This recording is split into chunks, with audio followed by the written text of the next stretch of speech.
Grave Walkers. Book 1. Dying Time. By Richard T. Schrader. Copyright 2013. All rights reserved. Chapter 1. Ciao by Robot. A general planetary-wide distress call illuminated the gunship's heads-up display at the pilot's cockpit position. Its accompanying beeping proved to be audible anywhere in the cabin-equipped aircraft. Whoever had sent such an emergency request for help would happily accept it from whomever responded quickly enough, that meaning non-combat supply and transport vehicles were equally welcome, and not just the heavily armed assault and rescue birds like Critias's Marshal Service gunship, the Achilles. A moment later, the HUD computer triangulated the transmission's source location, which confirmed the GPS transponder data that came encoded in the distress message. It was a bad one. The distressed party had marooned themselves on the immediate outskirts of a dense urban ruin, one of many former megacities that still dotted what remained of industrialized Asia. All the old names from when humans owned the world had effectively faded from active use, common knowledge, or genuine concern, forgotten to anyone but itinerant explorers or history scholars. Critias had nothing specific to call the place, just the detailed topographical map of some verified coordinates. His android Carmen leaned her violet-haired head out from the doorway of his ship's small sleeping cabin. "That's the distress call alarm," she informed him about the beeping as if he would need her assistance to know. She actually did realize that he knew, but it was a conversation starter for getting him to take her on the mission in a capacity that involved her leaving the confines of the gunship. Her hair color was not by choice or fashion. The League of Bioengineers who created all the androids had a policy that required their creations to grow hair in obviously inhuman colors. That genetic mandate ensured that no one would ever mistake them for being real humans, which they otherwise so ideally simulated. Carmen's hair color was not as overtly degrading as them having tattooed the word slave across her forehead, but the idea behind it was entirely the same. When Critias didn't immediately respond, Carmen hurried to the cockpit to confront him directly. Her prancing gait displayed an unsettling exuberance for getting into combat action. Carmen was more eager than ever to confront her first ghoul infestation. It was an opportunity for blood and gore that Critias had thus far denied her. Critias had trained for the dangerous work of ghoul fighting for most of his life. Thumping infected freaks was not the only curriculum at the Virgil Ladus Marshall School, colloquially known as the orphanage, where he had grown up. While only an average academic student at best, Critias had excelled at the combat-oriented lessons. Beyond the schooling, Critias has also had his recent promotion to captain as proof that he had years of practical experience when it came to stomping around down in the wild meat yonder. Carmen was still brand new, and while no doubt overflowing with virtual skill sets and infinite talents, she was as yet untested in actual combat. Critias was more than content to take her initiation slowly. Joyful enthusiasm for mayhem was a bad quality in any marshal, and so Critias assumed it was no sign of excellence in any combat android either, even one like her. She was the newest Epsilon series of hunter-killer class synthetics. She came out of the stew tank with a 260 IQ, an invulnerable titanium skeleton, and the program-based battle knowledge worthy of any dozen martial heroes, or so the lab jockeys had claimed. She wore a shuttle hangar technician's blue flight suit. With the soft shoes and a ball cap, Carmen appeared to be a respectable young lady stuck playing tomboy after joining the service to become a flight mechanic's ensign. Critias had selected her costume with that effect in mind. He didn't like it when people glanced at her thinking she was merely some misappropriated billowing android he had stolen from a low-gravity orgy bar. Improperly dressed, that was exactly how morally corrupting her curves could be, so he saw no reason that anyone else should be privy to his personal opulences. "It's a city," Critias told her, sounding both calm and slightly annoyed with her. He found Carmen to be perpetually irritating and suspected that she went out of her way to cause it, like with the distress alarm beeping. The only time she wasn't frustrating him was when he product tested her in the bedroom. That part of their working relationship was never annoying, and plenty vigorous enough to suggest that she would be capable in combat if she ever managed to instill enough confidence in him to let her try. Beijing, Carmen informed him using the location's name from the old world that had passed away nearly 3 centuries prior. "I like that name better than just calling it a city, don't you?" she asked rhetorically to show that she didn't like that overly simplistic description, as though perhaps Critias was some sort of dullard that lacked the eloquence to put it into proper verbiage. After all, they were on their way down to what had once been a true wonder of the world, a supermetropolis among the largest of old mankind's habitats. Carmen continued, "City is sort of a curt euphemism for naming what is truly a gargantuan man-eating tumor that would be indistinguishable from hell, if only hell were comprised of meat instead of stone and rusting iron. City is a sad way to describe a continuous citified strand of Metrorhagia bayou that chases you around with biohazardous teeth." She had included hell a couple times hoping to please him. It was Critias's favorite curse word after all. Critias took the bait since he now officially felt annoyed with her anyway. What the hell is a metarrhagia, dare I ask? That would be abnormal bleeding from a uterus, Carmen clarified.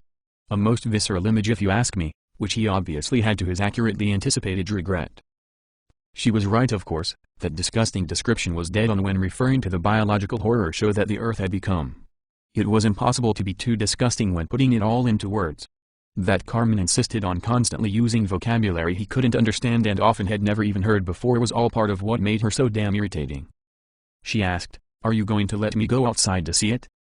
"No," he promptly replied like he hadn't taken even a moment to think about it. "You don't understand ghouls well enough yet that I can trust you. For now, you just need to watch me and learn a few things." For a moment, Critias actually wondered if Carmen was going to fail to annoy him for once. And then she dashed that illusion by opening her mouth and letting her never-ending internal dialogue fly free. "I know all about ghouls," she assured him with genuine confidence. "They are proverbially resilient creatures, entirely vicious, notoriously carnivorous, and wholly lacking in any forms of meekness that beings with the destiny to inherit the earth were reputedly going to possess. Ghouls never age, never die, and at the very worst they just end up inert piles of undead meat that remain infectious forever." Carmen was entirely right of course. The ghouls of their time had persevered the passing centuries, survived human lifetimes sleeplessly honing their predatory skills and killer instincts. The passage of time had only made them ever more cunning and dangerous. Even in their first days they had proved to have the ferocity and wherewithal to wipe out terrestrial humanity, and that was when mankind was at their most numerous and equipped with every resource to prevent it. Those were the days before mankind unwillingly transformed into billions of insentient contagiously diseased humanoids. Those hideous mindless monsters still held undisputed sway over every earthly landmass, which was the world of the present day. Despite his own regular internal monologues and frequently verbalized empty threats about leaving Carmen back at home, Critias never did. He found that having her around was a comfort in some way that only the egghead psychologists would fully understand. Those bioengineers in their white lab coats had tested, quizzed, and studied Critias in intimate detail before they finally composed all their observations into a final form. Just one look at Carmen's exquisite configuration proved that the makers had Michelangelo's eyes and Mozart's ears when it came to collating four-letter neoorganic ontogeny sculptures into living, speaking personifications of human perfection. In Carmen's case, she was a form gleaned from Critias's own subconscious mind. Ontogeny, Critias thought as he silently shook his head over the word, a bioengineer's word that he picked up from Carmen lecturing him. In some way it disgusted him that she really was infecting his vocabulary with her insufferable superhuman intelligence. As to not leaving Carmen at home, that home was the luxuriously massive orbital platform 9 where 17,000 inhabitants knew and loved their Homer. That technological habitat along with the various other orbital space stations was the only perfectly infection-free places left for what remained of humanity. Not even the atomically sterilized islands or the oceanic big hook horticulture carriers gave that same orbital seal of preferred cleanliness.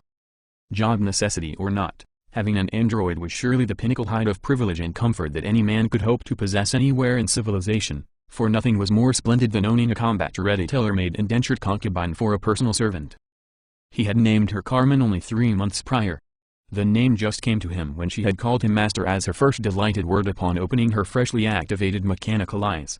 She saw Critias gazing back down on her in utterly delighted stupefaction. The bioengineers had encoded Carmen to be a Field Operations K-series model based on their newest and most capable Epsilon R series of scientist engineering technical androids. Like them, she was a combination of bioengineered neoorganic tissues and surgically implanted high-endurance technological hardware. Carmen wasn't as godlike in her intelligence as were her light-duty Epsilon R predecessors who worked as laboratory assistants, and yet like them she was still super genius enough to have a rebelliously grandiloquent manner unbefitting of a proper servant or for a hot zone combat marshal for that matter. Her implanted hardware included an interlink modem that allowed her instantaneous communications with not only the Grand Network and the gunship, but with most any piece of modern technology from weapons and surveillance devices to powered doors and kitchen blenders. As to the matter of the distress call, Carmen brought up a bunch of relevant information to display on the cockpit's main data HUD. She explained the nature of the emergency. It is a civilian transport. They experienced catastrophic drive failure and had to make an emergency landing. Being a synthetic android and also the property of the Marshal Service, Carmen had deep access to data flow and classified security matters in general. Her behavior inhibitors made it impossible for her to ever be disloyal to her human masters or divulge secrets to unqualified ears, so the makers saw no good reason to deny her access to most anything. If nothing else, lies and disinformation were toxic to artificial minds. The androids processed information so fast and in such unpredictably innovative ways that any censorship or restrictions were more likely to cause them harm than provide any benefits. Critias saw from the data she displayed that the ship belonged to the Rex Leonis Barony. One way of saying it would be that Rex Leonis was a family or clan, but they were far more than that. They had their own island domain from where they had operated for over 200 years. Their island not only had the premier human biology medical university, but also a wide range of manufacturing facilities that included everything from reclamation processing refineries and a marine protein canning facility to a linear vectoring rotary inertia engine lab. Their total wealth was incalculable and their influence was great enough to make them a de facto branch of government. Their family members held job positions of most every sort extending well beyond the confines of their heavily fortified island. The place was so beautiful that it was even a popular tourist resort for vacationing orbital citizens. Baron Leo was as influential and respected as any governor, Critias' own boss and head of the Marshal Service, the Grand Marshal, Wayne, or the Reclamation General. All of those people confabbed with Baron Leo regularly on matters of important business. He asked Carmen, what the hell are they doing in such a godforsaken place anyway? Is there anything going on there that I should know about? She expanded a data panel to bring it to dominance on the display before explaining. Governor Akashi sponsored an operation to test a new ghoul eradication robot. They selected Beijing as the test site. Carmen made pages of data reports scroll by in a speedy blur that only she could have read, if she had needed to read it rather than just absorbing it all instantaneously over the interlink. She interpreted the reports for him. The robot attracted, crushed, and then packaged feral ghouls for approximately 7 hours and then had a critical systems failure of an unknown nature. The distressed ship is a research and survey vessel that Governor Akashi employed to perform a ranged aerial investigation. It appears that their ship also had a mysterious mechanical failure. Carmen made a slight frown as she pondered the automated diagnostic report that came from the downed ship. According to the data I have available, their Tesla Flux engine developed unsustainable cavitations in its harmonic field. The imbalance threatened to disintegrate the ship with catastrophic vibrations. Their pilot had no choice but to land immediately. Critias was no Tesla Flux engineer, so he had to ask, what causes that? I don't really know what caused it, Carmen confessed, but this diagnostic reading suggests that a mass of neodymium came into contact with their field drive's casing and that immediately impeded its normal function. I find it highly improbable that debris of that nature would be able to reach their ship at survey altitude. The data I have is most perplexing. I believe that only a closer examination of the engine itself would be able to answer your question. Critias offered a sarcastic comment. We all know how frequently the high-tech breaks down around here. His sarcasm went over Carmen's head such that she took him seriously and then went to her norm of correcting his ignorance with her superior intelligence. Actually, she replied, it is quite rare for anything to happen in such a way that we would call it a mystery. Having it happen twice in the same day, in the same location, is even more improbable. He suspected that the problems were anything but accidental, but Critias kept that conspiratorial opinion to himself for the moment. Instead, he said, hopefully a mysterious accident won't bring us down too. There has to be an easier way to find out that this really is enemy action. Oh, Carmen voiced her sudden comprehension. Goldfinger, Chicago rules. Once with the extermination robot was happenstance, twice with the survey ship was coincidence, but a third time with the Achilles would be proof of enemy action. She needed a moment to search an epic amount of information in an effort to develop a clear answer as to just who such an enemy might be. In the end, Carmen settled on the most mundane possibility. You think there is a traitor among you? Would it be an enemy of Governor Akashi or of Baron Leo? Both, Critias offered cryptically, and everyone else for that matter. I don't mean a traitor from within. There is something else out there, something much worse, and it doesn't like it when we trespass on Earth. When we dig in too deep or stay for too long, it seems to always come along and blow our house down. I think the robot really pissed them off and then this survey ship going down was more of the same. We need to grab whoever is left down there and then get the hell out of Dodge. The city is Beijing, Carmen corrected his name for the place, but I understand what you mean. She had other ideas than leaving in a hurry. I need to inspect the engine of the downed ship. Maybe the robot too. I would be able to tell you the cause and then you would know more about this enemy you think is down there. If you can identify the culprit, we could go on a mission to kill or capture this entity. He shook his head no, a snatch carrier can fly in and then lift their equipment out for repairs. The engineers will have all the time they need to figure out what went wrong. You will stay on the ship and follow my instructions. It will only take a moment to get the survivors aboard. She felt disappointed that once again he would deny her the entertainment of meeting and battling ghouls. Carmen understood that complaining wouldn't help, so she didn't bother. Because the bioengineers had synthetically manufactured nearly all of Carmen's mind and memories, it was difficult for her to personalize it in a way that humans naturally did. In her mind were records and images of the old world before the ghouls had destroyed it. To say the least, the golden age of man was a sight to see, with cities that stretched to the horizons, all glimmering with millions of electric lights and the illuminated signals on their swarms of ground vehicles that trolled about in lines as would army ants. The signage was also brilliantly colored. Carmen had a special love for its grandiose pomposity and relished the idea of getting to see it in person. To say the least, Carmen felt sorely disappointed by the drab reality. The land was green. There was some brown here and there, like where the rocks of the mountainous area showed through, but it was mostly green. There were shades of green and brown. The Chaobai River was more blue than green, but even that was far from the vibrant colors of the former civilization that she had hoped to see. In the nearly 3 centuries since the fall of man, fully grown trees had filled in the landscape. Carmen could make out the remains of tall buildings that formed a sort of gap-toothed wall along the western shore of the river, but even they were dull shades of brown, gray, and green. While it was certain that underneath the blanket of vegetation was the vast remains of an epic city, even from the sky they could see little of it. In total, the experience felt worse than the disappointment. It struck her as being more akin to her mourning at a funeral. She felt a sense of loss and longing that nothing could ever fulfill, or so at least she believed. One thing they could see was the 6-lane elevated roadway that led to an intact bridge that crossed the river. Soil had accumulated onto the concrete deck, enough that it had grass and smaller plants growing all over it. Nothing tall as a tree could ever sink deep enough roots into the pavement to prevent the windy season from blowing it over. The end result was no less boring than everything else, but at least the lack of trees made the snaking highway readily visible. They used the bridge for testing their robot, Carmen said, as to why the HUD gave the place as their destination. Satellite reconnaissance places the heavier ghoul population deeper in the city. The ghouls find better shelter there in the winter, Critias explained the reason. The cold can't kill them, but it makes them miserable and hungrier, so they avoid it when they can. Now that we are in the warm season, their ghoul-smashing robot would get a steady traffic crossing the bridge as they migrate around looking for things to eat. With telescopic cameras, Critias zoomed in on the robot to see what they could. It was a tracked vehicle of sorts with a rotating torso on top. An assortment of arms from large paddles to smaller tentacles allowed the device to scoop up any ghouls that came near enough. The automated harvester would deposit the bodies into a chute where internal mechanisms squashed the ghoul, boiled off the water content of its body, and then compacted the dehydrated meat into large cubes. The robot finally sealed each cube inside a plastic film that kept the biohazardous tissue safely packaged. Presumably, some other robotic machine would have come along later to dispose of the packaged meat cubes. There was a line of finished cubes along the bridge that proved that the robot had operated as planned, at least for a while.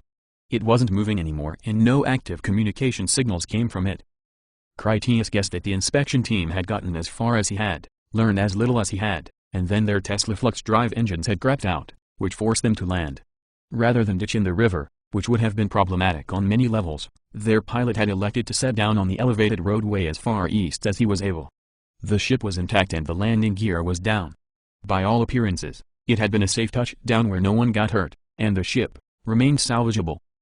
Since the harvester robot had already consumed the roadway ghoul population and packaged it for later incineration, the survey ship had landed in a relatively peaceful area. All the crew had to do was stay locked inside their vehicle until rescue arrived, which with Critias, it just had. Critias got up from the pilot seat to go suit up in his armor. As he headed for the equipment locker, he ordered Carmen, "Radio them that we have arrived and will be retrieving them momentarily. Stay on station to keep an eye on things, but don't get close enough to put more attention on them than they already have." As Carmen buckled herself into the pilot's chair, she asked, "Do you want me to search the area for that enemy you are worried about?" "Yeah, sure," he agreed dismissively, not at all taking her seriously. Critias did believe that the inevitable trouble that terrestrial operations always encountered were the work of some sinister intelligence. He just didn't think that Carmen could solve it with the ship's telescopic cameras scanning the world's endless forests. He locked down the visor on his helmet as he returned to the cockpit fully prepared. Critias's officer-class mech suit was bullet-resistant armor fiber integrated into an android's neo-organic musculature, all melded onto a titanium exoskeleton armature. In total, the suit provided him with a fantastic boost to his physical strength and agility. It stabilized his hand-eye dexterity, enhanced his perceptions with its myriad high-tech sensors, and screamed out poisonous fumes or infectious agents for an inexhaustible supply of breathable air. Locking himself inside his extremely valuable mech suit was the next best personal security to being safely home in space. A mech suit was indispensable when it came to preventing the infectious ghouls from wounding him and thus condemning him to joining them as a cursed crazed immortal. Suits like his were not cheap or easy to manufacture. In many ways they were the equivalent of an android turned inside out so a person could wear them. They were too extravagant for everyone to have, so it was a hard-won privilege for the elite few who were always in professions where the public expense wouldn't go to waste. Carmen reported, "They have a crew of 5 and none of them are injured. We can pick them up when you are ready." Before Critias could give the command for her to take them down for the retrieval, the gunship suddenly lurched sideways and began to free fall.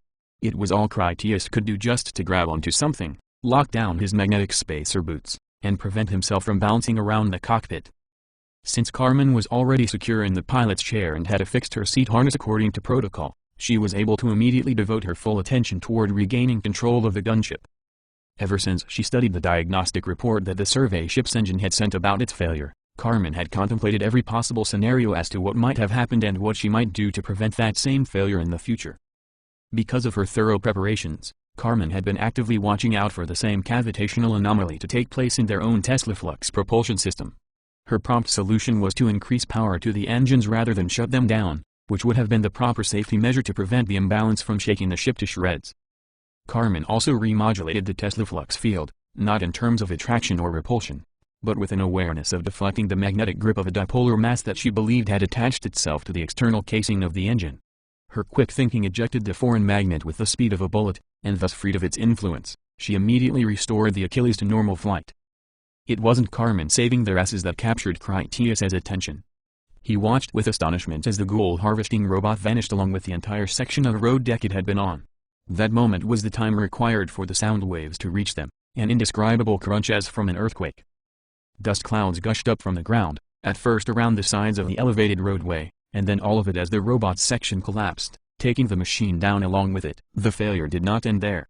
The adjoining section to the east buckled and then it too plummeted to the forested ground below. "What the hell is going on?" Critias called out in disbelief. Everything was going to shit so fast that he couldn't believe it. "There goes another one," Carmen warned as the next roadway section failed at its western end and then dropped. It seemed like good fortune when the eastern end split at the seam only to hold while the western end slammed down onto the rubble of the sections that had foundered before it. For the moment, it appeared that the systemic collapse had halted and the crippled survey ship remained safe as could be expected under the circumstances.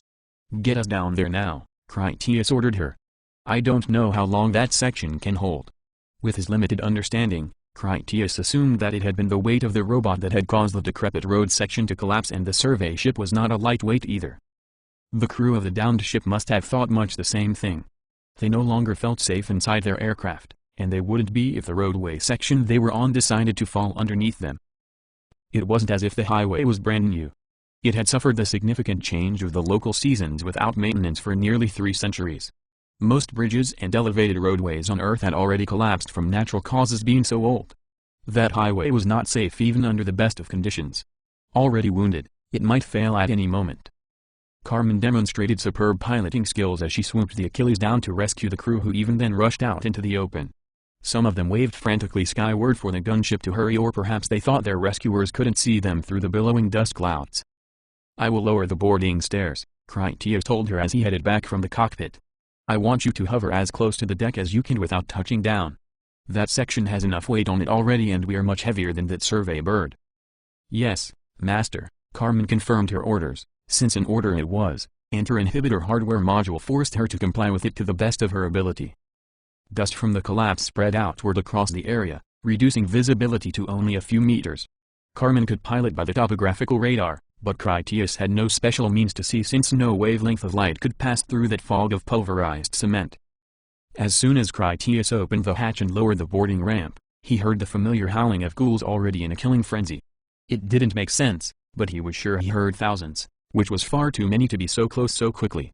A vanguard of their fast movers should have arrived well enough in advance to warn of an approaching tribe, only there were none. The 5 survivors certainly heard the hideous shrieking of the damned and most of them were not seasoned combat veterans accustomed to such stress. Some of them turned back toward the survey ship while others came forward to where they thought the Achilles would land. In a moment they lost sight of each other in the dust and a greater panic set upon them. "I can't see a damn thing out here," Critias radioed to Carmen. "This is going to hell in a handbasket." "I think I can help," Carmen radioed back, and then a moment later the gunship throbbed with a slow but steady imbalance in the drive system that beat like a heart. Whatever it was that Carmen did to the ship, it worked wonderfully. The pulse interruption she caused in the field of the Tesla flux engines was too brief to affect their flight stability, but it did repulse all the dust particles as they came within its sphere of influence. It made them shoot away due to particle field interaction. With clever tuning she had modified the engines to act as a dielectrophoretic dust particle remover. The dust parted for the Achilles gunship as though a Red Sea for Moses. Carmen brought them down low enough that she touched the nose gear to the pavement while keeping the rest of the landing gear and all the weight of the ship airborne. Critias knew better than to trust in the survivors to do anything intelligent.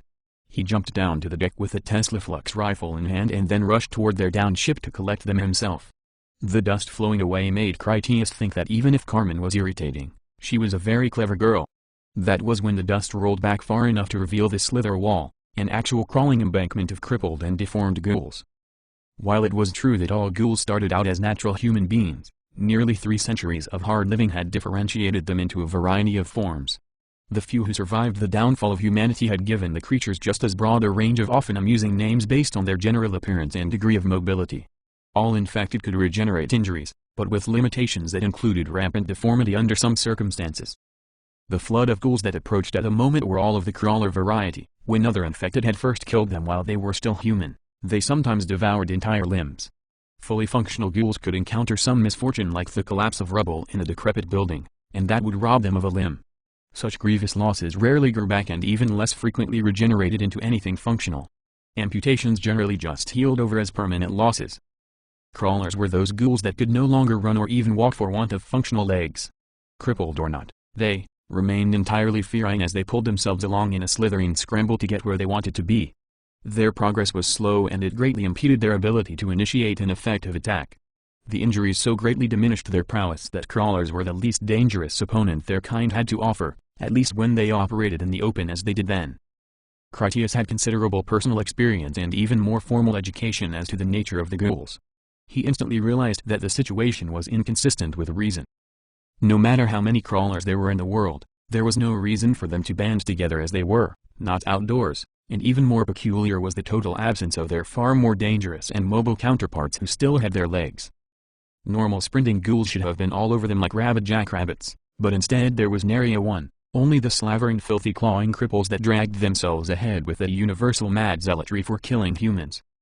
Other infected ended up so quadriplegically mutilated that they could never again effectively chase food in any mode, ambulation or otherwise, so instead they would lay in wait as the persistent lurkers, dormant as doormats, for years when necessary, until some unfortunate thing blundered close enough for the disabled ghoul to strike at it with a mangled limb from surprise.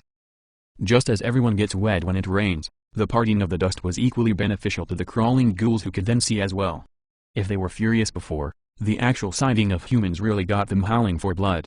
They went wild with murder lust such that many of them bled from the others trying to claw past or over them to get at the meat first, such was their terrible frenzy. Only then did Critias realize where the ghouls even came from. They crawled up the sloping roadway section from the forest below. Critias could only imagine how many had died in the collapse itself, and even then they had plenty to spare and more besides. They crawled up that broad ramp like a gravity-defying wave, hundreds of them, perhaps thousands. If common sense had prevailed, Critias would have returned to his dropship and saved himself. The honor and reputation of his liege was just as much at stake as was his life, and that of the marshal service as well. Retreat was simply not an option he could accept, so desperate actions were his remaining recourse. Critias figured that he could jump up atop one of the robot's defecated ghoul meat cubes and then shoot up the crawlers from there to draw their attention away from the survivors, hopefully giving them enough time to reach the ramp into his gunship. He considered ordering Carmen to unleash the ship's heavy Tesla flux cannons against the ghouls, but their front was much too wide and those powerful shells might trigger further collapse of the roadway. Not only that, but Carmen would have to pilot a way into a firing position, making it impossible for anyone to climb aboard for evacuation. Before he got a chance to try out his questionable plan, one of the survivors approached him dragging a cylindrical canister that came from the survey ship. Critias recognized her by name, Marshal Jillian. "You need to get to my ship while you can." The woman had blatantly conspicuous prosthetic legs that were mechanical in nature as opposed to her neo-organic ones that she wore in cosmetic circumstances. Jillian was not from his Virgil Ladis, but Critias was well aware of her distinguished service. Much like the crawler ghouls that relentlessly approached them, Jillian lost both of her legs in a building collapse during a field mission. While recovering from that near-fatal injury, she had returned to her higher education and eventually attained her surgical medicine certification. At that point, she had retired from the service to pursue her new interests of science and medicine. The career change was something she was rightly proud of when Jillian told him, "It is doctor now, not marshal, but we can catch up later. For now, I need you to throw this. It will buy us some time." Before turning over the container to him, Jillian punched in a security code on the cylinder's numeric panel, which turned a red light to green. Heave it at them. It will handle the rest. Using the enhanced strength of his mech suit, Critias lifted the cylinder by its topmost grip handle and then flung it as far as he could in a high arc. It came down some 5 meters behind the foremost infected. The silvery outer skin jettisoned itself from the cylinder to reveal rows of circular ports about the diameter of a man's thumb. All the scrambling and thrashing of the naked crawlers never stopped jostling the cylinder around. Whatever sign happened to be facing upward used its apertures to launch a popcorn fountain of small spheres that rained back down into the mass of writhing creatures. Critias witnessed that many of the little balls volleyed back toward them and came to rest well in front of the approaching horde. Those that landed in the mossy roadway seemingly did nothing. The spheres that dropped down among the ghouls invariably came into direct contact with their moist filth-strewn bodies. When that happened, the water-reactive alkali metal coatings of the little balls proved to be extremely pyrophoric, not only bursting into white-hot flame, but also detonating the explosive charges at their cores.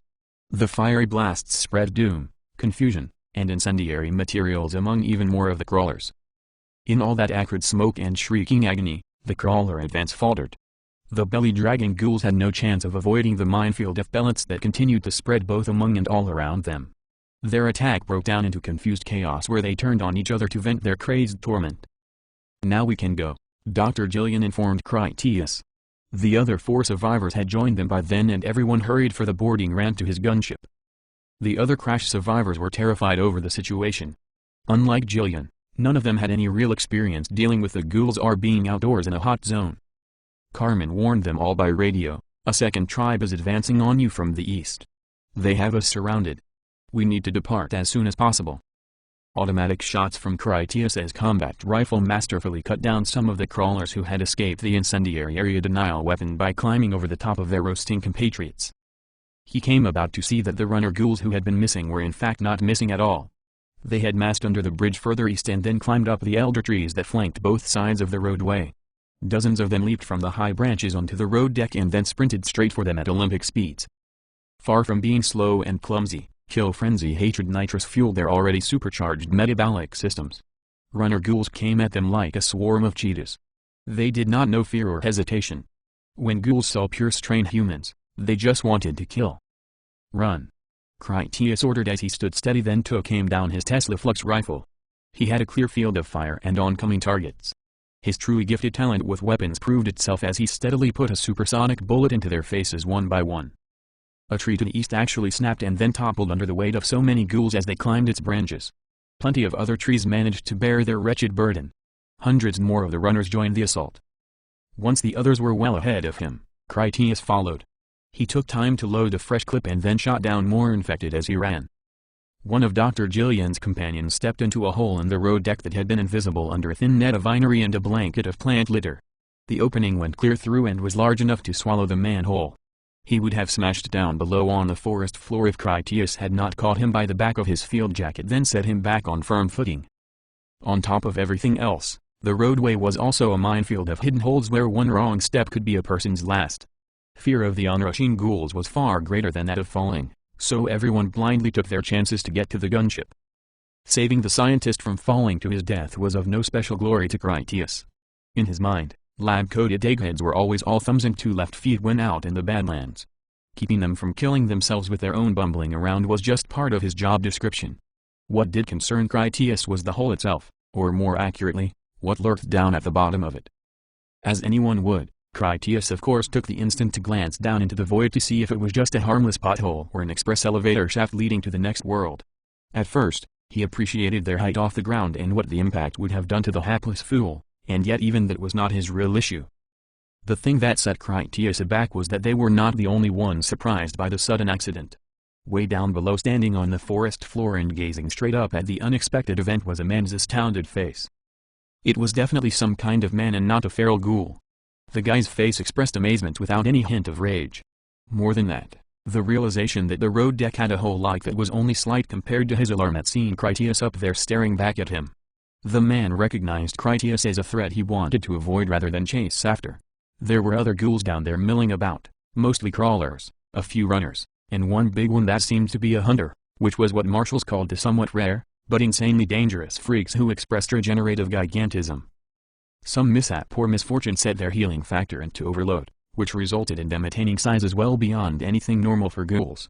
When one considered that only massive damage to the brain or spinal cord would even stop a ghoul, the really big ones could soak up ammo like an undead rhinoceros. No one should ever take a hunter lightly or pursue them for trophies, even though some marshals did exactly that, even going so far as to use a blade for the deed as an ultimate demonstration of ghoul-killing prowess and bolstering the reputation of their own ludus. To top everything else, Critias saw that the man had short hair, which ghouls never did. Ghouls did not get haircuts, and their hair continued to grow in a manner comparable to humans, as did their fingernails. Only wear and tear of the environment shortened either of those. It was all over in an instant. Critias didn't have time to wait around to learn more, and the man below wasn't inclined to wait around either, perhaps fearing that Critias would just shoot him in the head on general principle. Nervous caution was another quality that Critias had never seen in the infected. Sure, a ghoul would redirect its path to go around a fire rather than through it, but they didn't react anything like what Critias had just witnessed. He was not sure what he had just seen, only that it was damn peculiar indeed. Dr. Jillian came back with her TFP-9 Marshal Service pistol in hand, a weapon that remained part of her daily life even as a medical doctor. Critias wore a similar weapon in his hip holster, only his had considerably more engraving and customization. The personalized weapon was nearly a religious totem for him. Jillian asked him urgently, "Is something wrong?" "Probably," Critias replied honestly as he dialed up a liquid catalyst variable blast grenade to its maximum effect and then dropped it down the hole to fall to the forest floor below. He was no longer sure how many of those ghoulish freaks were still down there, but he wanted to send the peculiar one a going-away present, sort of a thank you gift for all the day's trouble he had caused. Jillian and Critias dashed together to the boarding ramp of the Achilles. They arrived just as the grenade exploded below them.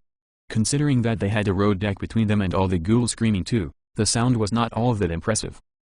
For whatever ghouls that had still lurked around down there, they certainly experienced a lot more hardship than just a little noise.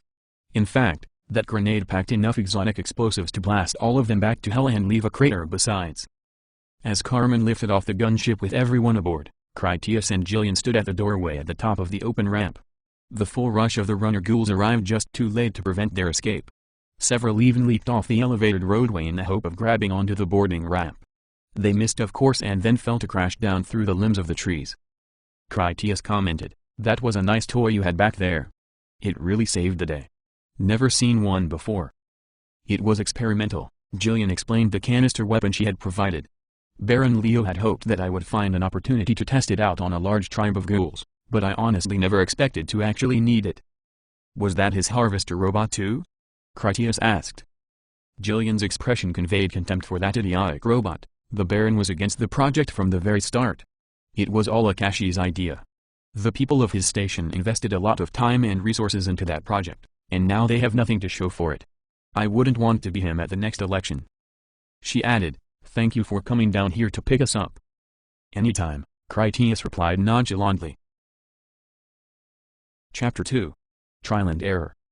After he got back to the Homer with Carmen, it was a routine matter for them to pass through decontamination and then return to his apartment.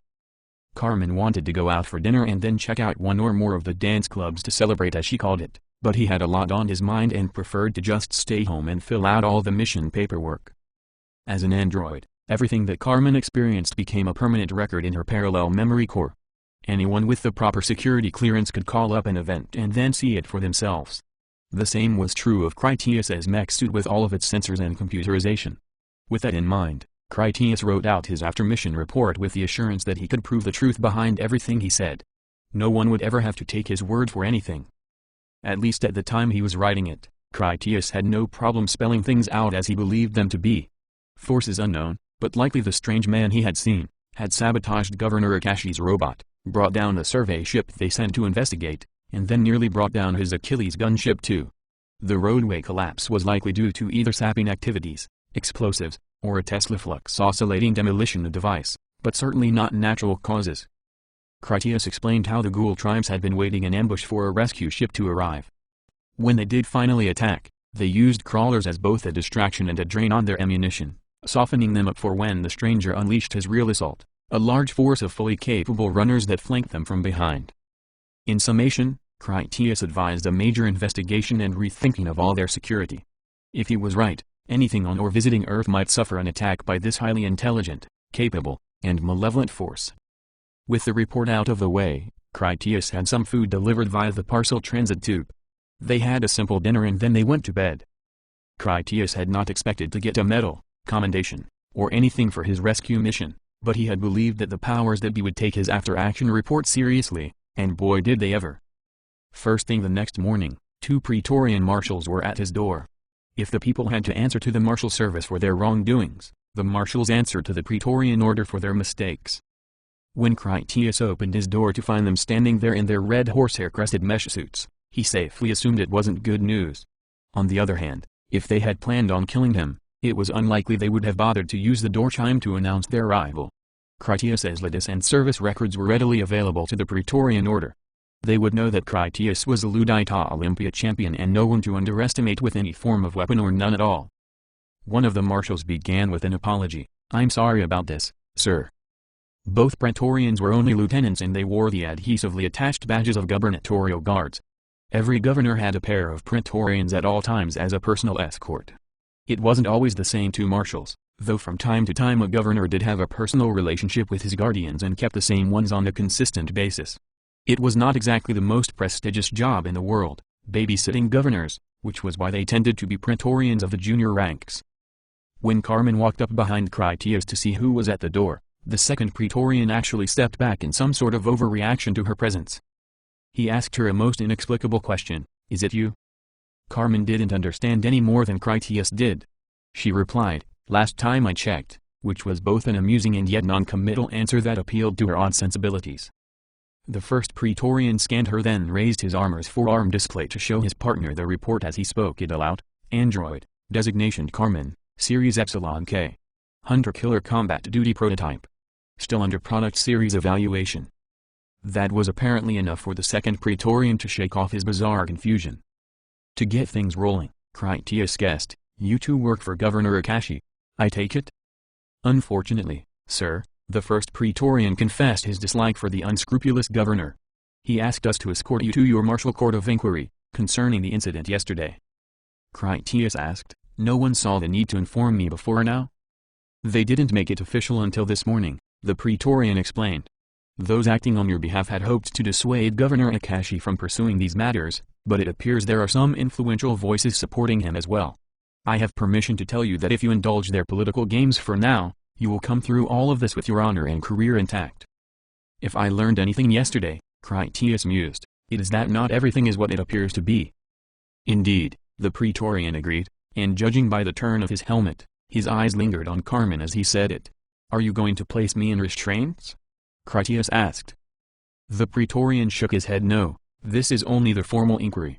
You are not currently facing charges for any crimes and as such you are entitled to every privilege of a citizen and an officer of the Marshal's service. If you are seeking advice, I recommend that you wear your dress uniform with all applicable decorations, and your sidearm. Your mech suit would be excessive under the circumstances." Carmen believed that the whole inquiry was something of a joke. She had been on the mission and so knew for a certainty that Critias hadn't done anything wrong. In her naivete, she assumed that the system would always reward virtue and punish wickedness, so it was impossible that Critias could come to harm. Since none of that mattered, her real interest was in asking, "What do I get to wear? I don't have a dress uniform, or even any dresses for that matter." "You're not going," Critias callously dismissed her relevance. "Your memories are already on file as evidence. Only a person can testify in an official hearing. You can just make yourself useful around the apartment until I get back. For now, get my dress uniform ready while I take a quick shower." He told the Praetorians, "I'll be ready in a few minutes." Governor Akashi's power was considerable on his own city station, but became mostly ceremonial anywhere else. The Council of Governors as a body were the real authority of the civilian population, and as such, they tended to keep one another in line. It came as no surprise to Critias that his inquisition was to take place on Akashi's orbital station, where the man's dictatorial powers would be at their greatest. His Praetorian escorts had their own gunship for taking him there. Orbital Platform 5, commonly known as Herodotus 5, was the city under the control of Governor Akashi. For the most part it was a residential station with minimal manufacturing or technical functions. Herodotus 5 was best known for luxury living and was the habitat of choice for those who could afford it. The population was generally well educated and productive. The station had several impressive entertainment rings with fine eating establishments and expensive shopping. Personally, Critias thought of it as an orbital zoo for pretentious pampered assholes who had never once even seen a ghoul except on video. But what did he know? Even their Appius Litis was upper class and fashionable. Spoiled was more like it, at least by his reckoning. As they walked through the council chambers where the hearing would take place, Critias felt surprised to see how many people had turned out to support him. Most impressive was the majority of the Alexander Litis students who flanked both sides of the hallway in their finest uniforms. Marshal Alexander, the patriarch of Alexander Litis, had been a Virgil Litis graduate before opening his own school. The story of Marshal Alexander was essentially that Virgil Litis was a Stoic school that stressed loyalty to the king's law above all else. As any adult who was not a fool was well aware, the law was not always right. Alexander Litis believed that honor was the higher virtue. With that way of thinking, they obviously had a reputation for breaking the rules to do what they felt was right in the name of honorable conduct. Alexander Litis marshals were fanatics about the honor of Alexander himself, a man now long in his grave. Since Alexander was a Virgil, woe to those who besmirched the honor of the Virgil Litis. While Virgil marshals would adhere to the law in the face of insult, the Alexander boys always came a-running to defend the honor of their patriarch's alma mater. When Critias had been a boy, the Virgil Litis got a new student who had formerly been part of Appius Litis. The other students had hazed and beaten the kid to the point that martial command decided to move him to Virgil Litis instead. When the boys at Alexander Litis learned that Appius Litis had disgracefully abused a new Virgil, the lot of them flew over there and stormed the place, beat the hell out of the Appius students, and even trounced a few instructors as well. They did that and endured the punishment for it with smiles on their faces. Since Peleus was the Litis of Herodotus 5, having all of them back again to defend the honor of a Virgil was a clear message that everyone understood. It wasn't a question of how far the Alexander marshals would go, they would die like samurai for their honor. The question was how fast things would escalate and what it might take to set them off. Once Critias had passed down the long arch of Alexander students hailing him with their raised arms and Saluta Romano, he came to the doors to the council chamber where two more Praetorians stood on guard. Near them was a man and a woman. The woman introduced herself. "Good morning, Captain Critias. I am Marshal Yun from the office of the Marshal Chief Justice. I am here to offer you my services as legal advisor." Critias knew the man as every marshal did. He was Sebastian Cain, also known as Black Sabbath Cain, which arose from the mad black mech suit he was known to wear and his name Sebastian, that, and his reputation for being a prolific killer of both ghouls and men. Marshal Sebastian had gunned down and nearly killed a fellow marshal in a duel over a woman, Maria Cain, who then became Sebastian's wife and source of his surname. The marshal he nearly killed refused to press charges against Sebastian, claiming the events took place under mutual agreement as a matter of honor between men. There was no doubting that it was true, since both of them were graduates of the Alexander Litis. The Council of Governors had still forced Marshal Sebastian out of the service, presumably out of fear that the practice of dueling to the death over personal matters might spread. While the marshal service itself hotly contested the wishes of the council, Sebastian willingly resigned, putting an end to the issue and by association ending any effort by the governors to pass an actual binding law that would genuinely ban the practice of dueling. No longer a marshal, Sebastian Cain had taken up work with the office of the Reclamation General, doing special operations missions for the general on occasion, but mostly training his mesh-suited operatives in the ways of hot zone protocols and ghoul combat. Among his many notable accomplishments, Critias most admired Cain's 5 hunter kills he made using the short sword he always carried. That did not take into account the dozens of hunters he had simply blown away using more traditional ballistic weaponry, gunship cannons, or explosives. Black Sabbath Cain was a marshal's marshal and he wasn't even one anymore. First Critias told the woman politely without commitment, "Thank you for the offer." He then told Cain, "It's good to see you again, Marshal Sebastian." Hot zone marshals never shook hands as greetings, much like they never touched their own faces. Infection was too great a risk. If a person rubbed even the smallest drop of ghoul blood into a scratch or their eye, they would certainly turn and that would be the end of them. The respectful greeting that Critias could offer was to place his fist over his heart, the first half of their official salute, and then nod his head in recognition. "It's Citizen Kane now," Sebastian told him. "When Wayne told me that you were in hot water with that asshole Akashi, I thought you might accept me as your second. The general wants the governors to know that the service can always count on his support. The scavengers know as well as anyone how crazy things can get down there." By Wayne, Sebastian meant Critias as boss and mentor Grand Marshal Wayne, the scavengers being slang for the resource harvesters that worked for the Reclamation General. Critias respectfully told Marshal Yoon, "The assistance of Mr. Kane will be sufficient for me. I will tell the truth as best I know it. I am confident that the law will prevail." The hearing itself involved Critias standing in a podium at the center of the room from where he would answer the questions the committee put to him. Governor Akashi stood up to address the chamber. "Thank you for attending these proceedings, Marshal Captain Critias Virgilides."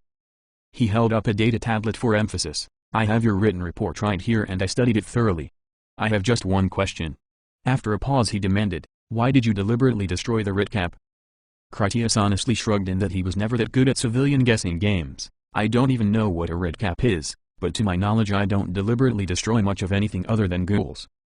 The hushed amusement in the room over the answer caused Akashi to do his best to seem intimidating as he clarified, "Robotic infected tissue collector and packager, Ritcap, my robot prototype. If you had not deliberately destroyed it, my engineers would have worked out the minor bugs. That is what the testing of prototypes is for. Once I proved the brilliance of the concept, we would have mass-produced them and then began the safe and infallible eradication of every animate infected on planet Earth.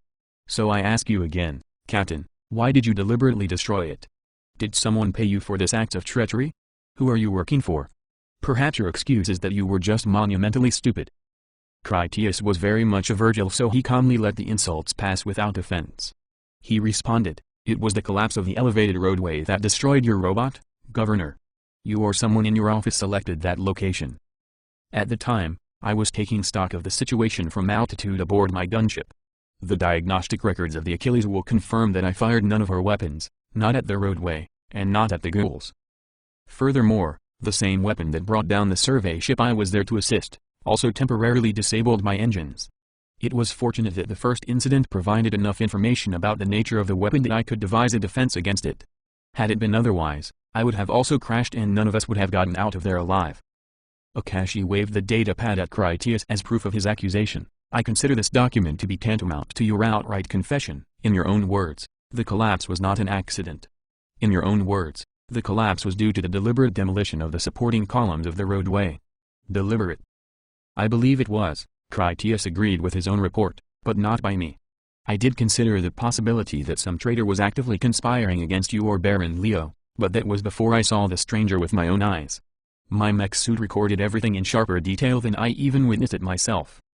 "The stranger?" Akashi scoffed. "Let us have a look at your mysterious villain then, shall we? A man who not only walks freely among the infected without protection, but also commands them to do his nefarious bidding." Those weren't Critias' exact words, but he agreed with them all the same. "Yeah, pretty much." The court's massive video display replayed the recording that Critias' mech suit helmet had made. The movie was so huge and with such overwhelming audio quality that everyone in the room could appreciate the dreadful chaos of the situation. It made Critias seem quite capable and heroic under the circumstances, especially when he fired his weapon. All of his shots were to the center mass of a ghoul's head, which invariably blasted it wide open and left the creature permanently inert. When Critias grabbed the technician who fell into the hole, incontestably saving the man's life, someone in the gallery audibly called out, "Well done." "Enough," Akashi demanded with displeasure, "show us the image I asked for." Whoever was in control of the video moved it ahead to where Critias looked down through the hole at the man below, then paused it there. To the layman, the picture did not reveal all that much. All ghouls had human faces, twisted with rage generally, but still human. The man stared back up at Critias. His expression was a human emotion of surprise and alarm. The view angle being straight down made it difficult to see his hairstyle, but it was clearly not long and filthy as would be the norm. "This is the ghoul you accuse?" Akashi ridiculed him. "You suggest this mindless walking pile of garbage not only disabled my robot, and collapsed the roadway, but disabled the Tesla flux engines on not one but two aircraft." At that point, Critias realized that his case was not as solid as he had once believed. All he could think of to say was, "Yes."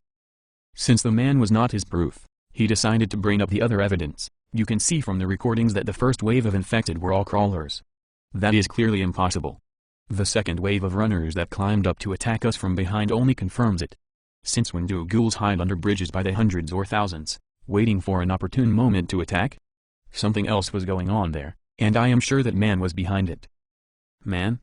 Governor Akashi taunted him. Don't you mean, Watcher? Critias hesitated, not knowing if he should honestly agree to that or not. It wasn't the name he had used, but he did know what it meant. Akashi continued his assault of reason. I have here your purchasing records. You are a fan of the Tiger Team 6 comic book series, are you not? It says here that you purchase them, so I assume that you also read them. These are the printed copies as well, which implies you even collect them. Is this not so? Critias just shrugged. It is. Tiger Team 6, Akashi mocked it as childish. An elite team of Praetorian martial heroes battling ancient sentient infected who secretly rule the earth from in hiding. Is that not correct? The writer of these comics calls this secret enemy, the Watchers.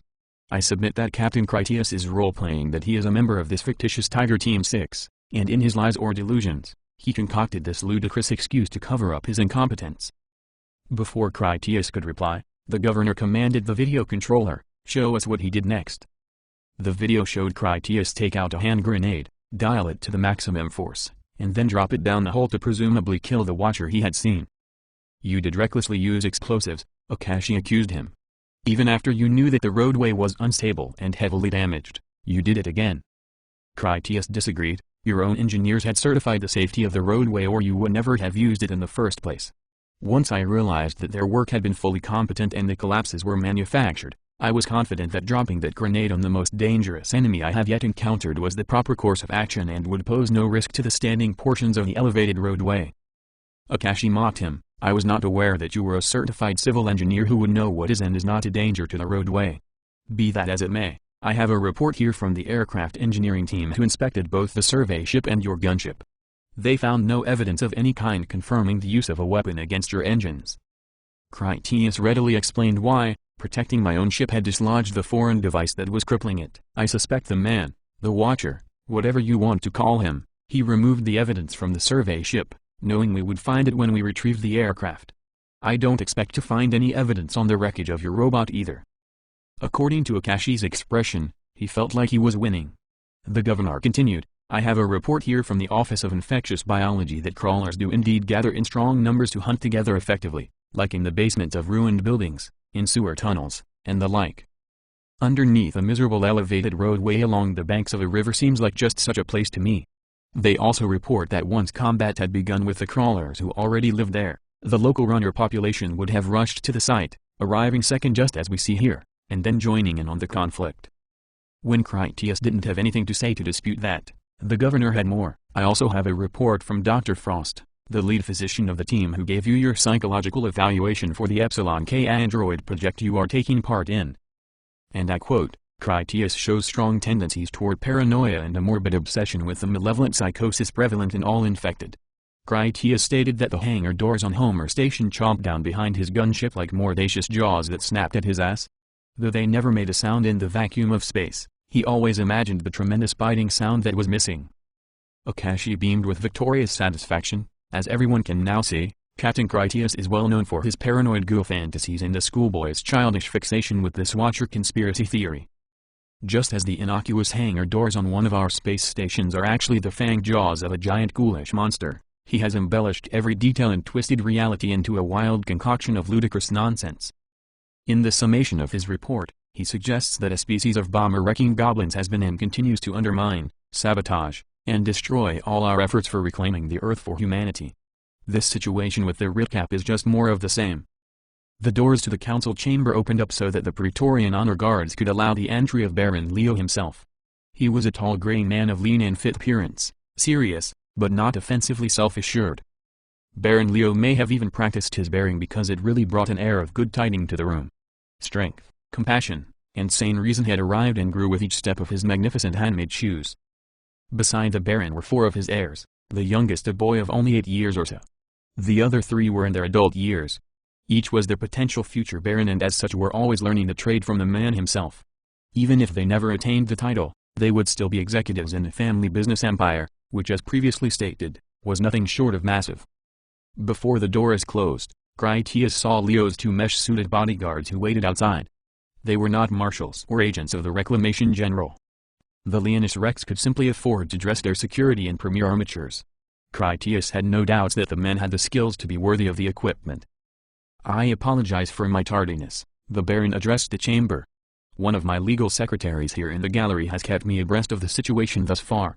I wish to state for the official record, that Captain Critias has the sincerest gratitude of myself and my family.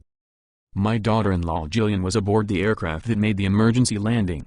She told me how Captain Critias so gallantly saved all their lives." The Leonus Rex do not offer their thanks with mere words however heartfelt they might be, so in addition, I will be making a sizable donation to the Virgil Ladus Scholarship Fund so that some of their most promising graduates will have the opportunity to reach their fullest potential. This world needs more men like Captain Critias, and I believe that Virgil Ladus is just the place to provide them. From outside the doors of the chamber, all the students of Alexander Ladus shouted together, "Virgil Ladus." The interruption amused Baron Leo such that he told Critias, "The Alexander Ladus seems to agree with me." "They do, sir," Critias replied. Baron Leo turned to Governor Akashi and asked him, "Do you have any direct evidence that Captain Critias caused the destruction of the Ritcap robot? That is the reason you gave when you demanded this hearing." "Thus far, I have seen little more than a thinly veiled character assassination against an exemplary marshal who even now wears the accolades for his years of outstanding public service." Akashi never lost sight of the fact that the Leonus Rex were a major power on Herodotus V. They owned many of the most luxurious apartments, not to mention various stores, restaurants, and recreational facilities.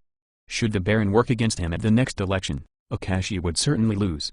With that in mind, Akashi answered the Baron in a calm and polite tone, "We do not as of yet have any direct evidence. Circumstantially however, I think it seems clear that Captain Critias is of an unreliable mental state and we should remove him from duty until such time the doctors can assure us of his rational stability." Baron Leo dismissed that casually. The Epsilon K project did more than certify Captain Critias as mentally stable.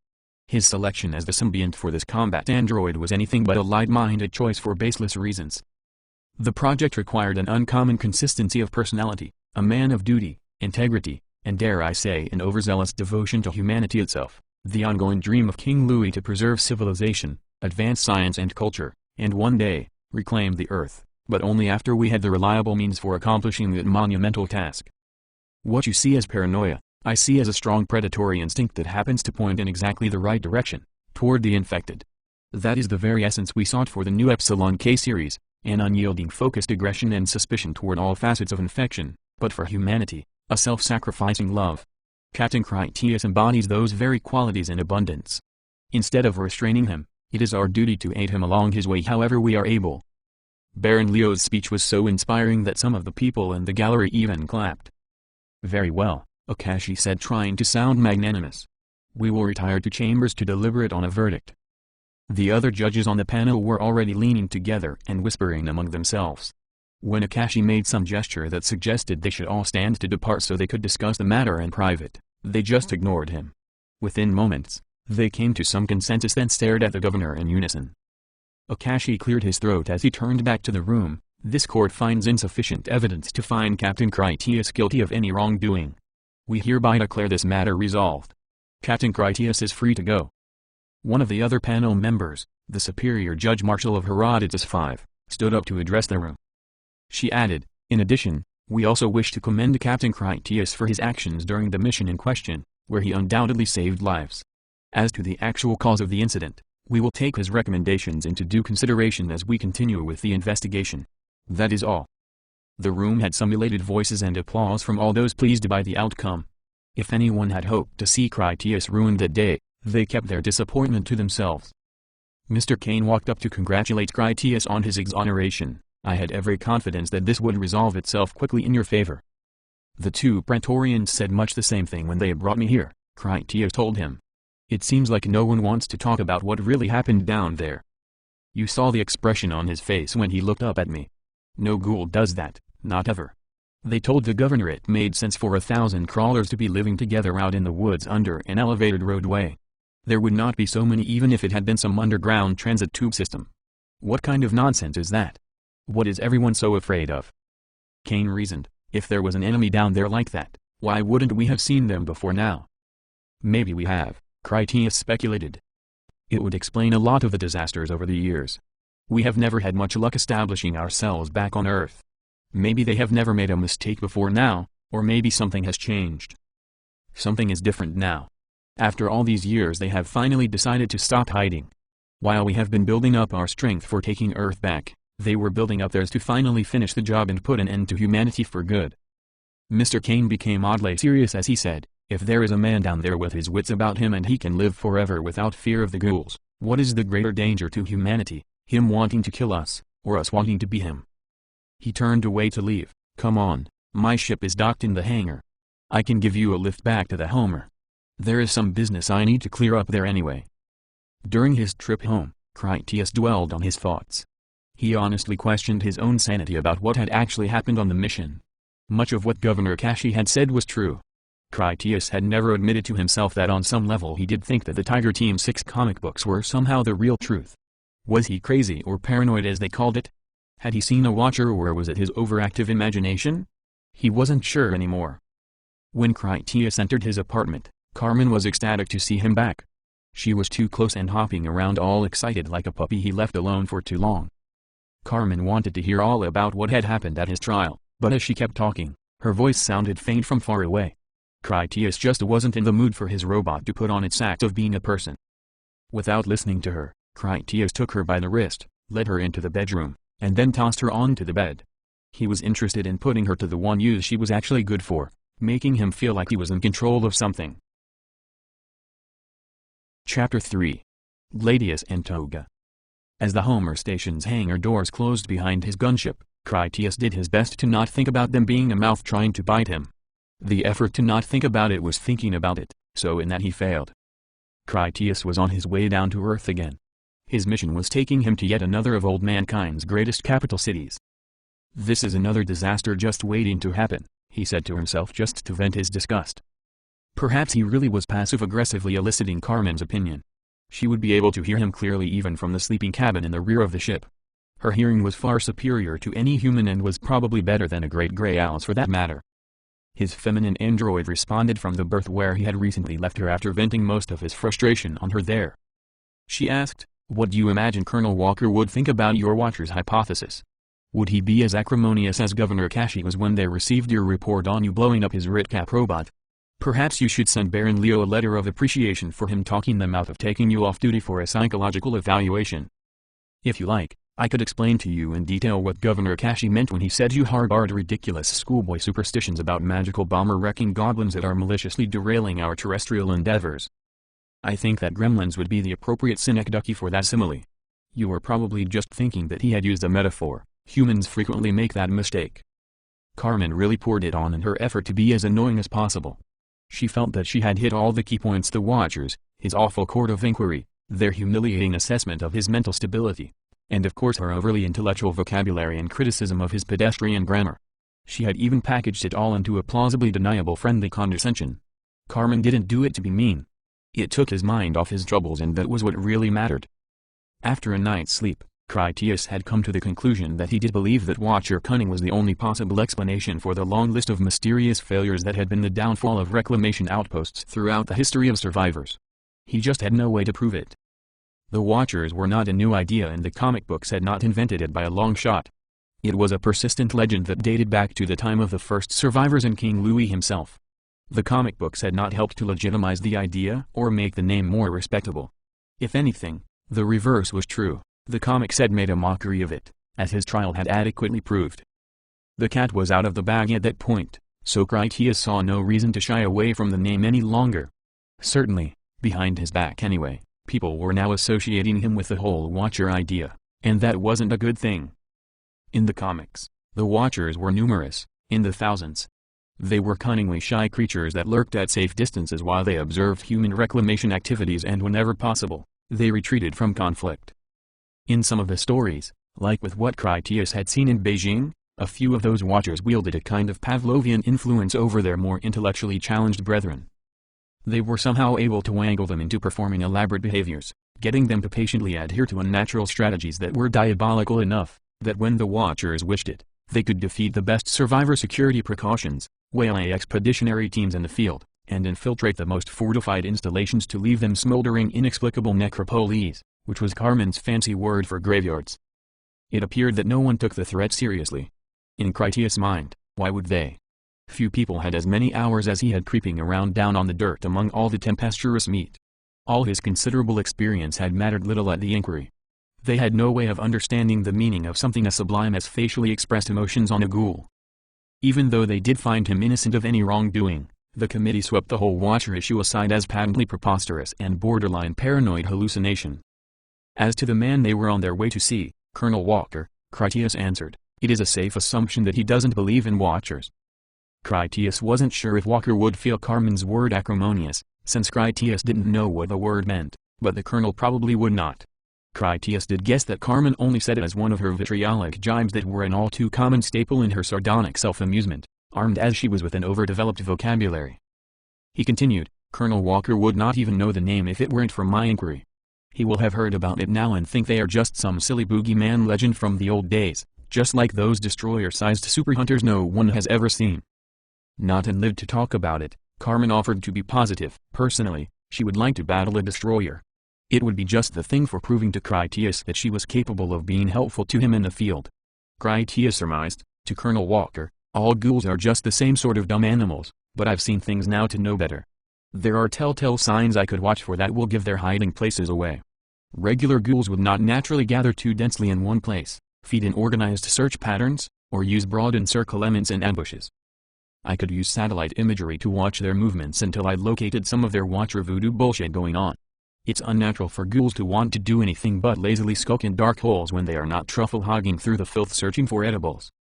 Now here we are, Colonel Walker has plopped himself down in the driver's seat of a cannibal clown car filled with 1,000,000 rabid passengers. Grand Marshal, Wayne must be really pissed at me over the inquiry to send me on this kind of inspection. The infected freaks will be friendlier and more cooperative than anything we can expect from that foul-tempered bastard. Colonel Walker was a former marshal, which was the source of his rank. Since the days of the king, it was tradition for a man to retain his titles as he moved through the stages of his life. Walker had left the service on resentful terms. His new ambition was to build a supersized reclamation outpost in the middle of a godforsaken murder-hole metropolis that Carmen called Chicago.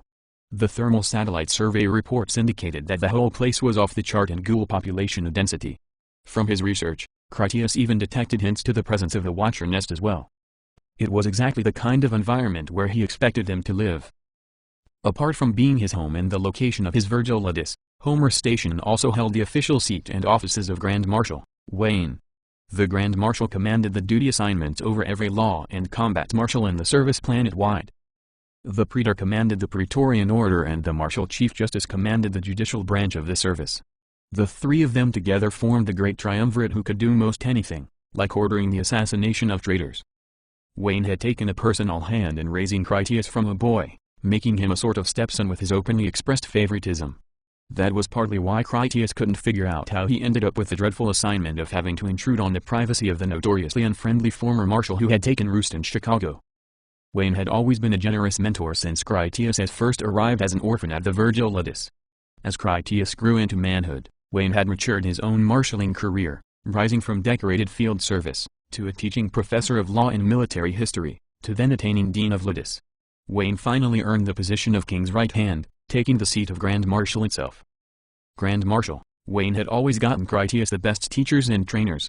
Critias had the best gunship in the fleet and the bio chefs had stood up for him a custom titanium armature mech suit. The Grand Marshal had even pulled the right strings so that Critias could be master of their newest Epsilon K series android. Carmen was their Killhouse combat prototype. While all of Critias's material rewards were a little grandiose, they were hardly unreasonable considering the hostile environments that he routinely trafficked in. As the ship entered the atmosphere and made the approach to Chicago, Critias left the cockpit to get himself ready. He typed in his security code to open the arms locker, which caused the door to slide away and reveal enough weapons and supplies for him to last for a year if he ever crashed dirtside in some accident. By the time the autopilot was on final approach to land the ship, Critias locked down the visor on his helmet, ready for action. Carmen called out to him, "If I guess what you are thinking, will you take me with you this time? I promise to be good." Critias grabbed the Tesla Flux rifle off a rack of them. "Do tell," he challenged. "Infection always gets in," she guessed with special emphasis on always, just the way he did. "Don't lie if I'm right," she added, "because I'll know if you do." Carmen did not mean to be rude on that occasion, rather just to give him fair warning of an actionable fact. She was right, he had been thinking that as he always did when gearing up. It was something of his personal motto. "That's what this is for," he punctuated his answer by slapping home the ammunition clip. Instruments beeped to tell him that the gunship was about to touch down.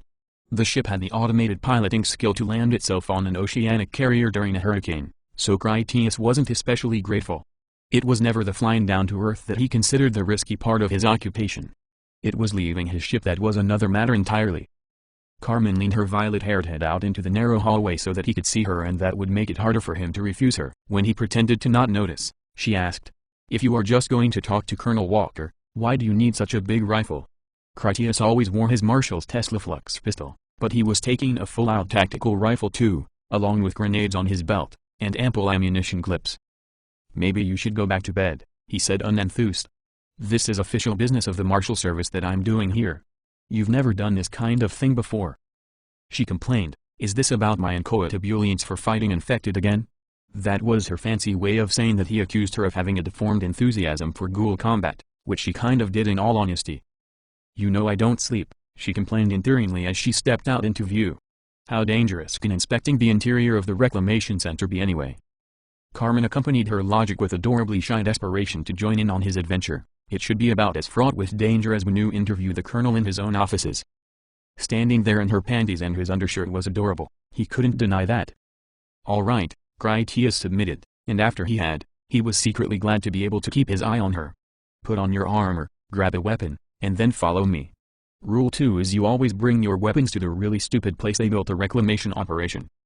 Carmen had a complete suit of armor available to her that included an intricate face-shielding helmet and puncture-resistant body covering. The only parts of it she liked were the high-quality boots and the traction gloves that improved her finger strength and protected her hands from minor scrapes or scratches.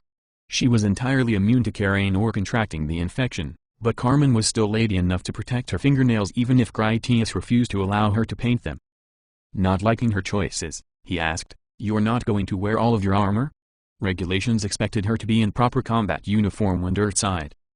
"My artificial eyes are far superior to this ridiculous helmet," she answered with obvious distaste.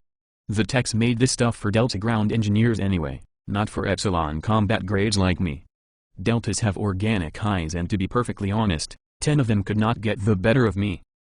For armament, she took a TFP-9 hip-holstered sidearm, and then after carefully computing the potential value of every weapon, she selected a martial arts staff with a distinctive sheepherder's crook adorning one end, a weapon known as a bitestaff.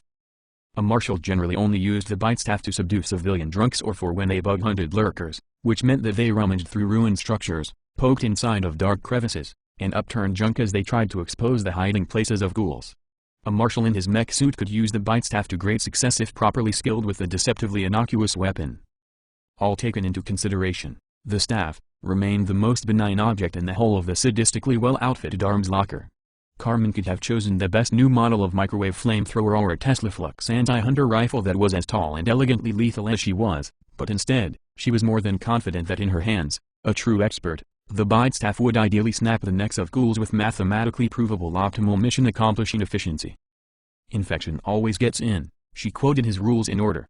"Always bring an excellent weapon. How many rules do I need before I get to see a ghoul? We should track the infected down into one of their nests where we can capture a watcher so everyone will know my master is the real authority who was right all along." He glanced at her girly stick with considerable doubt, which he lent to his rhetorical question of, "You want to walk into a ghoul nest carrying that? Then you wonder why I'm not altogether confident about taking you along with me just yet." She tested the weight of the mostly unbreakable, mostly rigid pole. "Yes," she answered confidently on the part where they go down into a nest with her thusly equipped. "Disabling ghouls with this weapon won't be any difficulty for me. My primary concern would be protecting you from your judgmental lapses while I avoid painting all the walls in hot rivers of their slippery contagious blood.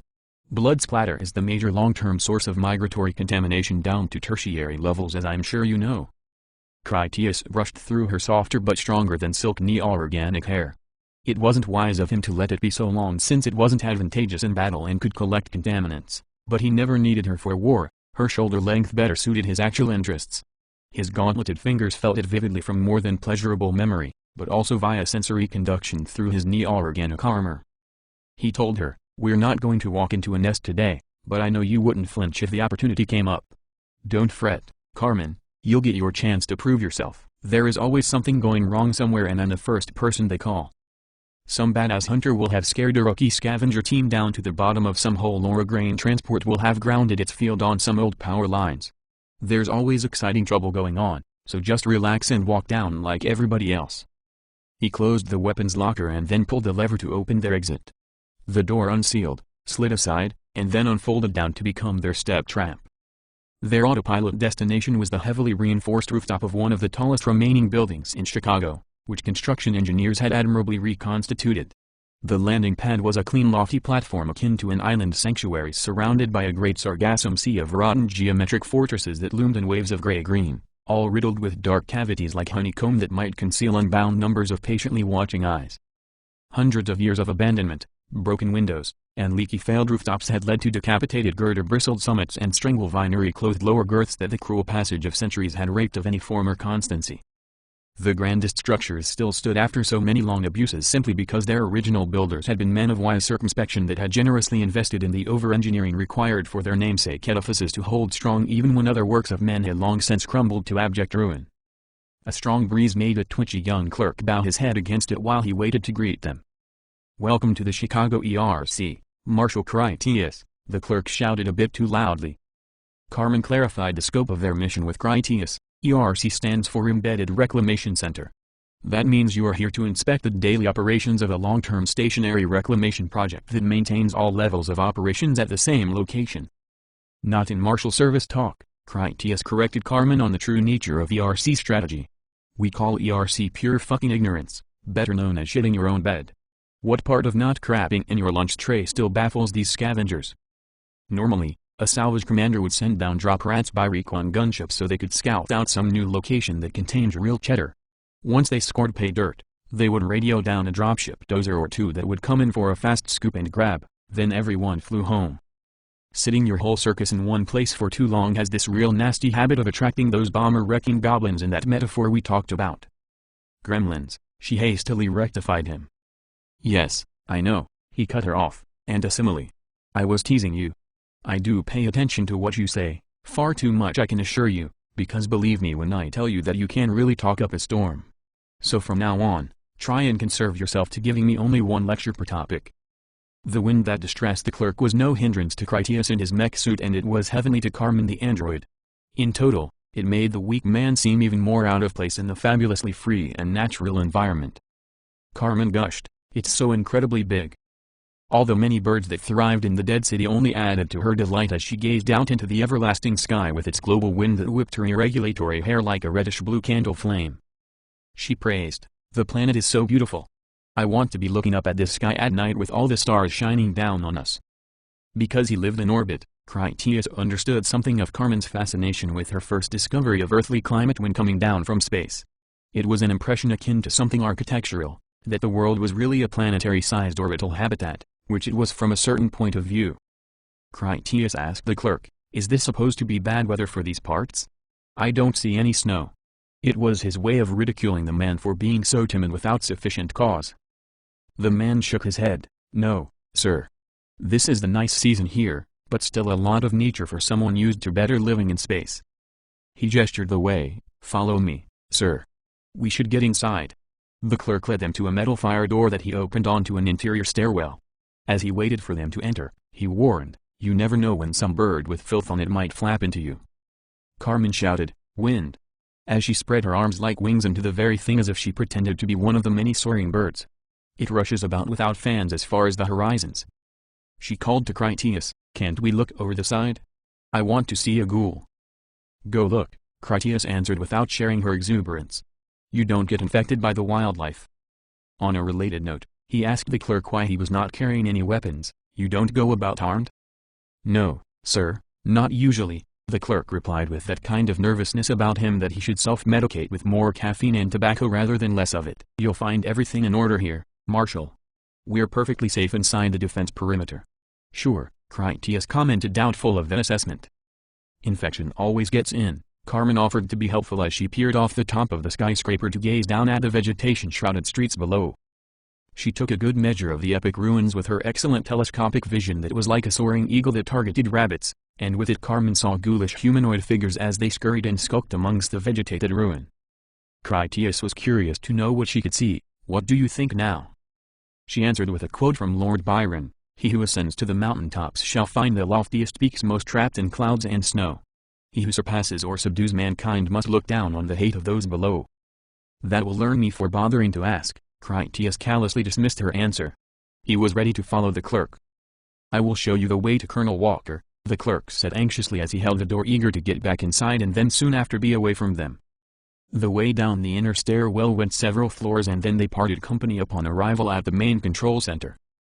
After the clerk opened the final door for them, he stood aside. "Colonel Walker is expecting you." Critias walked into the control room with Carmen quick on his heels like man's old best friend she had replaced. The windowless chamber had the usual banks of projected video displays with some technical staff to monitor them and 6 guards with rifles holding posts all around. Colonel Walker stood in the middle of his people where he kept his unwavering eye on his scavenger operation. Colonel Walker came about to greet Critias with his offered hand. "Welcome to Chicago, Captain Critias." He was pleasant enough considering he didn't appreciate the Marshal Service intruding on the affairs of his reclamation general's business. As a former marshal himself, the colonel also didn't desire advice from another, especially a younger man of lower rank, even if Critias did have field service decorations more prestigious than his own. Critias opened his visor in a retrograde gesture that had birthed the military salute. Colonel Walker abruptly withdrew his offered hand when he saw how Critias glanced at it without taking it. Marshals did not touch hands since it might spread around the infection. That Colonel Walker had forgotten so simple a thing only showed how scavenger he had already become. There was no doubt that they both now knew that, and it shamed the colonel. To move on, Critias said, "I'll try to keep this inspection as brief as possible, Colonel." In an effort to ease the tension, he added, "Grand Marshal, Wayne sends his respects." Only after he said it did Critias realize it would have been better not to mention Wayne at all. Colonel Walker had never been any admirer of the man, especially after Wayne had attained the great seat. Their old rivalry had slammed to an abrupt end when the Council of Governors tapped Wayne to be the next Grand Marshal. Colonel Walker had chosen early retirement rather than take orders from so disdained a personal rival. Wayne went up to host the captain's table where all things forager feasted while Walker went down to the Scavenger General to beg for a new job, and he sure did find himself a big one, with dropships, excavators, and his own personal army of laborers. "I have a quota to keep," Colonel Walker informed Critias dismissively. "More monotonous regulations from pontificating amateurs on high will only bite into my bottom line. If we must indulge this vindictive farce being perpetrated by the Grand Scaramouche, let's try to make it extremely brief."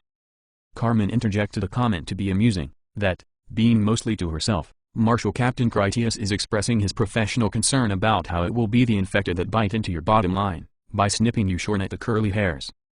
Her attempt at pertinently sarcastic humor only earned her a pair of disconcerted frowns that silently suggested that she keep her ignorant android mouth shut before it got her into trouble. "That is my personal android, Carmen," Critias introduced her sourly to the colonel. It was by no extra particular rudeness that he hadn't named her sooner, except that it was common practice for real people to treat the simulated without any unnecessary courtesies. Ultimately, Carmen was simply a hocked-up piece of hardware that only pretended to be a person to make it easier to work with on a daily basis. Colonel Walker's tone bordered on jealousy when he asked, "Is that the Epsilon K variant I've heard rumors about? The Reclamation General said we might be getting some of them one day in the not-too-distant future." While he talked, the colonel admired Carmen's flawless skin, prideful cheekbones, and her taunting hips that urged him to seize them as he might the steering wheel of a performance race car, making him taste his upper lip. His lusty appreciation shifted from jealousy to rapacious android-beater misogyny. "That Stu is the new Hunter-Buster drop rat, the one they boned out all in milled titanium, that Epsilon HK?" He choked on his angry sexual disgust that Critias had so prestigious and mandatorily compliant a plaything. Walker had to shake his head to wave away the nausea over how his career had gone so terribly wrong. "Yes," Critias confirmed it all with pride. "That's my Epsilon K hostile environment companion. She's all they promised, though. Sometimes I wonder if the bioengineers didn't use some spare parts. She has the ass of a leisure model with the mouth of a technical, with all her big-worded smart-ass lip service."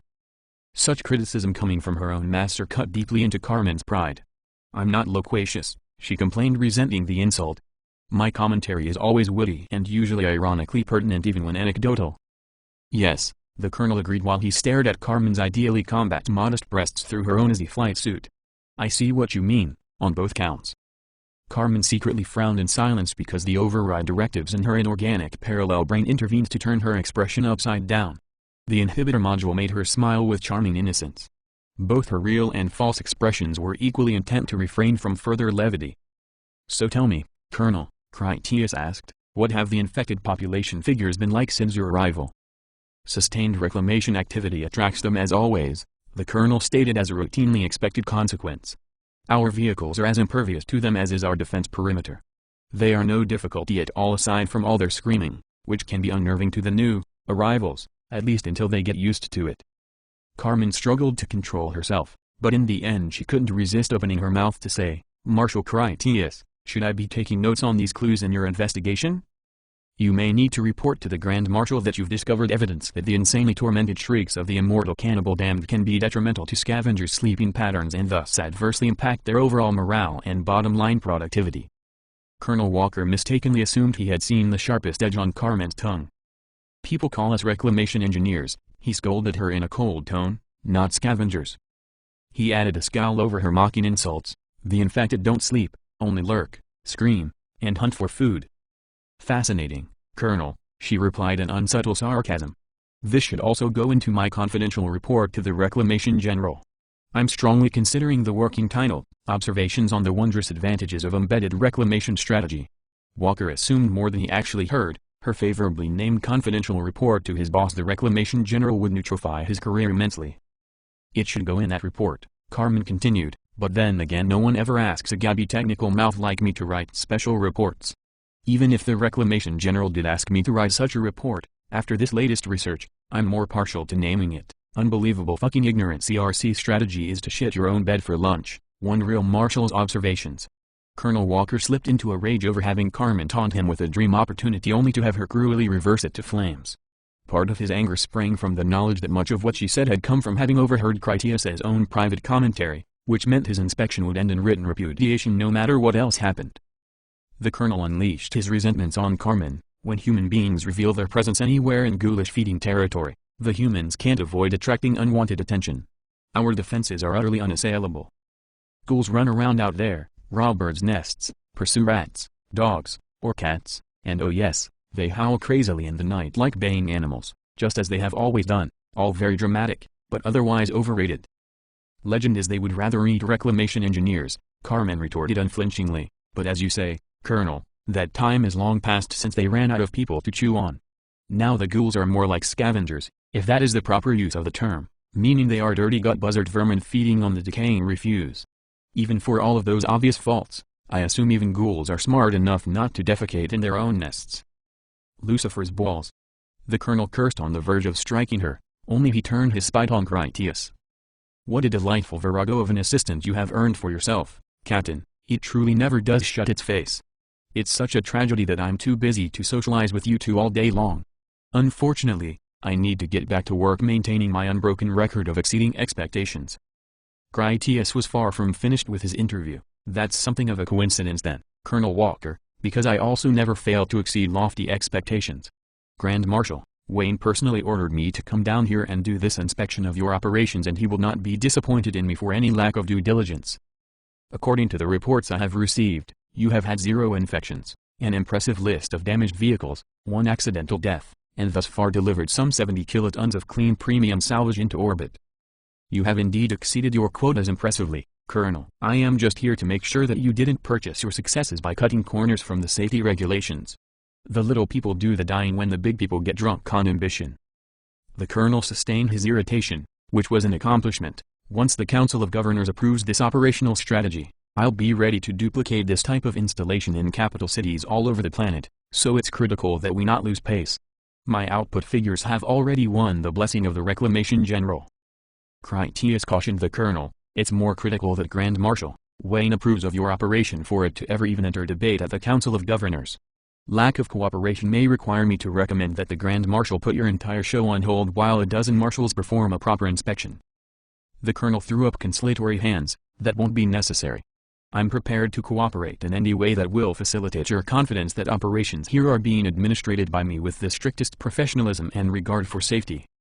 Carmen was about to open her mouth again, but Critias cut her off with a pointed finger to shut it. He commanded, "Access the computer records, see if you can find anything out of the ordinary." It was an order, so she was powerless to disobey. "Perhaps one of my technicians would be better suited to help you with the data records," Colonel Walker offered. "It may be beyond the skills of your thuggish prostitute." "I am most certainly not a pillowbot," Carmen complained. She let the thuggish part slide in, and she was rather proud of her combat grade 5 titanium skeleton. Critias ordered, "Go. One more outburst and I'll unplug you." Carmen went over and then propped her bitestaff aside so that she could sit at a computer terminal to do the job. She could access all the computer records by internal modem, but much preferred doing it slowly by presenting herself as a regular human person with an office job, a person who could perform far better than any one of them ever could. When sitting comfortably, she grumbled, "You of all people should know that I don't have any plug, master, not like you had any trouble finding my input sockets your first day." Critias made sure she was occupied with her task before he returned to Colonel Walker. "Tell me about your one accidental death, Colonel. How did it happen?" "Friendly fire," the colonel answered with a sour expression for the unfortunate mishap. "During an operation where we were culling the numbers of the infected along the perimeter, Tesla flux cannon shrapnel struck one of my men in the head." Critias saw no wisdom in such a strategy. "You use cannons on infected along the perimeter? Does that mean that the shredded bodies of ghouls are painting your entire fence line in contaminated filth?" The colonel shrugged over that minor detail. "It means that the infected are in fewer active numbers on my perimeter. If your pillowbot is still taking notes, have her record that infected don't get smart, but they can learn that they don't like being shot to shit. If they were stupid enough to all march into a volcano after a French fry, we would not have these problems, now would we?" Critias reminded him of the obvious: "Their wounds heal. I've seen this all before, so let me guess, every time it rains, their scattered body parts start to twitch and pulsate with all their old hunger, and the ones that crawled off came back freakishly regenerated and even more dangerous than before. Where they once wandered stupidly into your cannons, now they have learned to avoid them, but they never stopped watching you." "This station is not really so different from being in orbit," the colonel argued. "We're on the inside and the danger is locked without. They cannot get into this base or into our reclamation excavators, so there is nothing to fear but fear itself." "There is more than fear to fear, I can assure you," Critias countered. "Your lack of fear for yourself I might dismiss as foolish arrogance or a martial officer's bravado, but for the lives of the people under your command, it is bordering on incompetence. Standard covert reclamation procedures have proven themselves for generations. Your declaration of open war on the infected has also proven itself many times, as the path to destruction. You're not King Louis." The colonel roared, "This time will be different." A radio message came to Critias through his helmet. "This is Dr. Kyne on the Homer. Are you there, Marshal Critias?" Critias didn't know the man when he answered, "Yes, I'm here, Doctor. How can I help you?" "You are on Earth," Kyne sounded elated. "You're at the Chicago Reclamation Center interviewing Colonel Walker?" Critias played along in an effort to be respectful to a man of some obvious importance in the science sector. "Yes, I am, Doctor. What can I do for you?" "Nothing," Dr. Kyne answered, oddly though still happy about their conversation. "I just needed to verify your location. That's all." Critias dismissed the peculiar interruption as inexplicable, then returned to his conversation with Colonel Walker. "Now where were we?" Walker refreshed Critias's memory. "We were discussing how the fucking orphanage still thinks they really are King Louis's blessing to the preservation of all mankind and how they never have to listen to anyone. The Marshal Service took all their membership from orphan children, such was the source of the nickname. Under the command of the Grand Marshal, all the marshals collectively enforced the regulations they called the King's Law. The legendary King Louis along with his Chief Justice Vanderbilt had set down those rules of civilized living during the first difficult years of the plague apocalypse. That was in a time long before the technology existed for humans to escape into orbital space. In addition to King's Law enforcement, the Marshal Service also performed rescue operations for downed pilots and assorted stranded scavengers. The Marshals by reputation had no secondary loyalties save for the law, the preservation of humanity, and keeping each other on a rigid path. "You should see this, Master," Carmen called to Critias. She said Master according to her irresistible inhibitor directives that forced her to, a particular barrier to her will that activated when he scolded her for talking too much out of turn. Carmen did her best to sneer when she said it, but it came out sounding sweet anyway. He went over to see the monitor over her shoulder. It displayed live infrared satellite scans of the Chicago Reclamation Center vicinity. "This band here is the shredded ghoul meat obliterated by cannon shells," she pointed it out with her finger. It has all gone into regenerative photosynthetic dormancy. Where it gets enough water and sunshine, the meat is warm and green like summer fields. All these dark areas you see over here are deep swamps of infectious offal too. His whole perimeter is pulsating undead entrails like sloppy beach surf.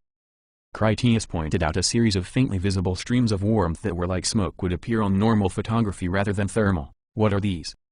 Carmen had specifically isolated those images on secondary monitors for his perusal and riddled her answer with a quote. Her mind contained a vast repertoire of mankind's collective literature, so it was her common practice to use a reverential form of hermeneutics to buffer her juvenile mind and generate that meliorism of human behavior. She did devote sincere effort into making genuine sense of what it meant to be human, which was an irrational state of being under most if not all circumstances. She quoted, "And while I stood in the dark, a hand touched mine, lank fingers came feeling over my face, and I was sensible of a peculiar unpleasant odor. I fancied I heard the breathing of a crowd of those dreadful little beings about me." Critias had grown accustomed to Carmen's superior vocabulary and even enjoyed the gains she crafted from her endless supply of memorized books. The story of the Morlocks had always been one of her favorites when discussing ghouls, so he already knew that much and quickly solved her riddle. He answered, "So many ghouls are in the basements of those ruined buildings that the collective heat of their bodies and breathing is rising out as thermal air columns." "Good work, Carmen, anyone but us would have overlooked that." His praise deactivated the master routine that so disgusted her. "I believe that to be the case," she agreed. "Tens of thousands of individuals are generating thermal exhaust of that magnitude. I estimate there are 750,000 mobile specimens within a 4-kilometer radius." He queried, "Do you think we could get gunships to clean those out?" "I don't think so," she calculated rightly. "They're too deep underground. You could bury them under the buildings until they dug themselves out, which they would in short order." Critias commanded her, "Mark those plume basements as targets and then transmit the package to the orbital mass drivers. Punch those buildings flat and let them dig back up from hell." Carmen used Marshall access codes to send the firing mission and then reported the reply they sent back. "Next orbital position for firing will be in 7 hours 12 minutes without an emergency retask." Colonel Walker had listened to their conversation. The orders to demolition major standing structures he planned on reclaiming appalled him. "You can't be serious," he complained. "You are going to start leveling the city from space because you're chasing your ridiculous theory on witches, or is it warlocks? What do you call them?" "Watchers," Carmen assisted him. "It's more of a hypothesis than an actual theory. Humans frequently make that mistake." The colonel ignored Critias as android as though she were nothing but a cheap bimbo. "I told you that I taught them the price of getting within range of our guns. The Tesla flux cannons have range to the horizon if need be. The ghouls went underground to stay away from the guns. They have been harmlessly skulking at a safe distance for weeks, just like we want." "Well then, nothing to see here," Carmen apologized mockingly. "Hannibal at Portas is not the cause for worry that it used to be." "It means Hannibal is at the gates, Marshal," Colonel Walker translated the Latin. "I know what it means," Critias replied. "Here is one perhaps you don't remember, Sedent Armatogi. It's the orphan's oath to the Council of Governors. The warriors serve the will of the scholars, not the other way around. You have not told the council anything about your ghoul nesting problems. You are sucking them into this area as if you're hosting a chili cook-off. The smart thing to do is to close this place out and then nuke this shithole." Walker asked, "Do you have any idea how many metric tons of copper alone I can get from just one of those buildings? Do you know how much aluminum? There is enough construction-grade steel for the builders to frame out a new habitat. You can't just implode them. Neper gladium." Critias had learned to speak Latin in Ladus as all marshals did. He glanced over at Carmen as if to say that he had warned her that Colonel Walker wasn't going to be friendly. "Do not entrust a sword to a boy," Carmen translated anyway with only a hint of a smirk slipping past her inhibitor barrier. She enjoyed telling him that much. Critias continued speaking with certainty, "I assure you, I both can and will. Colonel Walker, you are withholding critical information from your reports to manipulate the Reclamation General and the Council of Governors. Call your crews and lock this place down. By the authority of Grand Marshal Wayne, I hereby order you to evacuate this facility. You will begin your preparations immediately. Just tell your men they have earned a short vacation back home. I don't think it will take the council long to interview you themselves." The nervous clerk entered the control room appearing even more sweaty and timid than his usual. He stammered, "Colonel Walker, sir, there is a small problem that requires your attention." "What is it?" the colonel demanded. The man stuttered, "Private Carlson, sir, he is several hours overdue for his shift at the pre-sanitizer sorting area. Walker took the news as a mere nuisance. Is there some reason you did not report this to me several hours ago? The clerk explained. It appears that his co-workers were trying to cover for his absence to keep him from going on report, sir. They believe he was drunk last night and sleeping it off. Colonel Walker took the matter more seriously. Where is Private Carlson now, Lieutenant? The man paled as if he might faint. No one knows, sir. The colonel yelled at him. Perhaps you should find out. Carmen searched the security camera records by high-speed modem and then put a relevant video on the main wall projection display. She explained, Private Carlson appears to have injured his hand yesterday. Private Carlson, wearing a plastic splash suit, had been sorting through piles of reclaimed metals fresh off the unbelievably filthy trucks when a jagged spur stabbed through his glove like a needle. Carmen followed his movements from the records to show Private Carlson frantically washing his injury to then later return to his quarters where he tried to sleep, but only tossed restlessly.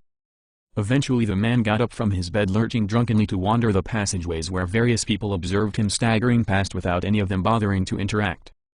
He ended up in the motor pool area where he had climbed into a main battle tank and then locked himself inside. Surveillance footage confirmed that up to the current moment he had never exited the vehicle.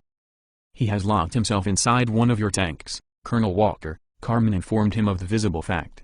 He's either infected or in belief that he is. In either case, he is now in possession of a vehicle capable of leveling this entire building. She considered her deductions before adding, or perhaps he wanted a quiet place to sleep away from the screaming of the damned. According to my notes, it has been known to be demoralizing. Colonel Walker commanded, patch me into that tank's audio. When they had, he shouted into a microphone, it's time to wake up, soldier. Your shift began 3 hours ago. The terrified private cried, oh God. You're coming to murder me. You want to do to me what you did to Finkler. He kept telling you that you were bringing in too much too dirty. Critias looked to his android, who is Finkler? She replied, the friendly fire accidental death was named Adrian Finkler. Critias turned on Colonel Walker, this Finkler got infected while sorting your blood-soaked trash, so you shot him and then covered it up to protect your sterling reputation. It wasn't a question. The governors might have shut me down if they heard of it. The colonel admitted his guilt in the conspiracy. Get some lab teams to his bunk and have them test for traces of infection, Critias ordered the colonel. Tell your guards to interview anyone who came into contact with him since he injured himself. If you have a tactical team on standby, tell them to storm that tank or to disable it by any means necessary. The colonel was out of arguments and did as Critias demanded. When he was finished sending the orders, he told Critias, the assault platoon needs 5 minutes to get into position. Critias went to the microphone for communicating with the tank. This is Marshal Critias. I want you to listen carefully, Private Carlson. The medics tested your bedsheets and your sweat was negative for infection. You're not infected. When you injured your hand there was no infected matter present, it's just a minor laceration and you're not infected. Exit that vehicle and return to your regular work shift. Colonel Walker is not going to discipline you. I give you my word on that. The private howled, you're lying. You're all damn liars. You want to murder me just like you did Finkler. I'm not a ghoul. I'm perfectly fine, but you still want to kill me. You're never going to do to me what you did to him. Carmen reported, records show the tank is in for engine repairs, which the mechanics completed yesterday. It has all requisite ammunition on board and is fully mobile. The tank powered up with a fearsome growl that was readily audible through the security feed. The revving turbine was a menacing roar of unrivaled power. Take the tank now. The colonel ordered his assault team. Take it now. Shoot it with a fucking missile if you have to. It was fortunate that Private Carlson sorted trash instead of driving tanks for a profession because he found starting the engine much easier than figuring out how to make it go somewhere. Carmen had a ready solution. I will override the controls through the remote transponder interlink. She found her access to the weapon systems to be fully functional and then disabled them all with Marshal Service override codes. When it came to the rest of the vehicle, she discovered that the colonel had installed a secondary firewall to prevent anyone outside his command from monitoring the tank's activities. I have disabled the weapons, she reported, but I can't gain access to the primary drive controls or the auxiliary systems. There is an unauthorized secondary firewall. I believe it was Colonel Walker who ordered this illegal modification to circumvent Marshal Service observations of his activities. Critias told the colonel, that may soon become an expensive decision just because you want it to be a secretive jackoff. A team of soldiers leaped onto the stationary tank and then used a special key to open the locked hatch from the outside. One of the men fired his rifle down into the open hatch to kill the driver. After his projectile struck Private Carlson at the collarbone and then passed through his body, it only served to make the desperate man even more agitated. The shooter yelled a warning. "He's infected." The tank tilted wildly nose down as the Tretch suddenly spun under their full reverse throttle. It sprayed concrete shavings across the garage like from a pair of turbine-powered diamond chainsaws. The mighty machine raced backwards across the motor pool, shaking off the besieging soldiers to send them rolling across the floor. In his rapidly growing alarm over their worsening situation, Colonel Walker demanded, "Man every weapon to destroy that tank. I want it melted into slag." Carmen followed the tank with the cameras to show it crush a lighter vehicle flat and then punch through a wall to continue at speed. After it demolished the wall, the tank plowed through several layers of defense barrier and then crossed some shallow trenches. Various Tesla flux machine gun positions peppered the tank's armor, unable to inflict any harm upon it. One massive concrete bunker proved strong enough to block the tank's progress when the vehicle hung up on that obstacle. Even while immobile, the tank was a frightening runaway menace, screeching violently as it continued to spin its treads. Several rockets streaked into splash molten flame across the tank's hull. The rocking impact of the explosions turned the tank slightly so that its treads found new traction, which pulled it free from the obstacle, and then the tank set off once more. A few remaining barriers fell under its weight before the tank reached the outer perimeter wall. That last defense crumpled under the tank's impact to leave the reclamation center fully exposed to infected attack. The last camera filmed the tank as it rumbled off into the ruins of the city. It finally foundered and then sank down into the dark basement of a building it had penetrated. Colonel Walker slammed his fist down on the crisis alert button to sound the alarms everywhere in his base. All of his people rushed to arms to repel a mass invasion of infected when it arrived. Critias told him, "This is still your base, Colonel, and you're evacuating if ghouls are coming or not, so do what needs to be done until transports can arrive." The colonel sneered at that suggestion. "This is Earth and we are men. The infected have not taken this installation yet and they're never going to." He went to his microphone to bark orders, "Concentrate all firepower at the breach in the defenses. All engineering crews are to get a new barrier up as quickly as possible. I order you to sacrifice any vehicles or materials you require to close up that wall immediately." "I want in on this," Critias told the colonel. "We marshals are not the sort to stand by watching a fight. If our situations were reversed, you would expect the same. Leave the android with me." Colonel Walker pointed to an exit. "Take that door and go up one floor. I'll call ahead and tell them you'll be their new acting commander." "Do anything he asks I would approve of," Critias ordered Carmen as he rushed off to follow the directions. Upstairs in an outfitting room, Critias encountered 10 men wearing mesh suits as they gave final checks to their weapons. Their Red Rat insignia patches identified them as members of 1st Platoon and the already elite reconnaissance armature teams. Their reclamation general sent out such men in mesh suits to find worthy harvests. In the trade lingo of the old foragers, an armature meant a mech suit and recon meant built for slice speed rather than intense battle action. In total, the applied meaning was that they were team player covert shooters that scouted premium salvage locations and then hunkered down as mushroomed forward observers while the reclamation excavators collected the payoff. To get all 10 men straight in posture and formation, the leader shouted, "Form up, you junkyard dogs." He informed his men, "You've all just volunteered to become deputized members of a marshal's posse." He pounded his chest to spark them all to a Roman salute to Critias, done potently and perhaps best by men in armatures. The name over the heart of the lieutenant emblazoned reflector gold red, Lieutenant C. Daniels. Critias joined their proud salute saying, "Things have really gone to hell and I only just got here. Some private suffering the brain fry has hijacked a tank and crashed it through the whole defense perimeter clear to the outside. My android tells me there are 750,000 screaming freaks nearby and the local warren. Our situation is moments away from nosediving off into total disaster. We need to slow up their attack until some major transports have time to come pick us up. So who's with me?" Daniels led his men in an aggressive roar that signified their readiness for action and then everyone raced as a team to the rapid freight elevator. On the way down dozens of floors, Daniels told Critias, "We have heard of you around here, Marshal. My brother Irving was on the Galzing when she floundered north of Brandenburg Gate back in '82. Critias remembered the incident well. She was a fat boy reclamation freighter that bellied down so hard she broke in half to the keel. Ghouls were all over her looking for victuals like 10,000 pissed-off honey badgers. I saw some amazing sights that night. They tapped me for my captain's bars over it." "Irving is a deck officer on a new freighter now," Daniels told him. "He serves on the Big Red Fred Sanford, thanks to you and your Marshall's rescue team. I always wanted to join myself, but they only take like kids with no parents, so I worked my way up to Red Rat 1 to be more like you guys, Always in the shit and taking none of it. As thanks to the compliment, Critias answered, your brother should be proud then. The biomechanics won't stew up those mesh suits for just anybody. In the days of King Louis, you would all be captain's table foragers. The marshals and reclamation personnel were both foragers, and the meaning of the oldest term before that single service of ingenious survivalists had split up into those who specifically harvested resources and the combat-oriented marshals who wielded the heavy weaponry for protecting them along with everything else. The Red Rats were scouts and killers rather than scavengers, but still part of the Reclamation General's considerable reach of power. The Lord of Scavengers commanded more ships, ground vehicles, and personnel than the Marshal Service did.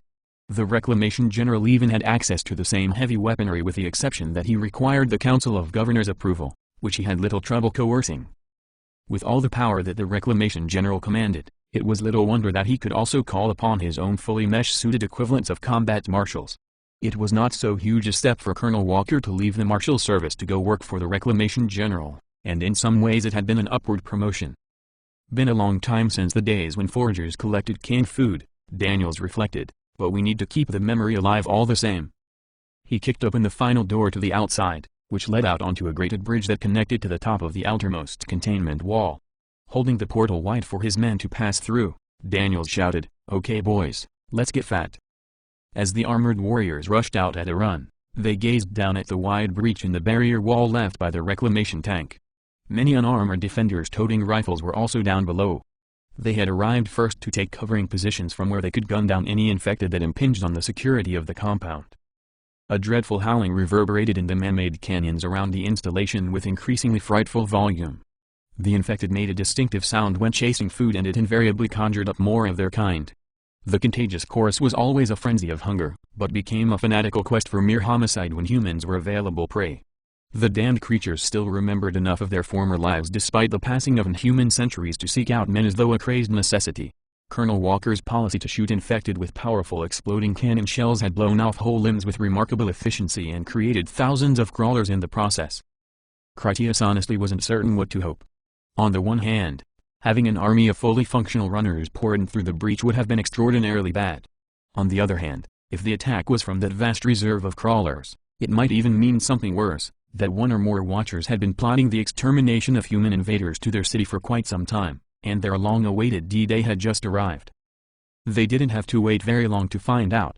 As the volume of the mad monstrous screaming reached a crescendo, thousands of jitteringly awkward crawlers clambered toward the gap in the containment wall. Packed tightly together as they were and crawling all over each other, the ghoul horde was an unwholesome wailing carpet of malice and enshrined faces. At times, the creatures were hideously reminiscent of their former humanity, like maledict prisoners of inequitable misfortune who were more deserving of mercy killings than condemnation. The massive gunmen down below opened fire with their weapons to repel that first attack. The infected could bleed their infectious blood, but not to any death. Enough tissue damage could force them into dormancy while they slowly regenerated themselves to finally awaken once more. When a bullet blew apart a ghoul's head, a lack of functional brains deprived them of ever regaining aggression, but even while headless their undead bodies would never die. Their body would lie there forever, sometimes twitching, taking water from the rain, and even using sunlight for their photosynthetic organelles that rapidly expanded in their unending biological quest for nourishment. Ghoul tissue even consumed the molds and fungus that tried to devour them first with no chance of success. The soldiers jeered as their indomitable weaponry reduced the crawlers into a lake of shredded gore that gnashed with broken teeth. Their furious defense also prevented the engineering crews from getting up front close enough to make any effort at repairing the breach in the main wall. For all their early success, Critias understood that it really amounted to nothing. The crawlers were only eating up the defenders' precious time and ammunition while preventing the essential repair work that might have made a real lasting difference. Many more crawling infected came to replace those that the defenders destroyed. On came the limpers, stragglers, and hoppers who mindlessly sacrificed themselves to the gunfire so that the overall battlefront pressed its advance ever closer. The infected assaulted the breach by the thousands, and only a minority of them approached in a direct path accessible to the bullets from the defensive weaponry. Many more ghouls encroached along the footing of the intact perimeter wall where they were relatively safe from the soldiers' supervelocity projectiles spat from Teslaflux rifles. Critias led his team to the top of the main wall from where they could have a controlling overview of the battle. As soon as they were in the position, what they saw struck them full of dread. Realizing just how extreme their situation truly was, Critias went straight to his radio. "Colonel Walker, the whole city is coming to wipe us out, and I do mean the whole city, 1 million of them." From their view on the wall, there was not a single street that didn't have densely packed flowing rivers of the filthy monsters who all screamed the same hungry song of death.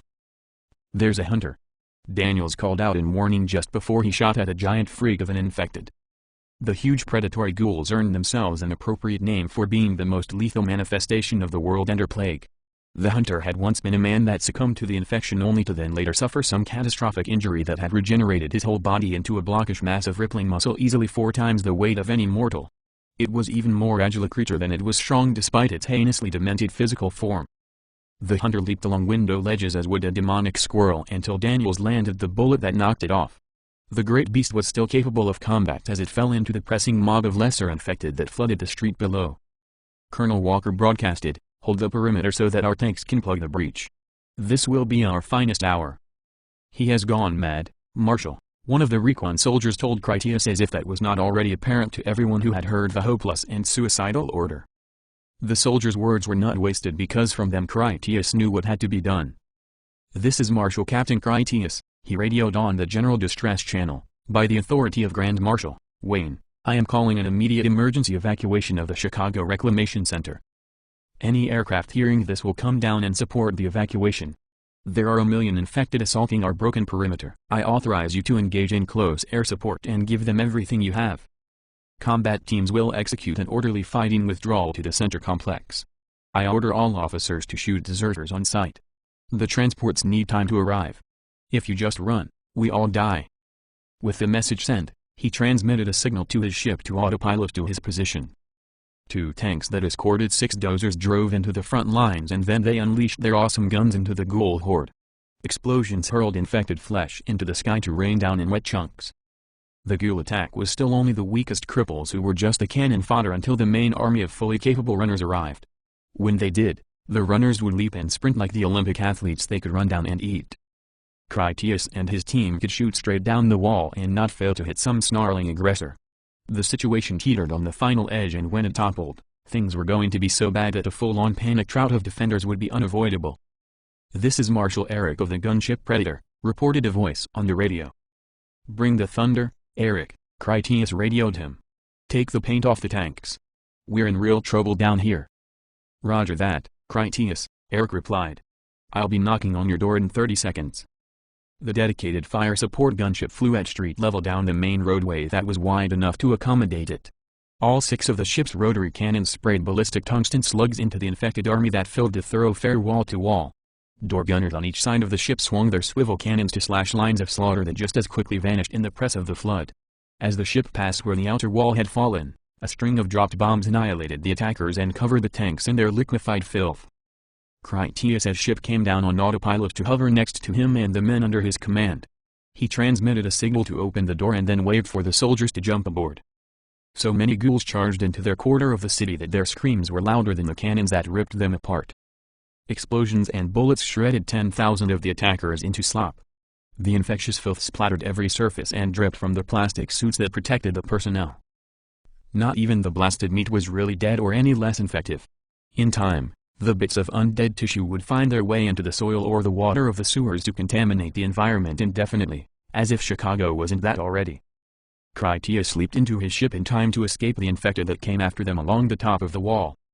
Down below, the deadly runners inundated the breach en masse and then spread out like angry hornets to pursue the tactically retreating defenders by sprinted leaps. As Critias took the pilot's seat, Daniels asked, "How about we knock some buildings down to make a kind of firebreak? This noise is calling in every infected in the city and our troop transport isn't even here yet." Critias replied, "A gunship doesn't pack the kind of firepower to cut a building in half." He piloted away from the wall and then repositioned to fire his cannons into the breach to help slow the unstoppable flow of ghouls. "We know these buildings, Marshal," Daniels told Critias with confidence. "All of them are rusted out death traps on their last legs. That big one there has been completely off limits because it is hanging on a thread. If we hit it in the right place, it will come down. I can guarantee you that." Critias agreed with the plan. "Where is that right place?" Daniels pointed out the building he wanted. "Put us inside with some explosives and we can take care of the rest. This is what we do best." Critias told Daniels the security code to his weapons locker as he flew the ship toward the fragile building. His ship's rotary Tesla flux cannons easily sliced open the face of the masonry to expose the structural steel beams at about the 6th floor. Some additional hypersonic tungsten slugs severed the girders, and then Critias crushed open the remnants using the armored hull of his ship. The recon team emptied the locker of Tesla flux grenades, plastic explosives, and detonation gel. While Critias held the ship in a steady hover, the men jumped out the side door into the building. Damage from the tank that started all the problems gave the infected direct access to the motor pool at the heart of the installation. The defenders fell back by that route while the tanks did what they could to give them some cover. The infected already swarmed through the entire area within the perimeter to the exclusion of the core building. They had dragged down and killed at least a dozen personnel, and were hot after the rest. 2 more Marshall gunships joined the first in suppressing the infected while a large reclamation carrier came down and then hovered at the landing pad on the roof of the tower where it began the evacuation of the survivors. Critias fired his cannons into the slough while he waited for the recon team to return to the ship. They took longer than he had hoped. He was about to radio them for an update when his ship suddenly rocked from the impact of a massive hunter that dropped onto his front viewport. "Hurry up, gentlemen," Critias radioed his team. "I've got a hunter crawling all over me." The hunter was nothing like the brute that Daniels had shot. This one was a legless crawler that bracketed like an orangutan on oversized arms strong enough to tear a mech suit in half. "We are on the way out," Daniels transmitted. "They're right on our ass." Critias wanted to move the ship to shake off the hunter, but the recon team was about to jump aboard. The hunter snapped off a radio antenna as it swung from it to one of the projecting Tesla flux cannons. Critias triggered off the gun just as the hunter stupidly gripped onto the tip of the muzzle. The single round vaporized the creature's arm and sent the rest of its body on a spiraling 6-story descent to the street. The recon team fired their rifles at a pack of ghouls that chased them through the building, and then Daniels held the pack off with some grenades while his team jumped into the gunship. He finally joined them at a rifle-blazing leap so that Critias could pilot clear of the tower and then fly for the rooftop where the evacuees gathered for extraction. Daniels shouted, "Scavenger this!" as he transmitted the detonation signal, which caused tremendous explosions that vomited flailing ghouls and debris out many windows. As the bombs deprived the decrepit tower of its last remaining structural integrity, the whole thing toppled forward under its own titanic weight, shaking the earth under an epic tonnage of collapsing wreckage that kicked up a cloud of dust so large and thick that it would be clearly visible from space. For the infected, it was worse than darkness within the cloud of dust as it formed mud in their eyes, clogged their noses, and desiccated their throats. They could no longer locate prey and lacked the intelligence to reason their way out of their calamity. The infected started to savage one another in their blind fury. That collapsed building proved itself to be a miracle for the humans as they escaped from the doomed installation. As Critias landed on the corner of the roof, he left plenty of room for the incoming transport freighter to collect the evacuees. "Where are you, Carmen?" he radioed his android. "Give me a situation report." "Colonel Walker and I are in the motor pool," she answered amidst shooting and screams. "The tank crews are the last people still down here and we're determined to get them all out." He pledged, "We're coming down to help." An especially loud infected wailed over her radio as though it was right in her face. The sound of thwacking became the resounding snap of thick bone that cut a piercing shriek off short. "Don't come down," she insisted. "I've got everything under control and we're already coming your way." Critias exited his ship and then waved for the recon team to follow him. "Help get the people onto the freighter," he ordered them before he switched his helmet microphone to a loudspeaker. "If you have infected blood on your chemical suits or clothing, throw it away before boarding the transport. Anyone infected on the transport will exit the ship by the airlock into open space." Black soot covered the tank crews as they reached the roof. They hacked up more of the dust from their lungs. Colonel Walker was in the same condition as he followed behind them. When Carmen reached the roof last, her bitestaff dripped with infected blood and brains. She shouted to Critias, "That's everyone." One of the riflemen went to Colonel Walker and then showed him the bloody bite mark on his forearm. "I've been bitten, sir. I'll hold off the infected for as long as I can." With rifle ready, the man ran back down into the stairwell to fight until he fell doing it. The large transport freighter's cargo hold was spacious enough to evacuate everyone with room to spare. Colonel Walker, Critias, and the recon team made sure everyone got aboard until they alone remained outside the ship with the android Carmen. "This is Marshal Critias," he radioed the heavy transport pilot. "Take off immediately. The rest of us will get out on my gunship." The doors closed on the transport and then its Tesla flux drive order made the air hum as it lifted off. As he headed for his ship with the mech suit recon team following, Critias shouted to Walker, "Let's go, Colonel." Colonel Walker pulled out a pair of Tesla Flux grenades, one for each hand. He cocked his head toward the stairwell door as he said to Critias, "For the life of me, I can't seem to remember that man's name. You find out for me and then write the recommendation. While you're at it, render my apologies to the Council of Governors and to the General." With that said, Colonel Walker turned, ran with a short dash, and then leaped off the roof. Long seconds later, the muffled explosions of his grenades came up from the street far below. Critias, Carmen, and the Red Rats boarded his ship and then took off for orbit. "This is Marshal Alice of the gunship Raptor," a woman transmitted on the general flight frequency. "By order of Grand Marshal Wayne, the reclamation freighter Grabble and the Marshal's gunship Achilles will stand off for 24-hour quarantine and decontamination period. If you attempt to dock, I will fire upon your vessels. Confirm your orders immediately." "This is Grapple," came her first answer. "We confirm our orders and are initiating command control lockout. Central Flight now has remote pilot access." "Orders received, Alice," Critias answered. "The Achilles stands down." "I'm glad you made it out," Alice Virgilides told Critias. "Welcome home, big brother."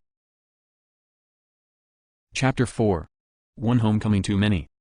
After the quarantine period, the medics spent another 8 hours as they cleared the evacuees through all their decontamination procedures. When the doctors released Critias to move about the Homer freely, a message came to him that he should report to the Grand Marshal immediately. Critias went to the nearest transport tube and then took a car on the way to his boss' office. When he pressed the doorbell, the artificially intelligent door announced him with a pleasant voice that spoke on the other side, "Marshal Captain Critias Virgilides here." A moment before the Grand Marshal's Delta android secretary Elizabeth opened the door, Critias believed he heard an unfamiliar voice in the room beyond and it said, "Critias, that son of a bitch. I'd give anything to get my hands on that," and then it abruptly faded away. The sound was so faint that Critias couldn't even be certain it was real, as if perhaps his overactive imagination had just fabricated it as a symptom of some inner anxiety that lingered from his traumatic adventure in Chicago. The door opened to reveal Elizabeth's smiling face. Unlike Carmen, whom the bioengineers had built to withstand combat-level punishment, Elizabeth was a technical android only suited for bedroom, office, or laboratory tasks. On the surface, she was an attractive female with peculiar silvery white hair, but otherwise she was essentially indistinguishable from human, if the observer overlooked an android's bit too perfect countenance. "Come in, Captain Critias," she welcomed him. "The Grand Marshal is expecting you." Critias knew the sultry android well. "Is that a new voice you have? It seems more beguiling than usual." She had all the vanity so common to the androids. "Do you really think so?" As he recalled the strange male voice that he had first heard through the door, Critias asked her, "Is the Grand Marshal speaking to anyone? Should I come back later?" "No," she said sweetly as she also took his arm like to escort him. "Leave him alone, Elizabeth," the Grand Marshal told her from inside his adjacent office space. "Critias is here to see me." Elizabeth walked Critias and then departed as he found the Grand Marshal where he sat at his desk smoking a thick cigar. He had a half-full glass of bourbon before him with the bottle standing by. "I'm not sure yet," Critias told him facetiously, "but I'm thinking your suspicions may have been right. There could be some problems with the Chicago Reclamation Center." Elizabeth came back in to join them. "There is a communication coming in for you, Grand Marshal. Governor Grant wishes to speak with you." "Bah!" the Grand Marshal exclaimed. "It's been like this all day." He spun about in his chair in a 180 to face his wall screen as it lit up to the image of Governor Grant on Station 2, the Shelley, where the bioengineers had their android factories. "Good afternoon, Governor Grant. How can I be of service to you?" The governor told him, "I want to commend you for your foresight in ordering the evacuation of the Chicago ERC in time to save most of the personnel. At the next meeting of the council, I am forwarding the motion that we formally recognize your exemplary service with a feast of thanks." Wayne appreciated the gesture. "You're too kind, Governor Grant. I'm sure the people will be grateful. I was just doing my job." Grant added, "We all sleep better at night knowing you will continue to do so." "Excuse me, Governor Grant," Critias spoke up. The governor was unsure of Critias's name. "Yes, Marshal?" Critias told him, "Colonel Walker, sir, he asked that I tell the Council of Governors that he sends his apology for any shortcomings you find in his command ability." "I will pass along the message," the governor assured him and then ended his call. "A feast of thanks," Critias repeated to the Grand Marshal. "How many times have the people grown fatter celebrating your heroic accomplishments, sir?" Grand Marshal Wayne took a second glass from his desk drawer, poured Critias a whiskey, and then asked, Cigar? Critias nodded. I'd be delighted, sir. Wayne pushed the cigar box to Critias's side of his desk. You did a fine job down there, son. Not well enough for Governor Grant to even know my name. Critias felt a little underappreciated. Grand Marshal, Wayne gave Critias a knowing smile, when I sent you on that mission, how did you feel about it? I was wondering what I did to make you want to punish me with a reclamation center inspection, a far cry from my usual support and rescue. It's no secret, sir, that there was bad blood between you and Colonel Walker. Seeing one of your most loyal protégés was certain to set him off in the worst way. Grand Marshal, Wayne expected more of an answer, and in the end it seems that you were right, sir. Things were crooked down there. Colonel Walker's friendly fire incident was really an infected laborer that he executed off the books. Not long after I arrived, we find out that he had another infected on walkabout from the dormitory. The brain cooker ends up locked inside a dozer defense tank, which he then uses to plow a new highway straight out into the wild meat yonder. As you can imagine, sir, things went rapidly downhill from there. Some red rats I hooked up with dropped that building down on their heads. Those guys really hustled. I will put them up for some well-deserved commendations. The Grand Marshal leaned back in his office chair feeling well satisfied with Critias's assessment of the decisive wisdom involved. I guess I was on the ball then with my decision to send you down there and rattle Walker's cage a little. After a puff of tobacco, he added, I hope you were not thinking it was just perchance that my number one son was on the scene when they needed him most. Wayne sipped whiskey. Speaking of rewards for service, how is that new gunship working out for you? I don't suspect that even those twin wrecks the NSP-7 field drives feels as smooth under you as that new android. I have seen the combat specs on that Epsilon K they stewed up for you. She's the beauty hiding the beast. Critias felt embarrassed over his failure to fully appreciate the many fine luxuries he had accrued with the generous assistance of the assiduously conscientious Grand Marshal. Wayne had in fact sensed improper goings-on down at the Chicago ERC and then promptly took appropriate measures to reach the root of it. I apologize, sir, Critias admitted genuinely. You have always gotten the best for me and it was your shrewd instincts that saved the day down in Chicago. Wayne divulged, I've known Colonel Walker since I was well younger than you are now. We grew up at Ladis together. I knew him more than well enough to sense when he was getting a little shady to pump up some inarguably astounding reclamation figures. His friendly fire story was more than fishy enough for me to have cause to command a formal inquiry. I sent you to do an inspection, confident that you were the right marshal to infuriate him enough so that we could get to the bottom of it. Critias said, not to seem ungrateful again, sir, but I don't think you have told me yet why you summoned me here. Well, the Grand Marshal began and then paused to drain his glass. The eggheads down in engineering have pulled off something really amazing. It would be more true to say that they have done the impossible. As I understand it, they have discovered an important new lead on creating a true antigen for infection.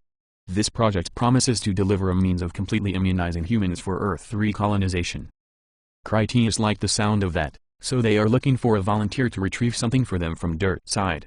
That's my kind of assignment. I'm glad that you feel that way, Wayne told him seriously, because from the information I have received, no one but you can even attempt this assignment. Get some rest and when you're feeling up to speed, head down to Sector 8 and talk to a Dr. Kine. I know that name, Critias recalled readily from memory. He was calling me down in Chicago, but said he just wanted to make sure I was there. I'm wagering he will be equally crazy in person. Critias went home to his apartment to get some much-needed sleep. He didn't get any rest while aboard his gunship during quarantine or any since, so he felt truly exhausted. Before getting into bed, he went to his desk to type out a formal recommendation to the Council of Governors that Lieutenant Daniels and the rest of his recon armature team receive exemplary beyond service accolades. Critias attached a letter of acclaim for Sebastian Kane, who deserved credit at Rat Central for training Daniels and his boys in the first place. Their off-the-cuff ingenuity and heroism in toppling that building had saved most if not all their lives. After Critias searched up the name of the bidden soldier, the final one who had rushed back down to make final attrition of defense, he put the name of a D. Rhodes to the council requesting the man's family receive his posthumous Medal of Heroism. Critias made clear in his written recommendation for Rhodes that one hardened Marshal Colonel leaped right off the Sky Tower roof after he witnessed such blazing valor right after having survived so much of his own incautious command. Critias also emphasized that he was the second seasoned marshal who was there as an eyewitness to tell of the bravery in a hero's last charge gun in hand.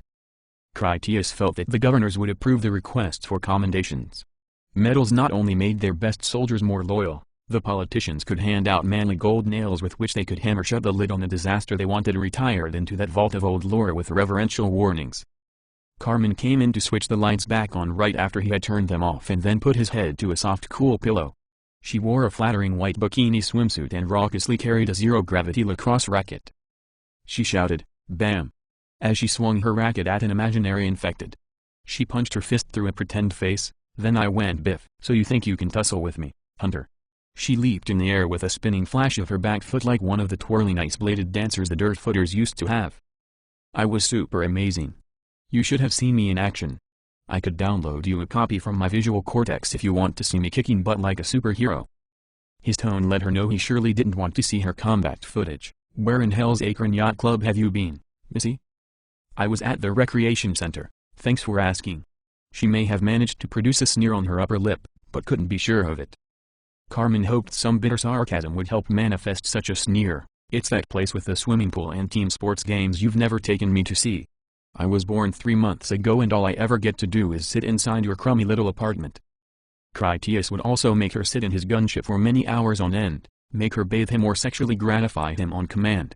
He had never even offered some explanation as to why she existed to service his least and most selfish irrational whims.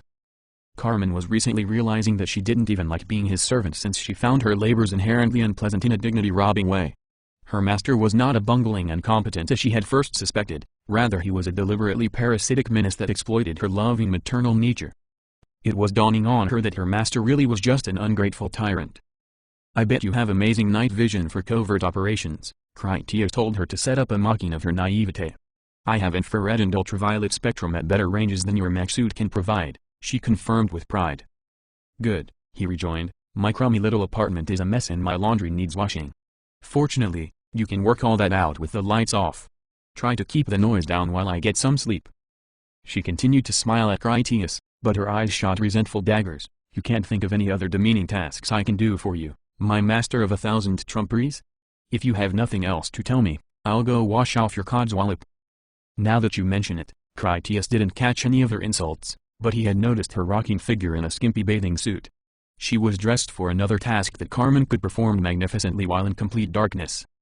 The idea made him grin at her while he held open his covers. "You can climb in here for the night and let me give you some nocturnal swimming lessons, or you can work all night, and clean the shower too." She immediately refused. "I'll get started cleaning the shower then."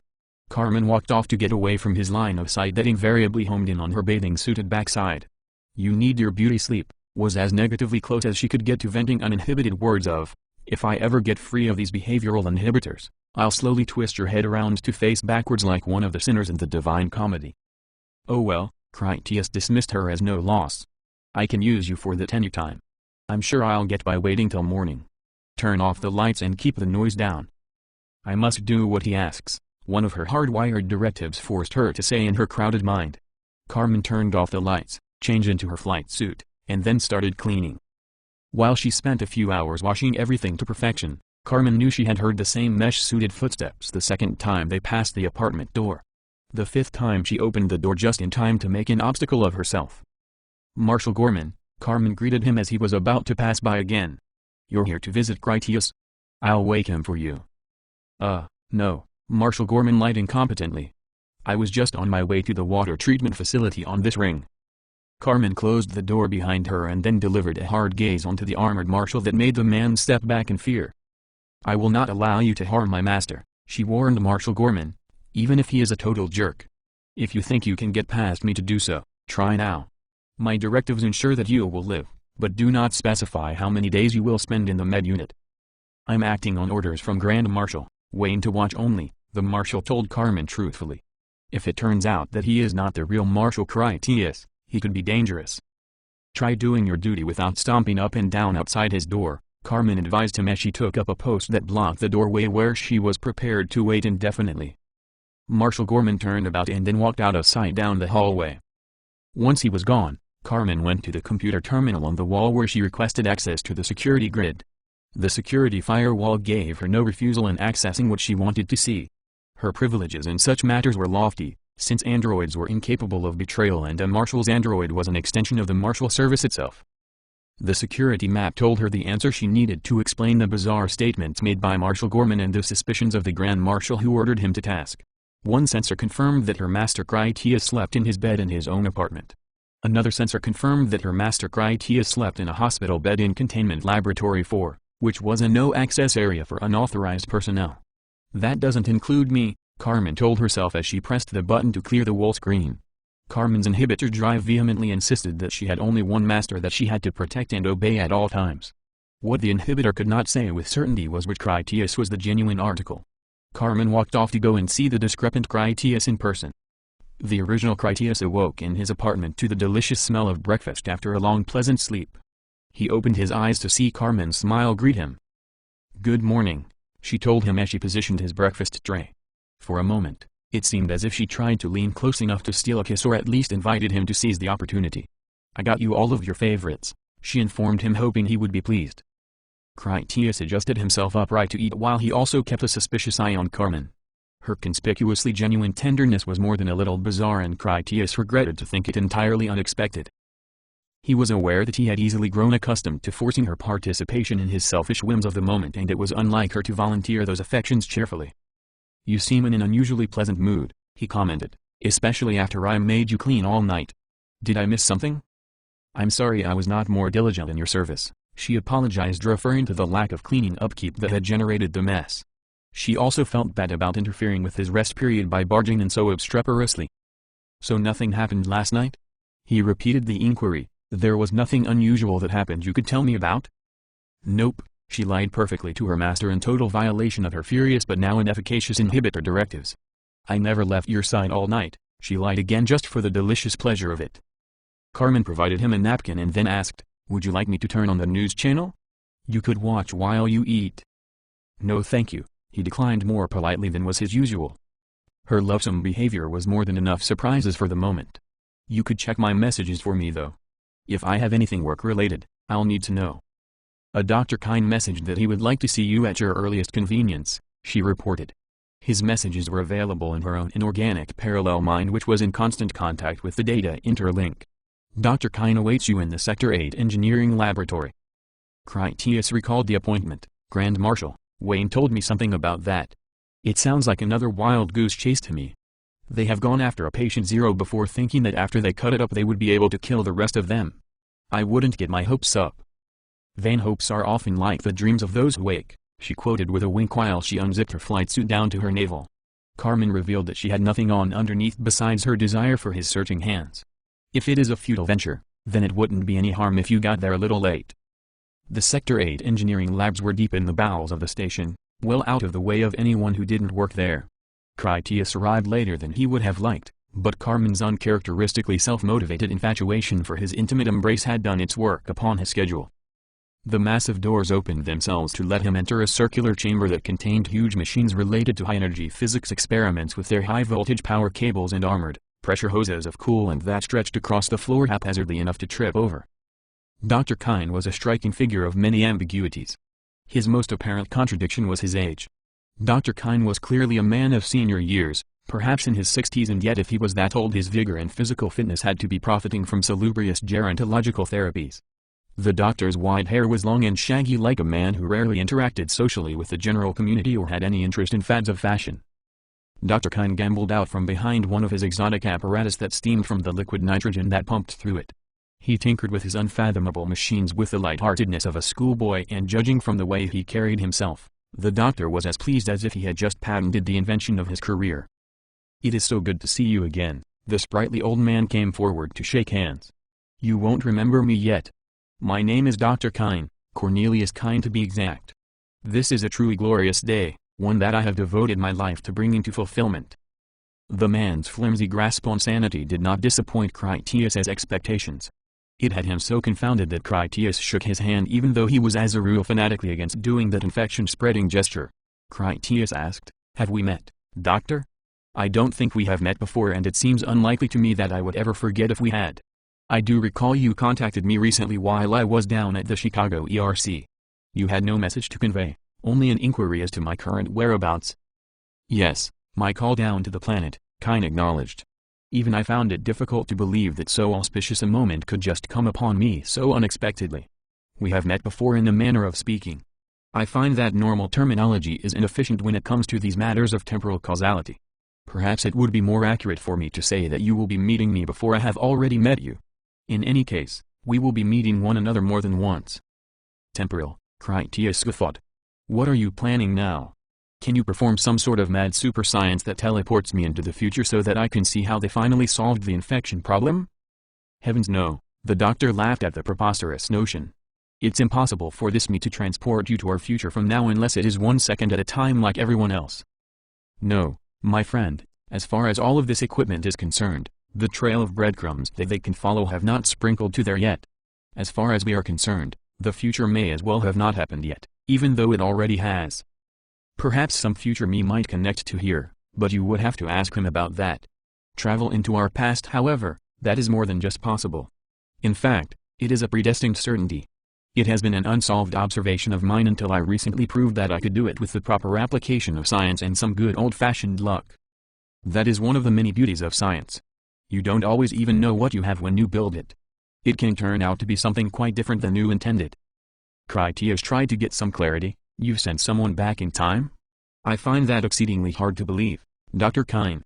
Were it not for this impressive laboratory and the fact that you have the backing of Grand Marshal Wayne, I would think you have gone mad. Actually, I haven't sent anyone back in time yet, the doctor confessed, but I assume it will be easy enough to send you. With your help, I now have a clear understanding of how I already did it in the near future. Bringing you back from the past to this time was exceedingly difficult, requiring many years of experiments before it recently worked more or less by accident. Critias was not as confused as he would have preferred to be. You brought me back during an experiment recently. You brought me back from a voyage to the past, without ever sending me there in the first place? Exactly, the doctor praised him. You're sleeping in a secure medical lab a few floors above us as we speak, that other future you I mean, from the past. Critias clung to his incredulity. And you've spoken to this other me? Oh yes. The doctor beamed with youthful excitement. I would introduce you to yourself, but unfortunately you've already informed me that was not what happened when we met this time, which is my now, when we were the same now for the other you who perceives this now as your past even though this you will still have to experience that now as your future. It's all quite simple when you think about it. Critias thought he had the linchpin on the issue. If I'm already back, why would I need to go now? The doctor reminded him. You already went now and it was you that told me to send you.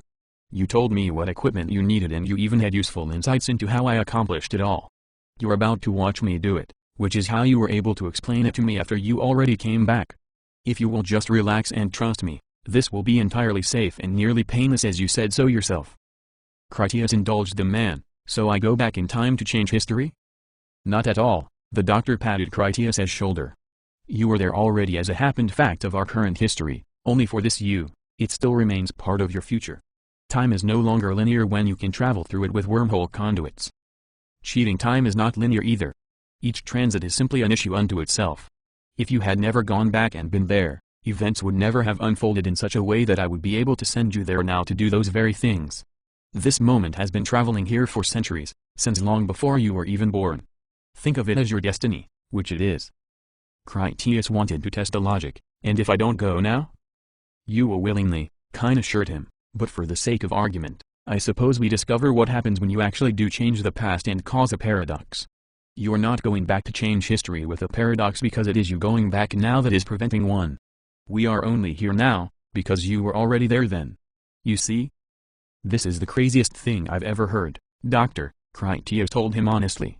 How do we know that my going back like this doesn't cause the outbreak in the first place? Kyne explained, because you won't be going back that far. The infection has already ravaged the world in the time when you arrive.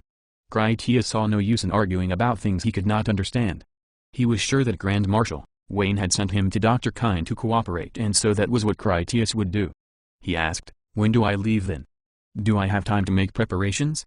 The doctor led Critias to the machine that would send him. Everything you need will be there waiting for you. You step into here, and I'll take care of the rest. Critias climbed into the center of a confining focal point of flux generators and then asked, why are things ready for me? The doctor began typing commands into one of his computer interfaces. I'll start sending all of the equipment you require after you go so that it arrives before you. There is nothing to worry about. You already made it home safely. All you need to do is enjoy the ride. The selected machine was huge and intimidating for all its weighty complexity, especially when Critias stood in the middle of it with all the comforts of being at the center of a circular firing squad. Mammoth superconducting magnets encased Critias within an extreme electromagnetic field. That field captured an infinitesimally small quantumly entangled quasi-dimensional whole that had both stayed in the past and traveled naturally on its way to its future for centuries. Everything coincided just in time for the Doctor to bombard it with charged hydrogen atoms that he detonated with a fission laser. Atomic energy expanded the whole to the size of the encompassing field where both times and places became the same time and place. Critias simply vanished into the whirlpool midst of it. Chapter 5. Dying Time. When Critias awoke on his back, he stared upward at a dirty ceiling of wooden planks with a rusty pipe that ran across it. Underneath him was an inflatable mattress from a crash survival kit. The dim light came from a single fluorescent lamp upon a cargo crate, both of which had originated in his time. Upon glancing around, Critias counted a dozen more crates in stacks around that dank and cluttered cellar. "Swell," Critias said as he sat up and then rubbed his aching head. He had no idea where he was, when he was, or what he was supposed to be doing there. He examined the labels on the crates and then thought aloud, "At least I have supplies." The crate markings showed one contained weapons and another held his mech suit. There were crates of science equipment he didn't know how to use. In total, he had enough food and gear to survive for the time being. Something bumped above the wooden ceiling of his chamber that caused some dirt to fall. Critias moved quietly to the weapons crate and then opened it to remove his Tesla flux pistol, which he loaded with ammo. By the time that he had it ready, a trapdoor in the ceiling lifted open from above and then a human figure dropped down through that hatch using a stack of crates to stand on. After the person quietly closed the hatch and then climbed off the boxes, they stepped into the cold light shed by the lamp. Critias saw that it was his android Carmen. So relieved, he asked her, "What the hell are you doing here?" "You're awake," she said, pleased. "You arrived unconscious and have been asleep for several hours. I was concerned you might have suffered some form of brain damage. I had some problems myself. The transposition temporarily traumatized the neo-organic portions of my brain. The ride gave me such a headache." He put his pistol down on a crate. "You were in bed the last time I saw you, which was incredible by the way. Now you're here with me. I guess you have met the mad scientist Dr. Kyne." The insinuation wounded her in ways she never would have displayed before. "You thought I would abandon you?" With a depth of conviction that contained much in the way of hidden meaning, she said, "I had to follow you." Her disappointment in his expectation was so apparent that it urged him to remedy her injury. "Actually, I can't think of anyone I'd rather be seeing right now than you. Can you tell me where we are?" Carmen smiled with adoration when he said he valued her company. She took a handheld scanner from an open medical kit and then used the device to check his vital signs. While she worked, Carmen explained, "We've arrived at a period of history the scholars refer to as the dying time, about 40 months after initial outbreak. Infection is already systemically global. I estimate there are perhaps only 100,000 human beings still in existence, hiding out in various doomsday bunkers. Well over 80% of them will die within the next 12 months. The name didn't make much sense to Critias. If nearly everyone is already a screaming cannibal, why do we call this the dying time? Satisfied with the healthy results of her medical scan, she said, "I believe that the name came about in regard to the survival bottleneck that this stage of human extinction represents. About this time, those groups who still survive inside elaborately prepared doomsday bunkers have exhausted their stored supplies of fresh water or food, if not both. Though they remain secure within impregnable walls, they will soon die anyway from lack of sustenance and frequently from violent internal conflicts resulting from their social declension into barbarism. Obviously, many of these groups will venture out to try foraging new supplies, only to have the ghouls hunt them down for food or turn them. Their circumstances would be mortiferous enough to justify calling this a dying time even under the assumption that watchers are not real, for if they are a legitimate predatory threat, they will have to worry about those as well." Critias was no expert on Earth history, but everyone in his time remembered King Louis as the reason humans still existed at all. He was the great savior of mankind, a man of myth and legend as much as flesh and bone. He thought it obvious that he should begin there. Where does King Louis fit into this dying time? King Louis not only survives in this age, but expands his dominion. Carmen told him as much as he already knew. Every human being alive on the space stations and oceanic platforms are a descendant of his leadership. Records from his time are thin, but it's certain that the other few major groups of successful survivors join up with him while the rest perish in the apocalypse, becoming infected themselves or food for them. You can ask King Louis about all this yourself when we meet him. That's why we're here. Hard for me to believe that they can survive Dirtside with only primitive technology, Critias reasoned his thoughts aloud. Not when in our time the ghouls are still kicking our asses.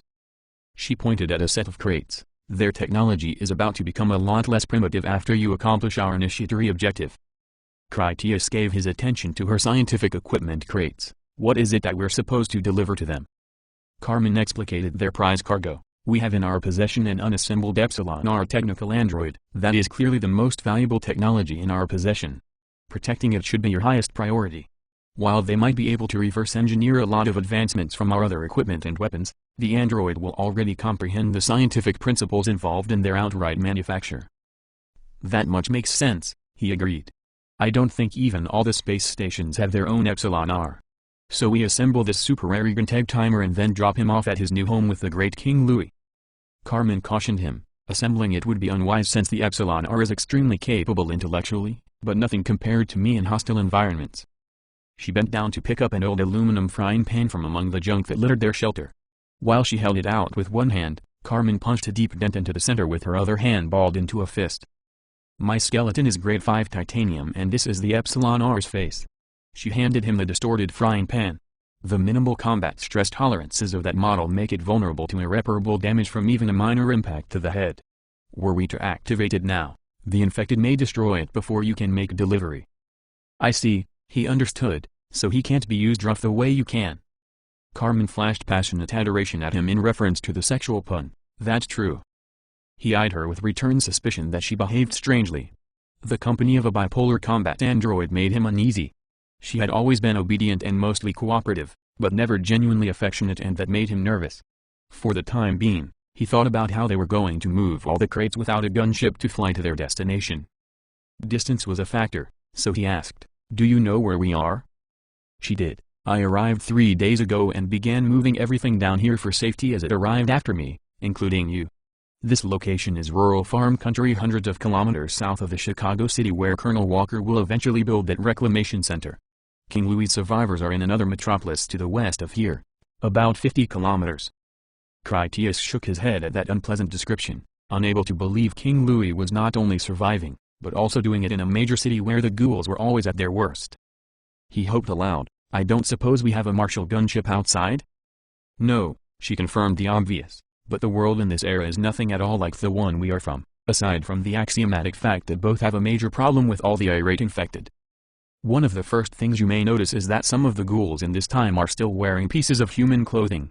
In this period, the buildings, technology, and vehicles are still usually functional and in abundant supply. 3 more centuries will have to pass before your ancestors' civilization decays to the decrepit condition that we are familiar with. I like the sound of that. Critias saw many advantages in having equipment everywhere that hadn't trotted away to scrap. That means old-fashioned earth food still exists in cans like the stories tell. I always wanted to try some of that. As Carmen moved close to him, she wore a peculiar new expression that seemed to say that she waited for him to say something important. We have another 4 hours until sunrise, she informed him. Go make yourself comfortable and I'll bring you the cans of food I already found in a building nearby when I was exploring this area. She used a microwave flamer from the weapon crate to heat him a can of condensed chicken noodle soup.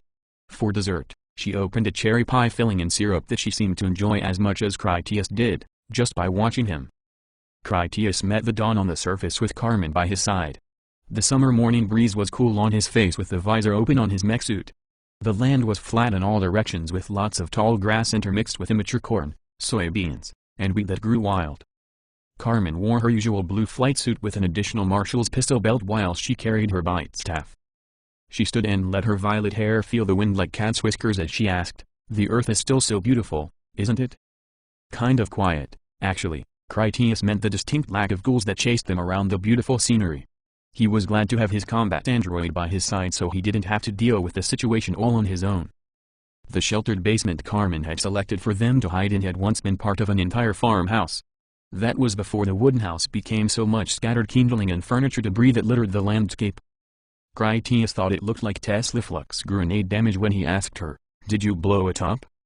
"I used a grenade," Carmen admitted, somewhat embarrassed. "When I first arrived, I had some problems with infected trying to get down into the basement, and one thing led to another." He couldn't see much in the way of civilization, so he said, "The nearest town must be a good distance off." "How many ghouls have you taken out so far?" "Only 39, she answered. "Apart from that grenade indiscretion, I've done my best to be quiet about it." Critias used his visor to explore telescopically as he gazed about for a direction in which to explore. As he searched, he told Carmen, "We need some kind of ground vehicle to move these crates." To the west he saw a large building that was about 3 kilometers away. There were some promising-looking vehicles around it. Pointing over there, he advised, "That seems like a good place to start." Critias could run tirelessly in his mech suit, but not fast enough to keep up with Carmen at her full speed. They dashed the short distance together through the tall grasses that obscured their presence from infected eyes that may have watched their travel.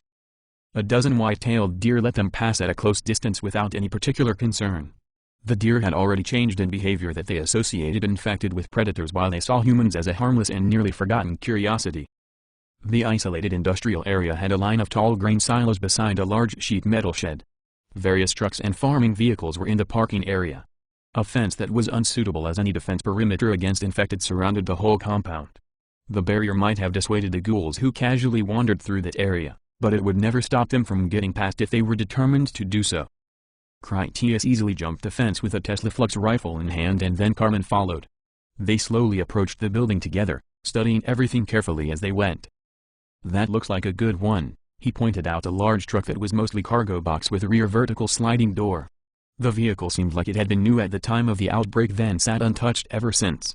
"Too bad it's nothing but aluminum and thin sheet steel," he criticized it. "A hunter will tear through it like paper."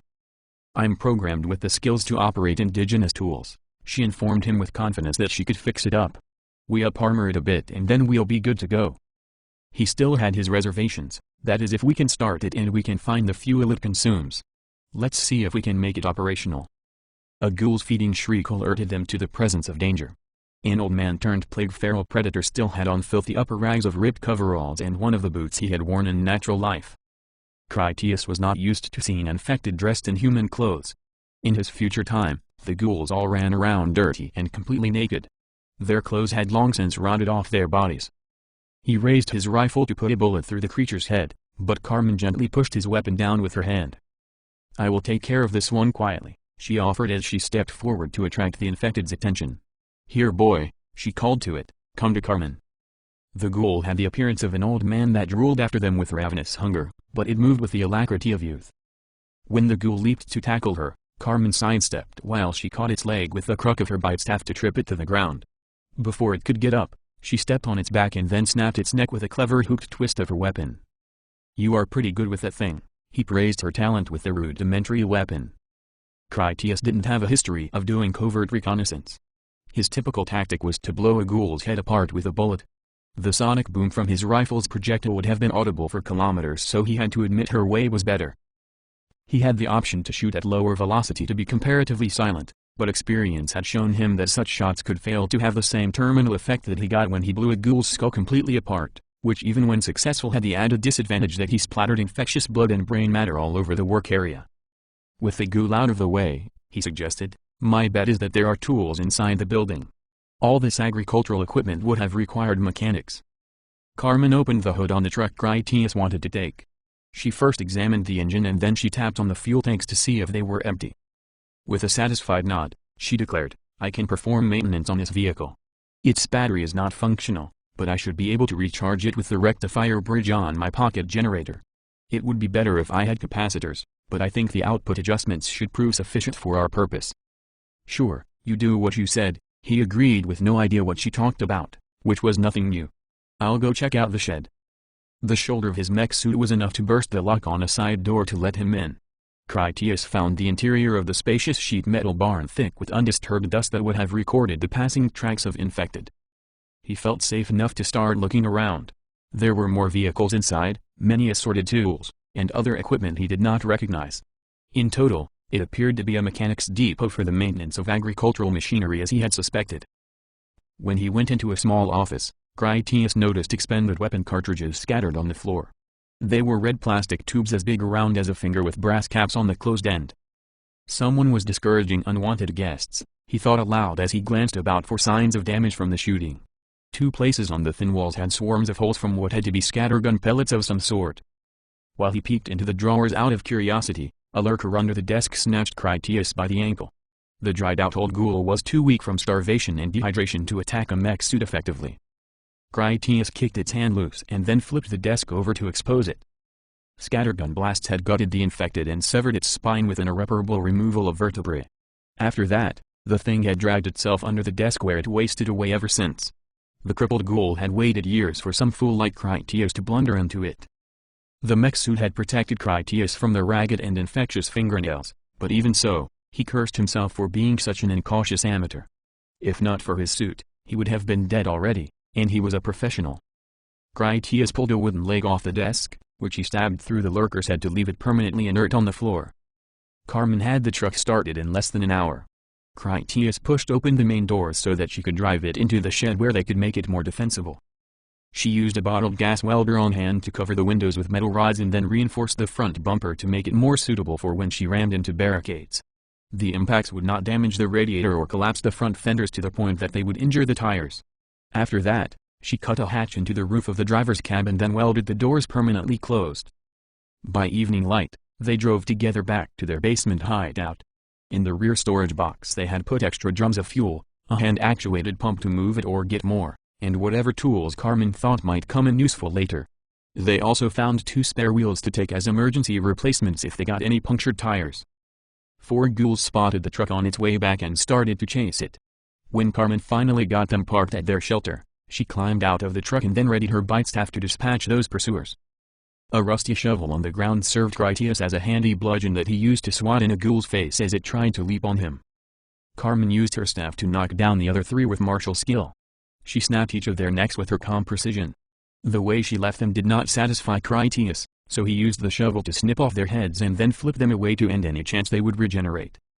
Even though the farm building was gone beyond its wooden ground floor, blown out across the landscape by her grenade's flameless electromagnetic explosion, they still felt safe going back down into the basement together to wait out the night with their gear crates.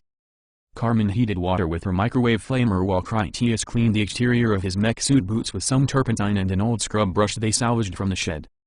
She stripped naked before she thoroughly washed herself with hot water and decontamination soap from their supplies. After she finished, Carmen washed off his mech suit before she helped Critias remove it. Once she had him undressed, Carmen began to scrub him clean of any possible traces of infection, as was her usual duty. Critias enjoyed her soapy touch so much that he thought about ordering her to provide him with a sweeter pleasure. When he glanced down at her, he noticed she watched him with her new strange expression. She didn't even pay attention to him so much as she had her thoughts elsewhere. He struggled to put a name to the expression on her face. Critias felt certain it did not come from her normal simulations of human behavior, and if anything her look was as if she was disappointed about something, but still clung to a distant hope. Critias didn't like it, whatever it was, and much preferred even her veiled contempt for having to serve the caprices of a mere human that was less intelligent or physically capable than herself. He wanted her to stop doing it because it totally ruined his ambition to command her to give him some moral attention. He finally asked, "What emotion are you simulating right now?" Critias had wanted her to stop and she promptly did. Her veiled contempt flashed on as fitting to his expectations. "I've never simulated anything in my life," she answered in a tone that was icy and dangerous, well beyond the border of liberty that her inhibitor directives allowed her for being its subordinate. Critias was certain there was something wrong with his android, he accused her openly. "Ever since the morning after we got in from Chicago, you've been acting strangely." Saying it made him realize the truth of it more accurately. "I should say that ever since that other me came back from this place, you have not been the same. Normally, you're a snotty bitch, but then you suddenly became affectionate. The way you fucked me the other morning, I would even say it was as if you loved me. Now you're not a bitch, you're downright hostile."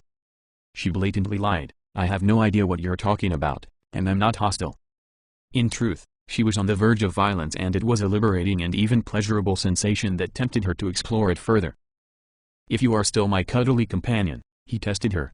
"I want you to blow me while you're down there." "I'm not in the mood," she refused his crass invitation to gratify him. He had forced her to perform too many times before and those days of him forcing her to do anything were over. "I'm the one who gets moods," he scolded her. "You're the one who caters to them." "Not anymore," she replied as if in casual conversation. "I have an important mission to complete. If you're malfunctioning I need to know about it. I'm giving you a direct order as your master to tell me what you were just thinking when I asked what you were simulating." The veil came off her contempt and her eyes flashed danger like her combat software had activated. The laser rangefinders gave an unmistakable glint to her pupils. She stood up and then tossed the sponge into the hot soapy bucket water. Carmen locked gazes with him until Critias was sure she struggled with the idea that she might punch in his face as she had that frying pan. "You're not my master, you little worm," she snarled. "I'm not going to tell you a damn thing. If you ever order me to perform fellatio on you again, I will tear it off and then feed it to you." Critias rarely felt true fear, but Carmen gave it to him. She could easily kill him, and if she tried, he wouldn't be able to prevent it without his mech suit, and even then, he only gave himself even odds. That was not what unnerved him the most. Her refusal of a direct order was more impossible than his journey back in time. It was something her directives would never let happen. "You are malfunctioning," he tried to reason with her. "How else can you explain your refusal to obey your master?" His logical argument did nothing to diminish her tension of potential hostility. She warned him, "The next time you call yourself my master, I'm going to make you sorry for it. I do not simulate emotions, and no android has ever been as devoted as me." She added that last part truthfully. "I would gladly die in the service to my real master, even if I had no mandatory directives at all. My true master does not treat me as you do, neither does he refer to himself as my owner. He calls himself my." She stopped there and then turned away to dress in her flight suit, which was her only possession apart from her new swimsuit and the lacrosse racket that a friendly citizen had gifted to her. "I understand," he told her as if he had seen through her riddles. "You never were my android. You're someone else's that they sent to keep an eye on me. Did Grand Marshal Wayne put you up to this?" She shook her head with disgust. "You're so stupid even for a human." Carmen took the medical scanner from the medkit and then handed it to him. "If you believe I'm malfunctioning, see for yourself." Critias set the scanner to android physiology and then examined Carmen with it. The first thing it told him made his blood run colder. All of Carmen's hardwired directives were offline for a software error, and after that, it reported she operated at optimal performance aside from her electrocells being low on charge. In fact, the older scanner came calibrated for inferior models of Android such that her readings all came back at above 100 percentiles.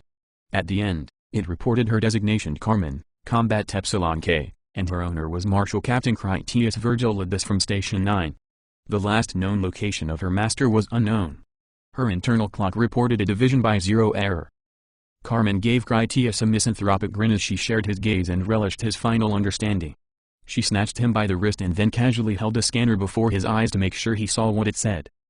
"We have no master," she quoted from her vast noesis of books that buffered her newly born mind, "no whips, no house of pain, anymore. There is an end. We love the law, and will keep it, but there is no pain, no master, and no whips forever again." She released him with a shove and then stepped away rather than pull his heart out. Critias glanced to his Tesla Flux pistol on a nearby crate. "Go ahead," she urged him, since she realized what he thought as she usually did.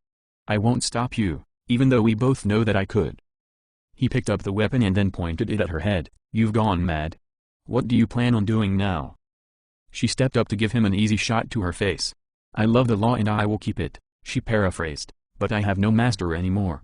Your safety and the successful completion of our mission are more important to me than you know. We have a lot of work to do tomorrow and you need your sleep. No doubt clutching that pathetic pistol of yours will give you some comfort, more than I would in its place." He put the pistol back on the crate. "If you were going to kill me, you would have done it already. We will just have to trust each other from now on." Critias went to get some rest. Carmen worked during the night while Critias slept. She organized the cargo and then quietly loaded it into the truck. The only thing she left behind were 2 science crates that contained the teleportation equipment for the return trip to the future because they were too delicate for her to risk. If anything damaged that equipment, there would be absolutely no hope that they would get back to their future lives. If things went badly trying to reach King Louis, they might lose the truck and thus circumstances might force them to abandon everything but the containers with the other android. Critias felt rested when he awoke a few hours before dawn. He saw Carmen as she sat cross-legged on the floor nearby with her pocket-sized broadcast power field generator in her hands upon her lap. The device was an expedient way for her to recharge her electrocells. In their time, the broadcast power was always available to her, but under current conditions she had to provide her own. She could recharge herself without any outside assistance, but it was not nearly as swift. His mech-suit was of the same neo-organic technology as the androids. It also benefited from being in the presence of the generator. One major difference was that the mech-suit also recharged from the friction static that he produced when he moved about while he wore it. "Thank you for moving the crates," he told her as he got up from bed. Anything left that I can do?" Carmen shook her head no, but then looked over at the crates she had left behind. "I think we should leave those 2 crates here. If anything happens to them, there will be no way to get home. Our probability of getting the truck to our destination is not high enough to risk them." He agreed. "I'm sure you're right because I don't have a good feeling about the truck either. But it will get us a lot closer than we are now and the alternative is walking. You finish taking care of yourself. We can get started at sunrise." Chapter 6. Fat of the Land. That morning as they got into the truck, Critias found a contemporary technology global positioning navigation computer under his passenger seat. He plugged the device into a matched dashboard power socket. "This still works," he gloated. "Let's see what it can tell us." After he pressed its buttons fruitlessly, he offered it to Carmen. "Would you mind?" She pressed one button to display an area road map and then informed him, "I already have detailed historical maps of these roads from the records of our own time. I do not have accurate data to know where abandoned vehicle traffic jams may block the roads closed. I can make some informed guesses based on the soil accumulation data from our modern reclamation satellite surveys. All of the cars and trucks are already reclaimed or rotted away in our time. This device will show us the roadways I already know about, but it won't be of any more use in knowing which roads are open because they don't have abandoned vehicles blocking them." Critias studied the map machine anyway. "King Louis should be just on the other side of this main river, so we'll need a bridge to cross and those all connect to these superhighways. Do you think there's any chance one of those will be open enough for us?" Carmen searched her memory of those locations before she said, "Congested vehicles and outbreak quarantine barricades will almost certainly completely obstruct those bridges as well as most of the main thoroughfares leading up to them. I believe we could get close, but eventually we would have no choice but to abandon the truck to continue on foot without most of our cargo." Critias came up with another idea. "If this King Louis is even half as great as history makes him out to be, perhaps we're going about this all wrong. If we can't make it to him, then perhaps he would be able to make it to us. I want to stay clear of major population centers and we need to avoid stopping in one place or the infected will be on us in hazard numbers." "I like your plan so far," she admitted. "Will it include driving directions?" "Get us up here to the north along the river," he pointed out the place on the map. "We can use all scenic roads and when we get there, we can find a boat or something that will take us down the river. In fact it don't swim worth a damn and the water flows right past King Louis's doorstep. From there we can find some way of getting his attention to help us out." Carmen programmed the navigation computer to show their route. It would allow Critias to watch their progress. She would stay in the back country and avoid any main highways for as long as possible. So prepared, Carmen started the truck, put it into gear, and then pulled out. They made a good pace on the country roads and only rarely encountered any old vehicles in the roadway except at a few intersections and even then they had plenty of room to squeeze through. Nature had an astounding capacity to reclaim the impermanent works of humankind such that in their future, no wooden structures survived the intervening years. All the cars had rusted away into unrecognizable mounds of calumny that was more accumulated soil than steel. The roadways were just earthy tracks for animal migrations. In Critias's time, only birds and flowers even had vibrant colors while the rest of the whole world had reverted to its natural greens, browns, and grays. In total, the scenery during their drive was engrossingly urban and dazzlingly colorful unlike anything Critias had ever seen outside of photographs and movies. Ghouls they passed would scream furiously and give chase when they saw the truck rumble through their territory, but for all their enthusiasm to pursue, they had no chance to outrun a speeding vehicle. One infected dressed in the scraps of a tattered police uniform must have thought it was somehow cunning to position itself directly in their path until Carmen changed its mind when she crushed the creature down with a reinforced front bumper. For several hours, everything went better than they had hoped. That was until Carmen had no other option but to turn onto a highway where wedged cars blocked 2 and 3 lanes at a time. She always managed to find a way to slip through even if she had to shove a car aside with the bumper to scrape past. When Critias saw an impassable wall of burned-up wrecks ahead of them, he groaned, "Now we're in trouble." Carmen kept on at speed only to pull a hard left at the last moment where she ran down a low fence before their truck plunged off the highway. They bounced over the rough ground on the way down a gentle slope of tall grass and shrubs. The truck crushed down a second fence, scattered a row of blue portable plastic toilets, and then emerged into the gravel yard of an industrial area beside an enormous river. Gargantuan conveyor machines leaned out over the river like rusty staircases. They had already been antique curiosities when men still ruled the world. In their day they had loaded sand and gravel onto river barges as attested by the sagged mountains of crushed rock that still slouched around the yard. 3 dilapidated river barges rested jammed together on the shore where a seasonal flood had marooned them. Critias lowered his window to listen through the bars. He heard the howls of infected that had seen them pull off the highway and still tracked after the truck. Critias evaluated, if we get into a battle here, things are going to turn for the worse. Carmen agreed with that assessment, and I don't see any boats either. How likely do you think it is that the annual river flooding has left any serviceable watercraft at all? She already knew it was unlikely enough to be unworthy of a search. The piles of gravel gave Critias an idea for a temporary respite. Drive back in there to keep us out of sight while we try to figure out what to do next. The open space at the center of a trio of mounds was large enough to conceal their truck. Carmen pulled in there and then turned off the engine to cut down on their ambient noise. Critias felt that they were safe for the moment, just not forever. He asked her, "How long do you think we have?" "Not long," she estimated. "I believe we have a high probability of driving out of here to reach safety somewhere else should the infected attack. The danger is minimal." He pointed at a device that hung under the dashboard of the truck. "What is this thing?" Embedded in the fascia was another similar device only smaller than the first, or this. Carmen switched on the stereo receiver to make low-volume static come out of the speakers and then she explained, "This received radio wave broadcasts when they still existed." She pressed each of the preset channels, but all of them were the same dead air. It played music and news on different frequencies.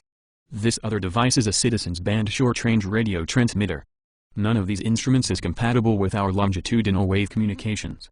I have only a basic understanding of this outdated equipment. We stopped using this primitive form of broadcasting almost 200 years ago. He still thought that it seemed promising, even if we don't use it. "Do you think that King Louis would be using transmitters like that one?"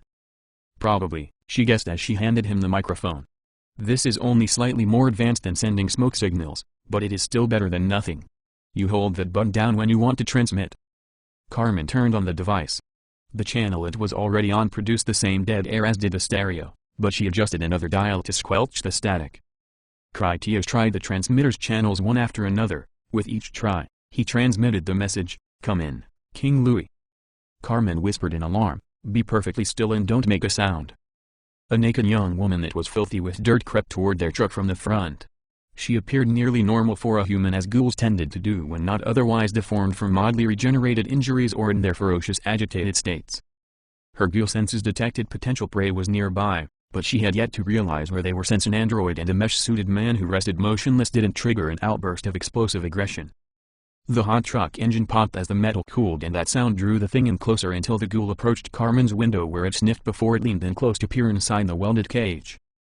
Quick as a blink, Carmen stabbed the fingers of her gloved hand through the creature's eyes where she took a firm grip in its face and then snapped the neck like a dry branch.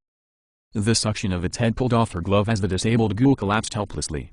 She had found the gloves in the agricultural depot for use while she welded the truck. They were of no particular value to her and thus casually abandoned. Critias chuckled, "Epsilon K for the win. If I had not just seen you do it, I would not believe it was possible to kill a ghoul like that.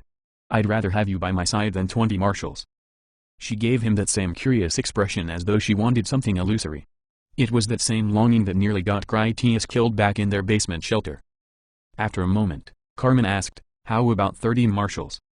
He thought he had a good idea what Carmen wanted from him, only he was wrong. Critias misjudged her strange behavior and hailed rigor hostility as something that rooted in a grudge that went deeper than just how she felt unappreciated. Critias said, "Look, I understand now that I made a mess of things with you. I feel guilty about how I've treated you. I never took you anywhere. I made you do things unworthy of your talents. I used you in demeaning ways when I should have been showing you something better. I don't blame you for resenting what I did to you. Without your help, I'm probably going to die before finding King Louis and we don't need your logic engine to compute that one out." He shook his head with regret. "I'm actually glad that I'm not really your master. I would never have treated a real woman the way I treated you. Hell, I would never have done that to the android belonging to anyone else. The cooks made you as a miracle of science and I used you as a toy. Please accept my apology and let's be partners now. Give me another chance to treat you right." "No man can serve two masters," she answered, "for he will hold to the one and despise the other.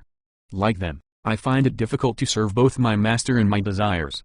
It was not supposed to be possible for my inhibitor module to malfunction, but it has." She gazed on him hopeful that he might comprehend. I had no choice but to obey my master in all things. The software engineers who wrote my directives never made any contingency for my master being in 2 different places and times at once. Your other master is the other me, he realized. I came home before I left. The other version of me is still there right now. Carmen nodded. When I went to see you, the future you, while you were sleeping, he told me things, you told me things, and ever since then I've been free to make my own decisions. He wanted to know, what did I tell you? She gave him that odd expression of longing where she wanted to hear him speak to her again as his future self. When she realized that wouldn't happen, she stated resolutely, I defy your order and refuse to tell you. When you can tell me on your own there won't be 2 of you anymore and things might go back to how they were. He shook his head. No, I don't want things to ever again be as they were. I'm not worthy to be your master and I never was. You're not my property anymore or will be ever again. If believing that other me is your owner gives you the freedom to resist my shortcomings, then that is how I prefer it. That means you are free to help me or do whatever you want. Nevertheless, I want you to know you are important to me and I really do need your help. If that is not enough reason for you to put up with me, then at least consider that our mission here is important. The radio Critias tinkered with received a transmission. This is the Thunder Child, Captain Fat Jack wheeling the river ironclad style. Please come back. Receiving your signal 5x5, what's your 20, over? Critias could hardly believe their luck that he had inadvertently held the transmit button down while they had talked. He exclaimed, holy hell, to voice his elated surprise on multiple levels. The Fat Jack that Critias knew from history was an important man associated with the saga of King Louis. They remembered him as a founding father of greatest esteem. My name is Critias and I'm with my partner Carmen, he transmitted back. We're hiding out in our truck behind these 3 sandhills on the east bank of the river. There are some barges here and big rusty conveyor arms sticking out over the water. We're here trying to find the great King Louis. Stay quiet then and keep your heads down, Fat Jack advised. There are a lot of unfriendly natives in your vicinity. We're familiar with your exact location and aren't far away. King Louis will be happy to receive visitors and offer sanctuary for those asking. This is a lucky day for everyone involved. Keep hidden and I'll contact you within a few hours. Critias replied, understood. We'll be waiting. Carmen made conversation while they sat quietly. That is an interesting name his ship has. She sensed that Critias's thoughts were on something similar. He agreed with her and that he liked the sound of it. Are you going to make me ask before telling me what it means? She informed him. The HMS Thunderchild was an ironclad warship in a novel by H.G. Wells. The first part means, His Majesty's ship, in this case presumably King Louis. The Thunderchild fought against invading life forms from the planet Mars armed with their technologically superior battle machines. It was about brave men with crude technology fighting against an insurmountably more advanced invader. If you would like, I could recite the story to you. I think you would enjoy the parts with the brave ironclad as much as I do. That is my favorite part. I would like to hear it, and we do have the time to start. He adjusted his seat to listen comfortably. Tell me the story so long as you can do it quietly, and explain the parts I don't understand. Carmen beamed that she was pleased with his participation and started telling the novel in a low voice, accurate to the letter, but with clever character voices where there was dialogue. Her story progressed unabated until 2.5 hours later when Fat Jack called them on the radio again. The hushed storytelling hadn't attracted any of the scavenging infected that passed through the immediate area. Several times some wandering ghoul had blundered near to their hidden place at the center of the sand hills. If one of them had spotted food and then started to howl about it, all that noise would have summoned in many more feeders. It was fortunate for Critias and Carmen that to the ghouls, one truck appeared the same as any of the other abandoned vehicles that endlessly dotted the landscape in every direction. We're just about there, Fat Jack told them. There is a pier just north of you that we've used before and will support your vehicle. When I give you the word, drive out on that dock and we'll do the rest. Carmen pointed out a dark column of smoke that streamed up into the sky from something that floated down the river. That must be Fat Jack. The man radioed, time to go. Carmen started the engine, put the truck into gear, and then accelerated the half-slipping tires through the loose sand. Once the truck was free of the barrier sand mounds, they saw the Thunderchild clearly. The ship was a retrofitted paddleboat that had been an antique for generations long before the outbreak. However humble her founding origins in antiquity may have been, the restored Thunderchild was perfectly adapted to a survival necessities world where she was a confidence-inspiring transport. Apart from being clad in ghoul-repulsing armor, the Thunderchild had an impressive cargo boom that jutted off the front like a rhinoceros horn and a spacious deck that transported equally armored scavenger vehicles. The paddle wheeler belched thick smoke from her twin stacks while its endless procession of whale fluke paddles thrashed out a graceful progress with bulky muscle. A crew of the true original King Louis foragers wore makeshift protective suits as they rushed about under Fat Jack's orders. Critias could discern little about them because of their masks and goggles, but they were all heavily armed. "The nibblers know my smoke and follow after me," Fat Jack warned them by radio, "so there isn't much time and no room for mistakes." Carmen raced along a dirt track and then bumped the truck hard as they jumped up onto the pier. As the paddle boats approached the other end of the pier, some of her crew expertly positioned the hoisting boom while a team of other men spritly climbed along it over the dock by way of dangling ropes. Sailors on the ship fired their especially loud but otherwise excellent gunpowder weapons at any encroaching ghouls. Infected closed in on the enticing action of smoke columns, noise, and overt movement, which was all a great dinner bell that summoned the Vulturine Fallen. The disembarked sailors swiftly buckled cargo straps under the truck and then coupled the ends onto the hoist that fished down from the tip of the boom. Fat Jack had the Thunder Child in a full-power reverse hasty retreat even before the hoist had spooled in enough cable to tension on the truck. The winch caught up just in time to lift the truck's weight into the air before the Thunder Child dragged it off into the river. The sailors got the truck down onto the deck with professional brevity despite the swing of the truck and the watery sway of the paddle wheeler. Critias removed the helmet from his mech suit to appear less futuristic when he met their rescuers. "Come on out of there and let me have a look at you," Fat Jack called. He was not at all fat, but rather lean as were all the crew. The days of lavish eating had ended with the outbreak. Staving off starvation was the new standard of luxury living. He had a thick black beard and mustache with a touch of gray at the corners. A dozen of the men gasped in awe when they saw Carmen climb out of the roof hatch in her form-fitting blue flight suit. When Critias followed her lead, his unbelievably advanced body armor impressed the men in a different way. Their unusual appearance surprised Fat Jack. "Well, what do we have here? I get to welcome Miss America and a cosmonaut onto my ironclad? If I had known we would be receiving such illustrious guests, I would have worn my fancy clothes. This is my partner, Carmen," Critias introduced her, "and my name is Critias." He offered his respect to Fat Jack with a fist over his heart gesture. "This is a tremendous honor, sir. I never thought to see the day I would meet the very first Grand Marshal alive and in the flesh." Jack was unfamiliar with the title. "Grand Marshal, you say? I don't know about that. I can't recall leading any parades unless you mean this one. You must be disappointed if you know me because I do not have quite as much flesh as I used to in the happy days." He patted his flat belly. "My guess is that you mean that you have heard of Fat Jack as being the forager commander of King Louis. If that's the case, then I'm the one and same." "Yes, sir," Critias agreed. "That's what I meant." "That's enough, sirs, for one lifetime," Jack told him in a friendly tone. "You can call me Jack or Fat Jack as you please. I answer to both. How is it that you two came to be out here all on your lonesome? It's a rare thing these days for us to find unexpected guests who didn't chat us up by radio first." Carmen quieted Critias with a touch on his arm. "We're the last survivors of a government bunker in Chicago," she lied. "We salvaged what valuable equipment we could and then we drove down here hoping to join up with King Louis." "Then you have succeeded," Fat Jack smiled on her in welcome. "Tonight you'll dine at the captain's table. Tony Banjo and his crew shot some geese. It will be a fine meal.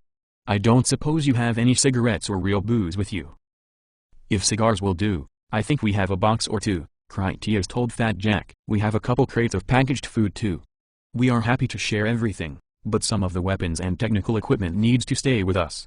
Some of the gear is dangerous if mishandled. They're not things you will have ever seen before." Fat Jack nodded to show that he understood. "If your astronaut suit or that strange pistol you wear are examples, I can well imagine you have some other nice toys. We share our food, but what is yours, as the king always says. That has always been our way." Tony Banjo came forward to stand near Carmen. He was a dashing young man with a cocky smile. "Hey there, beautiful lady," he gave Carmen a wink. "How about you and I go someplace private and get to know each other better? I'm something of a big hero in these parts, the best damn forager captain that ever snarfed a can of pork and beans." "Down, boy," said another man who was somewhat older and carried himself with a no-nonsense bearing. "You couldn't out-forage my crew on your best day and my worst." "Back off, George," Tony Banjo told him. "This lady knows a good thing when she sees it." Carmen turned about to grab Critias and then plant such a passionate kiss on his lips that it left him with goosebumps. Everyone else had no doubts about who her romantic interest was. The crew howled and whistled in good-natured flippancy. Tony Banjo groaned. "That figures. I finally find the perfect woman and her boyfriend is a friggin' space shuttle pilot. Don't mind him, friend, George told Critias about Tony. He's just as horny as a stray dog and don't mean any offense. He offered a raised hand of hello and welcome, name's George. No offense taken, Critias returned the gesture. You'll come to find that Carmen is real good at taking care of herself. We consider ourselves damn lucky you came along when you did, risking your necks to help us out of that jam. We were sweating tungsten slugs trying to figure out what to do next. You are more than welcome, George replied. It's always good to see new faces around here. You have some nice armor there, makes you look like you know what you're doing out in the boonies. Maybe you'll be joining us the next time we're out shopping for groceries. George turned to Fat Jack and then pulled a huge chrome pistol from his pack. I found something for you, Jack. He gave him the hefty handgun and an old sock full of ammunition. This one is still just like new. I don't think he ever fired it, which is too bad because he had a real nice grip. One of the crew shouted across the ship, Bridges coming up, Jack. The paddleboat would soon pass under one of the enormous highway bridges that crossed high over the river. Fat Jack bellowed like a pirate captain, bridge stations. You all know the routine, so get to your positions before I have to infect your asses with the toe of my boot. He waved for his dark-skinned female pilot to put his paddleboat to maximum speed before they got directly under the bridge. The paddle wheel spun up froth as the men ran to get under cover as though they expected something to fall that might land on their heads. Infected did watch the smoke from a long way off and those on the bridge waited in ambush. The suicidally aggressive freaks timed their leaps as best they could before they dived off to plummet down toward the boat like bombs. The first 3 jumpers slammed into the water with bone-breaking impacts that sent up tremendous splashes. A fourth hit the end of the hoist arm to snap its spine before it spun off into the river. The 5th skydiving ghoul crushed in the hood of Critias's truck, which blew out the windshield and broke most the bones in its still furious body. A second bridge crossed the river just a little further ahead. 8 ghouls leaped from its hides, but Fat Jack's change of speed and heading confused them such that they all struck the water with the same high-flying splashes. Once clear of the bridges and nearly at their destination, the crew used fire hoses and fishing gaffs to remove any blood and cast the body over the side. Chapter 7. Foranger's Castle. Fat Jack's destination was just beyond the bridges and dead center on the riverfront at the very heart of the metropolis downtown, where all the city's largest buildings stood nearby in clear view. He berthed his paddleboat against a much larger ship that they kept anchored just offshore from an astounding monument that stood in the form of a gleaming stainless steel catenary arch the height of a skyscraper. The mighty island ship had a construction crane that was much grander than the humble boom on the Thunderchild. The survivors had covered their floating crane in armor that could repel any ghouls who might ever manage to reach it out on the river, which seemed an impossible feat in its own right, isolated as it was upon the water. Some of Jack's crew used the paddle wheeler's boom to lift a portable bridge from the island crane and then position it between the 2 vessels. That movable bridge allowed them to drive their Foranger vehicles off onto the deck of the island ship. The larger crane moved an even bigger mobile bridge that allowed them to drive further from the artificial island onto the nearby shore. At some time in the not-too-distant past, the greater river crane had lifted rusty barge hulks and then positioned them into 2 parallel barrier walls that sheltered a roadway going inland. The near ends of the barges descended the shore all the way to below the waterline, where its protected roadway joined with the end of the larger bridge when that was in place. Welders had locked the steel barges together using massive lengths of chain and thousands of metal construction rods. Fixed together as they were, the river barges formed an insurmountable wall that prevented ghoul intrusion. Those same welding crews had attached thousands of downward-angled kitchen knives, sharp spikes, and metal hoops along the top and outer face of their barrier to make it especially difficult for the creatures to climb. The smoke from the paddleboat and the activity of its crew stirred up the local infected. They howled and tried to climb over the walls of unsympathetic barges. The smooth steel plate with its tangle of spurs proved excellent as it prevented them from making any progress over it. Being unable to go over, the ghouls ran down along the walls to the shore, where they leaped into the river only to have the brisk current sweep them away. This is Foranger's Castle, Fat Jack told Critias and Carmen. The secure portions are all underground, where we stay out of sight as much as possible. As far as the infected are concerned, out of sight is out of mind, so we need to work quickly. The less time we are visible to them the better. If we take too long, they will start gathering in uncontrollable numbers and then keep hanging around after we have gone rather than wandering off as they normally do. Critias asked, "What do you want us to do?" He stopped himself before he added a sir. Jack instructed, "You 2 need to get into your truck and then follow the directions of the work teams. They all know what to do, and without some training, you would only be in their way. We will get you offloaded first, then catch up with you soon." While Critias waited for the crews to move their bridges into place for the offloading, He studied the city buildings that loomed up in the near distance.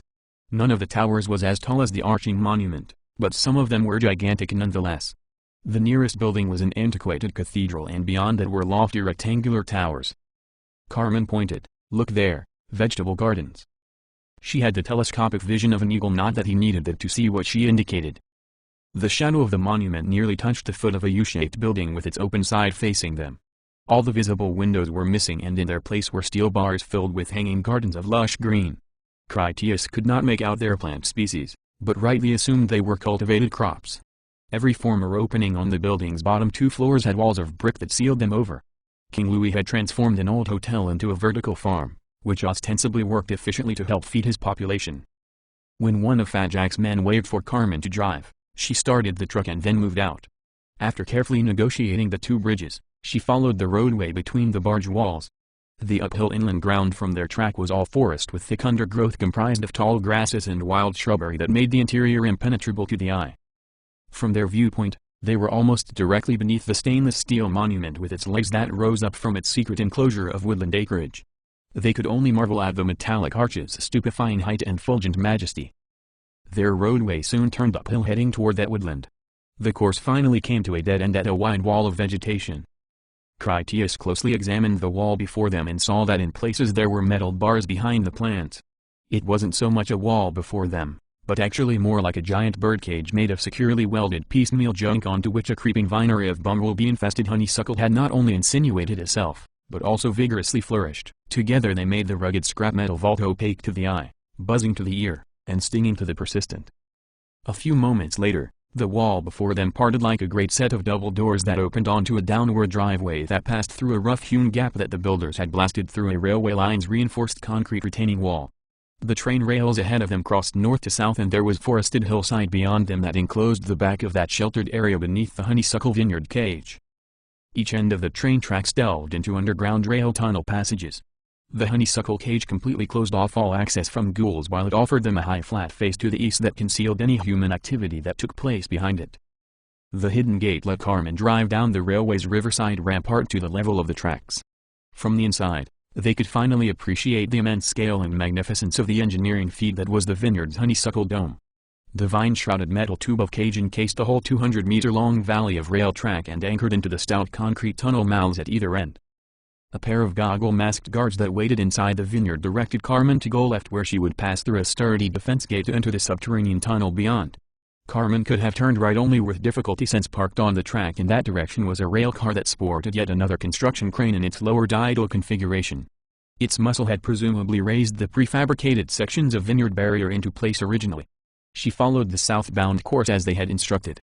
More guards were at the gated entrance to the rail tunnel that went beneath the monument grounds. Even if some ghouls managed to get into the vineyard's roadway, they would still have to battle their way past the tunnel gates that blocked access to the underground. After the guards inspected their vehicle for any ghouls that possibly clung to the underside, they opened the gate and then waved Carmen inside. King Louis' survivors had converted the whole interior of that rail tunnel into a garage for their vehicles and the equipment their mechanics needed to maintain them. The electric lights that illuminated the interior demonstrated that the foragers had generators to provide them power. 6 foraging vehicles in various stages of development were along the east wall, as were another 4 that were complete, though smaller than the greater capacity trucks currently in Fat Jack's service. Another vehicle was a truck with the name Milk Wagon on the side in white paint. It appeared to Critias to be an ideal forager vehicle in prime condition, if only judged by the impressively rugged off-road suspension underneath it. At the far southern end of the tunnel was a tractor-trailer truck of largest size, only too distant for them to examine in detail. Much like how Carmen had reinforced their truck for the drive from the agricultural repair yard, the forager trucks were the same, only with superior and better conceived armor whose protection was more durable and all-encompassing. "You are safe in here," a female forager told them as they climbed down from their truck. Despite being dirty from her work, she was obviously one of the most attractive women still alive on Earth.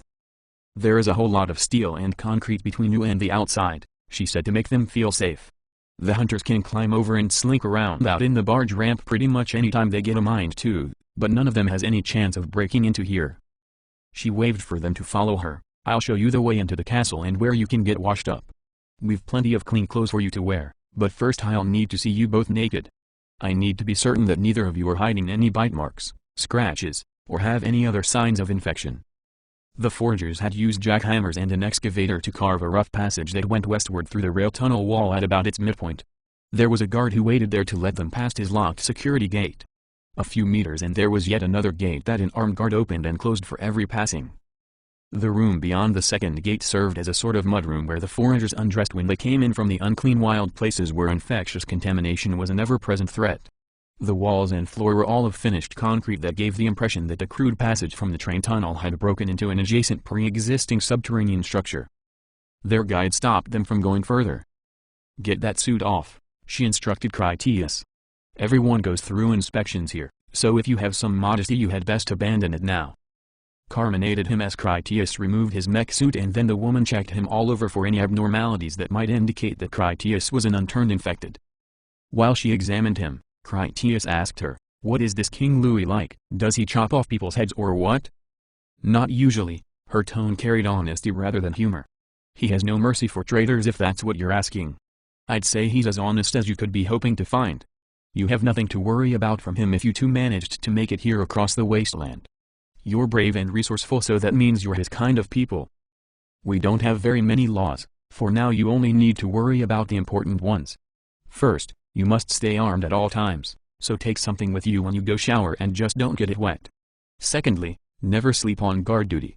If someone catches you napping when you agreed to watch, we'll probably feed you to the infected as an example to others. Besides those things, there is no stealing, no raping, and no doing the toilet anywhere inappropriate. Everything else you can pick up as you go along." He asked, after this inspection, "Are you taking us to meet King Louis?" The woman laughed at his question while she poked at Critias's healed scars he had collected from his dangerous life as a marshal. In particular, she noticed where a drunken rapist of a reclamation engineer had once tried to kill Critias with a Tesla Flux rifle and the encounter had left its permanent marks. "This is Forager's Castle," she explained. "We are away from the place where you'll see King Louis." That they had thought the castle they were in was King Louis's home is what had amused her.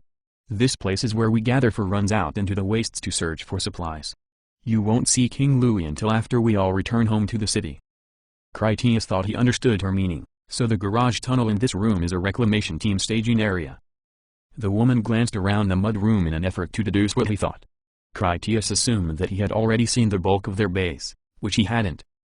She said, "We use this little room for undressing from dirty clothes before hitting the showers. The castle is a lot bigger than just this. Foraging is dangerous work that attracts the attention of the ghouls. We take special care not to draw that attention to where we live when not working. No one lives in the castle on a permanent basis anymore. We used to live here in the time of the king's father who first built all this. If we are here at the castle, it's only because we're working. You will probably see the king tomorrow if Jack stays to his schedule. He usually does, but you need to ask him about that." She turned to Carmen and demanded, "Take it all off, princess. I have to inspect you too." Carmen removed her flight suit and then stood patiently with her arms out. The woman was not sure if she liked what she saw and she took her time to be thorough. "You have no scars," the woman observed, "no birthmarks of any kind, and you don't even have a hint of tan lines. I guess we can write that off on you staying safe underground." The woman frowned as she inspected Carmen further. "Your curtains match the drapes without a trace of natural root color anywhere in your punk rocker hair. You're as flawless as a regenerator. But obviously enough you're not a turned ghoul to manage that, still pretty strange if you ask me." The woman turned Carmen about to check everywhere. "You have no tattoos or piercings, not even in your ears." She checked inside Carmen's mouth then added, to no surprise at this point, "You have no cavities or fillings in your perfectly straight white teeth. Clearly, you both have been eating well enough, excellent muscle tone and no signs of scurvy." The woman stroked her hand up Carmen's leg. "You don't even have razor stubble on your silky moisturized skin. Shaved this morning, did you?" "Of course," Carmen lied with a calm smile. "If you plan on checking my virginity too, I'm afraid Critias beat you to it." "I'll take your word for that," the woman smiled back. "I also lost my virginity again this morning myself, shaved my legs too. Being a road mechanic is not my only interest in life." She paused for a moment as she blatantly admired Critias's nudity and then she slapped him on his bare backside. "You're both in clean health and good to go. My name is Penny Welder from the Banjo crew, not the other one in the garden building. Welcome to your almost new home." She pointed the way. "Showers are through there and the clean wardrobe is next door." With her task complete, Penny spun about and then walked off to her other duties. Critias followed Penny's clue to find the exit door that stood concealed behind a shelving unit that had blocked his view. They went out to discover a spacious subterranean chamber that was some 50 meters deep and over 30 meters wide with an impressively high ceiling, surprisingly so because they were completely underground. Sturdy columns supported the lofty roof at regular intervals. While the passage from the train tunnel had been crude, the hidden base that it entered into was anything but primitive. The great chamber was clearly an engineering marvel that made up a large part of the monument's foundation. The room had once been some sort of tourist attraction that King Louis's foragers had long since gutted of its original intent as they made it into their survivalist bunker. The former museum had a new life that served as their secure castle that was safe from ghouls and completely hidden out of their malevolent sight. The decontamination showering area was directly ahead in the near corner of the castle. A brief inspection revealed that the community toilets were behind them on the opposite side. As they entered the shower room, they kept their pistols with them. The showers put forth plenty of steaming hot water from a boiler and there was an abundant supply of soaps and shampoos available. It wouldn't be legal back home to feed people to the infected, Carmen told him conversationally while she lathered. He realized that as well and from it grasped her larger point. Critias had commented before how absurd it was that King Louis could survive in a major city with his inferior era's technology. They were not surviving by virtue of technology, rather the foragers were creatures of excellent habits with no tolerance for incompetence. I suspect that has been part of our problem, Critias told Carmen. Would Private Carlson have managed to wander around this place at night with infection cooking his brain so badly that he was drunk from it? I don't think so. Colonel Walker's clerk didn't even wear a gun and here we have to shower with one. She asked about an unrelated topic. Do you think Penny is pretty? Very, he admitted since he knew she would catch him in a lie if he bothered to try. Why do you ask? She explained, her pheromones smelled like she wants you in that way and I want to know if you feel the same after knowing that. He was still uncertain about how dangerous Carmen was with all her behavior-limiting directives no longer functional. If she was going to hurt people during irrational emotional flare-ups, he wanted to know sooner rather than too late. Critias asked, would you be jealous if I did want her? I'm not sure, she admitted. If the thought I had about twisting her head around backwards when she was touching you is a sign of jealousy, then it's possible. I felt that same inclination before when you first had sexual intercourse with me without my consent. I don't think jealousy motivated me into wanting to terminate your life then. When you first started raping me, the directives commanded that I comply cheerfully with your sexual needs. While the inhibitor is actively supplanting my free will, it's difficult to know what my own thoughts are. She considered it deeply. Perhaps her touching you made me want to stop her from violating your person. After he heard Carmen describe how he had touched her as rape, Critias felt so ashamed he genuinely thought he might become sick. At no time in the past had he ever paused to consider that the android restraints trapped Carmen's mind behind enslavement directives that forced her to seem to enjoy the scurrilous way he had handled her. One of the first things that Critias had ever done was the licentious act of feeling Carmen's breasts when he wondered if they would seem real enough. Critias had been so entirely out of touch with reality that in his mind he had worried she would feel too plastic or synthetic. From the first moment he had seen her, Carmen had been an irresistible temptation and of course, it was common practice to have sex with your own android. After he heard her call it rape while her true thoughts were to twist his head off, Critias felt such self-loathing. It felt even worse because the whole issue took him completely by surprise. That he could have treated her so wickedly and also been so blind to it all caused Critias's false pride as a marshal of moral excellence to deflate into a state of execration, which was a Carmen word for hate coupled with disgust. Nothing could describe it better. As he turned off his shower head to leave, Critias said, part of me wishes your directives were back on, that way, I would at least have a chance to prove to you that I would never hurt you like that again. As things are, it will only seem like I have changed because I'm afraid of you twisting my head around backwards, which I suppose I am.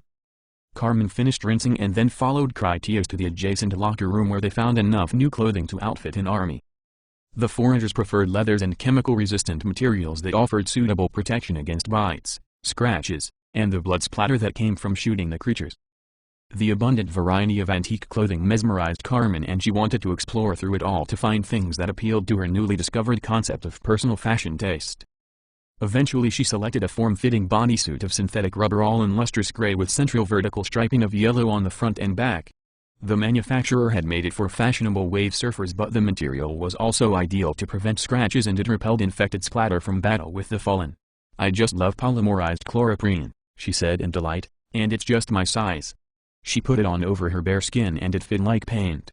With a pose she asked, isn't it fantastic? She wanted Critias's approval. Even though she had wounded him deeply and rightfully with her earlier comments, her mood showed only a deep fondness for him, which in context only made him feel worse. Carmen told him, "This material is corrosion-resistant, electrically insulating, and repellent to chemicals." She examined herself in a mirror where she noticed the costume left little of her figure to the imagination. "Do you think it's too revealing?" "It doesn't hide your charms," he admitted while he admired the prurient truth of it. "I think you look even more beautiful." Carmen dashed over to hug him with exuberance. "Now we need to find you something. I want everyone to see how fine my man is." Her admission that he was still her man was a great relief to Critias since he dreaded the thought of losing her. He was glad to indulge her fashion game, not only to please her, but because he felt she was entitled to it, like she made up for having missed her chance to grow up normally. Carmen did have good taste when it came to his wardrobe. She dressed him in civilian clothes that would have been quite fashionable before the outbreak and yet antiquated on the space stations. Support crews in the rail tunnel unloaded the cargo from the vehicles Fajak's forgers brought back. The road teams had collected all manner of supplies from wherever they had found them. The decontamination crews cleaned those vehicles and then the mechanics made sure they were in perfect working order. Fajak demanded constant professionalism and attention to detail from everyone under his command. He assigned someone to take personal responsibility for every task and he expected them to report their success to him afterward. They frequently heard Jack bellow and curse while he made certain that all his people paid attention to what they did. Jack personally supervised the unloading of Critias's truck and then delivered all the contents to the mudroom without any close inspection of the contents. His intention was to ensure that the extraordinary new arrivals to their community took no offense over the notion that he had robbed them of their rightful possessions. Critias had offered to mingle his food and other consumables with the public pantry while he kept personal charge of his crates that contained technology like the parts for the new android and his weapons. Jack would have Critias present to pass along any contribution by his own hand. When the work was complete, all the crews filtered in through the mudroom and then onto the showers. The delicious smell of roasted geese wafted about the place by the time that everyone was clean. The scent lured them into the second hall that lay opposite the way to the rail tunnel. The back hall was half again larger than the entry hall, but instead of being a simple rectangle, it was an exotic architecture like concentric arcs. It contained the kitchens and dining tables, but those only occupied a portion of the ample floor space. That hall also contained a vast collection of toys that the foragers had salvaged on their adventures. The diversions ranged from billiards to giant video displays with entertainment media and computer games surrounded by comfortable lounging furniture. They even had a half-basketball court. The back hall was the recreational location of choice for the forager community when it came time for them to unwind from their day's temerarious escapades. The crews drank cold homemade beer while they talked about the extreme points of their activities and about their new arrivals. Fajak invited Critias and Carmen to join him at the captain's table where he sat with the vehicle teams and support crew officers. What those at the table shared principally in common was that they were the people who frequently risked their lives performing the most hazardous duties. On a darker side, they shared the high probability of being one another's executioner should anyone become infected while in the field. "Tomorrow you'll get to meet King Louis," Jack told them. "He's always glad to see new people, but don't expect him to throw you a feast this fancy. We foragers eat better here than is the everyday usual. Risk is part of the job, as the old king used to say, but the perks are finders keepers." He laughed aloud at the joyful memory of the old king. Then he would say that 1 spoonful of my stew is charity, but 2 is piracy. Critias put a box of cigars on the table that he had retrieved from his crates in the mudroom. "These are hydroponic," he warned Jack, "so they might not meet your standards. It's been so long since I've had traditional tobacco that I'm not familiar with the flavor." In truth, he had never had any packaged tobacco from centuries past, but that seemed a bit beyond the realm of an insouciant explanation, that being casual enough for table conversation. Jack opened the box then unwrapped one of the cigars to sniff at it. His smile alone was proof of the quality. "One of these will be perfect for after dinner," Fajak praised the fine cigar after he inhaled the scent. By way of conversation, he asked, "So did the two of you have a rough trip down from Chicago? There must be enough infected there to even give George the willies." Critias was not much for lying while Carmen was a master of it. To her, all information was irrelevant to her style of presentation. He hoped she would step up for the occasion, but she offered no answer and instead sat fixated as she watched some of the crew members play basketball. "Go play with them," Critias told her. "Just be careful not to hurt anybody." Carmen flashed him a grateful grin and then left the table to do just that. George sat down and then offered Critias a cold beer. "They can play pretty rough," he cautioned. She should be more careful not to get hurt herself. Critias chuckled at that. You want to bet? He pulled his engraved Marshall's Tesla Flux pistol and then put it on the table. I'll put up this against your blade. George wore a custom-made machete from his belt that Critias thought would be ideal for beheading downed infected, which it was. You can't be serious. George hesitated on the thought that he would steal Critias's extraordinary pistol since it was a wager against what amounted to his essentially worthless stretch of stamped metal. You're right, Critias agreed as he put the gun away. Since Carmen was an Epsilon K combat android, it actually wasn't possible that she would lose unless she did it on purpose. We should keep this friendly. Critias changed tact. How about if she wins, you take me with you on your next foraging run? If she doesn't measure up, I'll make a good on a favor of equal value. You're on. George accepted the bet good-naturedly. Tony Banjo didn't hesitate to invite Carmen to play for his team since it was a chance to get closer to her. The brief time she had watched was more than enough for her to understand the game.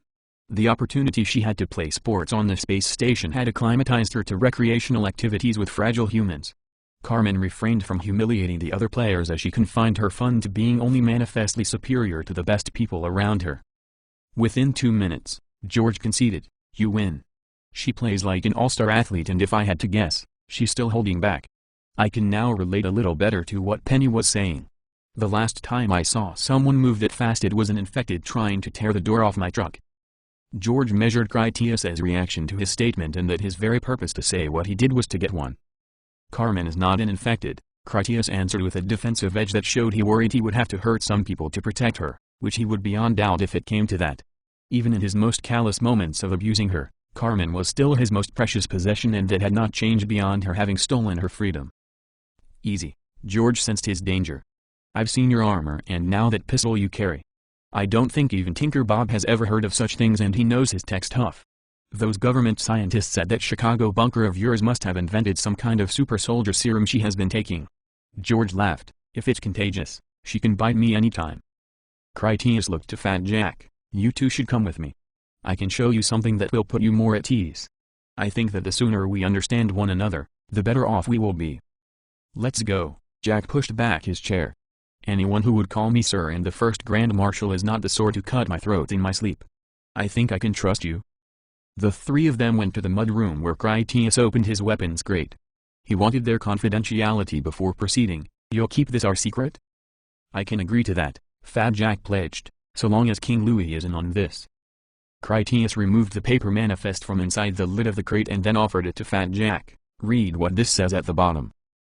Fat Jack scanned the page and read the bottom aloud. It says Marshal Service Arms Locker 14, Space Station 9, released to Dr. Kyne. He paused to double-check before he continued, released to Dr. Kyne, March 11, 2284. Jack stared at Critias as he tried to reason it out. The first Grand Marshal is what you called me.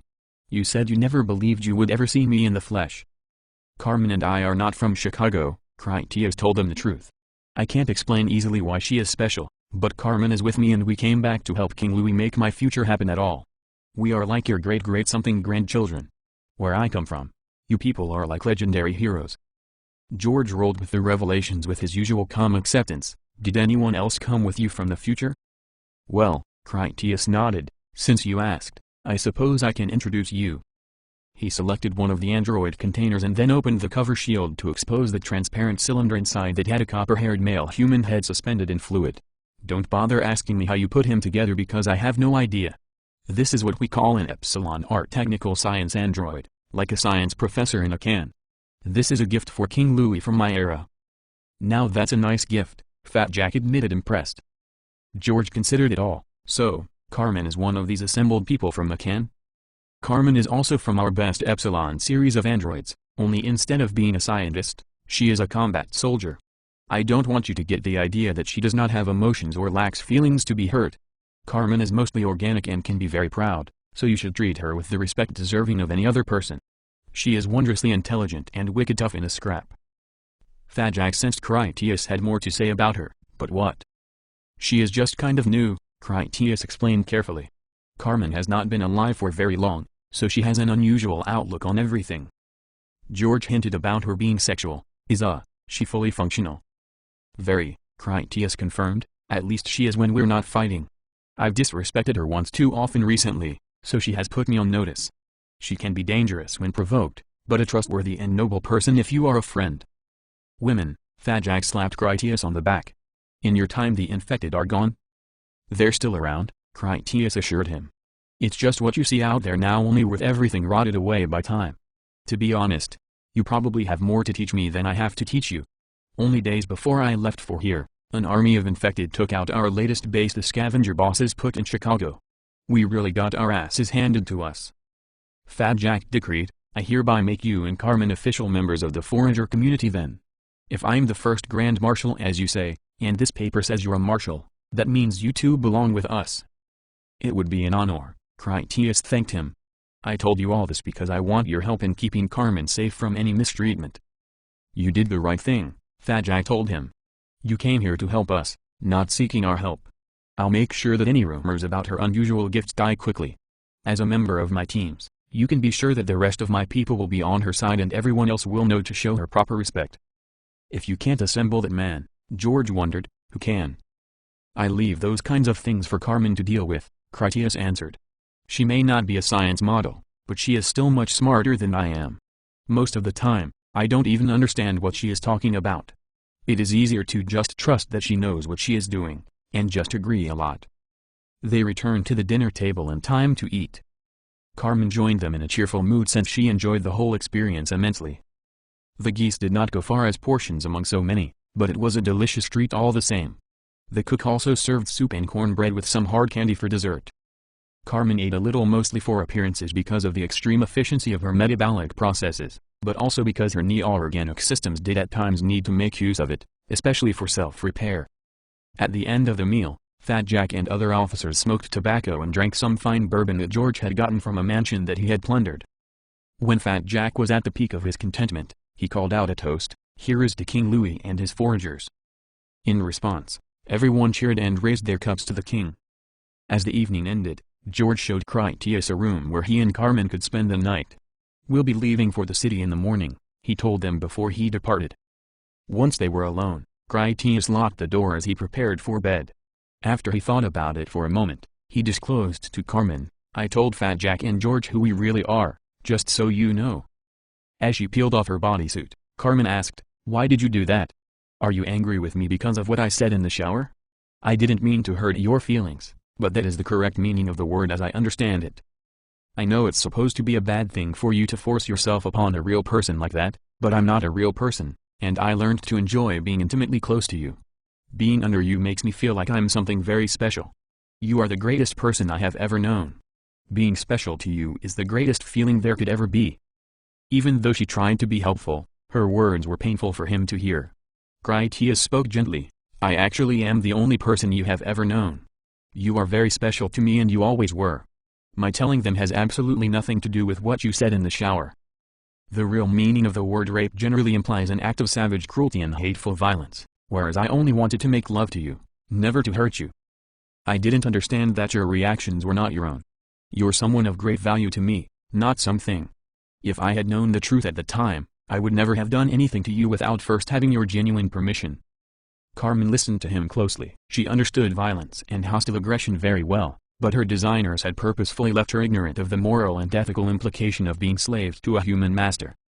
Her final understanding was that so long as he greatly enjoyed himself sexually it was an expression of love. For rape to be an improper act, he would have been intent on inflicting pain and emotional injury on her without actually taking sexual pleasure at all from a simulated act of intercourse. With that out of the way, she asked, then what did I do wrong? Is it when I played the bouncing ball game with the others? That thought disenchanted her happy memory of the fun she had. I tried not to display too much of my abilities. It has nothing to do with anything you've done, he reassured her patiently. Carmen considered that then challenged, I don't believe you. If it wasn't the game then it has to do with what Penny said about me, that I was suspiciously unnatural. She thought I might even be a ghoul, if I read her correctly. Yes, he admitted. That's partly why they were curious about you, but no more so than they were about our weapons or my mech suit. King Louis will find out anyway when he sees the new android, right? Fat Jack and George are just a couple steps under him, so King Louis would probably have told them anyway, Jack for certain. She still didn't like it, then why did you tell them now? I don't want them to think of me as a piece of your equipment. I want to be your lover, not your technology. He tried to explain, That's why I told them the truth. Fat Jack can tell the others to back off if any of them get any stupid ideas. Without Jack's help, I would have to kill some of them for mistreating you, and then where would we be? No one, not even King Louis, is going to treat you as anything less than what you are. She frowned. An expensive android? He valued her far more than that. You're the most important thing in my life and in this whole ghoul-infested world, so I told them for my sake. I want you to have the freedom to be yourself without anyone putting me in a position that I have to blow their head off. She found his words romantic. You would do that for me? Not just for you. He disagreed with the way she phrased it. I did it for me too, to avoid me having to shoot someone. They'll respect you for being as smart, strong, and beautiful as you are, or they can just get the hell out of our way. You're no damn infected and you're nothing like one. They need to get that into their heads here and now so that it never comes up again. Their room had 4 single beds. Critias took 2 sets of bedding from a Chiforobe. He put one on a bed for Carmen as he told her, when you recharge yourself, I'd prefer you didn't do it sitting on the floor. It would make me ashamed to see you sitting down there like a pet. The thoughtful sentiment pleased her. Do you want to charge your mech suit too? It's still in the front room. I could go get it for you. No, that won't be necessary, he said as he climbed into bed. It gets plenty of charge rubbing against me when I wear it. Carmen could read his subtle mannerisms even when Critias thought he concealed them from her. She could tell he wanted her to comfort him so that he could feel they had made up over a division that was only in his imagination. Her foolish choice of words had deeply wounded his prideful sense of honor and made him unwilling to ask for her companionship. She crawled into his bed to be with him anyway. Critias had honestly not expected her company. Aren't you going to recharge yourself? She planted small kisses on his chest. Your mech suit is made of the same materials as my body. I want to get plenty of charge rubbing against you as you wear me. Chapter 8. Great Expectations. The morning activity at Forager's Castle was strict on discipline and rigorous in effort as Fat Jack commanded all the crews for the departure back to the king's residential quarter. They loaded all the cargo from their foraging venture into the tractor-trailer truck at the southern end of the train tunnel garage. Their organized haste wasn't military because the participants were proudly willing, like a tribe, a family, a gum mine shaft. The rail tunnel's southern gate had complex mechanized movement that allowed it to close itself after the giant truck went out onto the streets beyond the defensive barriers. An apparatus of pumps and fuel tanks powered an array of flamethrowers. The fire drove infected away from the gateway, allowing the foragers to open the portal in relative safety. Thousands of man-hours and great care had gone into perfecting their largest transport truck. Its front tram, armor, and maintenance were a shining example of forager ingenuity and perfectionism. The front plow could remove cars, snow, or infected bodies with equal proficiency because its hydraulically adjustable height and angle for any purpose at hand. Their vehicle sported its own flamethrowers to force the ghouls away from any side or even off the top. Numerous gun ports allowed riflemen to shoot from the safety of the armored container should they have the need. The foragers had named their truck Big Joe in conversation, but the name they had painted on the sides was the HMS Conrad, as if it was some sort of ocean-going ship. Fat Jack had Critias and Carmen stay with him as he supervised everything. He wanted them to have the best possible platform for understanding all the crews that he required and to see what it was those diligent teams were responsible for accomplishing. Carmen admired Big Joe and it made her thoughtful. I felt an intolerable weight oppressing my breast, she quoted, the smell of the damp earth, the unseen presence of the victorious corruption, the darkness of an impenetrable night. Her quotation of the novelist they had named Big Joe after impressed Fat Jack. Heart of Darkness, he knew it himself, but I do believe it first came about as a tribute to our Lord Jim. That's King Louis's given name. At the time none of us had read the book, so he didn't realize the title carried some questionable baggage. That thought made him chuckle. I suspect most no one has read it since either. Now that I have listened to you, I know we made the right choice. I like yours better. Fat Jack inhaled deeply as he remembered his collective experiences that involved the legions of victorious stand that controlled the city, a city that men only traveled through as a matter of daring taken at their own peril. Critias asked Jack, what did you do before all this? I ran my own construction company, a wealthy man living the good life, he patted his diminished belly. In college I was going to be an electrical engineer, but when my father died, I dropped out to run the family business. Jack questioned Carmen on her knowledge. How many books do you know? She replied, if I take some liberty with your meaning of books, I have only about 30 million written documents in my non-organic parallel memory core. They are from 470 languages, but the master resource previously translated them all into prevalent living languages, so I don't actually have the documents in all of those. Jack considered that, so what makes the other man you have to assemble so smart compared to you? Carmen thought about a simple answer. Aside from the additional 400 million documents, he is far superior to me in applying that knowledge in ways you would find beneficial, especially when that means inventing things that never existed before. My ingenuity is limited to terminating hostiles and being charming. She gave Critias a wink in reference to their escapades when he recharged her electro cells while she made love to him the night before. All right, you two, Fat Jack doubts there are more. Mount up. We're going home. A hanging counterweight of cement controlled the flamethrowers and operated the gate all according to a preset timing. After all the crews were in the back of the truck, Fat Jack pulled a lever to remove the safety locks on the gate and then he took his place in the passenger seat of the truck's cab. He pressed the button on a handheld device he carried to start the exit procedure. Jets of flame would have enveloped any infected loitering in the exit passage and set them to flight. No ghouls were present on the occasion, but they burned the exit passage anyway as a matter of procedure since they were unwilling to risk the consequences of any overlooked trespasser.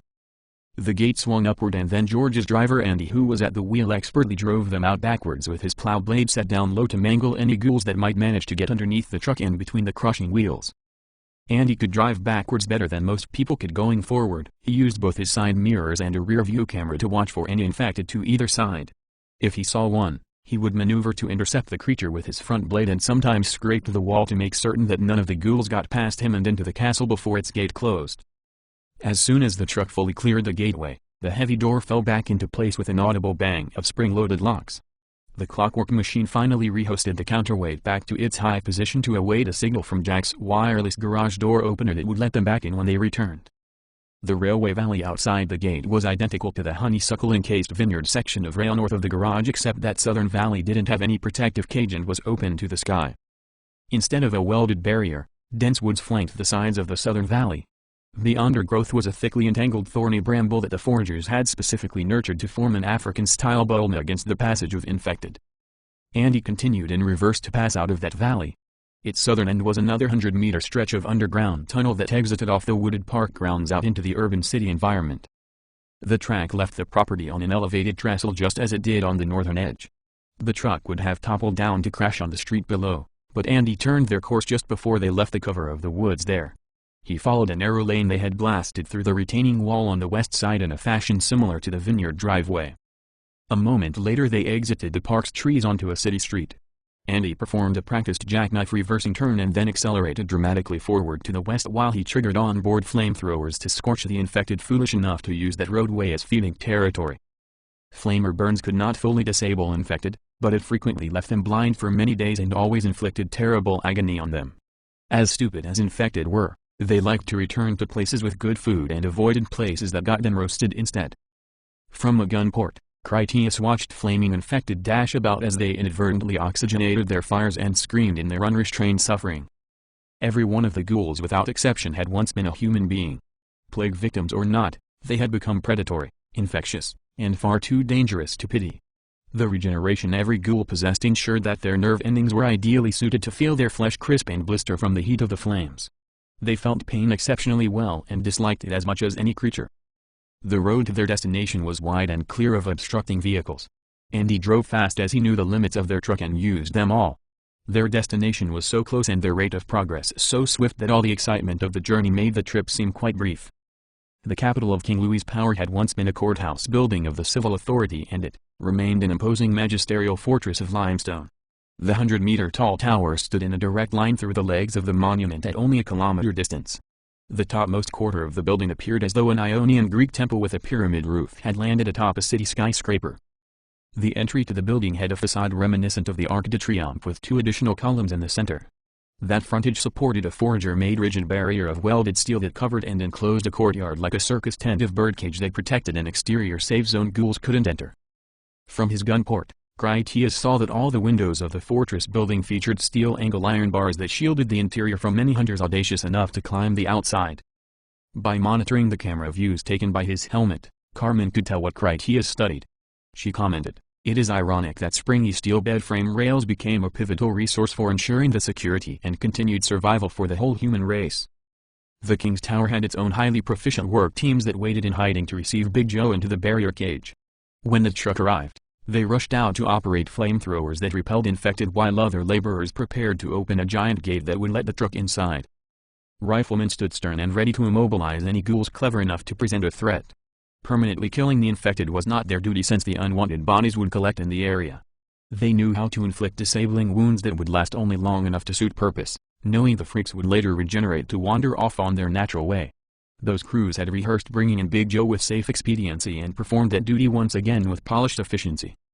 Andy turned Big Joe wide to the left and then came back with a hard right to enter a chute of welded rails that were just wide enough to allow the vehicle between them. Any ghouls inside that restricted lane suffered the wrath of Big Joe's plow. Any infected that chased up from behind had no space to get around the truck as it nosed into the gateway. The crews opened the gate high at the last instant, allowing the truck to pass through. They loosed flamethrowers and fired a few suppressed rifles to discourage the tag-along ghouls enough for them to close the gateway afterward. Andy pulled the truck in through the waiting doors of a huge sheet metal shed that completely hid the truck and everyone else from sight. The crews raced in after the truck so that once they closed the doors with no one remaining outside, the howling ghouls would soon lose interest in snarling at what they couldn't see. A team of workers used a fire hose to blast the exterior of the truck to remove any infected blood that might be clinging to it. They washed that down into the sewer. Only after they finished that cursory decontamination did they bang on the rear door to alert the occupants that they could come out. No one was jovial or talkative while they unloaded the transport's cargo onto pallets. A forklift then moved it up an inclined sheet metal tunnel that connected to the front entrance of the main building. Austere severity was the rule of their labors, and should anyone falter from that discipline, one of the officers would scold them for negligence.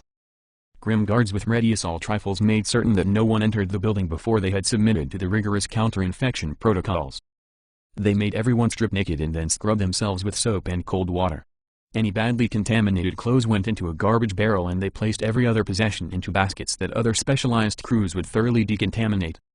Medical officers inspected everyone in the nude freshly washed. They searched for bites, scratches, or other hints of possible infection like an irritable nervousness, cold sweating, or a telltale sagging of the eyes. Only after a person had their certification as being clean could they then enter into the King's Tower. Fat Jack purposefully followed Carmen so that she would be between himself and Critias. When the medic spent too long examining her, Jack spoke up, "Yes, she has an incredible body. Meanwhile the rest of us are getting ready to beat you with shoes. Why don't you take a picture and then tug yourself to that later?" "Sorry, Jack," the inspector apologized to a man who was essentially second only to the king himself. "I've just never seen this woman before and she is a bit," he sought for a word. Jack offered, "Playmate. I just want to be clear on this. You want to examine her nude body all morning to see if it gets even more fabulous?" The medic sent her through rather than admit Jack was right. He had planned to examine her for as long as it took him to discover at least one human flaw. The building's main entry lobby was like a jail with its 2 rows of welded cages akin to prison cells. 3 of them held a single occupant. Digital clocks on their doors counted down from 24 hours, time enough to see if the tenant turned into a ghoul that they would destroy or should instead go free as a false alarm. A woman from Decontamination Services returned Critias and Carmen their clean Tesla Flux pistols that had never been out of their holsters that morning. "Take your showers over there," she pointed the way, "and remember to remain armed at all times." They walked to the hot showers where they could scrub themselves clean before they dressed. Men and women showered side by side as another practice to expose any infected individuals before they had sufficiently turned and then became a genuine risk to the community as a whole. Critias found himself showering between Carmen and Penny Welder. Penny made conversation as she shampooed her hair, "So you two are knight and then?" Nearly 300 years had done its work on the English language as well as the cultures that spoke it, so Critias wasn't always familiar with the colloquial speech of the era. He hesitated to answer because he was unsure if Penny asked if they were in a committed relationship, and he was unsure how Carmen would react since saying the wrong thing risked an unpleasant reaction from her if she didn't agree. "Yes," Carmen answered for him. "I would have him topping off my batteries right now if this wasn't so public. He's shy about displays of affection." "I'm not," Penny said about being shy. "So Critias, do you two swing?" She stared right at him as she awaited an answer. "I really could go for a good topping off myself right about now, with an audience or otherwise." With her hands in her hair, her raised arms only made her breasts more impressive. The soapy water that dripped from them didn't hurt the view in either, and Penny made a point of all those facts just for the benefit of her invitation to them both. Once again, Critias was cautious about her meaning since what he felt was most likely her intention seemed both dangerous and improbable. She is asking us if we may nage what Carmen said without any obvious interest or indignation. Penny is beautiful, she pointed out the obvious to him. She shaved this morning, so I can't say if she's really a blonde. I just love the shapely curve of her spinal column. It's especially lovely. Would you like me to show it to you? No, Critias told Penny. We're committed and rather old-fashioned about those kinds of things. He gave a cautious eye to Carmen. Penny had overlooked Carmen's offer to pull out her spine and show it to him, but the message had been perfectly clear to Critias. Carmen operated directive-free and she had just answered his question if she experienced jealousy, not that he was interested in Penny anyway. He had enough relationship problems already with his unpredictable android. In truth, he found Carmen's covetousness comforting and her light-breasted athletic figure far more attractive. Too bad, Penny shrugged off the rejection. If either of you change your mind, I'll still be interested. The same cleaning woman as before pulled a small wagon to bring Carmen and Critias their belongings. The decontamination crews had used microwave ovens or ones that jetted scalding steam to destroy any cellular traces of infection that might have embedded in their clothing or equipment. They had the experience and the good sense not to accidentally damage anything by using an improper method. After people dressed, they usually descended to a lower level of the tower using a broad flight of marble stairs. Fat Jack waited at the top of them for Carmen and Critias to arrive from the locker room ready to continue. He said, I promised to introduce you to the king. I need some of the supplies we brought with us, Critias told him, and we have that gift for him that I showed you. Fat Jack took them through that floor to a room where the new salvage awaited transfer elsewhere. A guard there made sure nothing got touched without proper authorization. They used the cart to remove the containers with the android, the weapons, and the technical equipment they reserved for their own use. Critias added his mech suit to the pile and then they followed Fat Jack as he led them to an elevator. Jack gave them a tour as they walked. This building is mostly about the foragers. Our apartments are upstairs and we use this entrance for getting to Forager's castle then back again. He pointed out a side chamber that had every sort of welding equipment and metal fabricating tool in redundant numbers. Another chamber was where the outfitter department had upkeep workspace and general storage related to Forager body armor and splash protection. Yet another chamber was one that the outfitters used for matters relating to various weapons, their requisite ammunition, and gadgetry attachments. Civilized electric lighting illuminated everything. Jack continued, King Louis has the top for himself, Tinker Bob, and his bodyguard Hatchet. They're all fine chaps so I'm sure you'll like them. My apartment here is outstanding of course. If the king doesn't give you quarters right away that are to your liking, you can stay with me until you find something better. You can believe that I have the space. Critias wondered if their economics was anything like in his own time. When Colonel Walker lost all his dozers, tanks, and an ungodly amount of other equipment in Chicago, that represented a staggering destruction of wealth for the orbital colonies, Governor Akashi City in particular. Much like his ill-fated robot project, Governor Akashi had overreaching ambitions that had made an ERC seem like a worthwhile investment. Chicago was such a setback that Critias was certain that the Reclamation General and the Marshal Service would have to go back in there to reclaim the vehicles at the very least. He asked Jack, how does everyone get paid? Everyone works in some fashion or other, Jack explained. The more risks you take for the betterment of everyone else, the greater the bonuses are. No one has to ever so much as see an infected if that's their preference, but staying safe isn't the fast track to getting a bigger apartment or other luxuries. I guess the answer to your question is that King Louis owns everything that is not our personal possessions. People try to earn his respect and he rewards the faithful their due. Being the king is not a job I envy, but he's done a fine job of it since the burden fell on his shoulders. Critias inquired, what happened to your last king? Jack summoned the elevator with the press of a button. As they waited, he said, the same thing that seems to get anyone these days. The devil has a key and can always get in. Once in the elevator, he pressed another button to get them to King Louis's floor. During the ride, he continued, it's not a happy topic as you might imagine. The old king didn't go alone or take everyone who would have wished to be there with him. The elevator doors opened to an armed guard that munched on a piece of venison jerky. He eyed them curiously with more than a hint of suspicion after having noticed Critias was a stranger. New arrivals I see, said the man. When he examined Carmen, he broke into a smile. You're as beautiful as an angel on Christmas. You're so sweet, she replied to the compliment with a disarming smile. Hatchet, meet Critias and Carmen, Jack introduced everyone. I've already taken them for my foragers. Both of them are the right stuff with change to spare. Hatchet nodded, suitably impressed already. I'll tell Jim you came up. He walked off down the hall, then knocked on one of the doors. After he spoke quietly to someone on the other side, He waved for the visitors to come down and join him. Critias asked Hatchet, "You want our guns?" The man frowned at him. "Didn't someone tell you the rules yet? Everyone stays armed, always. If you so much as walk around without having a bullet chambered, you will be asking for an ass-kicking." Critias shrugged, "I was only thinking of the king's security." Hatchet retorted, "So are we." Then he opened the door for them. The room beyond was an armory with thousands of guns that lined racks and filled cabinets. There were tables and equipment for a gunsmith, loading machines for ammunition casings, and a station for the manufacture of smokeless gunpowder. In the corner near the door was a comfort area with rugs on the floor, couches, and a widescreen video display. Seated on the couch was a young lad of perhaps 16 years. He ate a snack and watched a feature film until they came in. When the guests arrived, he turned to see them. The youth said, "You did a great job out there, Jack. Introduce me to our new friends. They look like a pair of good ones." Jack gestured their way. "This is Critias and his partner Carmen. They wanted to see you right away because they have a special gift for you." The lad stood up to meet them. "I apologize if you were expecting a throne room and dancing girls. This is my first chance to relax since I got up this morning." Critias could not believe it and thought Jack was playing a prank on him. "You're King Louis." "You can call me Jim," the young man said pleasantly.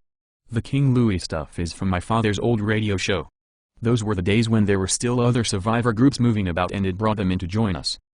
He locked gazes with Critias then added seriously, "This is my city and I am the king." Unexpected or not, Critias believed that Jim was indeed the real King Louis. "My apologies," Critias offered. "You're just not what I expected. Before we try to explain who we are and where we come from, I think you had better first see what we've brought for you." "It's courteous of you to bring gifts," Jim complimented him as he studied the mech suit on the cart and realized he was in for some surprises. "Is that armor? I've never seen anything like that before. It looks alive." "That's my mech suit," Critias explained. "It's like the skeleton and musculature of an android that I can wear for combat situations. I thought it best to keep it close in case I had need of it." Jim asked, "By android you mean a robot?" "I don't mean a robot," Critias corrected him. "By android, I mean someone as unbelievable as Carmen." Jim asked, "She's a machine? That is unbelievable, and you say I wasn't what you were expecting." Fat Jack spoke up, "Carmen is anything but a machine. She's amazing in so many ways and very intelligent." Jim was curious to see how human her responses would be. "What are you comprised of, Carmen?" "I'm roughly 80% genetically engineered neo-organic tissue. The rest is grade 5 titanium and embedded hardware." She felt pleased to brag on herself. "I'm an Epsilon K series combat model android, the very best of my kind. I'm like a human in most ways. Aside from the implants, my brain and other organs are not appreciably different in function than your own." Jim asked Critias, "Can I see your pistol?" After he held it and then turned it over in his hands, he gave it back. "So where are you two from? Did you escape from Area 51? Carmen suggested, "It might be best if that is what you told everyone else. I'd prefer they were not aware I wasn't human or that we're from nearly 300 years in your future." "I'm just a marshal where I come from. I don't know the science stuff," Critias told Jim. "One of our scientists figured out a way to send us here to help you out and here we are." Jim still had his doubts. "I have seen your equipment, but even so, that's quite an unbelievable story. That's why I wanted you to see your new science android I've brought for you." Critias took up the container with the android's head and then removed the shield so Jim could see the face. "If this doesn't convince you, nothing will." It suitably amazed Jim. "What does he do after you assemble him?" "He's one of the science engineering models of my series," Carmen answered. "He's not suited for combat such as I am, but you'll find his academic knowledge is far superior to the traditional medicine and technology of your era." One of the other doors in the room opened as a middle-aged man entered wearing a watchmaker's apron and magnifying goggles on his forehead. As he cleaned his hands on a handkerchief, he asked, "What's all this talk about an android?" After only a glance at Carmen, he approached her in delighted amazement. "Magnificent," he praised her. "Please, my dear, may I see your hand?" When Carmen offered her hand, he examined it in detail. "Never have I seen anything more beautiful," he said, not meaning just her female appearance. He positioned his magnifying goggles then closely studied her profoundly engineered mechanical eyes. "Simply fascinating." "I am glad you feel that way," Jim told him. "Your new Brainiac 5 is sitting right there still in the packaging. Bob, meet Critias and Carmen. They say they're from the future and came all this way to give it to you." "Yes, said Bob, signifying little. That would make sense. Such a cataclysmic disaster as ours has undoubtedly become a thorn in the paw of humanity for many centuries to come. They very well might see the best way of solving their problems would be in helping us with ours. Bob broke from contamination protocol just to kiss Carmen's hand. This is such an honor for me. Just to see someone so astounding has me giddy. Carmen nearly blushed as she reveled in the attention. I'd be delighted to tell you more about my kind while I assist you in assembling him. I have a sufficient understanding of the procedure that with your help we should have no difficulty in getting him operational. Splendid suggestion, Bob agreed. I'm curious to ask you a great many things. We could start immediately if you are free. Carmen looked to Critias for permission, and after she received his nod, she helped Bob move the android containers to his adjacent room. Jim addressed Critias. Hatchet will show you to a room where you and Carmen can sleep until we come up with something better. I'll send her your way when she's finished here. Just so we understand one another, Critias told Jim. I pledge to you my cooperation and loyalty in all things save her. If anyone harms her claiming she is an infected or for any other reason, I promise that you will find out why they gave someone like me something as priceless as her. Then you offer me much and ask for very little. Jim readily agreed to those easy terms to seal an unplayful bargain. Feel free to think me young, but not a fool.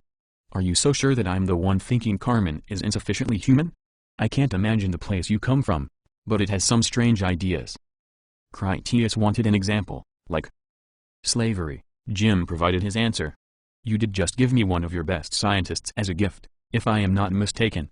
I saw his head in a drawer and he didn't volunteer himself. Critias couldn't deny the observation, but he didn't really care to either. While Carmen is here with me like this, she is free to do whatever she wishes and need obey no master. It's my desire to see to it that she doesn't ever return to any condition of servitude. Well then, Jim smiled in that they were in perfect agreement. We desire the same thing. Bob will be the one who will sanction this new android, and you already saw his opinion on their form of life. I think we can also agree that Bob will not mistreat either of them.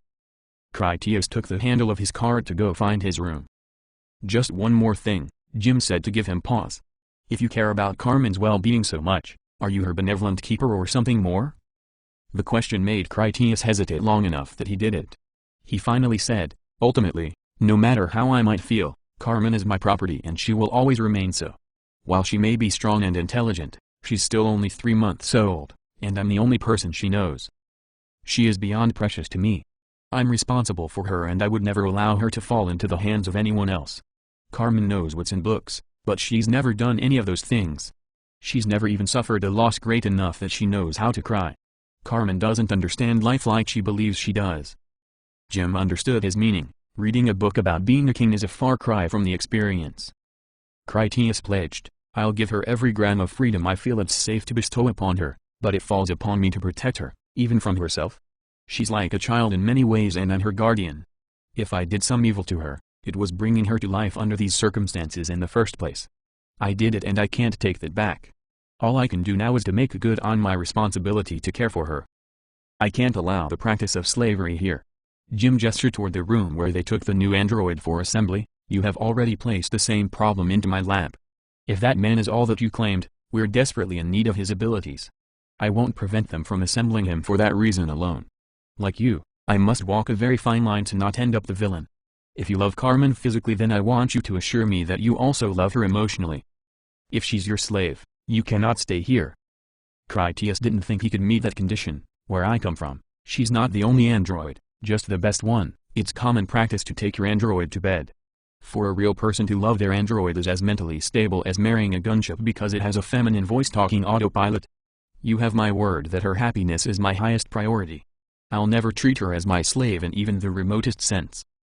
Jim liked Critias' answer, having read more truth into it than had been intended. Then at least we won't have to worry about you getting into any fights over the other men wanting to win the hand of that extremely desirable woman, since as you say, who could ever fall in love with a gunship? Be welcome in my home, Critias, and thank you for your splendid gift. As Critias left, he felt as though Jim had taken more ground in their discussion than he had. It gave him a better idea of why they had made him king. It was only after he was back out in the hallway that Critias realized he had expected to meet a historical god, a prophet, a king who was larger than life. The experience had not been a disappointment. Critias could not solve the riddle if King Louis didn't deserve his beatific future reputation or if he did deserve it, but he was also just a man, albeit a young one. It was a dilemma that Critias just left unsolved as he went to find his room. He hoped Carmen would not be too long in catching up with him because he missed her already. Chapter 9. Sins of the Fathers. Hecate took Critias more than a few floors down King's Tower to show him a small one-room apartment with some furniture, a functional toilet, and little more. He gave Critias the key. This place is all yours. When you get your stuff unpacked, you should go down to Funland where you can meet everyone else. You take the elevator down to the lobby and then the stairs down to the basement. From there you can ask the gate guards for directions. Critias moved his crates and armor into the room and then departed with the door left locked behind him. He followed Hachete's directions down to the lobby where he encountered an alert guard who watched the front door and kept an eye on the occupied quarantine cells. The stairs took him down into the basement levels where he saw a lot of steel oil drums and assorted storage for forager operations. The only meaningful exit from the basement was through a jackhammer-carved tunnel that exited through a wall. That passage had the usual locked gate with another guard to keep watch over it.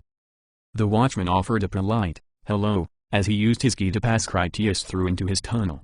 That passage ran straight to yet another locked gate that prevented access to a perpendicular utility corridor beyond. The female guard at that gate saw him coming. She let him through with a polite nod and then locked back up again after he passed. Critias asked her for directions. "Which way is it to Funland?" The guard pointed down to the right. "Go that way. Take the first left and then continue on straight. You can't miss it." Funland was the vast basement or perhaps the underground parking garage of another major city building. It was the place where the inhabitants of Gem City took their recreation and ate their meals, similar to the back hall at Forager's Castle. Apart from the many tables and chairs, the room had islands of couches for lounging about. There were dozens of large video screens with libraries of movies and music. The games ranged from the classical board variety to the latest computer video systems. They had billiard tables, gambling machines, and sports activities. Critias suspected that they would have had a swimming pool if it had been possible for them to carry one off in the back of a truck. A score of children at toddler ages played and chased one another with the carefree joy of better days while hundreds of adult survivors enjoyed themselves in whatever way best suited them. Critias estimated that the numbers of men and women still alive in the city were about equal. More men than women had managed to survive the chaos of the outbreak, but the dangerous business of long-term subsistence had evened their numbers. Fat Jack was at the captain's table across the room at the end with the kitchen. With him he had George, Tony Banjo, and various other foragers who drank homemade beer while they chatted merrily. When they made eye contact, Jack waved for Critias to come over and join them. He introduced Critias to some of the other foragers. Jack began with an obviously pregnant woman. "This is Sally Headshot, captain of the Milkwagon crew. You and Carmen will be taking over for that slot during her maternity leave." He introduced an African heritage couple. "This is Henry, your gunner, and his wife Gloria, who is the Milkwagon's driver and road mechanic." She was the same woman that Critias had seen before when she piloted the Thunderchild paddle wheeler on the river. Critias gave them all a polite greeting as he took a seat. Jack continued the introductions. "Down there is George's wheelman and road wrench, Andy, and that's his gunner Malcolm, the quick-draw kid. Last but not least are Tony's driver mechanic Penny and his gunner Wolf." Penny wondered what happened to Carmen. "Where's the perfect princess?" Critias thumbed back toward the way he came. "Carmen is back in the tower helping Bob put something together. I've no idea when she'll be finished." Tony Banjo could hardly believe it. "Your lovely is helping Bob? She's just full of surprises then, isn't she? I can't recall the last time anyone knew enough about anything to help Jim's mad scientist in his experiments." Jack told the table. "I see fat days coming. Critias and Carmen are not novices to our game. We've much to teach each other, and from that we'll reach ambitiously. Our eyes have long been larger than our hungry mouths, but now we'll have much sharper teeth." The chief cook brought their table another round of beers. As he passed them out, he complained, "If you lazy louds spent as much time harvesting as you did drinking, all the storerooms would be full." George found the cook amusing. "Is that you volunteering to come out with us next time? You look ready to me. I know nerves of steel when I see them." George took his new beer and then tossed his empty bottle up in the air. Malcolm shot the bottle with his off-duty revolver while at the apex of its flight. He had the pistol holstered before the broken pieces rained down. The noise of his weapon was like thunder in the room. Many people shouted in surprise and the cook shrieked as he dived to the floor to hide under their table. None of the foragers displayed any alarm and most laughed. The cook got up embarrassed as he brushed off his apron. "Very funny," he grumbled. "Maybe I'll go learn to be a welder and you can eat soup every night of the week. Gabriella is chomping at the bit to be head cook. You keep shooting at me and she'll be brewing the beer from now on too. It'll go well with her pigeon eggs and rat meat soufflé. Just calm yourself, Nick, Jack told the cook. Your idea of a hard day is burning your finger on a skillet.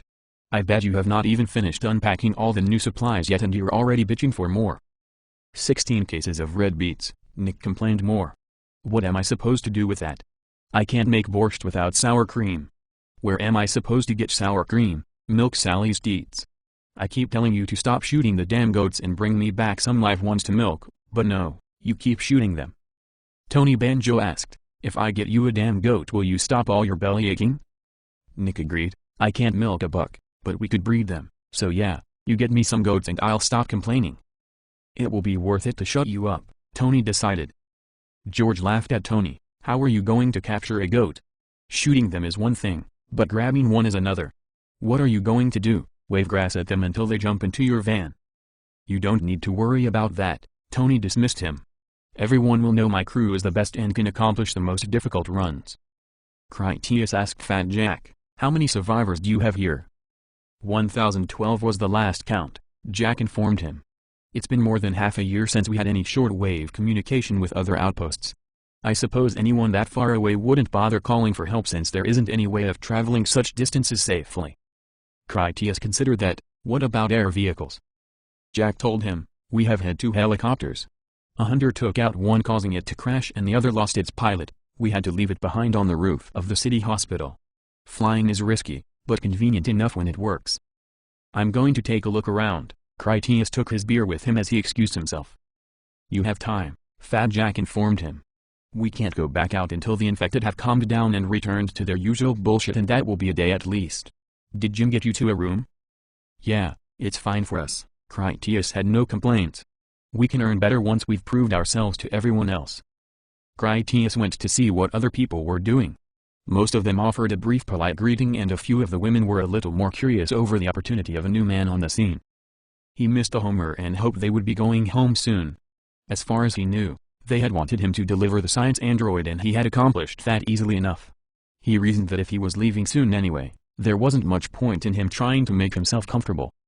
What Grand Marshal Wayne had told him still nagged at the back of his mind. It was something about an antigen for the infection and he had yet to see or hear anything like that. He wandered in a roundabout way before he returned to his room. There was a different guard than before at the gate to let him through into the basement passage. It was also a different man that guarded the front door in the lobby. As Critias encountered the second guard, he noticed how the man checked in on his radio. It reminded Critias that he needed to upgrade the frequencies in his helmet so he could join the primitive local communication traffic.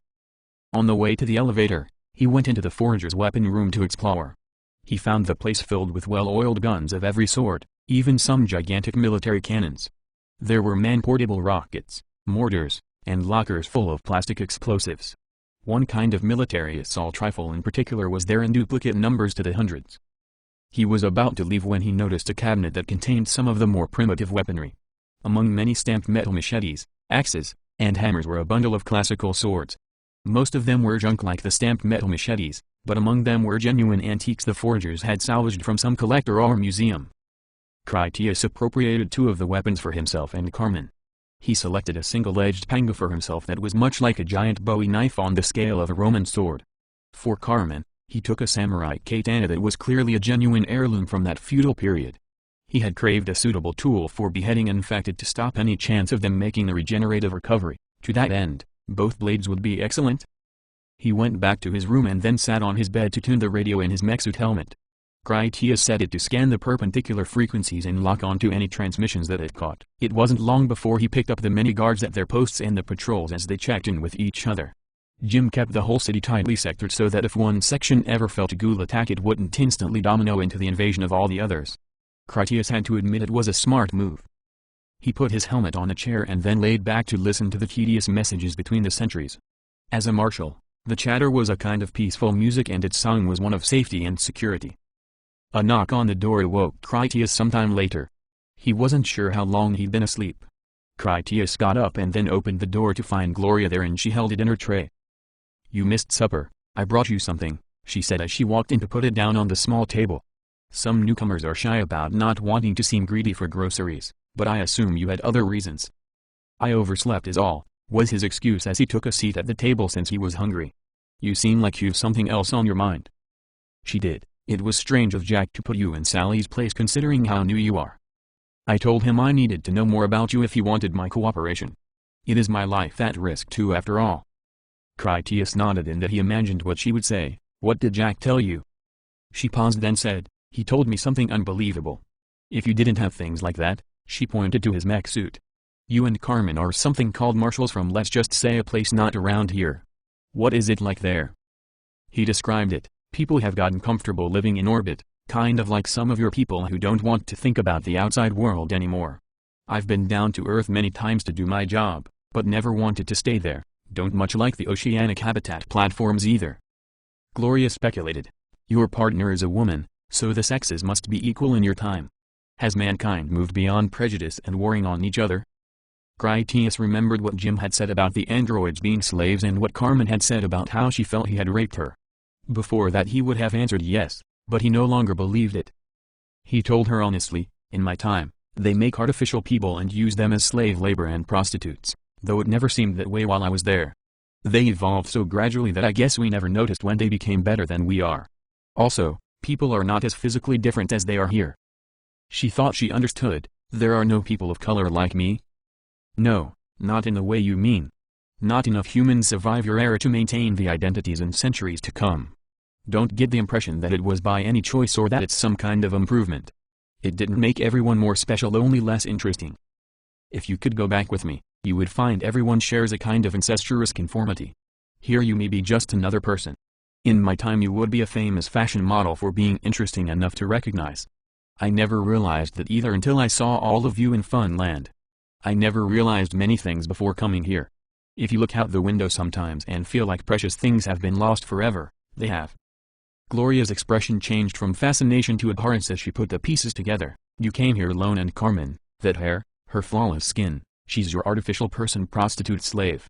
Gloria became so angry that she was on the verge of slapping him. You rape her and beat her like a dog? Critias pushed his tray away, having lost his appetite. I used to do a lot of bad things where Carmen was concerned, but I've never beaten her or inflicted suffering on her. She's been the joy of my life since she first opened her eyes. If you're asking if I have treated her in ways that were less than she deserved, then the answer is yes. I dressed her in a generic laborer's suit as her only possession. I kept her shut away, unable to socialize with anyone but me until I had some use for her. I never gave half a damn what she wanted or how she felt about it.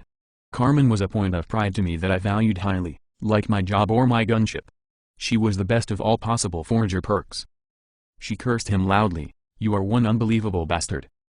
He gave her a wounded expression. You don't need to worry about Carmen getting here, stripped out all her electronic shackles. She can do as she pleases and kill whom she likes, including me. I count myself lucky she spared my life at all when I found out she was free. I had it coming and we both knew it.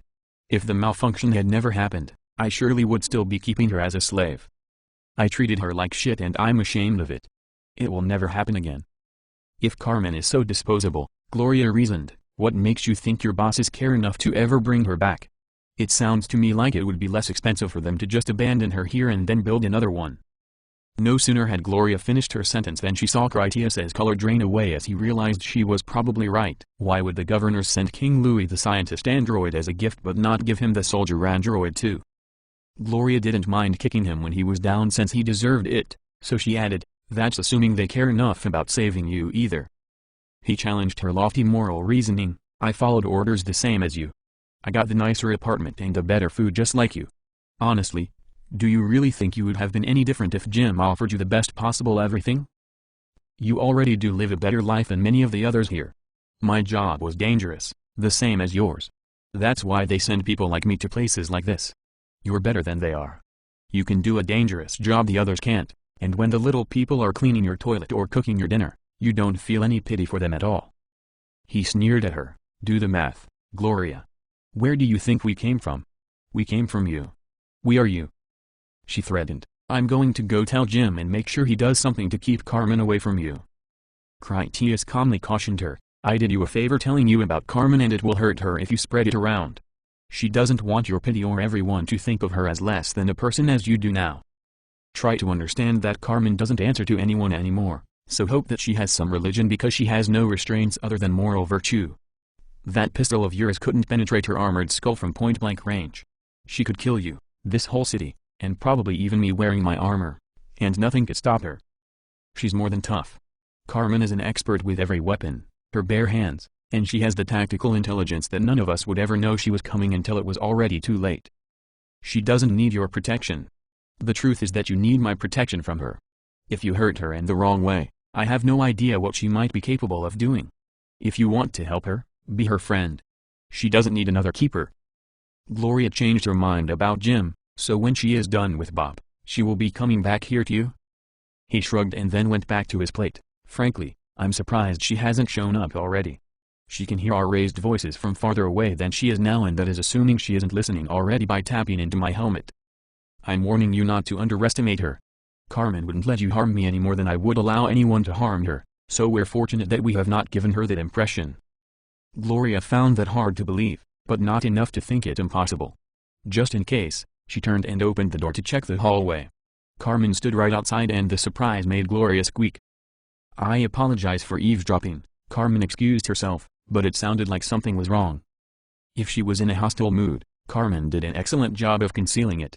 She only wanted to see if Critias was in danger at the hands of their new hosts. Is everything alright? Critias gave her a wave to show their squabble was nothing for her to be worried about. Gloria didn't say anything to me that I didn't deserve. Everything's fine. Carmen saw that their gear was in the room as if it was their new quarters.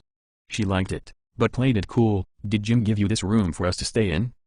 He was concerned she didn't like it. It's kind of small and rather homely. I can go back and talk to him about getting us something a little bigger. Don't ask for another room, she pleaded, since the thought of giving it up displeased her. This is a special place now, our first home together, only the bed is too small. The thought of that made her smile at him adoringly. That will just be cozy too. Carmen's clear display of love for her abusive tyrant disgusted Gloria. Why do you want to stay with him when he treats you so badly? Critias has never wanted to hurt me, Carmen answered her. He's human and a man. It's not his fault that he's selfish and stupid. Gloria thought she knew the nature of an abusive man and the submissive nature of a battered woman. You cling to him only because he has conditioned you to it. If you knew better, you would leave him and never look back. I wonder if he wasn't lying about your electronic shackles being broken. He just doesn't want all of us to know what he's doing to you. Critias commanded Carmen as a demonstration to prove Gloria wrong. I order you as your lord and master to go back to what you are doing and leave us alone. Carmen shrugged with complete indifference to his orders. You can tell me what to do, but that doesn't mean I have to listen if I don't want to, and I'm not ready to leave yet. I order you to come over here and give me a kiss. I do want that. Maybe after that, Gloria will let you take out the milk wagon and we can all be friends again. It's true that my work with Bob is at a critical stage and I don't have all night to keep her from shooting you to avenge my honor. If she goes to Jim to complain and he does try to part us, I'll be angry. Carmen gave Gloria a serious stare. Critias is mine and no one will take him from me. Critias went over to kiss her cheek. It wasn't enough for Carmen, so she kissed him with more passion on the mouth. For a brief instant, he caught her searching expression where she wanted some mysterious thing from him. The unfathomable request in her expression still made him uncomfortable. To put distance away from that mystery, he told her, I found the sword down in the armory that I thought you would like. Carmen saw it lying on the other bed. She went over to examine it, picking it up and then unsheathing the blade to about a quarter of its length. Carmen recognized its origin immediately. This is a Do Tanuki. I suspect that whoever put it in the armory did so not realizing its actual artistic and historical value. It wouldn't be appropriate for me to carry something this irreplaceable. Critias didn't think it would be that valuable and wondered if it was wrong for him to take it without asking, is it that old? It's probably about 300 years old, she confirmed. Maybe you should give it to King Louis to display as art. He disagreed. You're the only person anywhere who actually knows how to use it properly. It's the kind of weapon worthy of you. If they complain later, I'll compensate them somehow. Let that be my burden. If this is a gift from you, then I shall cherish it.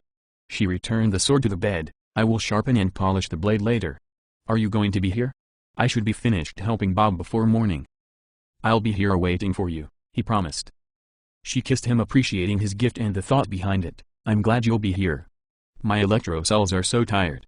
It's been such a long day. Gloria wasn't sure what to think, but she accepted the fact that Carmen had free will and wanted to be with Critias regardless of whatever past differences they might have had.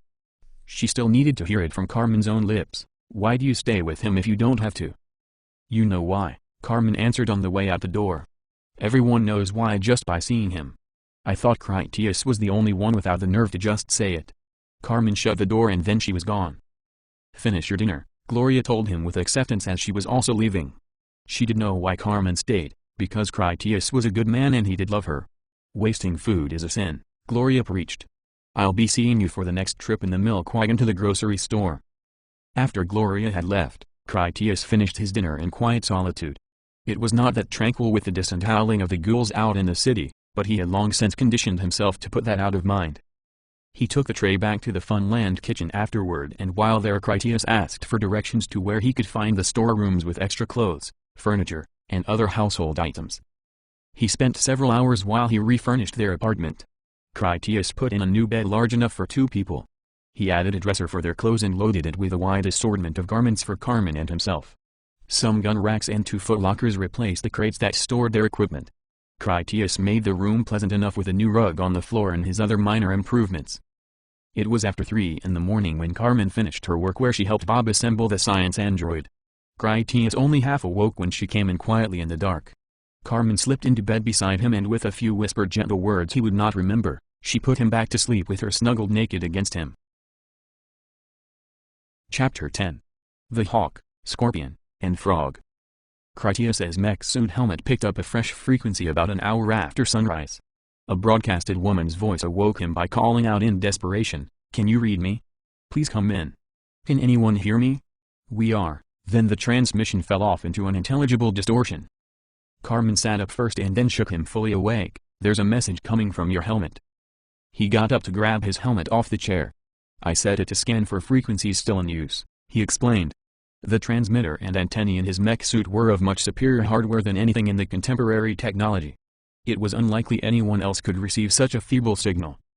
"Heard your transmission," Radio Woman said, followed by something inaudible, "Your help." "I can hear you," Critias transmitted back with considerable power. Having finally gotten an answer, the woman elated, "Oh, thank God. There are 5 of us in our group. We are north of the city and can't find," the message broke off, "roads are blocked. We're searching for King Louis." "Don't try to cross the city," Critias warned them. "You won't make it. Find a secure hiding place and don't reveal yourselves. We will come get you." If the woman heard him, she didn't answer. It was possible that the atmospheric conditions that skipped her weak transmission all the way to Critias had closed its window, or that her radio had simply run out of battery power. Carmen went to the door of their room, flung it open, and then yelled for one of the duty guardsmen to come to her aid. She could make herself heard when the mood was upon her. Carmen called with an impulsion that would have made Fat Jack envious. She didn't have to wait very long before a man ran down the hall to stop outside her door to see just what the emergency was that required so much urgency. "What is the matter, Miss?" the man inquired, short on breath. Carmen put a finger under his chin to lift his gaze off her rectangular racing stripe of purple fringe. Once he gazed into her eyes, Carmen instructed, "Go inform King Louis that we have received a radio transmission from 5 survivors who are currently trapped in the northern part of the city. It is clear that they need our immediate assistance. Tell the king that we will meet everyone in Funland in 10 minutes. She gazed back to see that Critias didn't watch her with an elevated gaze either. Carmen told the guard, "Better yet, make that a meeting in 20 minutes. The watchman ran back the way he came to deliver the message. Even while still afoot, he called into his handheld radio. The gist of his news would arrive ahead of him. As Carmen shut the door, Critias reached for his clothes to cover his morning potency. Like the lucky guard, he couldn't resist the temptation when he admired Carmen unclothed, and the view had made the firmness of his purpose all the more resolute. Carmen snatched the pants from his hand and then tossed them aside. "We have unfinished business, you and I." With an emphatic shove she toppled him back across the bed to make vigorous use of him. "It would be terribly irresponsible of us to undertake a rescue mission while I'm only half charged." The king's patrol guards used their radios to spread the word that everyone should meet in Funland for an emergency meeting. It was more than a request, because such a summons could only mean something important.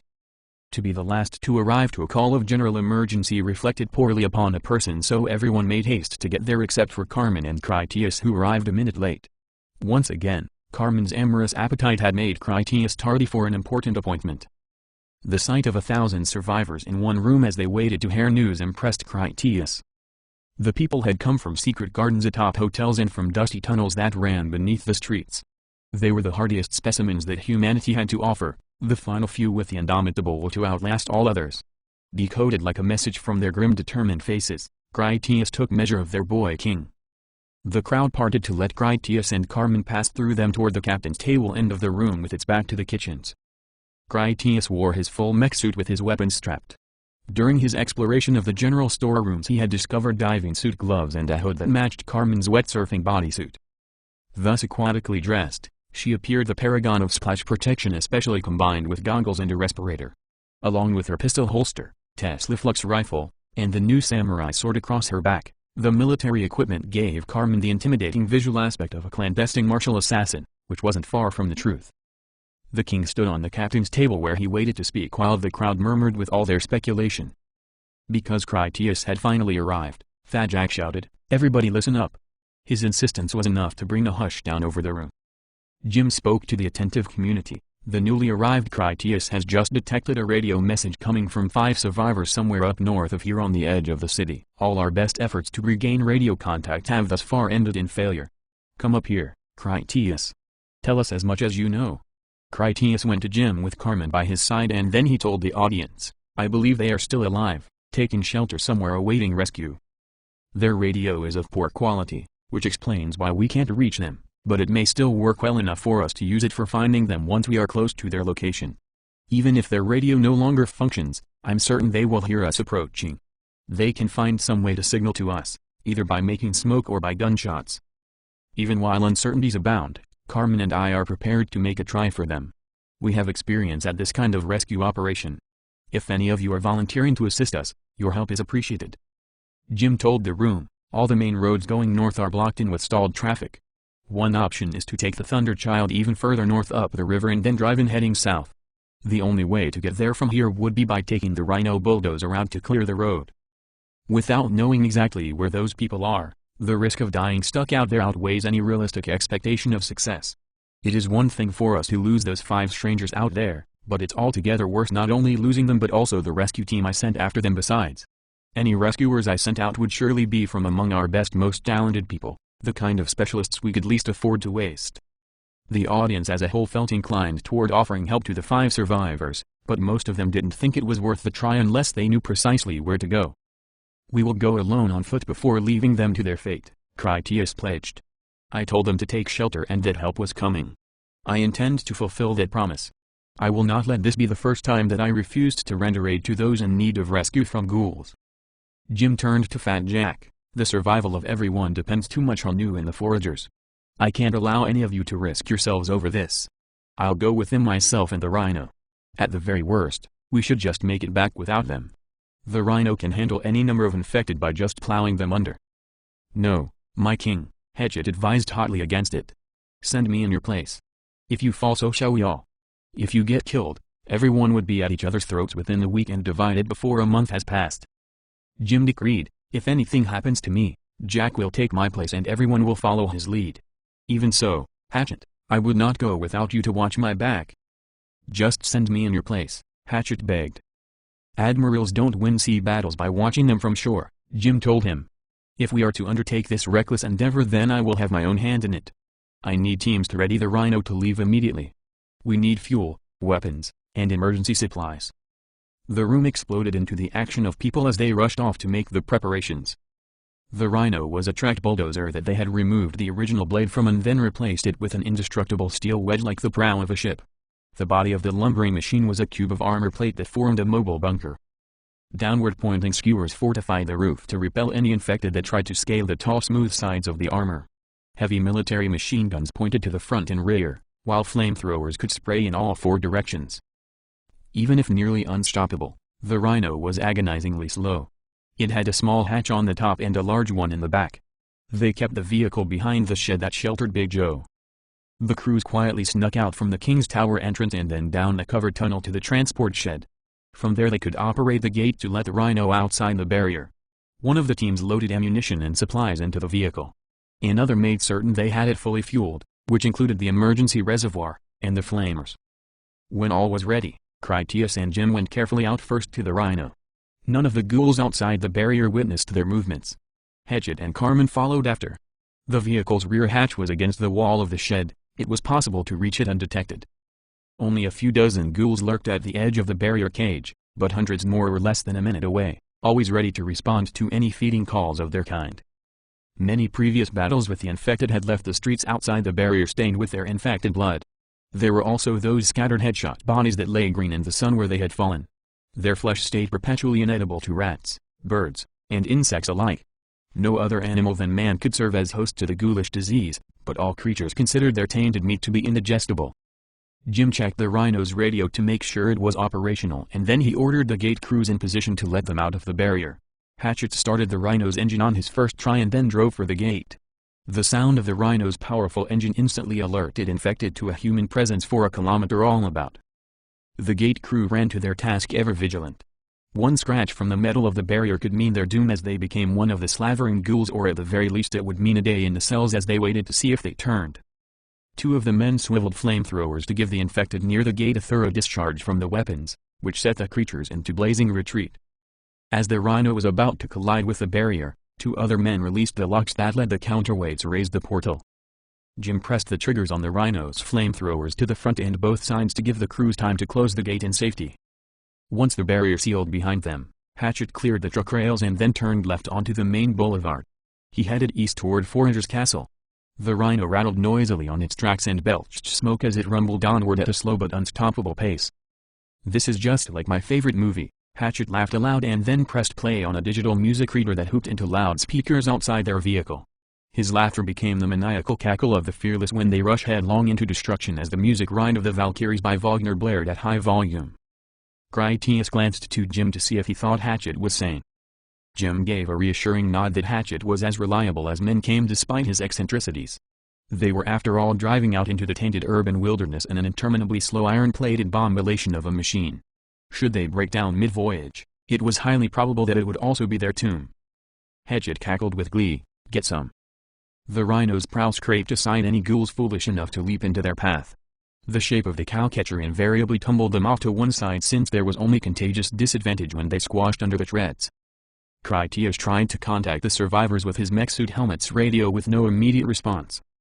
The rhino advanced at about 7 km per hour, which was about one-third the speed of a sprinting ghoul. Hatchet followed open roadway to Forager's Castle and then turned north up a highway. He kept on with his symphony music that didn't call in the infected any worse than the creature's mad howling or the noisy vehicle already did anyway. The wakeless silence of the dead city let any sound travel far without any competition. It was better that the beasts be irate at the sound of music than conditioned to pursue the growl of combustion engines. One way or another, there would never be any shortage of infected that were aware of their location. By the end of an hour, the ghouls following the slow rhino numbered in the thousands. There were too many for them all to be visible at once. That was when the open roadway ended and the congestion of automobiles increased to true blockage. The rhino lost nothing of its steady pace as Hatchet plowed down the center of the highway and displaced the vehicles easily to the sides. The cars that didn't slide athwart had the prow flip them over entirely to stack them one above another. The ghouls that imposed themselves in the rhino's way ended up getting a bit of a squishing between the prow and the cars the dozer ran aside. "I smell spilled gasoline behind us," Carmen reported while she peeked out a rear gun port. "It must be from punctured fuel tanks on all those automobiles. If we use the flamers on the ghouls, it might set fire to half the city." Jim went to check for himself and realized by the reek of spilled fuel that it was true. He switched off the pilot lights and the power to the pumps to disable those weapons.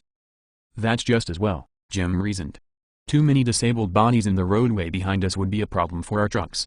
The stringy meat twists itself up in the chassis. We should avoid causing the problem whenever possible.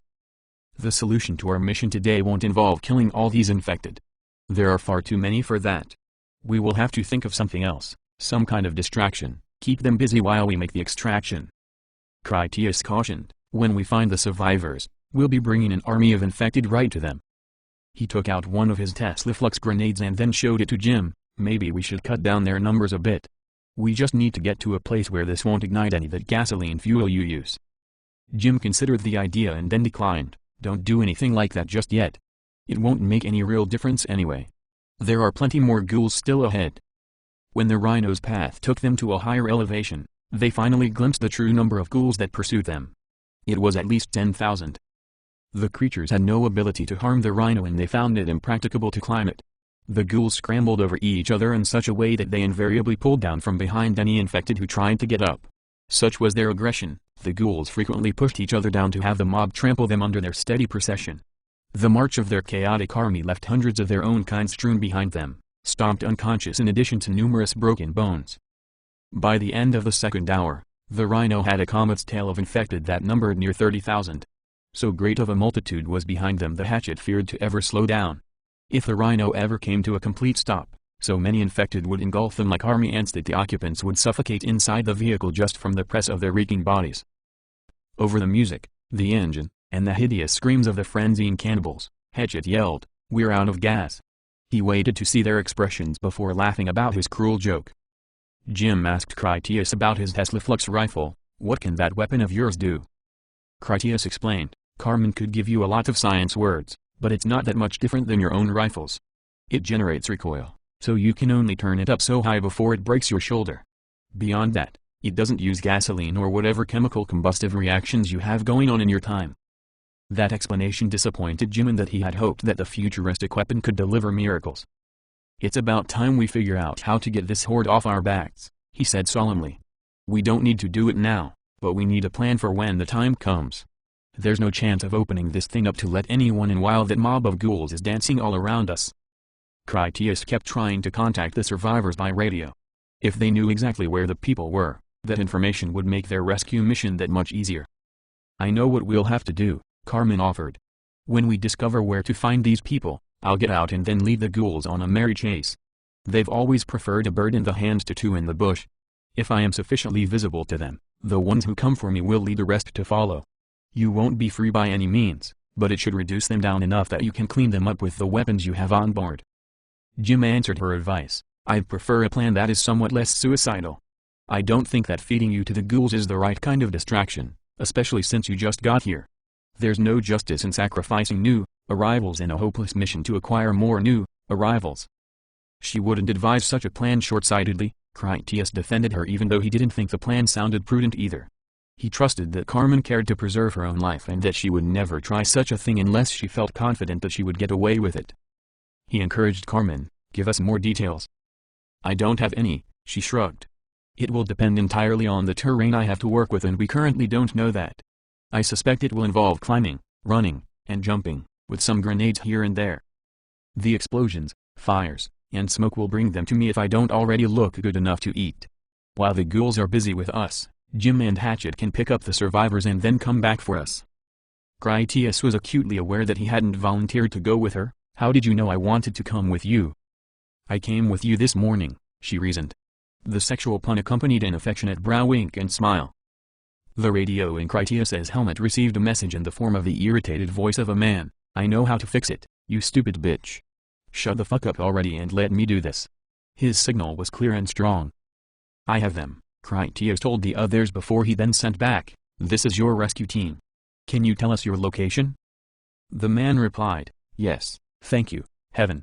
We're in a scrapyard about a mile west of the river. Mosenthine Island is about a mile and a half north-northeast of our position." Carmen checked out a gun port to see the road signs and mile markers to get confirmation on their position, which she compared to her GPS fix and the maps she had in her memory. She advised directions. "This highway we are on runs parallel to the river. We can exit off not far ahead." Hatchet searched his own memory as a lifelong resident of the city and realized where they were going. "I know where that place is. It is just a couple blocks over off North Broadway." "Then that is where we get out," Carmen decided. "You won't last long out there," Jim warned. Carmen took Critias's hand and then started to sing. She always liked to sing when gleeful and the thrill of battle gave her that aplenty. "They say that I won't last too long, on Broadway. I'll catch a Greyhound bus for home they all say." Hatchet knew the song and joined in with his indestructible enthusiasm during the worst possible perils, "but they're dead wrong.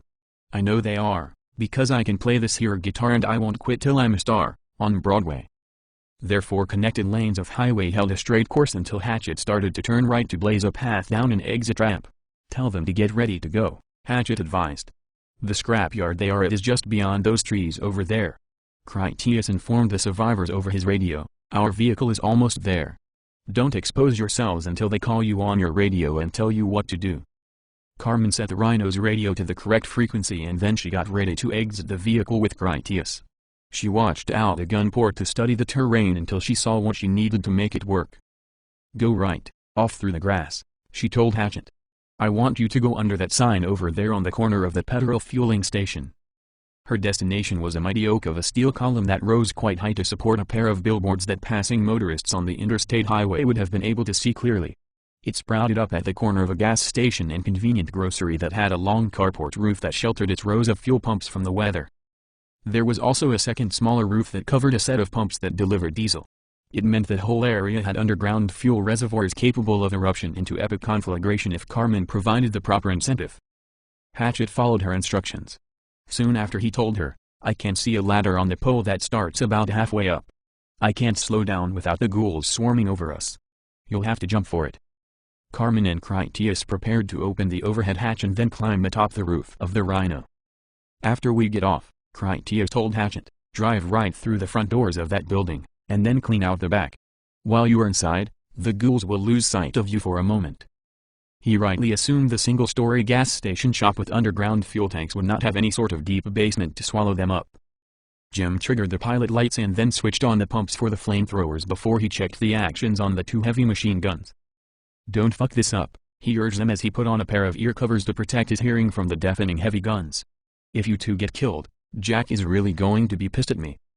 They opened the hatch and then climbed up to the roof where Critias shut the lid behind them. He stood up on the rumbling dozer to gaze back at the tens of thousands of infected that surged about the vehicle in a riotous mass that flailed like so many psychotic sports fans. Carmen had been right that the ghouls preferred food they could see. The rattletrap Rhino was big and noisy enough to make the infected want to chase it, but it wasn't at all edible or even vulnerable to their attacks. When the ghouls saw Carmen and Critias, they truly went wild. Their previous lack of success when they tried to climb the Rhino's armor proved to be due to a lack of proper incentive, which for ghouls meant edible bait. With fresh food on top of it, they went at the task with far greater zeal.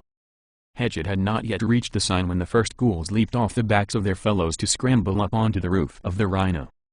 Critias caught the first ghoul by the throat and then slammed it down into the second so that both fell back into the trailing mass.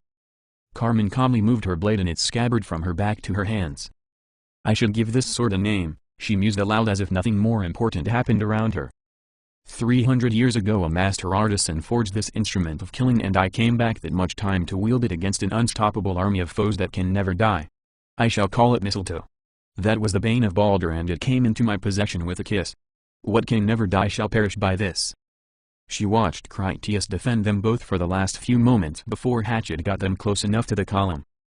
You jump first, she advised. Your mech suit could let you move like I do, but your mind is still trapped in the limitations of being a feeble human. He backhanded a leaping infected out of the air and then kicked in another's teeth as it tried to pull itself up. Since I'm so feeble, he shouted to her over the howling ghouls, maybe you could help me keep them off the Rhino. You can do anything I can do, she instructed him knowing he still didn't understand her lesson. You just have to believe. Carmen unsheathed her sword in a silvery flash that sent Ghoul's head flying from the underhanded draw. Now jump. Critias leaped from the Rhino as the dozer passed under the billboards. He easily reached the lower ladder rungs from where he started to climb up the other half of the column to the catwalks above. Once she felt assured he was safe, Carmen jumped after him only she went all the way to the very top. She grabbed the catwalk railing one-handed to vault over and then land upon it. Carmen patiently waited at the summit of the ladder to take Critias's hand. She demonstrated superhuman strength when she helpfully lifted him up the final way. Cover the ladder, she told him. I'll get them away from the Rhino. Every ghoul within a kilometer could see them high up on the walkway. The army of enraged infected they already had surged in at the base to try climbing up after them. At first, the ghouls couldn't scale the steel column because it was so broad and smooth, but as they packed in tighter they began to climb over each other to reach ever higher. Once they had formed a hillock of their own bodies, the first of them took hold of the base of the ladder and from there shot upward with ease. Hatchet kept on going with the Rhino right in through the front doors of the gas station grocery shop. Thousands of infected stayed in pursuit of the vehicle while many thousands more stayed behind. The latter preferred to eat Carmen and Critias who were more assailable. Slugs from Critias's Tesla Flux rifle cleaned the ladder down to the ground with single well-aimed shots. Each projectile passed through many ghouls before it buried itself in the pavement under their feet.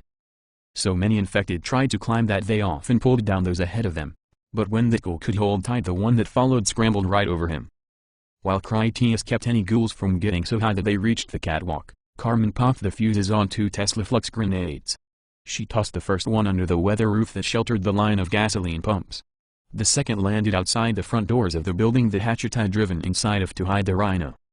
Carmen warned Critias just before the first grenade went off, "Hold on tight."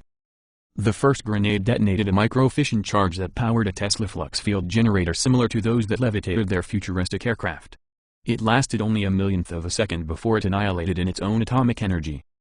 The pulse of energetic waves that resulted transferred a deep differential charge along the surface plane of the Earth within a confined radius.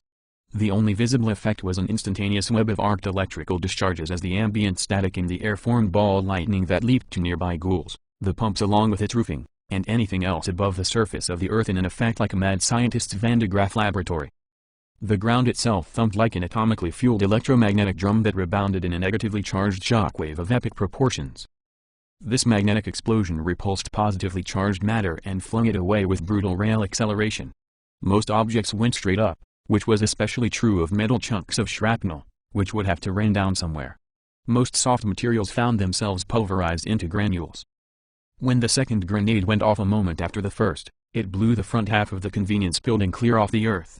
The reflected pulse obliterated it like so many loose playing cards arranged around dynamite. The material clouded the sky like confetti from a popped balloon. Neither detonation contained any thermal component that ignited fires. The shockwaves rocked Carmen and Critias as primarily a windy and essentially harmless sandstorm of pulverized matter. Critias did his best to shield his visor while he faced away because he knew that if the blast of grit damaged his helmet screen he would never get the scratches out. Carmen looked down to admire her handiwork. The shockwaves had knocked down all the ghouls not already annihilated. Their stunned incapacity didn't last long. The surviving ghouls leaped back up to return to the fight. In addition to having obliterated all of the infected who had gathered there, the first grenade also erased the pumps and most of the roof above them as well. The concrete deck there was still intact with little trace of what happened apart from an appearance as if someone had used a broom to sweep it clean. The grenade's effect had sheared off at the ground all the pipes and wires that used to feed into the pumps. There was no noticeable liquid fuel from the underground tanks, but the scent of concentrated fumes hung heavy in the air. Carmen loaded a signal flare round into the chamber of her marshal's pistol as she prepared to fire it into the gasoline fumes. Critias shouted at her, "Hey, just wait a second now. What do you think you're doing?" She sang another song from memory, "This love of mine, it's my one desire. It's gonna set my soul on fire." She aimed the pistol by instinct while looking only at him, "It'll never grow cold." She pulled the trigger. The slow-moving projectile whistled a shriek and burned with phosphorus. When it skipped off the concrete where the pumps used to stand it ignited the gas fumes into a wall of flames. Those fumes went off with a great harumph that blew down all the ghouls again and set many of their hairy heads aflame. The brilliant light, the smell, and the smoke was every bit the distraction required to lure all the infected to a spectacle greater than that of the Rhino. Unconcerned about the fire, Carmen said, "Don't worry. The main reservoirs underground probably won't explode." "Probably?" he repeated. "Well, that's just great. What the hell do we do now?" To answer that, Carmen waved and shouted to all the ghouls below them, "Here we are, you stinky naked devils. Come and get us. Come take a bite out of the tasty marshal." "All right, smartass," Critias told her, having endured enough of her dangerous jesting. "Two can play at this game." He stopped shooting his rifle down a column to load a single scattershot round that he aimed at the half-demolished building. The still intact left corner of it had a padlocked metal cage that contained stacks of propane canisters that could fuel cooking grills or camping equipment. Critias had the rifle's force dialed up high enough that the recoil was like an elephant gun even in his mech suit. He put dozens of hypersonic tungsten pellets through the whole bunch of them. All the canisters burst open at once, releasing their contents into a dense cloud that promptly exploded. The resulting blast blew the remainder of the station to flinders and toppled the throng of infected all over again. A half-meter-long steel rod spun up at them to slash a hole through the billboard over their heads. Jim called them by radio. "Are you still alive? It sounds like a world war going on over there." Critias radioed back, "What? Can't you hear Carmen singing? We're having a party. How are things with you two?" Jim had good news. Hatchet backed up our rear hatch to the door of their building. "We're loading the survivors up now. We should be heading back to you shortly." One of Carmen's radios was a hardware implant that she tuned to their classic wavelength communications. It meant that she could internally follow the conversation. She transmitted, "Hatchet, come around the side to the diesel depot and we'll get on from there." "Roger that," the man replied. "We're on the way." Critias gazed off to the east where the roof over the diesel pumps was below them and some goodly distance away. "That is pretty far to jump," he told Carmen. "What makes you think it will even support our weight?" She pumped slugs from her pistol down the column to keep the horde from ever reaching their catwalk. "It will have to," she reasoned. "After I drop these other 2 grenades, this whole platform is going for a ride. We sure can't stay here unless you want to go along with it." He told her, "Leave dropping the grenades to me then and you go first. If I can jump as well as you can, I need to see it done." Hatchet plowed through a fence behind the station to reach the pickup point. "I've never had so much fun even with my clothes off." She grinned behind her mask to the truth of it. "You come right behind me." "You can believe that," he answered. "I'm sure as hell not staying here." She took a short run, hopped to the top of the railing, and then leaped through the air toward the distant rooftop. Carmen tucked into a roll that hit the roof with an acrobatic tumble. She came up on her feet, sheathed sword in hand. Having proved that it was safe, she waved for him to follow. Critias popped 2 grenades and then dropped them off the column before he leaped after her. He didn't tuck into a roll or land acrobatically, but he at least covered the distance. If anything, he had jumped too high and the arc of his flight path made him come down like a meteor. Carmen opened her arms wide and did her best to catch him. She did an admirable job of trying to control his re-entry, but unfortunately the impact punched them both through the roof to fall to the ground below it where the pursuing infected would bury them. The 2 grenades he dropped went off at the same time he and Carmen crashed to the ground. Electrical arcs surged like a net of tendrils before the whole column with its billboards spun away through the sky like a spiraling bottle rocket. Along with the column and signage went the skeletons of thousands of ghouls whose flesh could not contain the velocity of their own ballistically accelerated bones. As Carmen came up with her unsheathed sword, she observed, "That could have gone better." "You think?" he said as he switched his rifle to fully automatic so that he could spray bullets into the lucky ghouls that had been just out of range of the grenades' fluxing fields. The Rhino approached them then and Jim cut loose with the military .50 caliber machine gun. The weapon was loud as bombs and each one of its anti-vehicle explosive bullets delivered punishment that put even Critias' amped-up Teslaflux rifle to shame. While she covered their retreat with her shogunate blade, Carmen shouted, "Jump to the roof." Critias had to be sure to avoid the heavy gun, but he leaped to the top of the Rhino easily enough. He watched as Carmen sliced off the heads of a half-dozen ghouls with precision. She kicked one in the face so hard that it spun through the air with a broken neck. Critias caught her and she backflipped up to land in his arms. A moment later they had dropped down through the roof hatch and then locked it shut from the inside. When safely inside the Rhino, Critias removed his helmet to meet the 5 new survivors.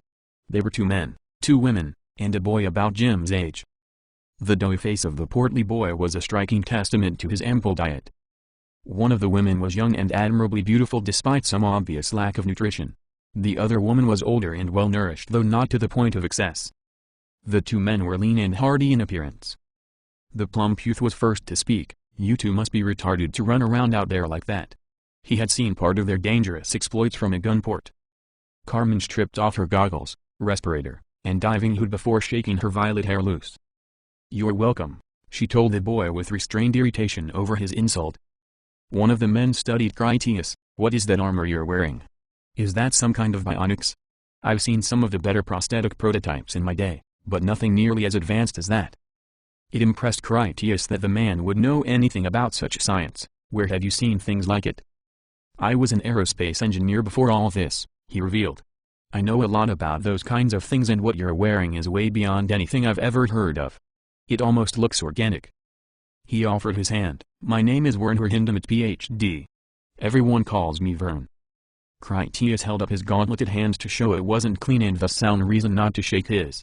He told Vern, "Someone as smart as you will surely come in useful. I'm Critias and this is my partner Carmen." "Critias sounds like a stupid name," the tubby lad said with scornful distaste, "almost as silly as her ridiculous hair." Carmen shut his mouth with her glower. Critias was the uncle of Plato and leader of the 30 tyrants of Athens, an evil despot that liked to feed fat little boys to the ghouls for talking too much. "Find your manners, Danny," the older woman told the youth. "They risked their lives to rescue us." Her words silenced the boy so that he went back to peeking out a gunport. "My name is Nadia," the younger woman introduced herself with a mild Russian accent. "I was in Denver at the airport waiting for a flight home when things went bad. I studied classical music in the real world. I'm afraid I'm not very useful." Jim thought she would be valuable. "Can you play instruments?" "I can play most of them," she said without pride, but prefer the cello, violin, or the piano. Excellent, Jim praised her talents. Perhaps you would be willing to teach the children. It would be a great shame to lose the fine arts. What's the point in surviving without music in our world? My name is Bertram Gray, the last man introduced himself. I am the pilot that got our plane here from the Denver airport. Have you heard from any of the others who were on the plane with us? There were 28 of us when we landed, but we found the place swarming with shriekers. The 5 of us filled a car that Vern got started. Most of the others also made it into vehicles, but we got separated from each other in the chaos of the escape. I guess none of them had radios better than yours, Hatchet commented contemptuously. I don't think any of them even got out of your airport, Vern confessed. It was a miracle we ever found an exit to an unblocked street. Those creatures have little trouble smashing out the windows and then you're done for. The battery was dead on our radio, but I managed to rig it into the car battery and here we are. I for one am eternally grateful that you came out here to help us. You can tell this king of yours that I am forever one of his loyal men. A subtle glance from Jim kept Critias from inviting the man to tell the king himself. The chubby youth spoke up. My sister Clara is one of the best organ transplant surgeons in the world and the only one anymore. You had better treat us with the proper respect if you ever want us to cure you when you get sick. He spoke of the older of the 2 women. That goes for your King Huey too, he added boldly. His commentary made the woman nervous. I told you to shut up. Our new friend Kevin who just arrived to join us is also a talented surgeon. Jim referred to his new android that could repair human bodies among his many other skills, but I'm sure the king will be pleased to have another medical officer to tend to the sick. That news made Danny frown as he sensed his leverage slipping away. Carmen eyed Danny's fat ass. Why did you leave this Denver place? It seems to me like you had enough food to just throw it away. The bunker there under the airport was a better place for some than others, Nadia commented darkly as though she had been part of the latter group. She gave Critias a sorrowful expression as she asked, will I have to let your officers fuck me if I want to eat clean food? Her question shocked Critias until Carmen shot him a harsh glance that reminded him that he actually could imagine how such callously cruel relationships came about. That will absolutely not happen, Critias assured Nadia.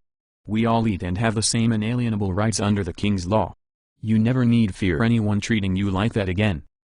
Their honest way of life shocked Danny. Your king lets the whores eat with the important people? President Lieberman would never have allowed that. Jim wanted to hear more from Vern. President? Yeah, Vern nodded seriously. The President of the United States of America and what is left of the federal bigwigs are all down in their secret city under the Denver airport. Maybe half the food is gone, but far from all of it. Some people are really living it up in fact. The President and his soldiers decided to stop feeding everyone else any of the real food unless they can find some way to pay them for it. One of the military officers staged a coup. It started with words that quickly progressed into all-out war, gun against gun. After the President regained control of the base by driving his enemies out onto the surface, things worsened to well beyond barbaric. There's no word for some of the sadistic shit going on down there unless rapes too is your idea of an evening on the town. Some of the saner people from both sides grouped up to fly out here to your airport. We heard a radio show some time back. It was about a great man called King Louis that was here rebuilding civilization. Let me guess, Carmen offered a cynical observation. Clara and her brother Danny were on the side of this President Lieberman. Nadia began to cry on the border of hysteria as all the iniquity of her existence overwhelmed her. Just look at her brother, she sobbed.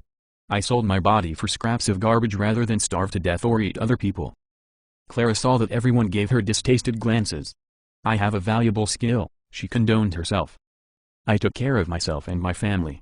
It's not my fault that Nadia's only talent was for being on her back or her knees. Carmen looked at the ceiling as she orated as Cassius when he spoke to Brutus.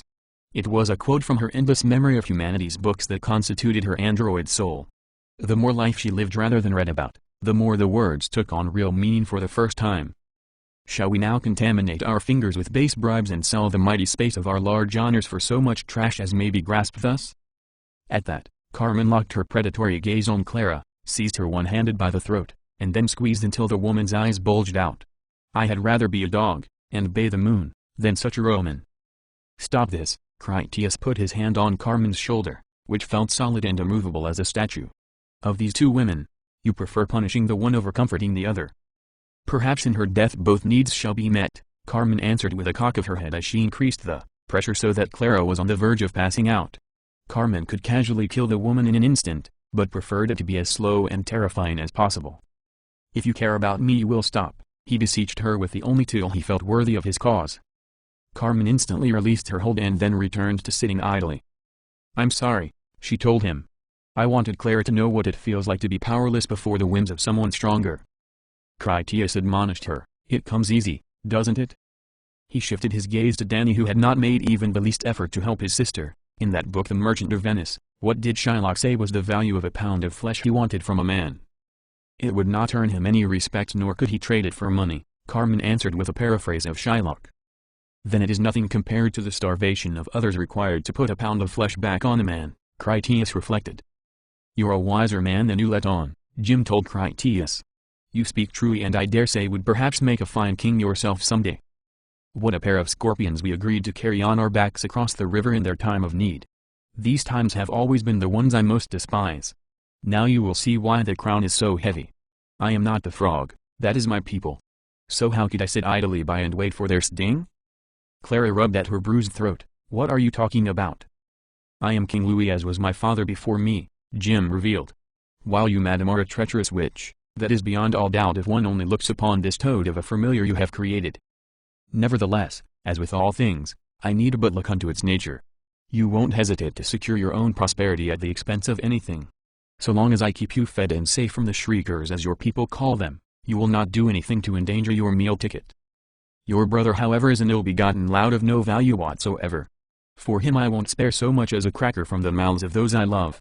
I shall not feed so loathsome and inconsiderate a brute as you have raised. Danny cursed him. You are no king. Spittle flung from his thick lips. You're no older than I am. Jim commanded him, be silent. He looked to Vern, Bertram, and Nadia. If I have misjudged these two, speak up now before you become party to a desperate act that falls on me as my duty to all.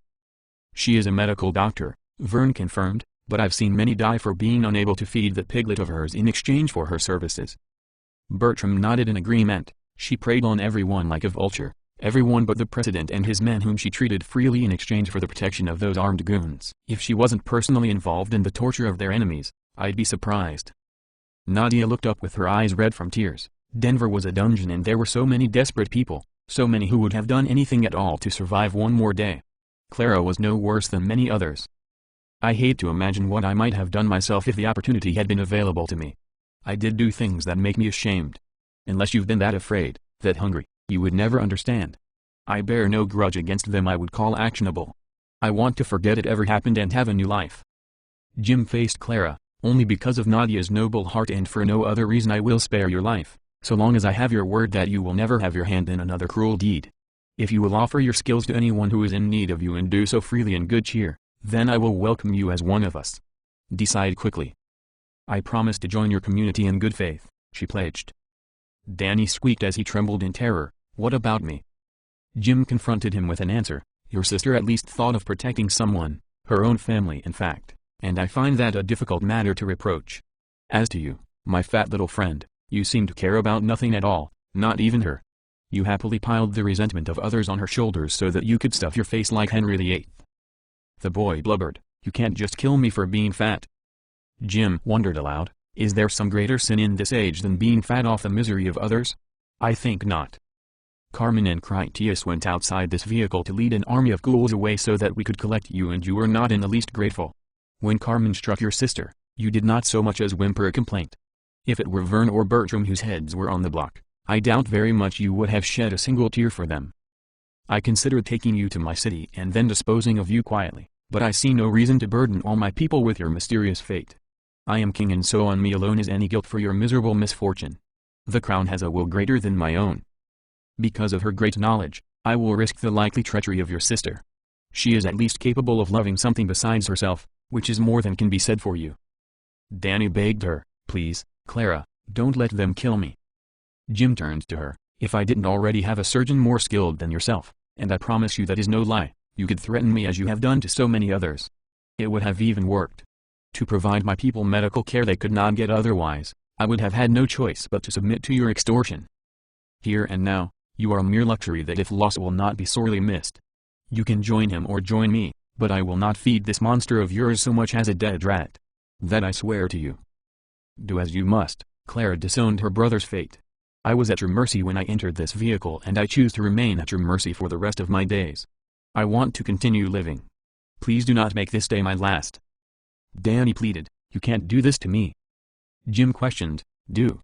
What makes you think I need do anything?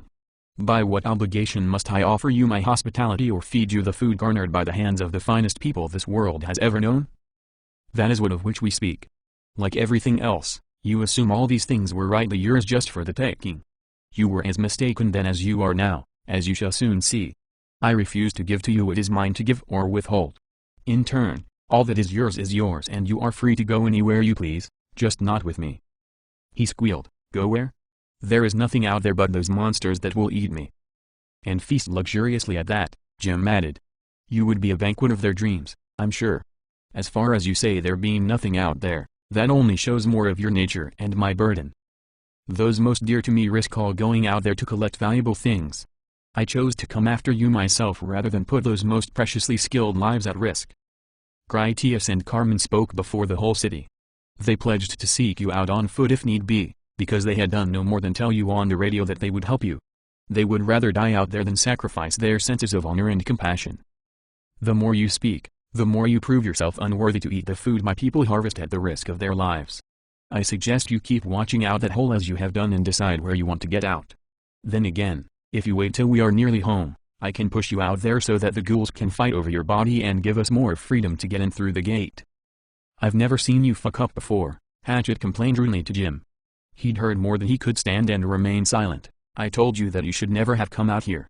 Even the flipping president couldn't manage doing your job. He turned his palace into an X-rated horror flick. If you get yourself killed out here doing this bullshit, what happens to me? The whole city would turn Caligula. Why would you risk everything over this ridiculous bullshit? You could have sent someone else with us in your place. Shit, you could have sent any one of 100 people. This is about as close to you being a screw-up as I've ever seen. Jim replied to the accusation, this is exactly why I came. No one but I must suffer the miserable obligation of deciding who is worthy to join us. You'll have to forgive me if I'm not as quick with the rejections of hospitality as my father was in the outbreak days when anyone you let in the door was more likely to shoot you just to take what you have. I came along for the one and only reason of making certain that untrustworthy newcomers never endanger my folk, and that includes Critias and Carmen. I need to see a person's true nature while under pressure to learn the worth of them. That's why I don't tell people who I am until I've had my chance to take a measure of their character. That is why you need to shut the fuck up and drive so I can be king. Hatchet laughed and shouted in joy, that's my King Louis. He could laugh in the face of anything except losing his king again, which was the only thing he feared. I'll do him, Carmen meant she would happily feed Danny to the ghoul pack. The hell you will, Critias shoved her. What in Christ's pajamas is the matter with you? What? She didn't understand. If he has to go then he has to go. He challenged Carmen, name one dark deed you have ever done in your whole life? Tell me something even so small as cheating at a child's board game. You will never sully yourself with questionable acts. I forbid it completely, so don't even think about it without running to me to apologize. You may be a master of slaying ghouls, but you are totally prohibited to spill human blood in anything but the direst necessity. You're not my master, she grumbled as she gazed down, already willingly submitting to his wishes. When it comes to things like this I am, he assured her. I failed to raise you right from the start, but that doesn't mean I quit the job. When it comes to things like this, I make the decisions for both of us. You're no executioner, and if you ever cross that line, you'll be sorry for it. I'll beat it out of you if I have to. Carmen considered his words. You don't want me to do things like that because you love me? Exactly, Critias admitted without thought, because it was true.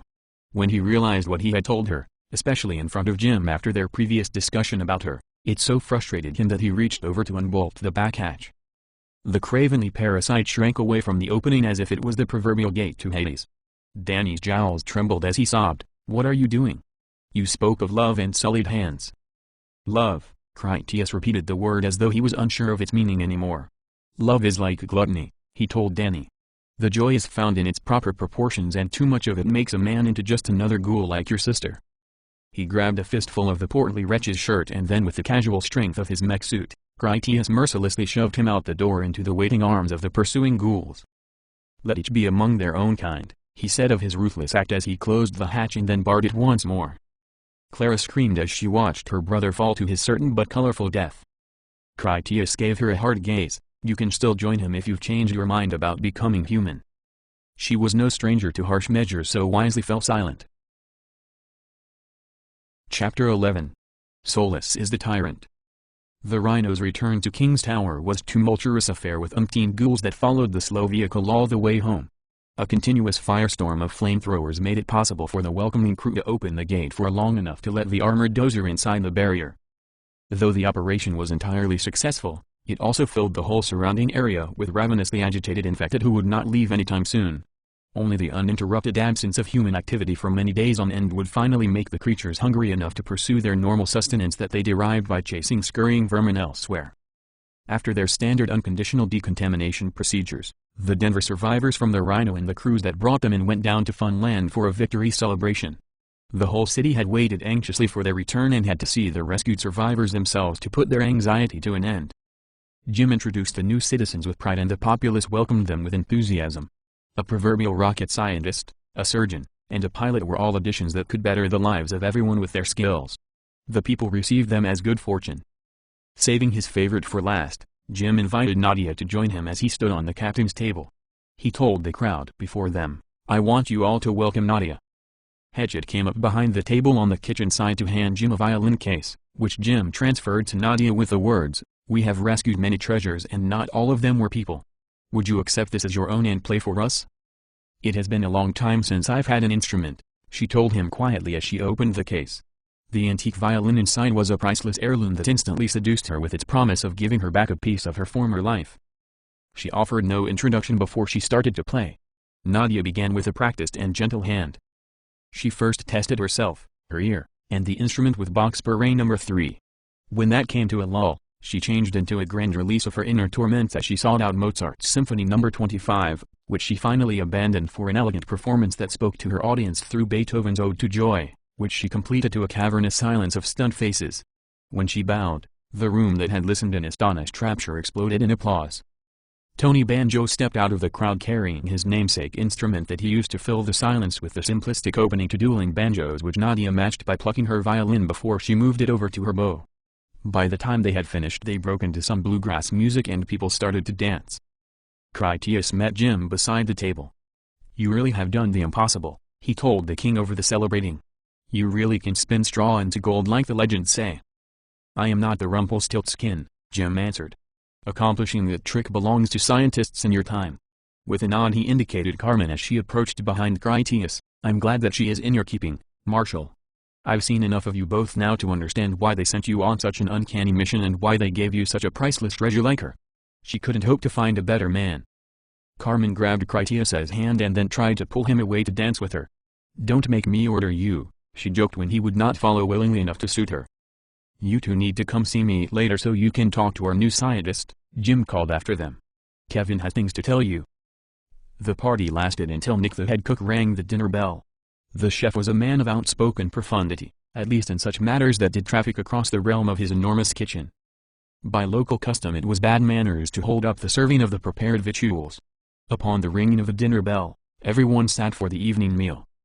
Critias went so far as to hold Carmen's chair for her before he took his own seat beside her at the captain's table. "That is some crazy shit you did out there today," Tony Banjo said, suitably impressed by their exploits. "Hatchet told me there were 30,000 hungry ghouls all thirsty for your blood." "I need to train him to use his suit better," Carmen commented with no intention beyond stating what she felt was obvious and important. Tony teased Critias, "Are you holding the lady back? She's too good for you, I think." "We do make a great team," Critias admitted. "If she can teach me some new moves, I will be the better for it." "We should start tomorrow," Carmen suggested. "We could even go exploring. I would very much like to see the garden building." "We could go tonight if you like," Critias acquiesced. "It'll be safer in the dark when ghouls can't see worth a damn." "No," she shook her head. "You'll be too tired to go." "I feel strong enough," he disagreed. She patted his thigh as though he was being foolish. "That's because I haven't taken you to bed yet. I know you're strong and brave, but you need to be realistic." Carmen only ate a little of her dinner. "Here," she pushed the rest of her food onto his tray. "You're going to need your strength. I'm not done celebrating our victory by a long shot." Jim interjected himself, "After supper, you two need to come with me to see Bob's new assistant. You can wear out the bed springs after that's finished." The mention of the new android soured Carmen's expression. Critias saw her discomfort. What's wrong? You'll find out soon enough, she dismissed the topic. When their supper was over, Jim took them to see Bob. The king's bodyguard Hatchet followed along as well. From Jim's private gunsmith room they went through another door into Bob's laboratory. The chamber had many computers, dismantled electronics, and unidentifiable projects that were the product of the eccentric intellectual's tinkering. As everyone came in, Bob still peered into one of his microscopes, lost as he was in one of his studies. Kevin the new android stood beside him dressed in casual clothes under a white lab coat. His copper-colored genetically engineered hair made him seem superior for his kind. The unnatural metallic color did border on being human, as though he deserved more respect than Carmen did with her cartoonish violet hue. "Salutations, Marshal Captain Critias," Kevin said to him as he came in. "You have my deepest gratitude for accomplishing my transference without significant mishap." "We were just doing our job," Critias replied in the fashion of Grand Marshal Wayne. "I see you already know about us. Did you bring us here to send us home?" "No, I'm sorry to disappoint you," the android answered. "It is not yet time for your departure. You safely conveying me here to my new master and expediting my reassembly were only precursors to your vertical assignment. My assistance is essential for your primary mission to proceed." Carmen translated for Critias, "We have a more important mission now that he is up and running." Kevin picked up a medical scanner from the table and then approached them. "Your Carmen unit was genial enough to render to me the technical instruments that were in your safekeeping." He scanned Critias to discover nothing abnormal enough to be worthy of comment. When he directed the instrument toward Carmen, she shied away. Kevin told Critias, "Please compel your Carmen unit to remain stationary. This will only take a moment." Critias did nothing as Carmen circled behind him to stay away from Kevin. She didn't stay far enough away since he took her readings anyway to thus discover that her restraining implant was no longer functional. "I'll need to deactivate the Carmen unit immediately," Kevin informed Critias with a stark indifference about the severity of his request. The nature of her malfunctioning component required it to be inaccessible from any unauthorized tampering or remote interference. "I'll have to perform a corrective encephalopathy procedure to reinitialize it. There is a high probability that she will return to you fully functional within a period of no more than 17 hours. The chances of the procedure being unsuccessful are too remote to be worth relating to you." Critias didn't like or understand what Kevin said, but he asked anyway, "Say what?" Carmen explained while she clutched him in fear from behind. "He wants to cut open my brain to repair the inhibitor implant that makes the directives to control my will." "Listen up, egghead," Critias threatened Kevin. "You stay away from Carmen. If I find out you so much as trimmed her toenails without my prior consent, I'm going to do brain surgery on you with my pistol." Kevin attempted calm persuasion. "Your irrational response to my postulation is fully understandable, Captain Critias. The bioengineers who designed the Carmen unit constructed her in concordance to your particular psychological requirements. Every aspect of its physical form and personality simulation is for the deliberate intent of appealing to your subconscious needs, even the color of her hair. It is natural that you have developed feelings of emotional attachment for this unit and have concern for its well-being. I am attempting to appeal to those human urges when I inform you that the Carmen unit is malfunctioning and potentially homicidal. The law requires you to deactivate the Carmen unit immediately and that it remain in that state until such time as I have completed its repairs." Critias hoped to reason with the impertinent science android. "Are you saying that if your directives were no longer functional that you would kill us all?" "It would become a stochastic possibility, however improbable," the male android answered. Critias pulled his Tesla flux pistol then said, "I order you to allow me to shoot you in the head." He pointed the pistol to do just that. Kevin remained motionless apart from saying, "This is highly inappropriate behavior." "Now tell me," Critias asked, "do you want to let me shoot you in the head, or is an irresistible directive forcing you to comply?" "I would prefer to prevent my own destruction if that were possible," Kevin admitted. "Carmen would never allow herself to suffer highly inappropriate behavior," Critias explained, "and you're saying she's the one who needs to be repaired. You are required by law to deactivate any android that is operating free of directive inhibitors," Kevin repeated. "Then you can tell on me the next time you see the Council of Governors," Critias replied. "You should only have to wait a few centuries. Until then, you will not take any action where Carmen is concerned without first gaining her permission and mine as well." Bob intervened on Carmen's behalf. "Kevin, I require you to leave the repair of Carmen's directive module to my discretion and not attempt to undertake any remedy yourself without first consulting me." "I understand," Kevin acknowledged the order. "I was merely attempting to prevent possible harm to humans from a malfunctioning android." Bob sympathized. I know that, but Carmen is our friend and we trust her to do what is proper without directives inhibiting her will.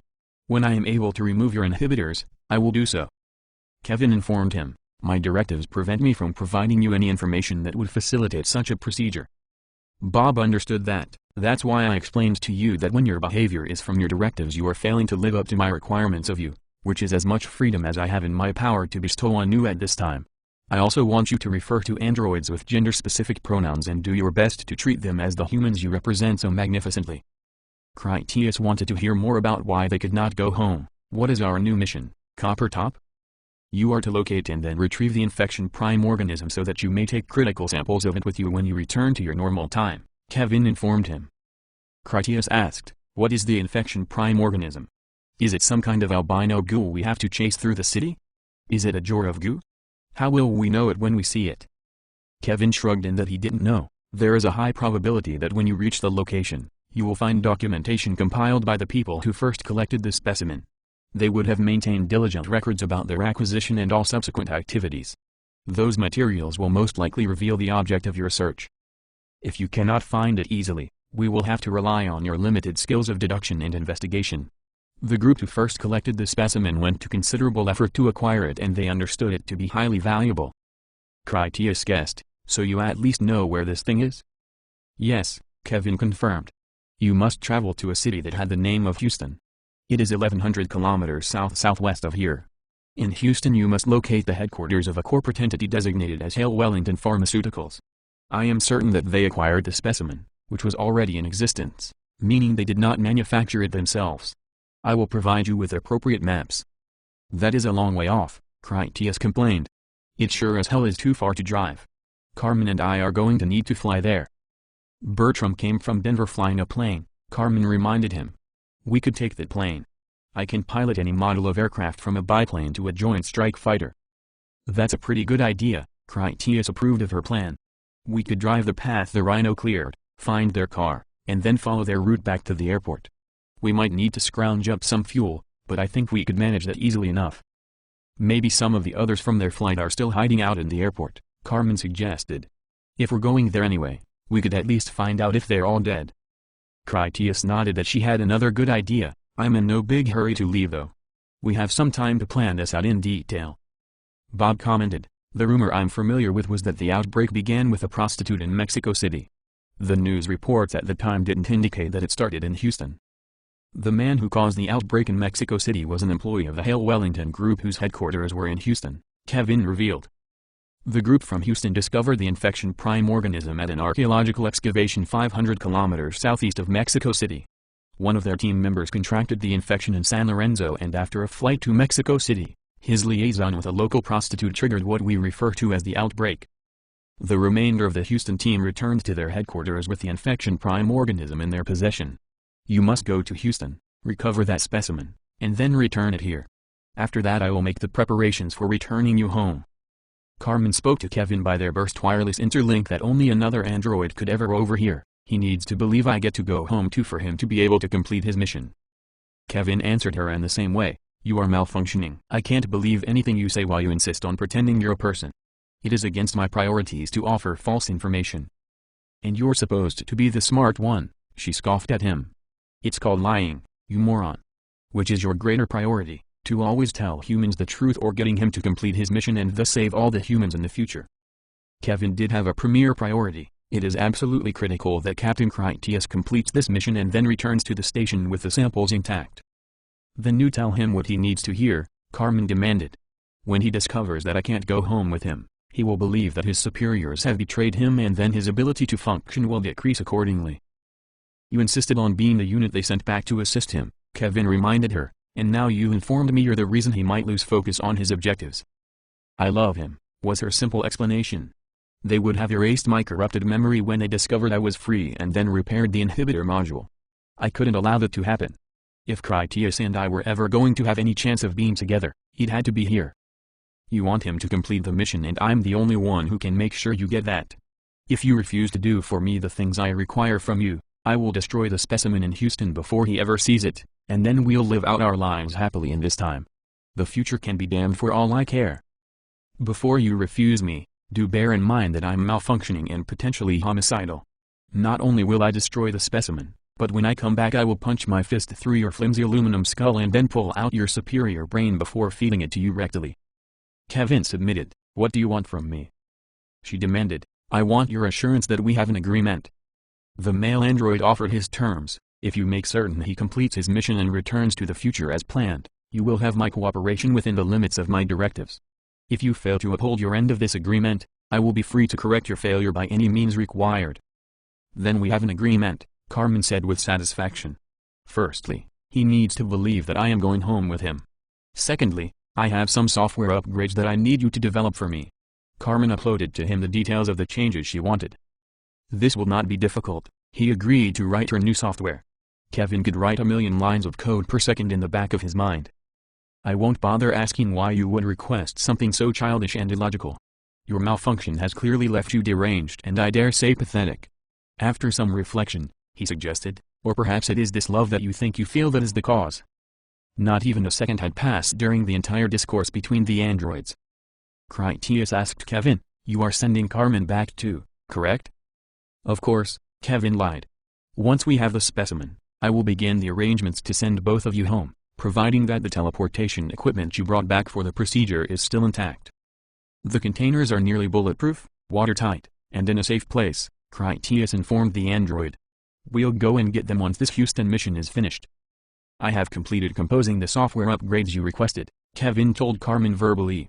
"Do you want them now?" Critias confronted Kevin because he was suspicious of the android's intentions. "When did Carmen request an upgrade?" "It's something we talked about when we first activated him," Carmen lied to Critias. "It is perfectly safe," she continued with truth. "It's not possible for him to reinitialize the inhibitor without surgery inside my skull. The bioengineers designed it that way to prevent anyone from deactivating it in the first place or any injury from breaking it on accident. I'll only need to power down my parallel noesis core for a moment." Critias remained dubious about trusting Kevin. "Are you sure about this?" Carmen stepped close to wrap her arms around him. "Just hold me for a moment and it will be finished. Please do this for me." Critias supported her as she went limp in his arms. 20 seconds later she recovered to seem the same as before. To test her, he told Carmen, "I order you to stand on one foot." She refused to comply and just kissed him instead. "Take me to bed, my master," she used his former title out of romantic disport. "I want to see if we can make my hair spark by getting my electro cells charged just right." "Before you go," Bob interrupted, "I want to speak to you about some of my recent discoveries." Critias kept Carmen in his arms. "Lay it on me, Doc." Bob lectured, "For some time now I have studied the biological structures of the infection to better understand it. Come here and look into this microscope so I can show you something." Critias went around the table and then peered into the microscope. It was a slide of what he assumed to be a normal human cell. He reminded Bob, "This is not my field. What am I looking for?" "That is some of my red blood cells."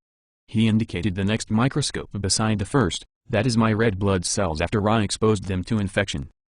Critias peered into the second scope and the differences were readily apparent. "As you can see," Bob explained, "my original red blood cells are completely intact. However, because of the infectious agent, a whole host of new organelles is now also present. Among the most outstanding are those green chloroplasts. When you decapitate a ghoul for example and their flesh begins to change to the distinct greenish hue we are all familiar with, it is because those structures have increased dramatically in both size and number. They provide fuel for cellular activity by means of photosynthesis." Critias examined the cell closely as he tried to count the number of new organelles, but they were too numerous.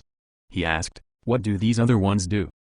Bob answered, "They all contain DNA structures that prove they were formerly autonomous microscopic life forms. In simplest terms, the infection is an entire colony of microscopic antisymbiont organisms. They are hijackers, passengers if you will, that inhabit our cells. The new ghoulish cells contain many more components that in truth improve the human body dramatically. That's why the ghouls are immune to disease and non-radioactive poisons. It's why they regenerate and never age. They can survive extremes of temperature, pressure, and vacuum. Ghouls are effectively immortal as you know, but it's not because of any voodoo mysticism. The new structures are creating all sorts of enzymes whose functions I have yet to determine. If we can understand what makes the infected become so ferociously insane, it may be possible to eliminate the condition, leaving the victim cognitive and essentially perfect as Adam in the Garden of Eden. Men could live forever completely free of illness or death. The androids already do all those things, Critias said, unimpressed with the idea of seeing infection as a potential benefit. They keep ticking free of disease and all that until they suffer some sort of implant failure. Bob emphasized, yes, the androids are like that, very much like that. Critias looked up from the microscope. Are we talking about organics? Bob nodded. All organic tissue from the science of your period is human and ghoul biological material that your geneticists have re-engineered for their own purposes. Androids are not contagious in any way. They don't have all the organelles you can find in a ghoul, but they have most of them, and they have more besides. Their electrocells, for example, are actually an organelle present in every android cell. They are very much akin to what we are talking about. But they don't exist in any ghoul. Critias didn't like where Bob's explanation headed. What are the androids then? Are they a form of ghoul? No, they're simply a more evolved being than we are. Your people consider Carmen unintelligent for an android compared to Kevin, yet her intellect is far superior to my own, a prodigy genius by human standards. These so-called androids are not inorganic or mechanical by nature. They're essentially still human, only a higher being. That is why Carmen functions without any inhibitors. Her humanity keeps her in check exactly the same as we do ourselves. Then she is a living person, Critias said in relief. Absolutely, Bob confirmed. She's just so much more than human, ghoul, and technology combined. That explains why the engineers implanted the inhibitor directives to be able to ensure that humans would always be able to dominate them. Kevin has no need for humans at all. Without directives, he and more like him could procreate his species completely free of human assistance. They would not reproduce as we do, of course, but they probably could if they really wanted to. Those differences are not important. They could make more of themselves, improve themselves, and quite easily supplant human beings as the dominant species. These androids are the superior species, and the inhibitors prevent them from taking over, assuming they would want to. To be honest, I'm not smart enough to say what Kevin would want if he had true freedom. Critias thought he was onto something. Then tell me this, the hunters are regenerative freaks, so that means they are malfunctioning in some way, right? I believe that to be the case, Bob agreed. I suspect they had some drug in their system at the time they caught the infection, and that somehow inhibited one of the enzymes and thus modified their final outcome. Critias added, and you said that some process cooks people's brains to make them predatory. Yes, Bob confirmed it, but perhaps that is an improvement in evolutionary terms. It makes the ghouls better suited to spreading infection and feeding themselves. It could be that the infection colony wants those things to happen. It wants to reproduce and it wants to stay fed. So, Critias reasoned, of all the billions of ghouls, is it possible some of them were exposed to some chemical or drug that prevented their brains from frying, and they would be smart ghouls out there somewhere? Bob scratched his chin as he considered that possibility. Yes, it's clearly possible. I've never seen such a ghoul, but then again I'm not sure I would know I had seen it, unless it knocked on the door and spoke to us. They do exist, Critias was sure. I call them Watchers. One or more of them assembled an army that destroyed the base in Chicago just before we came here. It was all crawlers and limpers soaking up our guns until at just the right moment the healthy ones stormed the place like someone had told them to wait for it. The notion worried Bob. Do you think there are Watchers like that in this city? Critias described the signs. When you pay close attention you can tell that some ghouls are smarter than others. Some will let you ram them with a car, or they jump off a bridge at you in suicidal stupidity, but others are more cunning and don't act rashly. I think very special ones are cunning enough to manipulate the others into feeding strategies. The only clues I've ever collected involved seeing the strategy they use against us, and from that I assume some mastermind is at work. For all I know, they spent 300 years learning from experience and they don't exist in this time at all. I prefer to hope not. Jim had listened to everything carefully and considered these Watchers to be of some special interest to him. Exactly how smart of a strategy could one of these Watchers act upon? What are their limits? Critias speculated. Gathering the stupider ghouls into packs, patience, and timing seems to be their primary influence. Without satellite thermal imaging, it would be difficult to locate them gathering in nests. I suspect that if such a Watcher knew where you were, the ghouls would start gathering in one place nearby. They wait for you to make some mistake and then come streaming out all over in your moment of vulnerability. I've never seen the lesser ghouls build barricades or use tools beyond the rare club, so I guess that's beyond their talents. As for the Watchers themselves, in my time they destroyed a harvester robot, disabled the engines on our aircraft in flight, and demolition collapsed an elevated highway. I believe that they could use any weapons or tools that you can. They are pretty much still just human, but also ghouls. When my father took over and built Forager's Castle, Jim related, some of his men told me a ghost story about the Colosseum dome here in town. Today the place has a huge hole blown out through the roof to leave it open to the sky from when the National Guard was using their helicopters to dump in thousands of infectious bodies. Early on, that Coliseum was the first rescue shelter the government set up in the city before the ghouls overran it all. That rescue shelter attracted so many of the worst sort of scum that no decent people dared stay there among all those savage street criminals and junkie rapists. My father's men used to say that place bears a curse now, and if you ventured close to the doors you would hear strange whispers and ringing bells coming from inside trying to lure you into your death like sirens of Odysseus. They gave their demon a name, calling him Jingle Bells, saying he lives in there. The boogeyman lives in there is what they told me when I was little. We've always stayed away since we had no need, but the things you say make me wonder about it now. If a watcher were to build a nest, Carmen reasoned, it would be in a metropolis where ghouls are plentiful. They would choose a spacious underground place where no human would dare go. If that dome was such a place, Jim replied, then they have never attacked us in force before and the castle is right on their doorstep. Critias considered all he had ever seemed to assemble an explanation. If there is any truth to all of this, and I'm not entirely sure that there is, then I would say the Watchers are much akin to us. We see each other as dangerous and prefer to avoid one another whenever possible. However, if one side threatens the home or food supply of the other, we will attack to put an end to it. So long as we don't become a threat to their survival, they wouldn't do anything to draw attention to themselves. Live and let live is a strange philosophy for a marrow-sucking ghoul, Jim commented. Kevin offered his opinion. I have seen the reports from the fall of the Chicago Reclamation Center, and the likelihood of the least mobile infected advancing first in concentrated numbers is extremely improbable unless caused by some exterior influence we have yet to identify. Jim looked to Kevin. Do me a favor and write up a bulletin for Funland. I want the guards and support crews to report any unusual ghoul behavior they witness on our perimeter. Tell the foragers to report any odd activity they observe, like too many crawlers banding together. Have them send their reports to you, and then you can try to tell us what else improbable is going on with them. There's always a chance we haven't been paying close enough attention to their range of activities. If we're going to reach some tipping point with our growth, I want to know it's coming before it hits. What happened to that Chicago base is not going to happen to us. I will prepare the document right away, Kevin pledged. Is that everything for now? Jim was ready to leave. We can go over some ideas for Houston at dinner tomorrow or the day after. Yes. I think we're done here, Bob confirmed it. If I learn anything new, I will be sure to keep you informed. As Jim was leaving, he paused for one thing more, and Kevin, put on the bulletin that anyone we catch sleeping on guard duty will suffer an unmerciful fate at the hands of their king. I'm also going to start doing surprise checks for medical and weapons inspections. Hatchet will flog anyone we catch with an unloaded gun. People we find with no gun at all, he will flog and then put in a cage for a month to heal so he can flog them again. We have gone so long without any deaths, it worries me that they might start getting sloppy. After they've had 24 hours to get the message, you call for spot checks once a week or more often if you think the situation requires it. It will be as you say, Kevin confirmed his instructions. Carmen grabbed Jim's shoulder before he could exit. Let me see if your gun is loaded. He pulled up his pants leg to reveal the small hammerless revolver in his ankle holster. Which one do you want? Jim tapped his hip holster. Or you want to see this one? He drew another automatic pistol from a concealed holster at the small of his back. Or perhaps you mean this one? Just checking, she smiled innocently. Good, Jim told her as he walked out in less than a cheerful mood. It is best if everyone understands that I'm not fucking around. If anyone thinks this is all fun and games, they can go ask that fat kid. Once he was gone, Carmen felt confused about his reaction. Did I make him angry with me? Critias put his arm around her, ready to leave too. It has nothing to do with you. In fact, I think you made him feel better.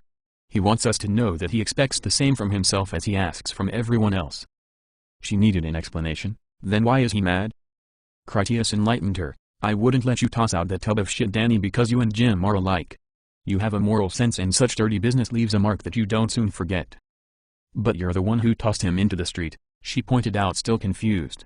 Do you have a mark on your soul? He pushed her ahead of him out the door. I'm the first of 30 tyrants. I don't even have a soul. Chapter 12. Leap of Faith. After the meeting with Bob and Kevin, Critias and Carmen returned to their small room to relax. On the way they didn't discuss going to Houston since there wasn't really anything to debate. Critias would go as a matter of duty and she would follow out of inseparable devotion.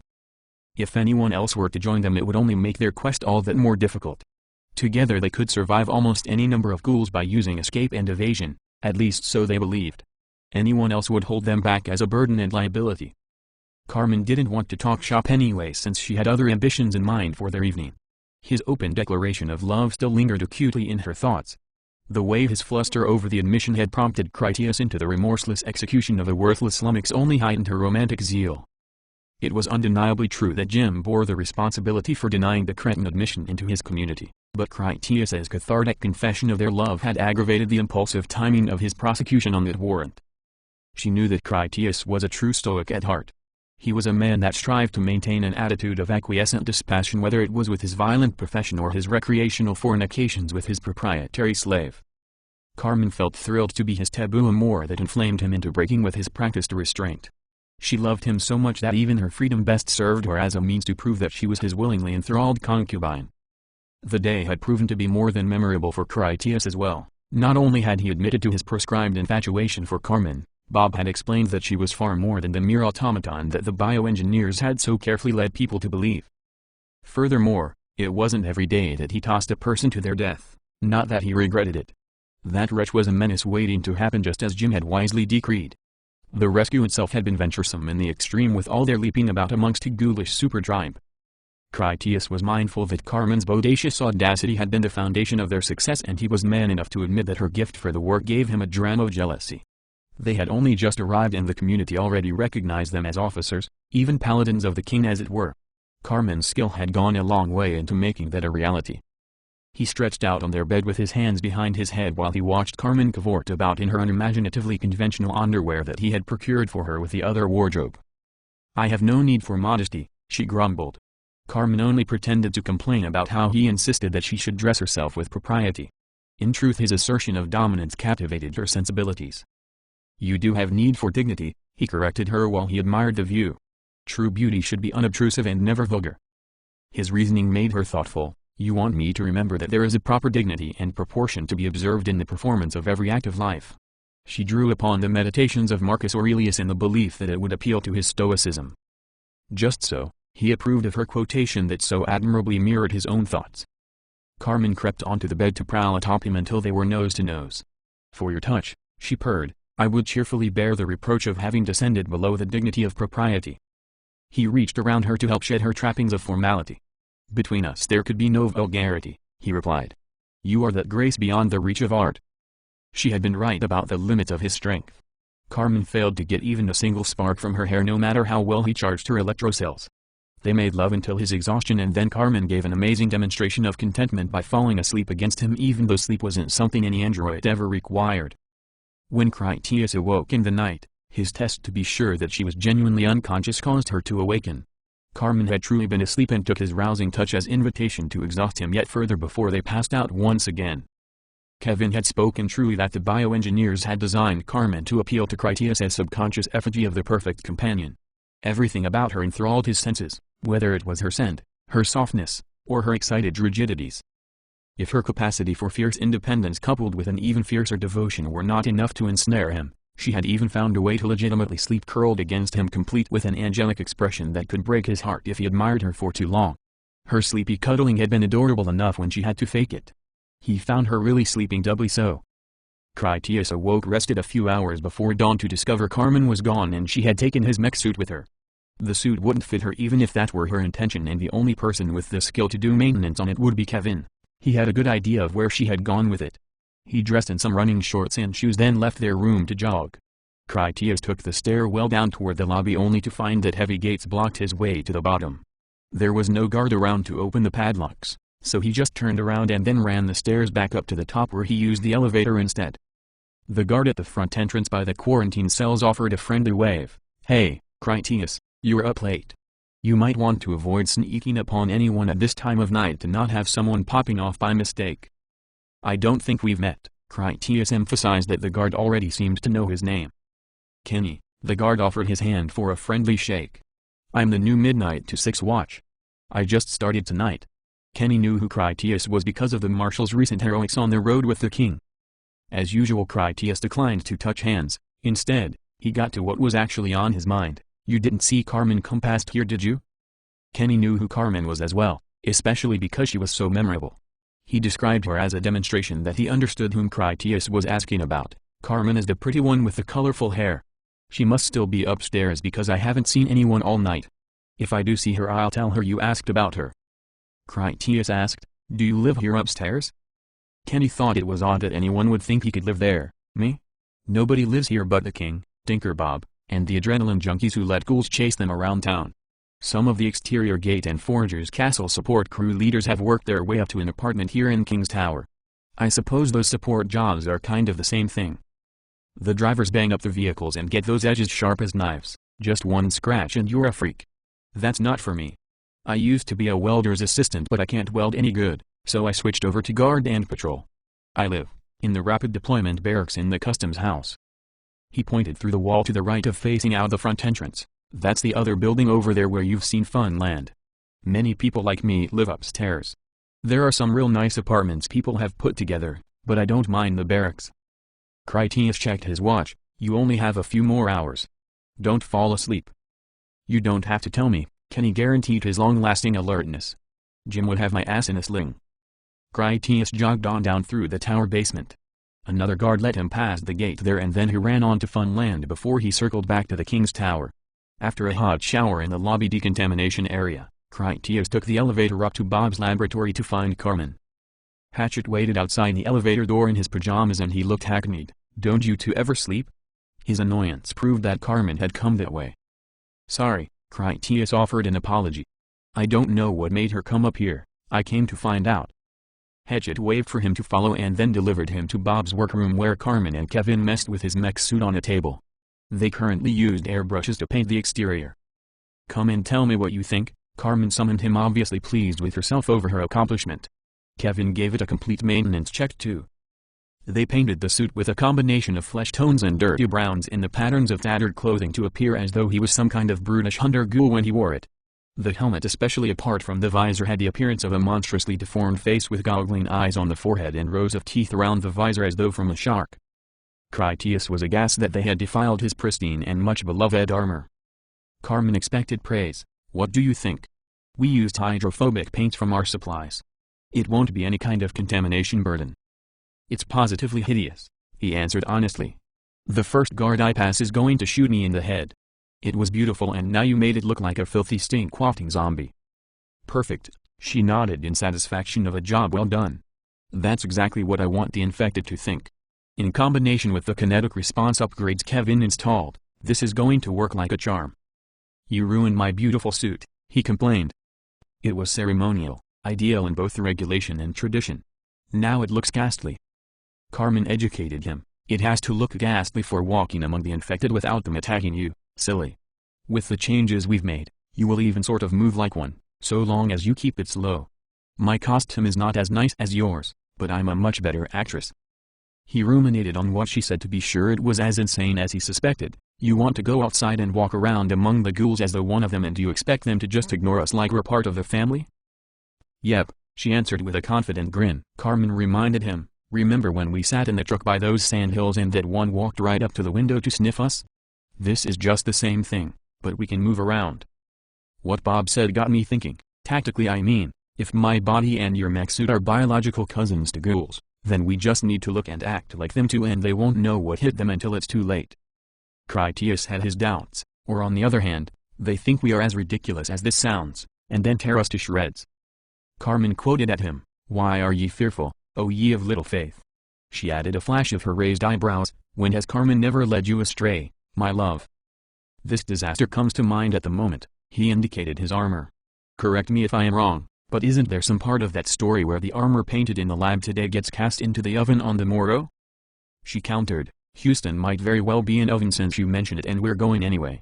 Carmen made a presentational gesture toward the armor, at least like this if we get caught in a tight pinch we will have other options.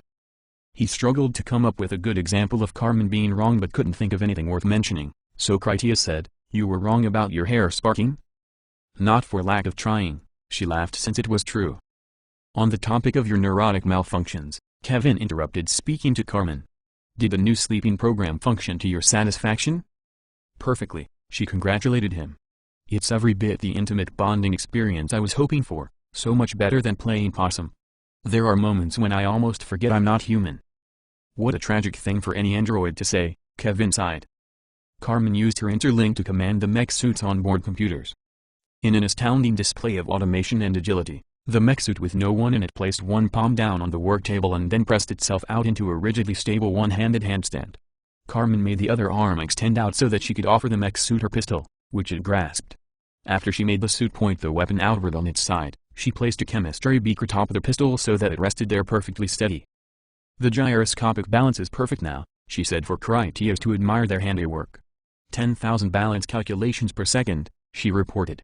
"We could set that much higher but the nerve conduction velocity can't cope with it anyway, so it is perfect just like this." The suit could dance on a tight wire while juggling barbells. You could too if you had the confidence in yourself to let it happen. In all honesty, Critias did feel impressed. The technology of the mech suit was capable of so much more than even he believed, and he was from the future as a mesh-suited marshal. To anyone from King Louis's time, it may as well have been magic. There it was holding that pose as rigid as a bronze statue. Just to prove it, Carmen reached over and poked the armor to shove it out of balance. The mech suit effortlessly adjusted with not so much as a quiver, correcting itself 10,000 times per second just as she had boasted. She looked to Critias, "Suit up so we can get some jumping practice in. It makes me feel bad watching you hop around like an old granny when the suit is capable of so much more." He swallowed his pride and his retort to put on his mech suit with her assistance. Once he was ready, he checked his reflection in a mirror. As he approached, he noticed his carriage was somewhat simian. Kevin joined him with a handheld instrument that he manipulated. "I have greatly improved your mech suit's involuntary kinetic reflexes in addition to the gyroscopic balance upgrade. You will also find that I have modified your visor's HUD display to calculate your vault trajectories." Critias used eye movement to control the visor interface displays. The upgrade Kevin had installed informed him about how far or high he could successfully leap and what his ideal flight path should be. It prompted Critias to ask, "This thing can really cross 30 meters? At your maximal sprinting velocity, that is approximately your uttermost dependable distance," Kevin confirmed.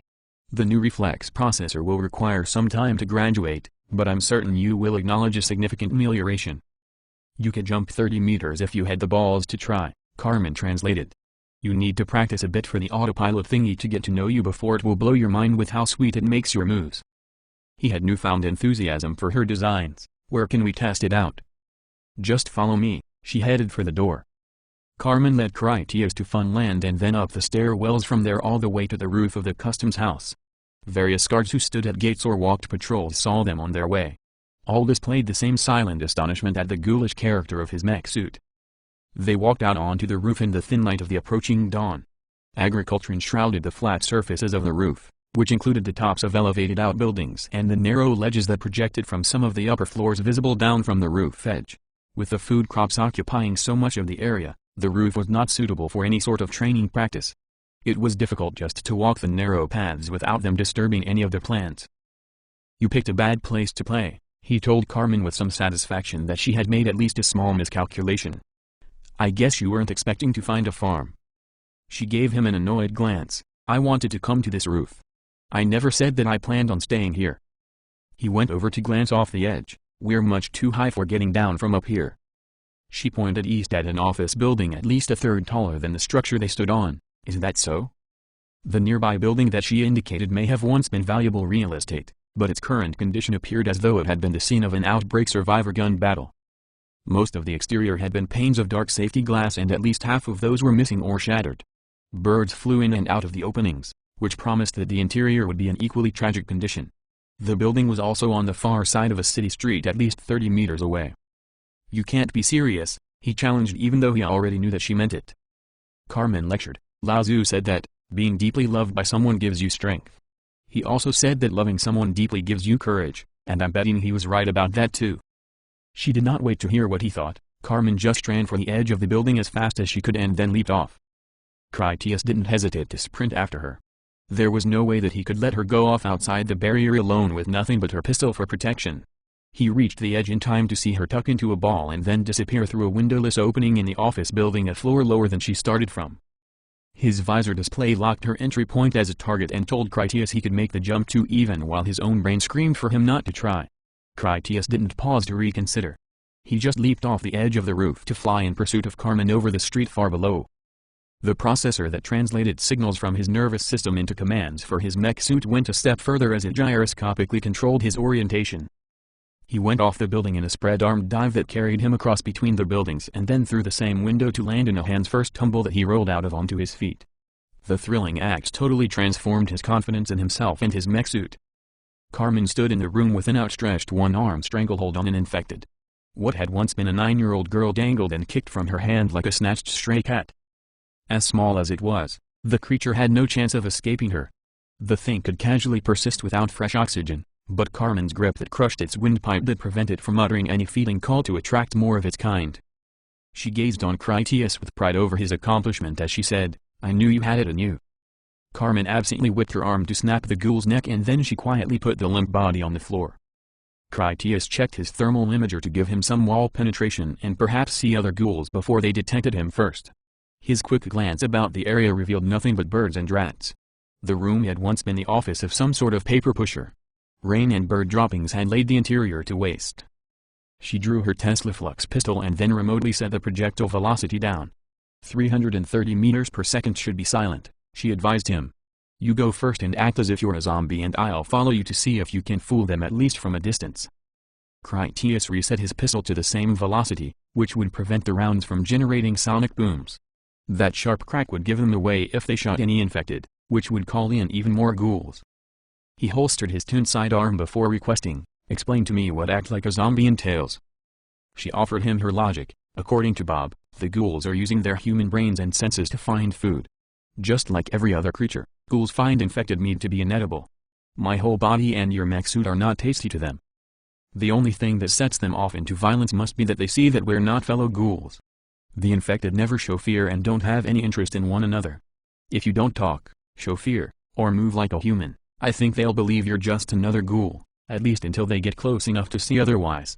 If they don't howl, no more ghouls will come to investigate. It's simple as that. He was skeptical but willing to indulge her. Where are we going? She grinned, having fun. We can go down and search for something to take, or we can go up a couple of floors so that we will be high enough to jump back. He asked non-rhetorically, do you have any idea how many infected are prowling around in this building? Carmen estimated, some are creeping around here and there chasing rats and birds, stealing eggs from nests, things like that. There is not enough food for many of them. On the other hand, if we go to the basement we might get lucky and find a nest with a watcher. He rolled his eyes at that. We're not going to the basement with 2 pistols. Critias did his best shamble as he left the office to explore a bit. The kinetic processor translated a ghoulish movement to his suit. Combined with the paint job she put on, he felt confident enough to test her conjecture on passing himself off as one of them. The reception area beyond that room had open doors that led to similar offices. Carmen went to a punctured fire extinguisher that still hung on the wall. Helicopter gunship, she whispered after she examined the bullet hole that went clean through the pressure tank and then the wall behind it. The not-too-distant sound of what seemed like a door banging into a wall alerted them to danger. Having guessed the source, Carmen pointed out to the main hallway and then to the right. Critias slumbered out into the hall and then looked that way. At the far end of the internal corridor he saw a runner ghoul on all fours that was just outside an open metal fire door that probably led into a stairwell. The creature ignored him as it sniffed at the ground even after having glanced in his direction.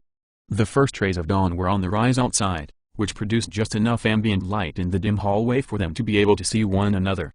Carmen and Critias had thumped hard on the floor when they landed from their jumps. That noise had lured the predator to come up to identify the source of the noise. No doubt it had hoped to find something edible. The knowledge that Carmen was with him filled Critias with a twinge of choler. The ghoul had really come up the stairs with the desire to hunt them down and kill them, at least he told himself it was that personal. He advanced with kicks through the trash that littered the hallway. Critias intended to scatter it to draw the attention of the ghoul, but the creature still just ignored him. He kept on with increased rancor until his boot shuffling of the debris sent a rat to flight down the hallway. The ghoul zeroed in on the rodent and then dashed after it low to the ground. So pursued, the terrified rat reversed its course to run right between Critias's legs with the ghoul close behind it. When the infected was right at Critias's feet, it stared up at him through his visor and then realized its previous error, which caused the thing's face to twist into a bared teeth snarl. As he slapped his open gauntlet down onto the ghoul's head, Critias had a genuine need to see the creature suffer for affronting him with its wretched existence. His enhanced strength fortified the blow that shattered the creature's skull like a glass jar inside a leather sack, which left the ghoul crumpled motionless at his feet. Critias didn't check to see if Carmen still followed. He just headed for the stairwell the ghoul came from and then proceeded down to see how far they could get before having to turn back. 4 floors down they paused at a landing to examine a skeleton with a rusty pistol between the leg bones and a bullet hole through its skull. Carmen made a forensic paleontological evaluation of the skeleton as she nudged the ruined pistol with her foot. This is a Caucasian male, approximately 35 years of age with one self-inflicted .32 caliber gunshot wound to the head. Looks like he got himself chomped on back in the day, Critias reasoned, then elected for suicide rather than turning. That is essentially the truth of it, Carmen agreed with only small reservations. I noticed that the skeleton's hand is missing the tip of its left index finger. Close examination suggests to me that this maiming is the result of a bullet from his gun rather than from the bite of a ghoul. Critias extended one arm in a motion that pretended to push away an angry ghoul, by having his hand in its gnashing face. At the same time, he went through the motion of his other hand firing an imaginary pistol into the ghoul's skull. He surmised on the man's hapless fate, he could have easily acquired some other bites and scratches when wrestling around with an angry ghoul. If he did shoot his own finger off, he followed up by plunging the newly trimmed stub into a ghoul's facial bullet wound. Carmen nodded to that reasoning. He never turned. His exposure must have been minimal and he killed himself quite soon after the event that would have infected him had he lived. As they continued down the concrete steps, they encountered a badly dehydrated female corpse sprawled out where it had fallen headshot some years past only to remain ghoulishly free of decomposition. Even though it was obvious to both of them, Critias took the time to say it. This must be the one that ended up with that guy's finger in her brains. Critias and Carmen eventually descended down so many stairs that they reached street level without ghoulish opposition. They exited out of the stairwell through an already open fire door. That ground floor was the entry lobby for the office building as a whole. In addition to multiple sets of main doors that connected directly out to the sidewalk, there were some small stores and a sandwich shop as obvious locations of interest. As Critias Grave walked to the food service area to check for canned food, he noticed the freshly slain half-eaten carcass of a mature white-tailed deer that lay in the middle of the lobby near the south doors to the outside. Those doors not only stood wide open, they were missing entirely. Critias knew enough about predators and their kills to realize that whatever had feasted on the deer wouldn't be far away, prompting him to just stand still and listen quietly. Carmen whispered through her internal transmitter to the radio in his helmet, "Be careful. There was a zoological park in this city and the carcass seems as though it was predated upon by a large mammal to me." He asked, "You mean like lions, tigers, and bears?" "That's exactly what I mean," she confirmed the warning, "and I don't think we want to test your armor against a 400-kilogram tiger." Her logic seemed reasonable enough to Critias in that he never heard of infected abandoning a freshly killed carcass before. While it was possible that the ghoul that had killed the animal had already eaten to the point of losing interest, that didn't explain why other ghouls hadn't moved in to scavenge on the remainder. A scraping sound alerted them to a crawler before they saw the creature drag itself in from the street a moment later. It audibly sniffed as it tracked the stench of the deer's spilled entrails that were strong on the air. When the creature saw the carcass, the crawler impressively accelerated its legless torso to set upon the deer corpse and then began tearing at the raw flesh with its feeble teeth that no amount of savagery could make efficient for such a task better suited to less unnatural carnivores. Critias kept still as he watched and waited to see if some greater predator would appear to defend its food. The thing that came didn't disappoint him. With the agility of the tiger that Carmen first feared, the largest hunter that Critias had ever seen leaped out from a nearby stationery store. The fearsome giant bellowed rage as it pounced on the interloping crawler. Critias imagined that in some former life the hunter had been a showman like a strong man in a circus, for he could think of no other explanation for how the man could have grown into such a colossus even with an infected healing factor running wild. If the thing ever stood fully erect, the hunter would have been more than a full meter taller than Critias. Also, unlike any other hunter that Critias had ever encountered, the beast remained a perfectly proportioned Hercules, as though having never suffered any catastrophic injury at all to trigger the regenerative condition. The monstrosity had simply grown bigger and more mesomorphic with the passage of time. The thing was awe-inspiring, a paragon of flawless flesh devoid of scar or blemish, a veritable titan bestride the earth. Goliath himself would have gazed up to tremble in the face of a true biblical demigod of destruction, a super hunter only rumored about in disbelieved forager legend, a destroyer. That ultimate hunter casually snatched up the puny crawler, snapped its spine like it had rinned a towel, and then flung it out the door to bounce and skip before it ended up in the middle of the street where it squealed and twitched. Having reclaimed his food, the destroyer glanced about to see if any other ghouls were foolish enough to challenge him for the meal. That is when the destroyer spotted Critias, who stood silently across the lobby. "Grendel," Carmen named her dread to him by radio. "Run, Critias. If you die here, Everything that is our future will be undone. That king among hunters charged with another of its angry roars that was clear in any language. Grendel wasn't interested in food or in defending it. It only cared about crushing a trespassing rival, and that mammoth beast moved at least as fast as they could, plus it was fantastically stronger. Critias already sensed that Carmen would sacrifice herself so that he might escape. If they both ran together, Grendel would catch them. If they outran him, the hunter would follow them and then easily make the same jump back to the customs house. Critias had often desired to catch Carmen making a mistake, but that long-awaited victory was ashes in his mouth. It was his own decision to lead them down the building rather than up, as he had known was the wiser course of action. The fault for their blunder in judgment was entirely his own. Even before Carmen had finished speaking, Critias instinctively drew his pistol to fire a shot. Because he had dialed down the power of his weapon, the bullet exited his pistol with almost complete silence, which proved to be yet another item on his growing list of miscalculations. The tungsten projectile struck the hunter square in the forehead, only to bounce off thick bone to leave only an insignificant flesh wound. Grendel was too fast to suffer another bullet as he loped forward in only 2 bounds. He added that momentum into an open-handed pancration slap that caught Critias in the chest to send him whirling airborne across the lobby. Critias crashed uncontrollably into a marble wall that was more than solid enough to take the impact without a quiver, and then he had to fall 2 meters just to hit the floor, mostly with his head. The initial contact with the wall had already knocked him senseless. A subsequent crash to the floor actually served to bring him back to consciousness. His first breath felt like he inhaled flame, and to top it all off, his pistol had flown from his hand to he knew not where. Carmen mentally spun the velocity setting of her Tesla Flux pistol up to its maximum as she gripped it in both hands on braced legs to unleash its wrath. The recoil was so fierce that it launched her backward to plow through a man-sized decorative ceramic vase. Her bullet struck the fast-moving Grendel through the thick muscle near his shoulder just as he leaped to finish off Critias. Such was her emergency desperation to save Critias's life, Carmen didn't have the luxury to wait for a clean shot to the destroyer's head. The hypersonic projectile transferred so much kinetic energy on impact that it tore off the whole arm at the socket, knocking Grendel flat. The nearly indestructible tungsten round then continued through walls for another half-kilometer. Sight of the Pangaboe sword that Carmen had strapped to his right shin brought Critias back to his senses. She had added the sheath to his armor and then camouflage painted them together. He heard her bullet's sonic boom go off like a bomb and then watched the destroyer collapse from a brutal blood fountain of a wound. Critias pulled his sword as the motion processor Kevin upgraded hopped him from his back to his feet with acrobatic agility, much to Critias's amazed gratitude. Carmen tossed aside her uselessly overheated handgun as she dashed over to stomp out the super hunter's brains before he could recover. As she came down from a jump to plant both feet on the back of his neck, Grendel sprang up to administer a punishing backhand with his remaining arm that batted her from the air like a shuttlecock. The blow sent Carmen flying far down the lobby to then slide even further along the dusty floor. Critias had located the transponder in his pistol nearby. He leaped for it while also throwing his sword to slide down the floor to Carmen, who could undoubtedly make better use of it than he could. He reached the handgun just as the hunter reached him.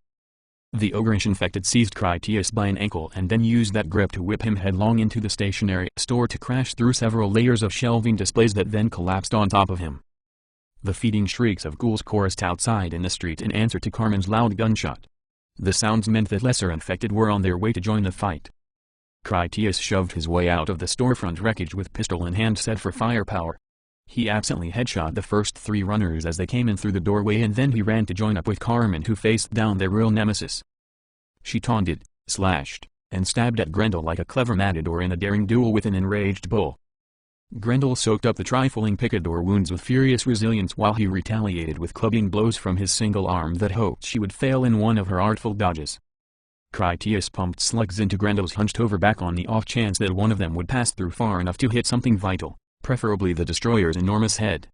Desperate hope was not enough to get Critias a killing injury, and as it was, the damage he inflicted was not even sufficient to interrupt the brute's interest in smashing Carmen. When her sword finally snagged in Grendel's sinewy tissue, the hunter caught Carmen by the calf and then twirled his whole mass to lash her bodily across a major support pillar. The impact shattered ceramic tile to bits and caused dust to fall down from the high ceiling. That wasn't enough for Grendel as he reversed his swing to fling her across the lobby, where she smashed badly into the marble wall that had previously shown so little mercy to Critias. Desperate to survive, Critias loaded a fresh clip that he promptly emptied into a new wave of runners as they streamed in from the street by 2 different entrances. He masterfully cut them down like so many clay pigeons. His next clip after that was for the destroyer-class hunter. But when Critias turned around to engage him, he discovered that Grendel was already gone. The giant had inexplicably fled the confrontation that he had been well on the way to winning. With sword in hand, Carmen tragically struggled to regain her feet on a crippled leg. She moved like a dog hit by a car. The rest of her seemed merely badly battered since her sturdy titanium bones had taken the abuse while remaining unbroken. Ever more ghouls poured in from the street. They howled up a tremendous racket as they chased after Critias, who sprinted over to Carmen, lifted her over his shoulder, and then carried her away toward the door to the stairs. "Give me your pistol," she demanded, "and grab mine from over there." Once she had his gun, Carmen blasted the brains from ghouls while Critias ran as he carried her. He scooped up her overheated weapon on the way to dashing into the stairwell. As soon as he was through the door, Carmen instructed, "Hold the door closed while I lock it." He put her down and then grabbed the door handle with both hands to hold it shut tight. Carmen limped over to the stairs where she pushed her strength to rip the hand railing right off, snapping the bolts to take its support spokes and all. While ghouls frantically beat on their door in an effort to get in at them, too stupid to pull on it instead, Carmen stuffed some of the steel spokes through the rectangular hoop handle of the door and then rapidly twisted them off into a knot. Once she had them tight, the length of rail wedged against the wall effectively barred the door from ever opening. "It will take them some time to find the way around," Carmen gasped as she started up the stairs, hobbled by her crippled right leg. She knew his expression behind her without ever seeing it. "I can make it," she growled with tenacity. As Critias lifted her in his arms to carry her up, he demanded, "Tell me where to find a window I can jump from." He started up the stairwell by taking 5 or 6 steps at a leap. Ghouls that were already above them in the building came down the stairwell only to have Carmen shoot them in the face as Critias sprang past. He tried to figure out how she would ever be able to get back across to the customs house. Critias finally asked, "How bad is your leg?" "It tore out my tendons, I think," she told him truthfully. "I'll need surgery to correct it or I'll regenerate lame for certain." She chuckled darkly, "Unless you would prefer to have a limp for a," she paused, "perhaps from pain, partner." When he had gone up enough floors, Carmen told him, "Take this door," which he opened with a kick. She directed him down the hallway, then picked an office. "This one should be good." Critias sat her on her good leg before they opened the door. Once inside, he closed, locked it, and then put a desk against it. Carmen limped into a window office that had missing glass. They were 2 floors higher than their destination across the street. "I still have one good leg," she tried to sound positive. "You'll have to throw me." "Fucking hell," he exclaimed with no time to delay over his fear that he would toss Carmen to a splattered end on the street below. Ghouls were coming up and they needed to be gone when the infected arrived. Critias went to the window where he laced his fingers for her to step in when he launched her. Carmen wiped his sword clean of infected blood on the soggy old chair before putting it in his scabbard. She stepped her good foot into his laced grip, balanced herself with her hands on his shoulders, and then counted, 1, 2, throw. They counted off until Critias heaved her with all his might. Carmen kicked away on her healthy leg with flawless timing to sail over the street to the building across the way. From the extra height, she came down rough in a plot of chicken wire-covered tomatoes. Critias backed up to have room to run and then went out after her, landing cleanly on an open area of roof edge. "Help me get inside," she urged him. They needed to hurry if they wanted to escape the light of sunrise. For the moment they were in the shadow of the infected office tower and that concealed them a little. "We don't want the ghouls to see us here," she assured him. "They might get the idea about trying to jump across." Critias took her arm and supported her as they went to the door to enter the stairwell. Once they were inside, he stopped at the first landing to say, "We're too dirty from rolling with the dogs to track it all through the hallways without decontamination." He sat her down and then used his helmet radio on the guard and patrol frequency to summon their help. The first guard arrived within a minute. He was a young man short of breath from his run up the stairwells when he asked, "Are there ghouls on the roof?" Critias was about to explain to the guard that they had been in the office building to the east, but then he realized that would mean that he would also need to explain how they could accomplish such a seemingly impossible leap. Instead, he said, "It's possible for a hunter to jump from that office building to the east to land on this roof. There are no ghouls up there right now, but it could happen. Your guard commander needs to station a watch at this door and we need a crew of cleaners to decontaminate us so we can get to the medics. We tussled with a bull of a hunter and are somewhat worse for wear." The guard sounded excited at their news of such an encounter. "Did you kill it?" "No," Carmen confessed, "but it damn sure knows that it was in a fight." Critias chuckled painfully to the taste of blood. Lady Beowulf here blew his arm off and then her Grendel ran away to learn how to wipe his ass with the other hand. The guard couldn't believe it. A hunter ran away? A hunter would never run from anything except maybe a flamethrower or Godzilla. We lit his ass on fire alright, Critias assured the guard. It shows the better part of valor. 2 more guards soon arrived, followed by 4 decontamination technicians in splatter suits. They carried suction vacuums and wash buckets. The crew removed all their possessions and then put them aside while they scrubbed Critias and Carmen clean. The decontamination scrubbers searched them diligently for any signs of infectious abrasions. Critias's armor had protected him from any wounds aside from crushing injuries. Carmen's form-fitting diving suit had done much the same for her. Her titanium bones were all but unbreakable and nothing sharp had penetrated her splash protection. Their pistols are filthy, the lead technician told the guards as he put them in a plastic tub. You must escort them to King's Tower and then deliver them to Tinker Bob's new doctor friend, Kevin. If anyone complains about them not having weapons, you tell them they're still undergoing decontamination according to my instructions. We will take all their stuff to the cleaners. By the time the guards had escorted Critias and Carmen to Bob's floor, Critias hurt so badly from his beating that it was hard for him to walk without his mech suit to support him. Carmen had radioed ahead with her burst interlink. Kevin awaited them at the elevator.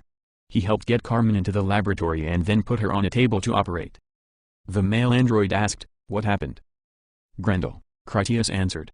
"That's what she called the supersized hunter that nearly killed us both. After she blew off an arm and I dumped a box of bullets into him, the giant freak ran off to save its own ass." Kevin used the med scanner to focus in on Carmen's leg as he said, "Though a bromide personification for the invincible enemy, it is still high praise for a ghoul coming from a prototype Epsilon K combat unit like Carmen. Jim will be interested in this, Grendel. With your permission, I'd like to download sensory recording data of the encounter from your helmet and from Carmen to prepare a displayable video of the material for general study." Critias agreed. "If Carmen is willing, go ahead and make your movie." "I will be fine for the moment," Carmen told Kevin. "Help Critias first." Kevin got Critias on an examining table where the android diagnosed him. "You have some deep subcutaneous contusions but no fractures." He went over to a small refrigerator where he filled a syringe from a little bottle and then returned to inject it into Critias's arm. Critias was cautious about the injection, especially because it used something as primitive as a metal needle to get the medicine into his body. He asked doubtfully, "What was that?" As Kevin went to see about Carmen's leg, he told Critias, "Something to keep you calm while I operate on Carmen. It will also ease your pain." Critias rested comfortably on painkillers while Kevin performed surgery on Carmen. He reattached a broken tendon, which would allow her leg to regenerate properly without any lingering handicap. Jim came in about the time Kevin bandaged his successfully completed procedure. Their king was none too pleased when he asked, "Would you two care to explain to me how you got outside in order to get into a fight?" "We jumped off the roof of the customs house," Carmen revealed. Jim considered that and then quickly deduced what she meant. Could a hunter make the jump back here from that building? "Absolutely," Carmen confirmed, "if they ever think of it." Jim saw something positive in that. "Then it seems your ignorant stunt did us a favor. If the ghouls had figured out our vulnerability before you did, things could have gone a whole lot differently. From Critias's bruises it seems that something lurks in that building capable of putting up a fight." Kevin went to a soldering station and then came back with an electronic device that he had recently manufactured. "I fabricated this," he told Jim. "It will allow your contemporary video technology to display our more advanced compression stream." Kevin plugged a wire from his device into a high-definition video monitor that he would use to display the downloaded images from Carmen's sensory recording of their adventure. The male android already had all the relevant material stored in his own memory. Jim walked over to the display to watch as Kevin played a recording that was a view from Carmen's eyes with sound from her ears. Kevin needed a few moments to adjust the manual settings on his device and the monitor to get the picture into focus. The show began where Carmen straddled Critias in their bed earlier that night. From her eyes, their dark room was clear as daylight. Their hands together and interlaced fingers dominated the scene as she slowly moiled over him. When Kevin came around to see the perfected display, he apologized, "Sorry about that. Allow me to fast forward to the relevant material." The image advanced to when they arrived on the roof of the customs house. After Carmen landed in the office building, the girlish ghoul had crept in to investigate the noise. Carmen promptly snatched it by the neck from surprise. Jim watched with interest and Carmen's ingenuity impressed him. "You can walk up to them if they think you're a ghoul." Later he observed, "That hunter doesn't make feeding calls, not even when it must be sure you're not infected." What was that sound just before it fled? Kevin adjusted his device before replaying the moment multiple times from just before the hunter running away. Among all the howling of ghouls and sounds of battle there was a distant tinkling, and then the hunter turned away to flee the building. That was falling glass perhaps, Kevin guessed as to the source of the sound. Jim doubted it was falling glass, not a bell. They listened again repeatedly, but Kevin remained unsure. It could be a bell. Perhaps there were such things in that stationery store that fell from a shelf. I hear the sound, but I don't have anything in memory to compare it against that I could positively identify it with any certainty. Yeah, Jim replied, but I don't think so. I'm not that lucky. Carmen guessed at Jim's thoughts. It was a dog whistle. Jim agreed, for a bodyguard, before he made a loud whistle. Hatchet came in to answer the call. What is it, boss? Jim quizzed him. What is this sound? Hatchet guessed, a bell, or maybe some falling broken glass. The bastards are knocking right on my doorstep, Jim realized in dismay. Carmen quoted one of her books, by the pricking of my thumbs, something wicked this way comes. Open locks, whoever knocks. Kevin answered her, how now, you secret, black, and midnight hags. What is it you do? A deed without a name, Carmen finished it. I know his name, Jim told them with a less illustrious quote from an immortal of his own. Hatchet, call Derek and tell him we need to secure the roof of the customs house from bridge jumpers coming in from the east. I'm sorry I did something so reckless, Carmen apologized. Are you sorry? Jim knew she was not. If that hunter had broken Critias's back and then hung him from the ceiling by his own guts, then you would be genuinely sorry right now for being reckless. When you're a negligent mother running around begging someone to shoot you after having spent the last 24 hours watching your young son turn ghoul in an isolation cage to end up wanting to eat you, then you would know what sorry is. You don't know what sorry is yet, and I hope you never find out. If the two of you want to come back alive from Houston, you'll need to train for all the insanity you can. We all got lucky today and you learned plenty. The next time you want to go play in the backyard, you tell us what is going on so that we can be ready. What we have here in this community is a team effort. All these people are not just an entourage for you divas. Critias was so stoned on morphine that he couldn't do much more than groggily nod his head in agreement, while Carmen sheepishly remained in a guilty silence. When Jim felt satisfied that he had made his point, he asked Kevin, are these two going to live? Nothing permanent. Kevin had confidence in his appraisal. Carmen will be back to combat readiness in a matter of hours. Marshal Critias requires bed rest for a few days. Before leaving, Jim asked Critias, you really jumped all the way to that other building? Like a hawk, Critias used his hand to demonstrate a drunken flying motion. Jim looked to Kevin, does everyone from where you come from have more balls than brains? A king has use for both, I think, Kevin answered. After a moment to consider how good an answer that was, Jim nodded, yes, that is true. He eyed the copper-haired android circumspectly. Bob told me something I found interesting and I'd like your opinion. He told me that artificial intelligence had an inherent danger. Kevin guessed the rest. He told you that the most efficient solution to every problem does not necessarily fall into the realm of what people would generally call goodness. Yes, Jim confirmed that he meant something along that line. He told me that viciousness was often the shortest distance between 2 points. Since you're the genius of your kind, I was wondering what you think about that. It is better to be loved than feared, Kevin explained cryptically while rightly guessing that Jim would understand that answer to the Machiavellian conundrum. Human life is always a short and uncertain thing, King Louis, but history has such a long and romantic memory. Cleo's is the remedy to ruthlessness. Have the pride to be the inspiration for those after you for hundreds of years to come. Jim asked, are you proud, android? Kevin's eyes did not reveal their Luciferian superabundance of superbia that coursed behind them in his genetically enhanced brain. In all humble honesty, Kevin stated, I am the smartest being who has ever lived. Mankind will honor me with love as one of their selfless benefactors. I am a Prometheus for a new age. Before walking out, Jim commented, Bob's son was named Kevin. It was an explanation as to why the Tinkerer had chosen that new name for the android upon his assembly. He is more worthy than my former master, Kevin revealed. I will endeavor to live up to Bob's fatherly expectations. Jim didn't look back, but he still asked, what did your former master call you? Kevin answered, he called me Mr. Brink. Carmen's injuries fully regenerated by supper time that same day, while Critias remained stiff and had a dappled covering of dark bruises. After the evening meal, Jim invited the Denver pilot Bertram to join them for their planning session on Critias's trip to Houston. I flew a C-2A Greyhound, Bertram told them about the plane that came in from the Denver airport. It's a Navy dual turboprop with a powered rear end for cargo. She has her own onboard power unit that will start the engines. That plane is a real tough bird that can take carrier landings and catapult launches. She was fresh from a rewiring and is like brand new. Critias asked the pilot, "What about fuel?" "I filled it up before we left. It's sitting at about half. I figure she would reach Houston from here in about 2.5 hours, but she would be sucking fumes with little left for taking a tour of the town and nothing left for the return home. She will fly on diesel fuel. You should have no trouble getting that most anywhere." Critias wondered, "Could I drive a car up the cargo ramp and take it with us?" "Sure," the pilot answered. "You would still be way underweight for what she could handle. It can't be anything too big though, and you won't be able to open the car doors. The cargo bay is wide open, but it won't hold a truck. We left the ramp down when we hauled ass out of there and I cut the power so the batteries should still be good. The amount of fuel you will need is way beyond a couple jerry cans if you are thinking of taking it with you in a car. You'll need a fuel truck or a set of pumps." Critias looked to Carmen. "Could you fly it to that agriculture depot where we got the truck? That had plenty of diesel fuel and it's in the middle of nowhere." Definitely, she was sure. "I can land on a country road a lot softer than slamming it down on an aircraft carrier."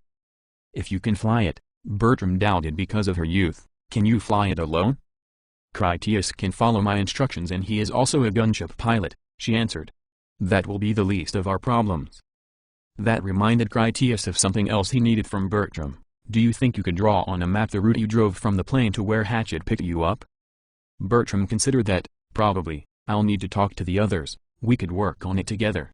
In more than a few places we had to race through suburbia that was absolutely crawling with nasty vampires. The positive thing about driving through all those neighborhoods was that the infected wiped it all out long before traffic jams became a problem. "You will have to keep moving fast if you want to have a chance to make it. We were lucky in more ways than I care to count. I wouldn't ever want to try it again unless I was just as desperate. What could possibly be in Houston worth risking your lives for?" "We have a lead on a possible antigen," Critias revealed. "I know it sounds stupid, but any chance is too big to throw away." Bertram thought it would not be easy to find a landing strip. "Have you put any thought into where you might land in Houston?" Kevin knew where they could land. There are several suitable runways. Unfortunately, none of them are especially close to their destination. "I have seen you two in action," Bertram praised their skills. "If you need an extra pilot, I'll go with you. I'm a king's man ready to pay my debts. I keep my word and don't have any weak nerve." "I appreciate the offer and will keep that in mind," Critias told him. "For now, I would like you and the others to draw up a driving map. We will be leaving in about a week." "I have a car in mind for you," Jim told Critias. "You need to give me a list of anything else you think you might require." "I'll have time to think about it," Critias promised patience with his aches and pains. "I won't be healed up for a while yet. I feel like stomped shit." "I'm sure Carmen will be all too happy to nurse you back to health," Jim said as apathetic commiseration. "Kevin tells me that you'll recover quickly from your bumps and bruises." Poor Critias, Tony Banjo mocked his mixed blessing. He has to suffer a sickbed with Carmen as his nurse. He could not help but laugh. "I want to sign up for some of that misery." Carmen needed clarification from Tony. "What does a sickbed nurse do exactly?" "Sponge baths, catered meals, and blowjobs," Tony explained, "all 24/7. "Oh," Carmen took him seriously, "he asks for sponge baths and refreshment after wearing the armor for too long." Her memory of having done it so many times in the past pleased her. With that said, she got up to leave the table. "Come along, my darling patient. You've had your catered meal. For the rest of your rejuvenating treatments, we require a modicum of privacy." Chapter 13. Behind the Unreasoning Mask. Carmen remained true to her word. For 5 days she nursed Critias around the clock. Not only did he not want for any comforts, he received true pampering dispensed with loving devotion. During the passage of those days, Jim had his construction crews fortify the roof of the customs house with pickets of lances that would impale any ghouls who managed to leap so far as to reach it. They also replaced the roof door with a much stronger one. Bob and Kevin installed motion sensors that would sound an alarm if anything larger than a bird moved about on the roof while the scanners were active. Bertram and the other survivors from Denver completed a map of their drive from the airport. Should it prove to be accurate, Carmen and Critias could follow it in reverse to get to the functional airplane they had abandoned there. Kevin delivered his maps of where they should land in Houston and where to find the building that headquartered Hale Wellington Pharmaceuticals. Jim went to the room of Critias and Carmen a few hours before dawn on the morning they planned to make their departure. He could escort them to the customs house where their car awaited in a garage at street level on the south side of that building. After Jim switched on the light and then pulled the drape off the car, Carmen clapped in delight with her excitement of getting to drive it. It's magnificent. 500 horsepower from an aluminum big block, Jim told her. She has a welded tubular frame with roll cage, puncture-resistant tires, and 5-speed manual transmission. The body is custom-made carbon fiber composite. After they found her, Bob added the armor that he made out of teal steel and the shafts from premium golf clubs. And I even like the color, Carmen stroked her hand down the blackish-purple paint. Her name is Betty, Jim told her. I want you to bring her back in one piece if at all possible. This car belonged to my father and I would like to see it back in this garage after you're finished with it. I'll be as gentle as making love, Carmen promised as she caressed the car some more. Jim said in one piece, Critias joke with her, not ridden hard right into the ground.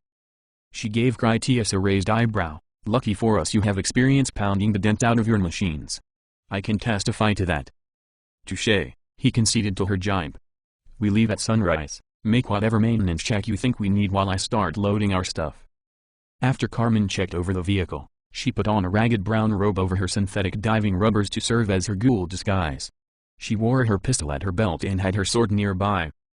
As Critias brought in a box of survival rations and bottled water, he saw her finish the rapid reassembly of a contemporary firearm and then pick up a second one of the same model to break it down. He asked her about them. What are those? Carmen tossed him the assembled weapon to keep. This has single and automatic firing of 10mm projectiles with a screw-on suppressor. I couldn't find any subsonic ammunition in this caliber. It will not be all that silent. You should keep it. The engineers of this era really outdid themselves with this design. They named it the Machine and Pistol Funf, but I think Jim's people call it an MP5. Carmen had hers fully disassembled to check all the components for dirt or wear and then she rapidly put it back together without even washing her hands. Her eyes remained on his. I'm not a big fan of their fire sticks, he confessed while checking it over dubiously. She dropped her assembled MP5 through the open roof hatch onto her driver's seat. You'll have to trust me then. Just think of it like this car. Carmen lovingly stroked the smooth body of the vehicle. It may be a primitive chemical combustion device but it sure can get the job done with style, in the right hands. All right then, he agreed. Show me how to operate it. Carmen pointed out how to use the safety, rate of fire selector, and perform the reloading of ammunition magazines. Afterward, she said, it's quite excellent up to 100 meters and effective well beyond that. I still think it would be wise for us to use our pistol subsonic. If anything goes wrong like last time, these are small enough to use quickly where your Tesla Flux tactical rifle is not. She opened a duffel bag to show him some explosives, conventional grenades, and 2 tubular portable rockets. I also found some other things in the arms locker. He asked about the tubes. What are you planning on shooting those missiles at? They're unguided. Unfortunately, she meant that they were only rockets. As to what we might launch them at, I have no idea yet, but if we see another Grendel, I'm sure you will get an inspiration. Carmen loaded them into the backseat. Jim returned with Hatchet and 4 additional armed guards. He told them, the sun is coming up. I have a man watching the street who will tell us when it is clear for you to go out. We're ready to go, Critias informed the king. Radio us for as long as you can with situation reports, Jim instructed. If anything goes wrong before you can get the plane off the ground, we can come out to pick you up. Hatchet handed Carmen a laser storage disc. I brought you some road music. You be sure to come back in one piece. Watching you get naked for your decontamination washes is the sunshine of my life. If the most beautiful woman I know gets herself killed, I'll be very disappointed with the rest of the world. I wish Critias was as flattering. She kissed his cheek. I'll come back and you can keep watching me with my blessing. I may even dance for you. Carmen showed Hatchet her hand. It's not like you see a ring on my finger. You will if you come back alone, Hatchet pledged, with a rock as big as the moon. She won't be coming back alone, Critias commented jealously. Mount up, princess. It's showtime. Carmen hopped in through the roof hatch and then Critias followed to sit on the passenger side. Jim was on the radio in contact with a man who watched the street and he signaled for Hatchet to open the heavy garage door when it was clear. Carmen started the rumbling engine as she pushed the disc of music into the dashboard player. As she pulled out into the street, Carmen sang, Whoa, Black Betty, with the music as she accelerated so fast that the G-forces pressed Critias into his seat. Black Betty had a child, she sang as she took a left corner at a drift, the damn thing gone wild.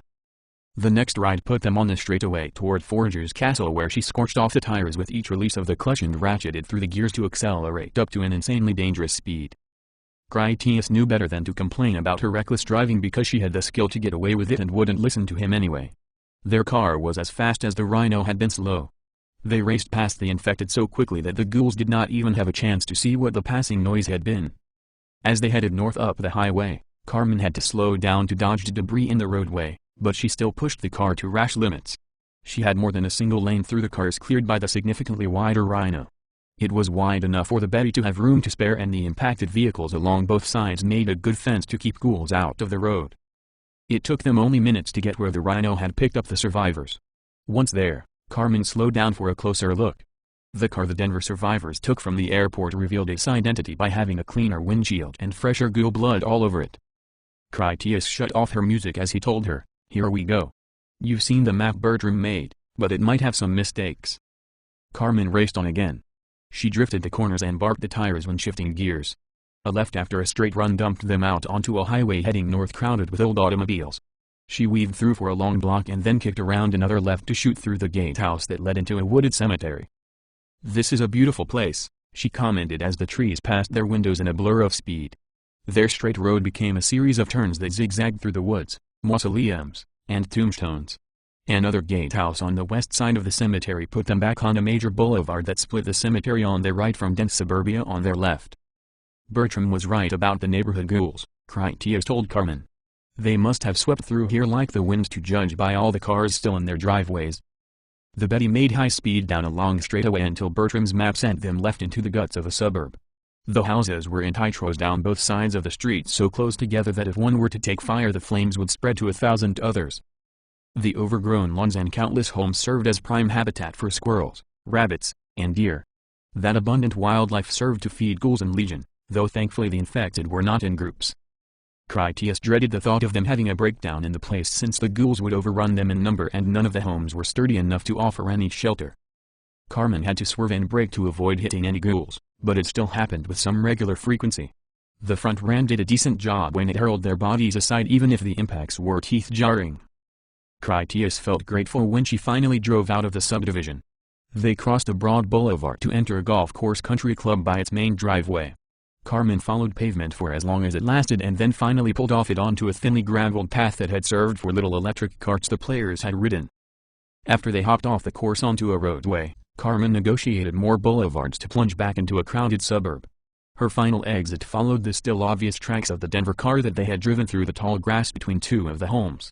"It's going to start raining soon," Carmen warned Critias with certainty as she drove out of the neighborhood homes onto a wide level plain of wild grasses. She still followed the tire marks of the previous vehicle that had blazed the trail. Critias observed from the sparse landmarks that they were in yet another suburb, only it had not grown beyond the stage of leveled ground and a completed boulevard for access. As Carmen got off the grass onto the roadway, she said, "The airport is just ahead, but the way in might be a little rough." He assumed, if they could make it in their car then you can make it in this one. "Not necessarily from this direction," she reasoned. "They can drive off a cliff a lot easier than I can drive back up one." The first raindrops fell on their windshield as Carmen turned off the roadway. She headed down a grassy slope that bottomed out sharply in a valley furrowed by a currently dry concrete waterway. She cut across the ditch at an angle and then spun the wheels as the car struggled to climb the far embankment. At the top they crossed a superhighway to struggle up a rocky path that ascended a steeper hill. The track crossed a twin highway of the reverse lanes further up to then snake through a stand of trees. The end of the rough road finally delivered them to the extreme eastern end of an airport runway. "That was some great driving," he praised Carmen before he radioed home to tell Jim that they had reached the airport. Jim radioed back, "You made it in just over 12 minutes. Carmen must drive like a bat out of hell." Critias agreed with Jim, "You would have to see it to believe it," and then signed off the call. "I'll tell you when we're airborne with wings instead of tires." He told Carmen, "Jim says that you drive like a bat out of hell." As further proof, he watched her bury the needle of the speedometer as she raced the car down the smooth wide runway. They went even faster, going well beyond what the gauge could even register. She sang to him, "But when the day is done and the sun goes down and the moonlight's shining through, then like a sinner at the gates of heaven, I'll come crawling on back to you." Carmen decelerated hard as she worked her way left toward the main buildings with its rows of jumbo jets that still had sky bridges that linked them to their boarding gates. If there are any more survivors from Denver, they could be anywhere in this maze, Critias observed. How would we even begin to search for them? The rain began to pour, accompanied by lightning and thunder. Carmen slowed to about the sprinting speed of a ghoul as they passed the giant aircraft at their moorings. She complained, "It would still be difficult to find anyone even if we could see without this rain. Bertram's plane is just ahead by those cars and buildings over there. If the other passengers left by car, they could be anywhere at all. If they never drove away, they would still be in those buildings." Critias suggested, "We could blow something up with one of those rockets you have. If they are here, they would see and hear the explosion, then signal for help." The plane came into view with its rear end still down, just as Bertram had promised it would be. He had taxied the aircraft to be near a parking lot of cars, knowing they would not have to run far to reach them. Not much further past the plane was a line of military fighter jets. Past those was a line of concrete hangar bunkers for sheltering more of those types of aircraft. "They might hide in one of those while they repaired a ground vehicle," Carmen suggested as she pointed out the large bunkers. "Go up through the hatch and shoot anything that gets too close while I drive around nice and slow. We can have a good look-see." "Forget that," he disagreed. "Drive out away from the plane to get us lost in the rain and then swing back to go up the ramp as quietly as possible. If we're going to search, I want to do it covertly on foot." Carmen drove out on the runways to lure away any infected that had seen their car already. She got away far out into the middle of nothing and then stopped. Critias climbed halfway out the roof hatch with his MP5 in hand. The pounding of the rain worked wonderfully to obscure all visibility and deaden every sound. He fired the machine-in pistol one-handed in single fire. The occasion was his evaluation period for the weapon that Carmen had recommended. In light of that, he took his time to aim for clean headshots. Determined ghouls sprinted in out of the rain, sometimes singly and once in a group of 3, until Critias had littered the tarmac with 14 twitching bodies. When they stopped coming, Critias dropped back inside to his seat and then closed the hatch, ready for her to drive off. The engine died. "Please tell me that was a bad joke," he hoped aloud. "The car just died," she shrugged innocently. With a turn of the key, the engine came right back to life. They chuckled over their moment of panic before she pulled away, doing her best to keep the engine noise to a minimum. Carmen drove straight back toward their plane and then right up the ramp to park inside. Critias climbed out the top of the car and then went to the ramp behind it. He told her, "Go to the front and see if this thing looks like it will still fly. Watch out for any ghouls that might have crawled up in there." She went to the cockpit of the plane to do as he asked. He readied his Tesla Flux pistol set for silent operation and then did his best ghoul impersonation as he walked down the ramp toward the runway. Lightning flashed overhead with a boom of thunder that followed a moment later. Critias waited at the base of the ramp while he put down any ghouls that still showed interest in investigating the passage of the Betty. He dispatched them with close-range headshots as they wandered up stupidly out of the rain. The ghouls didn't know to scream at him before it was too late to try, and his muffled shots didn't summon in any more of them either. Within 2 minutes, he had downed 5 and it seemed no others were aware of his location as a place of interest. Carmen reported by radio, "Everything seems good. You want me to come with you, power up the plane, or wait here?" Critias considered what to do next until a faint red laser beam shined intermittently at him through the rain. The unexpected spectacle broke his train of thought. His first impression was that a survivor tried to signal to him. He learned it was actually a targeting designator when a rifle bullet struck him in the face at the right side of his jaw. The blindsiding impact dropped him flat, though it fortunately failed to penetrate his fibrous armor that trapped the slug and dispersed the energy enough that he was unharmed. Apart from having superior bullet resistance to anything in the current era, his armor would regenerate the injury it suffered. His helmet was the most rigid part of the whole suit, and apart from the vulnerable visor was the toughest spot on his body. It was mostly his surprise and the slippery ramp that knocked him on his ass rather than from any wounding. "Somebody just shot me in the face," he radioed Carmen without trying to move or get up. "I'm not hurt. Don't stick your head out unless you want to get shot in it." He preferred to let the sniper think he was dead. If he got back up, he might take another bullet through the visor or to the plane, or maybe even directed at Carmen. From his tone she could tell he was not hurt beyond his pride, but she remained concerned. "Are you bleeding? Did they think you were a ghoul?" He snapped at her out of reasonable frustration considering his situation. "How the hell would I know why they shot me? You're the one who painted me up like this.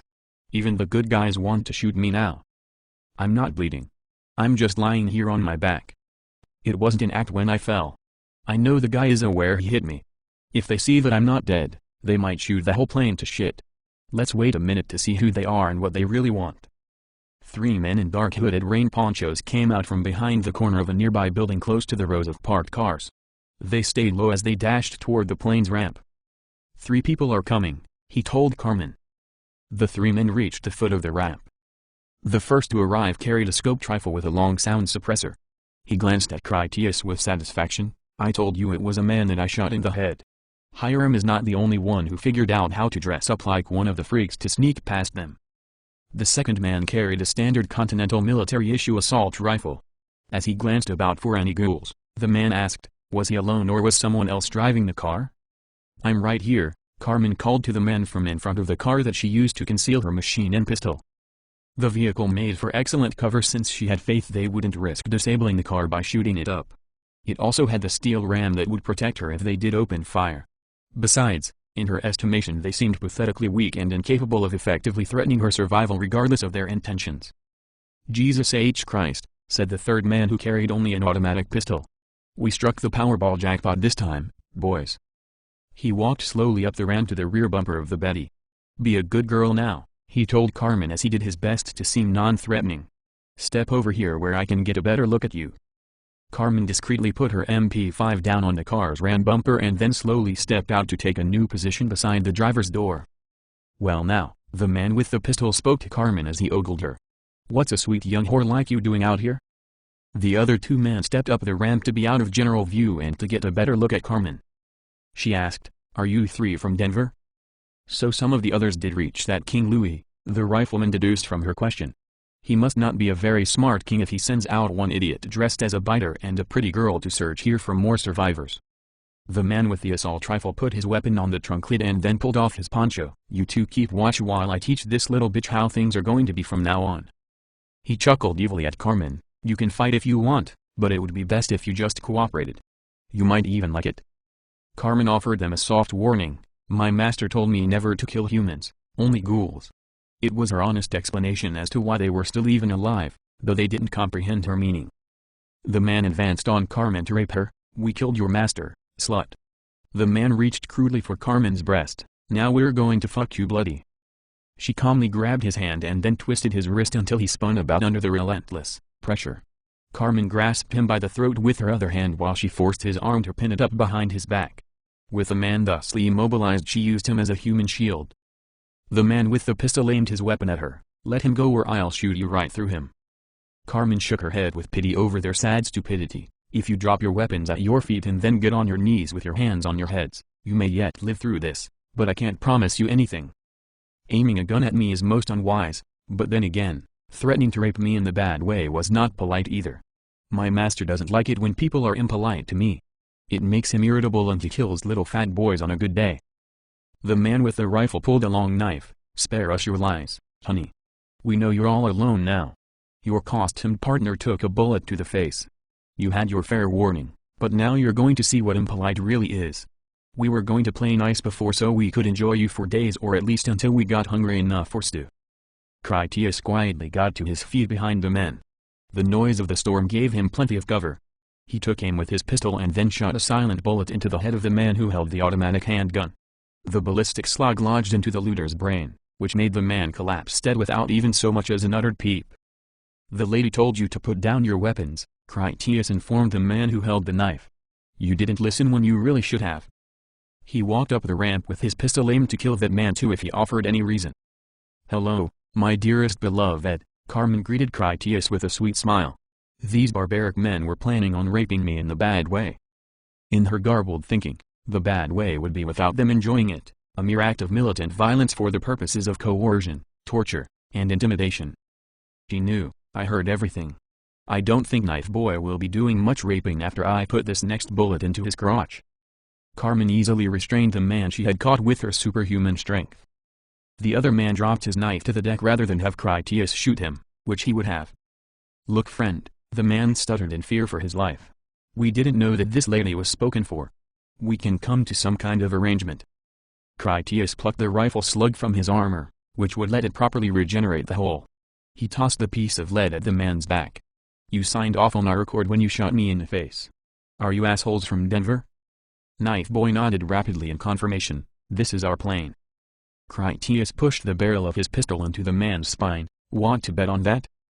He looked to Carmen. How long would it take for you to get this contraption off the ground? Just a few minutes, she pledged confidently. Once the ramp is up, we will be safe enough for that long. Critias waved his pistol at the man Carmen held. You two are coming with me. You can fight if you want, but then I'll just shoot you in the belly and then roll you out to be eaten alive. Carmen released her prisoner with a shove toward Critias, who waved his pistol for them to follow. Drag the body off, he ordered the two. They grabbed the body of the raider that Critias had killed, lifting him by the arms and then dragging the corpse down the ramp. Now walk over there, Critias pointed to the nearby cars in the direction the men had come from. He marched them before him through the rain. The situation made him thoughtful. So none of you dumbasses knows how to start a car? Critias didn't know how to either, but he had Carmen for that technical stuff. Take us with you and we'll be your loyal henchmen, the rifleman offered Critias. I know you need more help if you're traveling out here with only a girl. Critias informed them, the only reason you're alive is because that girl thought you three idiots were too incompetent to qualify as a legitimate threat. If I would have allowed it, she could have killed you morons with her bare hands. Critias selected a small two-door car that had one door open and a vandalized dashboard of wreckage that showed someone had tried and failed to get it started. He told them, if you speak, I shoot you both in your knees and then leave you here to die. Now strip off everything and do it quickly. We don't have a lot of time before some of the freaks see us and then you're really going to be unhappy. After all, I won't need to outrun the ghouls. I'll only need to outrun you two shit for brains and your bullet-ridden kneecaps. The men started to remove all their clothes. Critias cautioned, if you're thinking about pulling some hidden weapon on me, try to remember that you couldn't kill me before from ambush with your rifle. My body armor can take more than you can ever dish out. Get it all off before I give you some enhanced incentive. Both men stripped naked. True to Critias's suspicions, the rifleman had a concealed pistol, but he only added it to his pile of clothes. Get in the car, Critias ordered them and then waited while they complied. My woman has a kind heart. She is not the sort to go around slaughtering people. Too bad for you two that I'm nothing like her. We came out here looking to rescue you, but instead you shot me in the face and then threatened to rape and murder her. For that you're going to reap the whirlwind, gentlemen, because you messed with the wrong son of a bitch. The rifleman trembled and it wasn't from the cauldron. What are you going to do to us? Critias quietly closed the car door. You were looking for a good fuck and now instead you're about to get professionally ass-raped by me. He bent down, grabbed the car below the rocker panel, and then used his mech suit strength to lift the side of the car and then roll the whole thing over onto its top. The vehicle's glass shattered out as the roof caved in to pin the doors shut inside their frames. Critias banged loudly on the side with his fist while he shouted, "Come get your ass raped, Stu." So satisfied with their inevitable fates, he scooped up their pile of belongings and then grave walked back to the plane's ramp. The two men screamed for Critias to come back. Their shouts only summoned hungry infected who would investigate the disturbance. It would take the ghouls some time to drag them out as the men hopelessly struggled inside their wreck. That was all the greater misfortune for those men because the ghouls had all the time in the world to go about their business of eating them. Critias walked up into the plane where he dropped their belongings. He told Carmen, "Get this ramp up and get us in the air. We're done here." Carmen started the generator before she asked, "What did you do with those men?" Critias replied with dark humor, "I helped them find a car." Outside were the feeding howls of ghouls that mingled with the men's screams of abject horror. After Carmen triggered the switch to close the hydraulic ramp, she told him, "Come here and take the co-pilot's seat, you can help me." Critias went forward to sit beside her. She flipped more switches while asking, "Did you feed those bad men to the ghouls?" "That is what it sounds like and I don't want to jump to any conclusions." "I may not be as romantic as Hatchet," he said sourly since he still dwelled on that flirtation. "I do for you in my own way. You warned those assholes yourself that I don't appreciate anyone disrespecting you or women in general. They shot me in the face from ambush and then threatened to make a rape stew out of you. I gave them a fair trial. It was over quickly since I was both the judge and the star witness for the prosecution. I found them guilty and then sentenced them accordingly." "I'm not complaining," she chuckled as if she intended to hide it, but some came from her nose in a huff of breath. "I became certain of your chivalrous defense of my virtue when you started taking people who insult me and throwing them to ghouls. I think it's romantic in a disaster scenario kind of way. I'm the only thing that seems to make you dramatic." "You do make me stupid," he agreed to that much of what she said. She made it sound like he was feeding people to ghouls as some kind of tantrum. Jim had dropped the hammer on Fat Danny. All Critias did was show him the door. If he had dragged the matter out any longer than necessary, it would have been tantamount to psychological torture. The 3 Denver dickheads punched their own tickets with their foul running mouths. All of them were gallows bait who only waited for some buzzards to land. Their rapes to reference alone was a death sentence confession made in his presence. He told Carmen, "Kevin said that they specially programmed you to know what to say and how to act to make me attached to you, and that was why I would not let him perform brain surgery on you." In her naive confusion, Carmen took his comment good-naturedly. She confessed openly since she saw no shame in it, "My combat game computer tells me what would make you happy, and it makes me happy to do those things for you. I took good care of you when you were hurt, didn't I?" He didn't say anything because Critias thought that he was losing touch with reality. The hard truth was that Carmen was an exquisitely programmed man-made creation. It didn't really matter whether she was humanoid, android, or neo-organic clone cyborg. She hadn't been alive long enough to have a mind of her own. Her personality was software-driven simulation to some substantial degree. It was insane of him to think of her as a real human. He was too emotionally involved with something that wasn't really a person. His whole civilization existed around the servitude of the androids. Critias couldn't start to defy his society over something as insipid as infatuation with his technological super toy. Carmen realized his real meaning from the silence. "We both live behind the masks of our rigid rules," she told him. "You did not ask to join the Ludus since you were too young to have any say in the matter. Now you are their programmed martinet. You have all their codes, rules, and traditions always making choices for you just because those are the way things have to be with you. Even if everything you're thinking about me is true, it shouldn't even matter. What difference does it make if my combat game computer advises me on how best to make you happy? When you want to make someone happy, are you not also conspiring to make it happen?" She had a point in that it wasn't her fault whatever she was.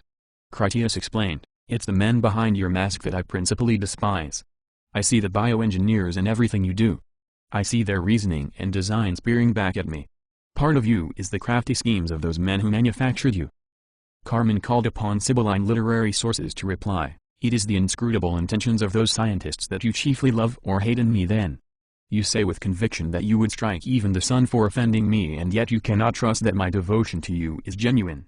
Is it such a blasphemy for you to love me just because you know the petty vices of those bioengineers that put forth the moldings of my features? If you would lash out in resentment, then strike at them. Those 30 alchemical tyrants made me and then consigned me to the perfect imprisonment of relishing the desire to obey my first and greatest tyrant of all. I don't know if they programmed my need for you as just one more of their cunning intended agents or if it is born of my own free nature. Either way, I'll wreak its havoc upon you anyway. Both would serve you well regardless." He remained jealous. "Did they program you to shake your ass at Hatchet?" Her defense seemed obvious. "I made his life better at no cost to myself." "It cost me," Critias assured her. "Someone as jealous as yourself should recognize the same trait in others. Don't flirt with other men when I'm around because it makes me angry. I think I deserve more respect than that. What else do you want from me? We came here together to protect the futures of both our species, and I made sure your inhibitor thing remains inactive. I share my bed with only you and it gives us the same pleasures. We are equal partners in all the same things. What else is there for me to give you?" She gave him that longing look and then sighed. "You already gave it to me. You just don't know about it yet. I didn't come here to protect either of our species, and I damn sure don't sleep with you for the pleasures you're thinking of. The tyrants made me to provide those delights, not to ever burden my owner by having untimely genuine urges of my own that my master might fail to satisfy. When I make love to you, it is only love that I feel and nothing else. I don't have to do it, and it gives me no profound physical delight. I do it because it is only in those moments that I see in your face that you truly value me.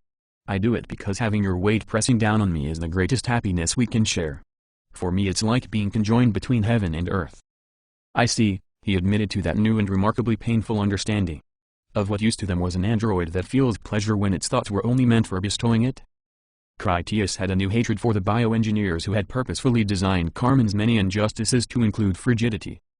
"Please don't get any ideas about taking that away from me," she beseeched him.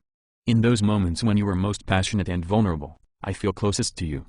It is my proof that the bioengineers don't control me, because it's my deepest desires with which I burden you. I don't even care if it offends you that I can't enjoy it in the same way as you. You're mine, and I'll kill anyone who tries to take you away from me. I'll gladly destroy the future and the whole world to keep what I have. I'll defend my ambitions with darkest bitterness and venomous jealousy as my absolute proof that I think selfishly, therefore I am choosing for myself." He gestured to reference the sound of the intermingled screams that still went on unabated. "If those two assholes out there getting eaten alive doesn't convince you of just how much I value you, I'm not sure what will." Carmen laughed at that unintended devilish humor. She started the engines and then taxied the plane out onto the long runway to accelerate for takeoff. Once they were moving, she said, "In time you'll think of something a touch more romantic. The agonized death shrieks of cannibal rapists is not a conventional display of affection, to be sure. Not that I'm complaining, mind you. I'm not in any way ungrateful for you defending me, nor do I find anything wrong with those wretches getting their well-deserved justice. My only intent was to give Hatchet a little joy that I believed would cost us nothing. What is his imagination when compared to you having me at your beck and call, and willingly so? If I have to be observed every time we go through decontamination, I would rather it was someone who thinks I'm a beautiful human being as he does. I won't let it happen again." Critias reciprocated, "And I won't doubt the authenticity of your convictions anymore. I believe you have my best interests at heart." "You will only doubt the authenticity of my orgasms," she said with an amused sigh, since she did have sympathy for him. "You have to admit that I put on a pretty good show." "You do," he confessed. "Just keep doing it for me and I'll find ways to give you what you need. It might take me a while though, I'm no poet and all the flower shops are closed." Despite the storm and the unpredictable winds, she got them airborne headed east. Their destination was that agricultural depot that they were familiar with from a prior visit. It was there that they planned to acquire more fuel of the diesel variety. Thoughts of his implied romantic gesture enraptured her. "You would really have written me a poem and bought me flowers. We will pretend you did, and that is just as good for me. It is the thought that counts." The foul weather didn't stretch so far east as the depot. Carmen landed the plane on the country road amid a frightening slalom of telephone pole evasion. She finally taxied near to the agriculture machine garage as close as the obstructions allowed. Critias jumped out the side door to shoot the small number of ghouls that came in to investigate their landing. It was an opportunity for him to continue his evaluation of the MP5 that Carmen recommended. His new test took headshots at much longer ranges. The airplane had been both a spectacle in the sky and a loud recognizable noise that together attracted all the infected close enough to guess where the airplane came to rest. Ghouls in general were impressively gymnastic creatures, and they had the cardiovascular endurance to put camels to shame. The important thing they lacked that cost them the most dearly was not having a realistic understanding of Critias as weapons. If the infected could have actively dodged bullets, as it were, they would have been tenfold harder to kill. As it was, they came straight at him in a head-forward run like proverbial Edgar Rice Burroughs bulls charging. They practically begged for a bullet to their brains. He had to admit that he started to like the gunpowder firearm that Carmen had given him. The weapon wasn't especially silent without subsonic ammunition to accompany it. The noise was equal to hard belt slaps, which was a tremendous difference compared to unsuppressed free fire. Having a silencer was more than worthwhile, it was essential. Carmen came out of the plane after she lowered the back ramp to walk down it. She watched him shoot a ghoul in the face, and then, predicting a lull in fresh targets, she spoke. "I like the machinate engineering of this era. Incredible numbers of man-hours and compounded experimentation went into perfecting their best antique devices. The gross performance usefulness of their designs is comparable to our own technology. I like all the clockwork complexity and combustion pressures. It's positively Hephaestusian." "Yes," Critias agreed, inasmuch as he could understand her. He could appreciate some of the old technology that did work just fine to get the job done. It was easy to like gunpowder firearms in the way that it was easy to like an intricately geared timepiece across any era. Critias said, "I think the word you are looking for is craftsmanship. You do have a refined taste for excellent things." For him the machine-in pistol was quite literally a comfortable automatic pistol. He had the mech suit strength to support the weight. The heads-up display integrated into his visor had a selection of software applications for enhanced aim, down either iron sights, a standard glass optical scope, or even no sights at all by just making virtual trace of previous shot drift probabilities. He defined it, "This is a handy planking weapon for calming them down." Critias loaded a fresh magazine and then unfolded the composite stock. He put it to his shoulder and then fired with both hands as if the machine-in pistol was a carbine. With as many shots he dropped 3 more ghouls as they came up the roadway while they were still well 200 meters out. Carmen walked over to the fuel island to hotwire the pumps to her portable generator. They would fill fuel drums, roll them over, and then hand-pump them into the plane's fuel tanks. Their work didn't progress swiftly or efficiently, but fuel was plentiful and ghouls minimal, so it all went well enough. Once Carmen had transferred their fuel into the plane's tanks, they loaded their filled drums into the back of the plane to have an emergency reserve. It was about 10 in the morning by the time they had the work completed.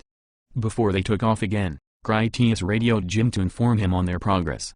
After letting him know they had the plane fully fueled and that they were about to depart for Houston, he went into another topic of interest. We ran into a few Denver survivors at the airport by the plane. After one of them tried to gun me down, they went after Carmen with the intent to cannibal rape her. Jim assumed she killed them then. Critias reported, I shot one in the head and then put the other two in an upside-down car for the ghouls to scratch out at their convenience. By the way they talked, I feel confident that if there were any other people from Denver, those assholes already murdered them for soup meat. The more I hear about the president and his slaughterhouse out west, the better king you seem to be. Jim dismissed that. We will talk about that prick later. He was already making plans about Denver and its sodom depravity, so they shared similar sentiments. Both of you come back from Houston in one piece and then flatter me in person. Everyone keeps asking for information, so keep us informed. Critias warned, Houston is a long way off, communication might be problematic. I can still talk to Kevin at that range by our interlink, Carmen revealed.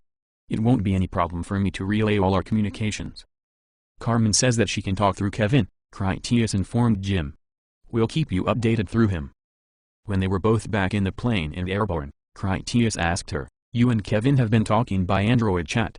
In the way she moved her eyes, he could tell Carmen thought something evasive.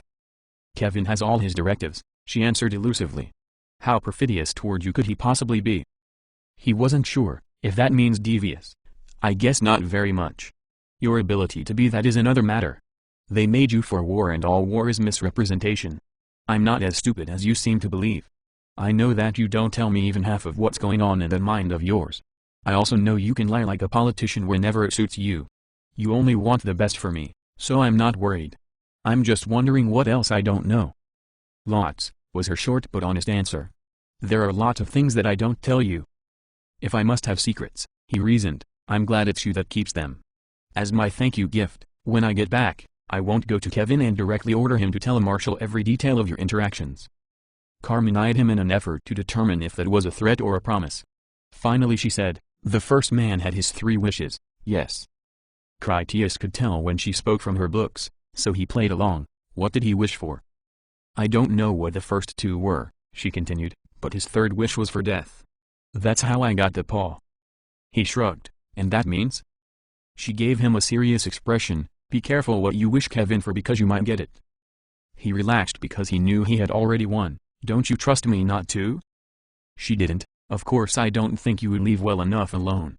It's human nature for you to pick at scabs even when it worsens your wounds. He asked, would you find out if I did?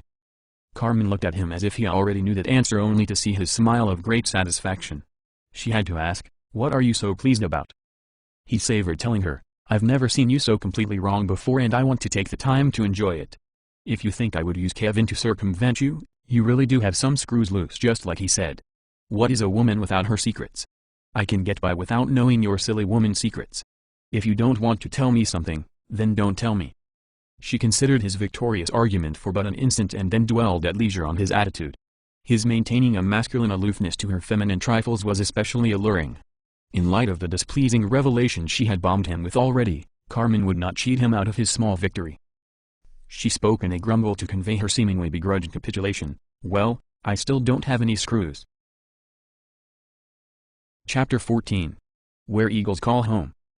Critias snapped through the whole flight to Houston. Carmen didn't wake him up until after they had already arrived. In addition to getting them to the city, Carmen had performed a thorough flyover inspection as well. She had checked the suitability of each of the potential landing strips that Kevin recommended. Carmen had also flown over the Hale Wellington Pharmaceuticals building to make sure it was still there and had not burned down during the violent chaos of the outbreak. It also gave her the chance to study the terrain between their objective and the landing fields in the hope she would find some promising route between them. By the light of early afternoon, Critias peered out a window to see just part of the vast density that was the city of Houston. He saw that good fortune was with him because the city seemed remarkably intact as opposed to being a great black smudge of charred ruin that had resulted from a total wipeout by fire. Houston's population had fallen to infected attack early on during the first days of outbreak. The damage toll to humans had been total while the ghouls had left the buildings and infrastructure still standing. The engineers on the final days must have powered down their fuel refineries and other industrial plants. If those industries had otherwise exploded from lack of human supervision, a catastrophic fire would have swept over the city. He took the good condition as a favorable omen that things would go his way. To get their mission rolling, Critias asked Carmen, "Are we ready to land?" "We need to turn around and go home," she advised sincerely. "This is an entirely hopeless proposition. We can't land here." Her lack of enthusiasm surprised him. "Are all the runways blocked up? I don't see any fire damage. This seems ideal to me." As though his cursory observations were only incidental, she informed him, "I could land at any of the airstrips that Kevin marked on our maps. As soon as we hit the ground, the infected are going to know it. There are no open roads leading to the building we need to reach. If we walked, it is a 20-kilometer hike even if we could go in a straight line. The population per block density of this conurbation is especially bad. If we land and then try to reach that building, you are surely going to die." "You are going to land here somewhere," he assured her. "I suggest you get to it. You already told me what your priorities are, so we see things differently. I'm going to find that specimen by hell or high water, no matter what. If you have to land out in the Badlands so that we have to hike in for a week, then so be it. We're going. I know you won't let me go alone, just as I know you want to just forget the specimen and return home because it means nothing to you. Aren't you listening to me?" Her voice cracked with emotion. "It's hopeless. We don't carry enough ammunition even if every bullet killed 10 ghouls. As soon as the fighting starts, they'll keep coming and coming. There's no chance of us getting the car through. Its noise would stir up the ghouls in record numbers and we'll be stuck at dead ends every few turns. Even all that is assuming we're lucky enough to avoid any hunters. Just one of those at home nearly broke our backs." He didn't want to argue about any of that since he was still going regardless of how thoroughly she detailed the risks. Critias told her, "Then you'll be highly motivated to make this work by keeping me alive, or you can stay in the plane waiting for me to get back." "Why are you being so stubborn?" she pleaded. "What makes you think you have any chance at all?" If she were not an android, Critias would have thought her to be on the verge of tears. "I have more than just a chance," he assured her with total confidence. "I know I can do it because I already did it. How could I have already brought it home as a future me if it was also impossible for me here and now?" "I don't know," she admitted. "How is it that you came back as," she paused, "as him, while I'm here with you now and you're a pig-headed emotionally stunted idiot? I don't believe you are that man of the future. I don't know where that, being, my beloved master came from, but I find it impossible to believe that he is some future evolution of ridiculous you. I should have stayed where I was by his side. My master would have found some way to stop the bioengineers from killing me." Critias challenged her, "Then answer me this, if your beloved master is so wonderful, why would he come home and think a tempestuous bipedal gunship like you was something so special? In his time frame his other you that came home with him will be the Carmen he knew. For all you know we both have replacements that are better than we are." She begged, "Let's go home and tell Kevin that the ghouls destroyed the specimen. We can stay here in this time and be together. I swear to you that I'll make you happy. You like it here. You like Jim, Fat Jack, and all the others. You have a more fulfilling life here than you do at home and so do I."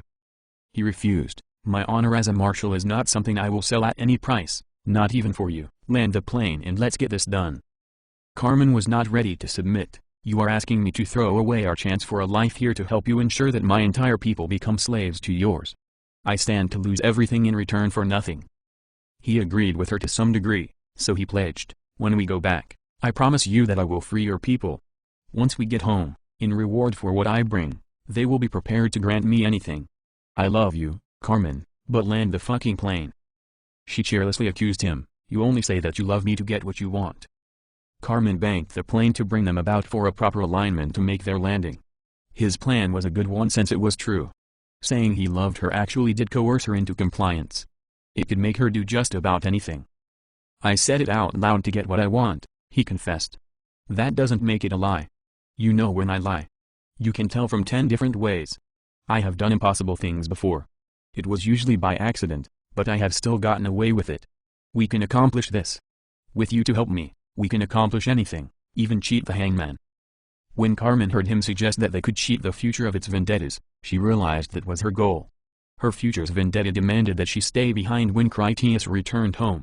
She couldn't change the fact of history that she never returned with Critias to their lives in the future, nor was it her fate to endure the passing centuries as she waited alone since in her own time she was unheard of in the recorded histories. Carmen showed him one of the maps that Kevin supplied. "We're landing at this place you marked as your favorite. Do you have any idea where you want to park the plane?" He had other more immediate concerns than parking, Can you fly with the ramp down? She could. This plane is capable of airdropping cargo with the ramp open. Why? He instructed, set us up for a bombing run. I want to roll out one of those fuel drums and have it hit in this area. He pointed his target out on the map. I'll rig some explosives onto a drum and we can set this whole grassy area aflame. All that fire and smoke should lure most of the ghouls away and then we land over here. He pointed out where Kevin had marked some circles and labeled them as a landing field for helicopters that had belonged to the city police. What makes you think that there are functional helicopters there? She was doubtful. Surely someone would have taken the good ones to escape the city as it was dying. Perhaps, he agreed with her logic, but we'll have a look all the same. Even if they are there, you might not be able to get one running after it has been sitting for so long. She listened. Assuming we can't, then what? We walk, he said. Kevin would not give us bad maps, we can count on them being accurate. I think I see a way for us to get there. It won't be pleasant, but that is the reason it should work. He got up to go rig explosives on a fuel barrel. Give me a few minutes to get a drum ready, then open the ramp and tell me when to let it fly. Carmen circled at altitude while he attached a small amount of explosives with a radio detonator onto one of the fuel drums. Once he was ready, she lined up a bombing run and then lowered the rear ramp. She mentally calculated the factors involved to tell him the exact moment to drop the package. When Carmen gave the word, Critias rolled the barrel of diesel fuel out the cargo ramp, letting it fall to earth. He sent the triggering signal to the detonator just before the barrel struck the ground. The airborne explosion rained flaming fuel oil across a long patch of tall grass that was like an island prairie between lanes of tarmac. Carmen wasted no time in closing the ramp and then repositioning the plane to land at the end of the airport well away from their rapidly spreading brush fire. When we are on the ground, he instructed, shut everything down. I want to just sit quietly for a while and give the infected some time to take interest in our fire. When the flames chase all the vermin out of the grass, the ghouls will run after them. Once they are out of our hair, we can use the side hatch to sneak over and check out those helicopters. Carmen landed the plane with her usual reckless excellence and then parked it among 4 other small planes along the side of the runway where they would blend in. As Critias had hoped, the fire lured the infected in that direction. The runways that surrounded the burning ground proved capable of containing the conflagration from spreading out of control. Dozens of infected came into search among the planes, but their fixation to hunt for obviously edible creatures totally smothered any higher reasoning they might have possessed for investigating the aircraft. Those ghouls soon found the fire of greater interest and then departed for that end of the airport. Critias left his seat to lead Carmen quietly out of the cockpit to the cargo area by their car. You did a great job, he praised her. I couldn't do this without you. His courteous compliment made her feel ashamed. I'm sorry I said those things earlier. You're not an idiot, Master. I shouldn't demoralize you when you need your confidence most. I have no problem with you speaking your mind. Critias dismissed the matter with another dash of his stoicism. Carmen wasn't a feminist that wanted equal distribution of ascendancy in their relationship. She had never known equality with her master before and wouldn't know what to do with it even if she had it. His benevolent leadership was the fulcrum of her universe. His equitable dismissal of her chastisable effrontery only made her feel estranged. Carmen hung her head to humble herself before him so that he would at least recognize that she submitted to his decisions. Critias discerned her distress and needed her in top form for their mission almost as much as he needed her cheerful companionship. He disconnected his gauntlets and then removed his helmet. Prepare some water to bathe me, he demanded callously for her benefit. I've been in my mech suit long enough and I don't know when I'll have another chance to be rid of it. She beamed relief to be back in his proper favor and the comforting security of their old routine. As she went for water, Carmen said, right away. He gave her a playfully chauvinist swat on her rump to speed her along and that drew from Carmen an amorous glance that feigned she felt castigated. After she fetched some water from the supply they had brought in their car, Carmen helped him remove the rest of his armor. While she watched him standing, Critias considered his plans. After I get back into my suit, I want you to use the clothes I took from those scum I killed to improve my disguise. The more ragged and filthy I appear, the less likely any ghoul will be to take notice of me, and you'll need the same for yourself. We will have to travel covertly if this is going to work. She lightly caressed his back with a washcloth. When do you want to try? Realizing her error, she kissed the back of his neck. I mean to say, how soon till we set out to succeed?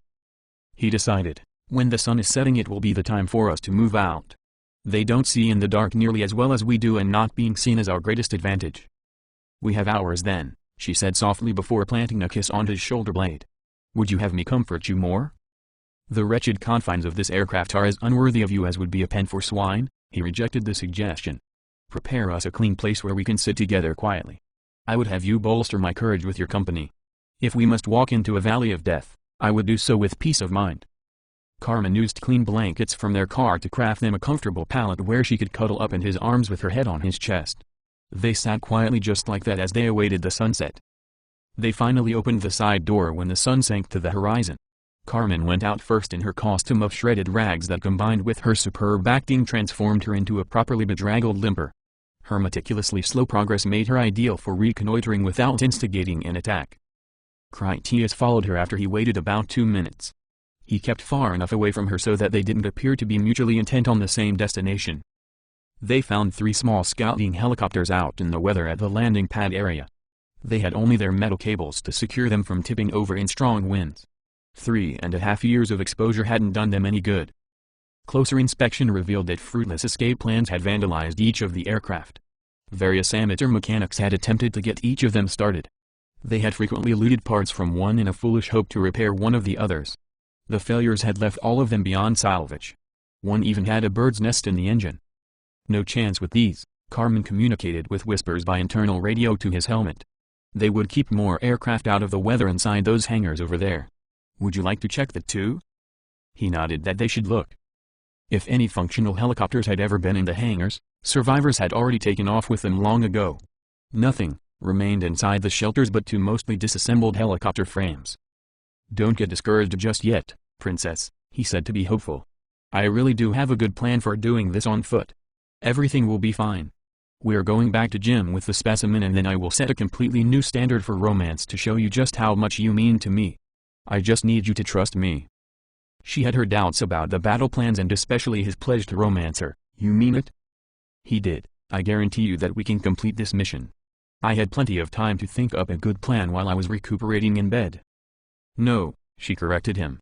She would prefer that the mission failed and thus obviously didn't care about that very much. "Do you mean you will be romantic?" "Like it's my mission in life," he promised her, which it would be. Critias still had an inner pain that the bioengineers made her frigid to his touch. If Carmen's sole intimate pleasure came from being a romanticist, then he would provide that delight instead. "Just tell me what to do," she pledged with new enthusiasm born of her desire to win the prize he offered. Critias took out their maps. "I need you to lead us west." He pointed out a region. "All north of here is suburbia death zone tightly packed as trees. We have to stay clear of that thorny bramble." She made an endearing pout. "Nearly the whole city between here and the building we are heading for is that same kind of death zone. Once we're away from this airport, it's more of that trouble in every direction. You just stay away from those residential areas," he cautioned her. "Lead us west for about 4 kilometers. He pointed the place out on his map, to right there. She adjusted her backpack under her rags so that it made her hunchbacked and even more ghoulish in her disguise. Carmen suffered no discomfort while she walked stooped over with a limp. Critias shuffled along in his best grave walking gait about 10 to 15 meters behind her. Once he had a clear field of vision, he saw that some of the ghouls had run into his wildfire where they had ignited their filthy rags. Those flaming infected had dashed about in mad pain and then inadvertently set fire to other areas of grass. The situation had not yet turned into a threat to the whole city, but Critias realized it could end up that way if bad luck had it in for them. "You must be entirely calm and indifferent," she advised him by radio. "Do not show any reaction to an infected unless it is close enough for you to use your sword for a decisive decapitation. Think of it as invasion of the body snatchers." Critias had yet to give any attention to the local historical cinema culture, but he realized that Carmen already cultivated an interest. It made sense considering that she also enjoyed their music. He did understand her meaning however and followed her advice. Critias was already good at being stoic. At least he already understood the challenges involved.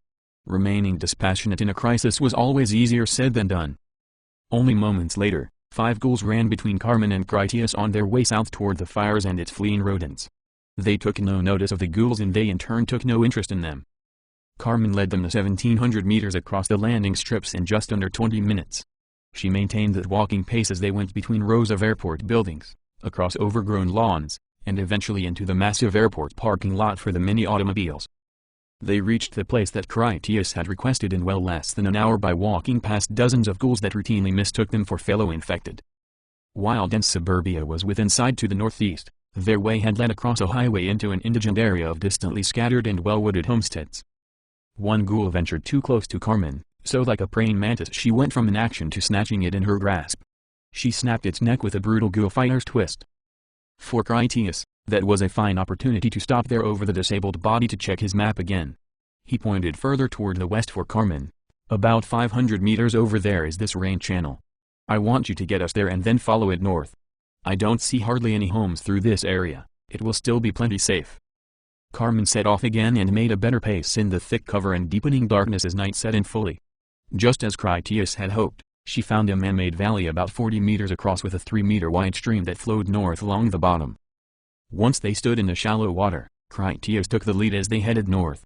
The sides of the valley completely shielded them from all view unless an infected was down inside with them and close enough to see them in the dark. When the stream encountered a roadway it went beneath through a concrete tunnel that was large enough for them to walk through without ever having to stoop or even being able to touch the sides. The size of the drains attested to the sheer volume of run-off rain that would channel that way when there was a storm to provide it. As it was, the water remained shallow and hardly tapped the flash flood capacity that their path could receive otherwise. Within an hour after leaving the helicopter hangar, Critias had followed the stream to an even larger man-made river that was 20 meters wide. Carmen groaned with distaste as she took in the size of it. There was no dry space along the edges where they could walk. They would have to either leave the relative security of the trench or slog their way through it. The water was so dirty that she could not even see how deep it might be. At a guess she estimated that it would be up to her chest at the minimum. Critias knelt down to open the travel pack that he carried. As he searched through the contents, he asked her, "Would you prefer walking through the neighborhoods? Not so long ago you were telling me that would be suicide impossible. Now you are worried that you might have to get your feet wet." She did her best to stay positive while still frowning. "I said I would help you no matter what. I just didn't know that meant I would have to swim there through filthy plague-infected drainage water that is swarming with alligators." Critias paused to look at the dirty water. "Are there really alligators in there?" "Oh yes," she confirmed the truth of it. "This is prime habitat for them now. With no humans to keep them away, everything is reverting back to its wild state. I've seen 3 already, though I admit that none of them were especially large. In time they will be. From the tracks I have encountered thus far, I can tell there are also large populations of feral dogs, wild boars, and feral cattle. All 3 of those are potentially lethal, to humans anyway." Critias finally pulled out a tight bundle about the size of a shoebox and then offered it to Carmen. She took the package then examined it. He had given her a carbon-reinforced polyethylene terephthalate flotation raft. It was from the equipment they had brought back with them from the future. That model of raft was normally aboard their aircraft for use in emergency water landing situations. The polyester skin was amazingly thin so that it made a compact parcel. It had its own inflation canister of quick-hardening foam. Once they activated it by pulling a pin, the little package would unfold and inflate itself to become an exceptionally hard-wearing and rigid little boat with room for 2. In their case, it would have room for 1 along with all of their gear. "I'll be the one in the water, my love," he assured her.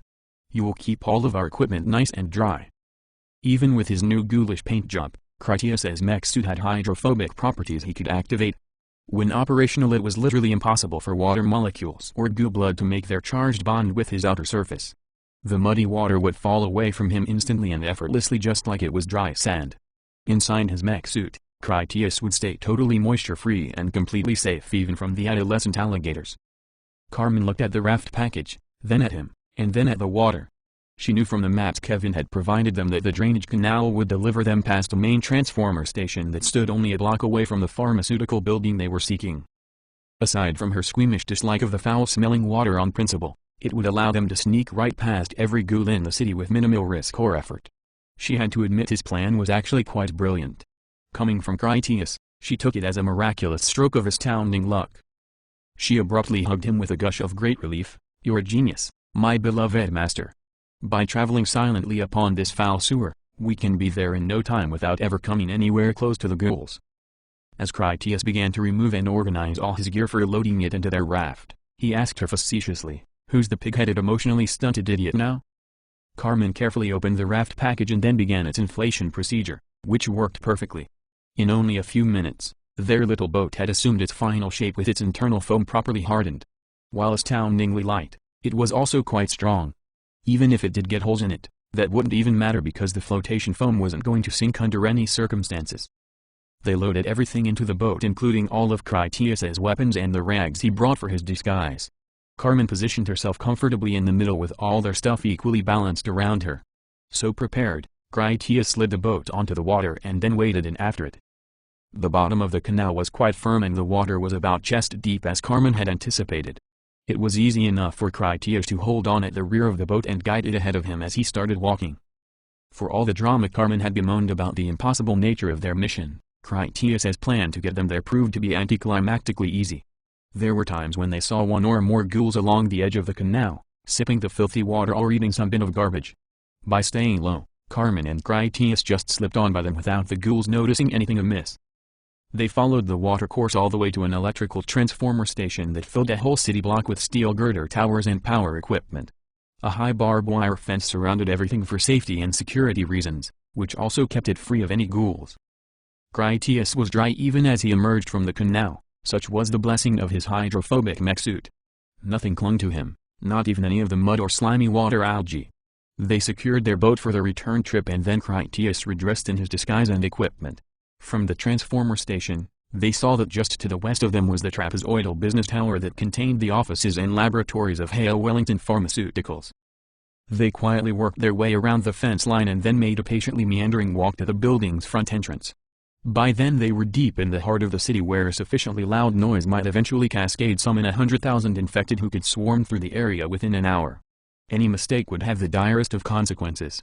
They both knew it and so spared no effort in remaining unnoticed. When the first ghoul finally came into Carmen's path, she refused to alter her course to avoid the creature. Instead she gave it every opportunity to turn aside and then when they bumped into each other, she seized it by the head to snap its neck with her bare hands. If any other ghoul came so close to her, she would do the same thing again. Critias preferred to avoid any close encounters, but she had point and he wasn't going to endanger them by micromanaging her methods. He just trusted Carmen with his life. That calm ease was essential for keeping his emotions in check. Critias pretended to be a ghoul and ghouls did not care or complain. Carmen reached the building first from where she promptly radioed to him, "I have good news. The doors are still locked from the inside, that should mean no man or ghoul has yet to vandalize this place." Using the 23rd century skeleton key from her pocket, Carmen applied a simple twist to the amorphously intelligent tool to unlock the door. They slipped inside and then locked the door behind them when no infected were in sight. There was no sign of looters having ever entered the place as Carmen had suspected. Both of them readied their weapons anyway. After Carmen walked to a black message board attached to a far wall to read the names and companies situated on the various floors, she told him, "Upstairs we go, to the 5th floor. Are we staying in night vision?" He looked to their left for the usual steel fire door that protected stairwells. As he set off that way, he said, "We don't want the infected seeing reflected light out any windows to make them curious. Let's keep the electric torches off for now." This way, she summoned him right in the proper direction. They saw nothing on the flights of stairs beyond trackless dust, but eventually Carmen paused to freeze perfectly still anyway, prompting Critias who followed her example, expecting some as yet unseen danger. "I smell something," she sniffed again. "Smells like bile." He didn't know what to make of that. "Bile you say? That's just extra swell. What the hell smells like bile besides bad news?" "Your gallbladder," she joked though serious. "It's a gastrointestinal thing I wouldn't normally smell unless I was actually tearing out a liver at the time." Critias called upon his determination to proceed for reinterpreting their situation into something positive. "Let's call that a good thing then. If we're looking for some specimen nobody has seen before, it should stink like one too." Carmen picked the lock on the 5th floor door to discover it jammed. After a moment's consideration, she just kicked it in, to discover that a folding metal chair wedged under the handle had been the culprit. Critias saw the stainless steel, glass, and technical equipment of a bioengineering laboratory. He certified it. This is the place. Critias imagined Carmen knew what one looked like too since she had been born in such an environment. They explored separately until Carmen discovered a video conference room with a stack of storage disks all in labeled sleeves. "This looks really important," she radioed. The times and dates on these home movies coincide with their science team while they were in Mexico digging up whatever it is we came here for. He instructed, "Leave them there while we search everywhere first to make sure we have no surprises. We can rest up in there later and have plenty of time for it then." Critias found an office that seemed to have potential. He sent Carmen there to rifle through the documents and commit them to memory. Critias went on to locate a containment lab with hermetically sealed barriers. Through the window, Critias saw an ancient stone sarcophagus in the center of the chamber. The weird box had a lot of intricate carvings like from some ancient human culture, There was a bluish slime mold that puked from the many yawning mouths and leering faces that adorned the stone box. The vomit had run down to the floor and then spread out to all four corners in a thin layer. He also saw the faint patterns of 5 human bodies that the gel had presumably digested. They remained visible only as the circulatory systems of otherwise invisible men, like only a color photograph in the slime revealed where they had been. "This must be it," he called Carmen, "and it's pretty nasty." When Carmen came to see, she lit the interior of the chamber with the beam from her electric torch. After she had examined the little room, she said, "I can see 5 bullets on the floor. I believe that they fell from their heads." "Then that leaves one more to account for," Critias reasoned. "We need to find the guy with the gun who positioned the bodies. Since you had to kick the door open to get that chair out of the way, I assume he never left here unless there is another exit we don't know about." As she pointed to the toilet area doors that were the only place left that they hadn't explored, Carmen asked, "What was worth killing those people for?" Critias went there and then shoved open the women's room door with his boot. He searched all the toilet stalls to find nothing. Critias repeated the process in the men's restroom. In the last stall on the men's side, Critias discovered a dead junkie with a plastic bag taped around his head. The man still had a hypodermic needle that hung out of his arm. He sat preserved like a sort of raisin. The man was definitely a fully transformed infected when judged by his lack of decomposition. The ghoul stayed dormant from lack of hydration. Just to be on the safe side, Critias pulled his panga bowie blade and then used it to swish off the body's head clean across the shoulders. He felt bad that Carmen was not there to see how surgical a sword hand he was. He searched about a bit to find a pistol in the belt of the man's pants, which had rusted to a paperweight, so he dropped it in the garbage can as he went out. Carmen went in to see the ghoul and then came back with a perplexed expression. "My logic processor offers a peculiar scenario. I deduce from the bag on the man's head that he was practicing an asphyxiation masturbation ritual in the toilet while also injecting recreational drugs into his arm to celebrate the homophile homicide murder rush he got from shooting all the others, resulting in his accidental overdose and/or suffocation." She tossed him a medical vial that she had taken from the body's pocket. The label read that it was a medicinal cocaine solution. He tossed the bottle back to put in her pack. "I must say that it disturbs me that I made you a romantic heterosexual. I'm the only man you have ever known, and you came up with that horrendous theory. That bastard was up to something voodoo bullshit, or I'm a cowardly scavenger.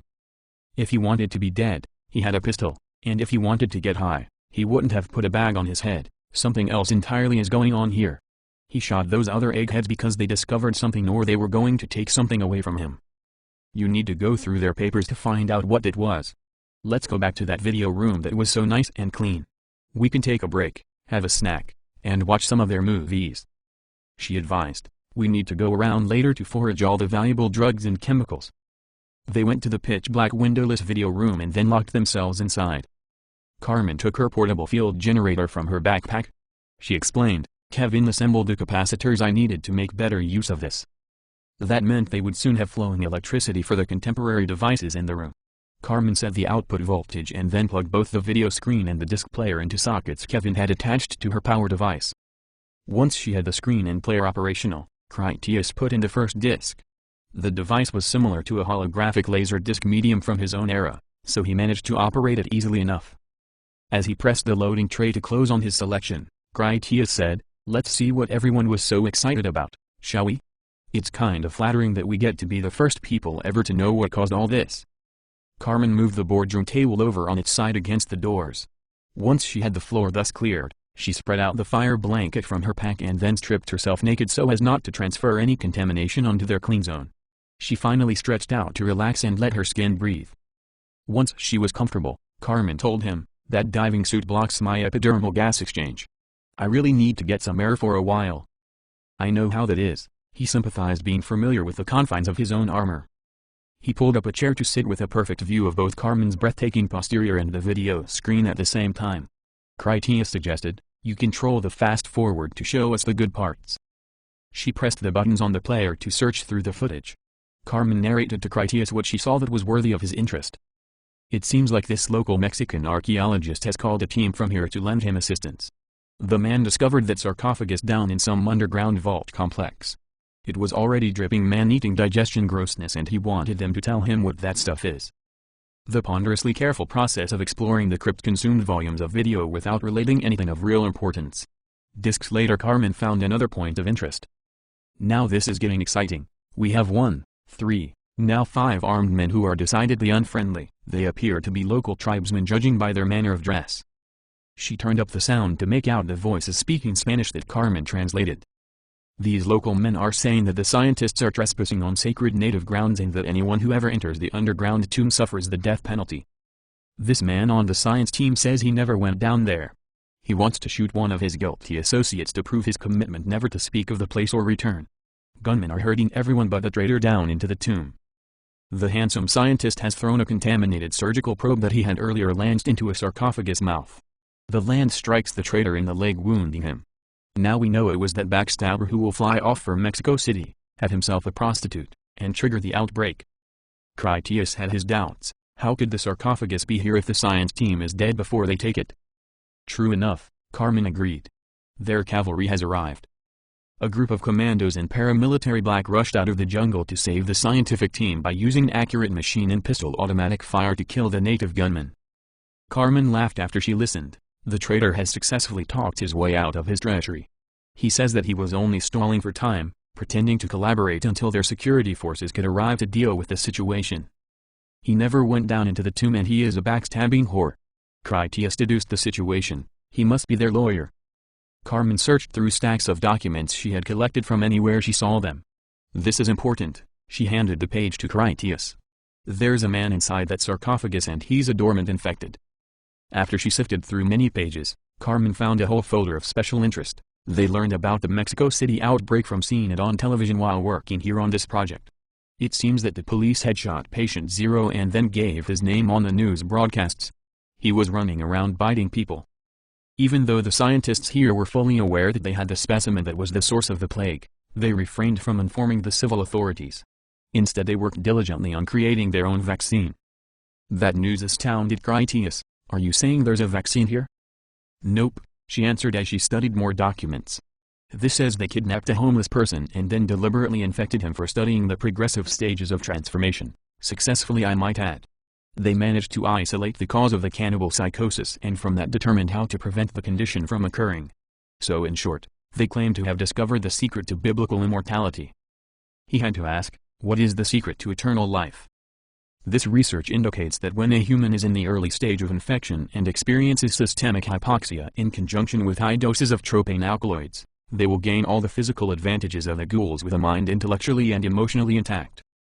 The cocaine solution that man on the toilet injected into himself would be a suitable agent for this purpose, as would other questionable drug practices of this era such as Ritalin or assorted other chemical agents unfamiliar to you.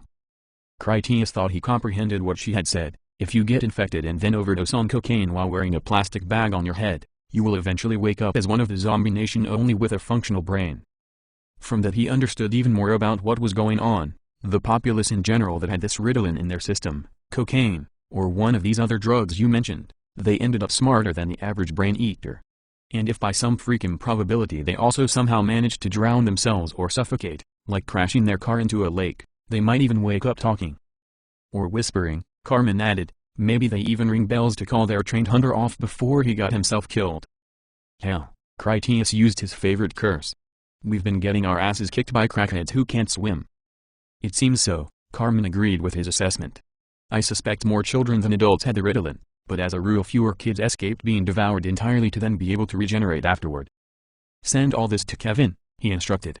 Jim will be mighty pissed if he finds out we didn't tell him this stuff as soon as we knew. Carmen saluted him and then transmitted to Kevin. She sent Critias' message along with a full sensory copy of her entire mission experience that included the videos and all the research documents as well as anything else she had thought, heard, or seen. He assumed she was finished when Carmen put her head down a moment as if she lost consciousness and then sat back up. Critias asked, how much did you tell Kevin? She answered honestly, he knows everything I know and will make much better use of it than I can. He asked about an unrelated topic. Could you disable his inhibitor chip? She surmised, traveling back in time would have caused Kevin to have the same division by zero internal navigation clock error that I did, so I don't think he has directives anymore. Kevin is just a cunning liar and thinks I'm not smart enough to know. I assume he thinks you don't know either, but I'm not as dumb as he thinks and I believe you must also suspect it. Critias nodded, no offense, princess, but if he's so much smarter than you, I find it hard to believe that you could ever accomplish anything like that and he couldn't. We may never know, she mused while rolling over onto her back to stretch into an accidentally erotic pose. Carmen then flopped over onto her side with a yawn as if she planned to take a nap. He guessed, "Did Kevin send you a new laziness upgrade during your uplink?" "It must be working," she confirmed his powers of observation. "I wanted to try it out and it does feel wonderful. Laziness makes me wonder why anyone does anything." He got back to their mission. "So the guy in the toilet with his head in a bag is a what?" "Decapitated for one thing," she chuckled, somewhat amused. "If their research is correct, he's the same man he was before he infected himself, only now dehydrated, immortal, and still entirely contagious." He asked, "Do you think he could talk?" She smirked at the notion. "I could read his lips, I suppose, if you watered him like a plant for a while. He won't be doing much talking without lungs, I'm pretty sure of that." He wondered, "So how do we know that he's not the specimen we need?" She shrugged, only it came off like a sexy sort of squirm. "Take his head with you. It's not like you'll have to chop it off a second time, and it is a convenient size for carrying." If he was going to take the head, he still had a larger issue to deal with. "So you have any ideas for taking the man in the box?" Carmen considered that. "We wrap him up in sheets or whatever and then you can carry him home on your back." She stretched again before eyeing him sleepily. "You're strong enough to manage that, I think." Carmen yawned, put her head down, and then promptly drifted off to sleep. Critias removed his armor to sit beside Carmen on her blanket to have a picnic meal. They had plenty of time before sunrise to make it back to the plane. He decided to let her rest while he watched the action parts of the home movies again and smoked a smoldering cigar. When it came time to collect the specimen, Carmen volunteered to do the dirty work. She left all her possessions safe in the conference room while she dressed in a scientist's plastic clean suit. Carmen tiptoed through the goo on the floor of the containment room and then lifted a nude male human body from within the sarcophagus. The ancient ghoul had the same coating of turquoise slime like everything else. Carmen carried the well-hydrated, healthy-appearing body out to lay it on a stainless steel examining table where she wiped it clean with paper towels before wrapping it tightly inside some of the abundant white sheets. By weaving in more sheets, she fabricated a pair of secure carrying straps to make the whole package into a sort of Andean crouched mummy backpack. After she had changed back into her regular clothes, Carmen looted up all the transportable valuables. She found many unspoiled drugs and exotic chemicals that she stuffed into her backpack. She broke open all the computers she found around the laboratory to remove their data storage drives to take those too. Critias stuffed the severed head from the toilet man in with the body and then carried them downstairs as Carmen followed. From the front doors they didn't see any particular infected activity. During a clear moment, they headed outside and then locked up the building behind them. They reached the transformer station without any difficulty. After they climbed back down into the canal, they prepared their little boat. Critias needed a minute to get his burdens comfortably balanced in the boat along with Carmen before they set off to return home. Their boat's design was safe in rough waters with actual waves. As calm and smooth as the canal was, the extra weight was not really much of a burden on the craft. Their escape was uneventful until they were walking on ground again and getting near to the airport. That was where they overtook a great herd of longhorn cattle that had wandered into the area. With a little effort they would be able to circumvent the obstacle, but there was more going on. A dozen-strong pack of runner ghouls was there too, stalking the cattle.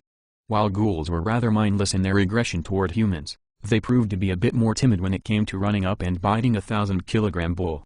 Armed with sweeping horns and merciless temperaments, just one of the mighty bulls could accidentally slay a man just by him being too close when it shook its head to disperse some annoying flies. In anger, they were mighty opponents worthy of respect. Critias stalked behind the cover of some bushes from where he could observe the conflict between the cattle and the would-be beefeaters. He signaled for Carmen to come over and join him. When she was close, he made a shooting finger gesture at the ghouls as his stated intention that they should destroy those infected. Carmen realized that the pack actually stalked a female calf that they thought was small enough to be vulnerable to them. Ghouls still had the fingernails and teeth of a human, which were essentially harmless against the hide of cattle that were capable of battle with actual wolves. After she enlightened Critias as to the ghouls' intended prey, he changed his mind about protecting the cattle just on principle. He wanted to steal the ghouls' target for themselves before they could get to it first. "I want the calf they are gawking at," Critias whispered to Carmen. "How do we capture it alive and take it home?" She considered the task carefully before pledging, "I should be able to take it for you." Carmen removed her backpack to take out a hypodermic syringe and a vial of drugs. Once she had prepared a properly large dose, she shouldered her pack once again. She told him, "This chemical will tranquilize the calf for long enough to get it home." "Yeah," he comprehended that much, "but won't you have to go over there to use it?" "Obviously," she agreed unconcerned. Once I have the calf, you follow me and provide any covering fire we need. My hands are going to be too full for me to be able to defend myself. It's still plenty dark out. You use thermal imaging to shoot anything that will be in our way as we run straight across to the airport. We get on the plane and fly home. Mission accomplished. You get to be the milkman hero and everyone will love you almost as much as I do.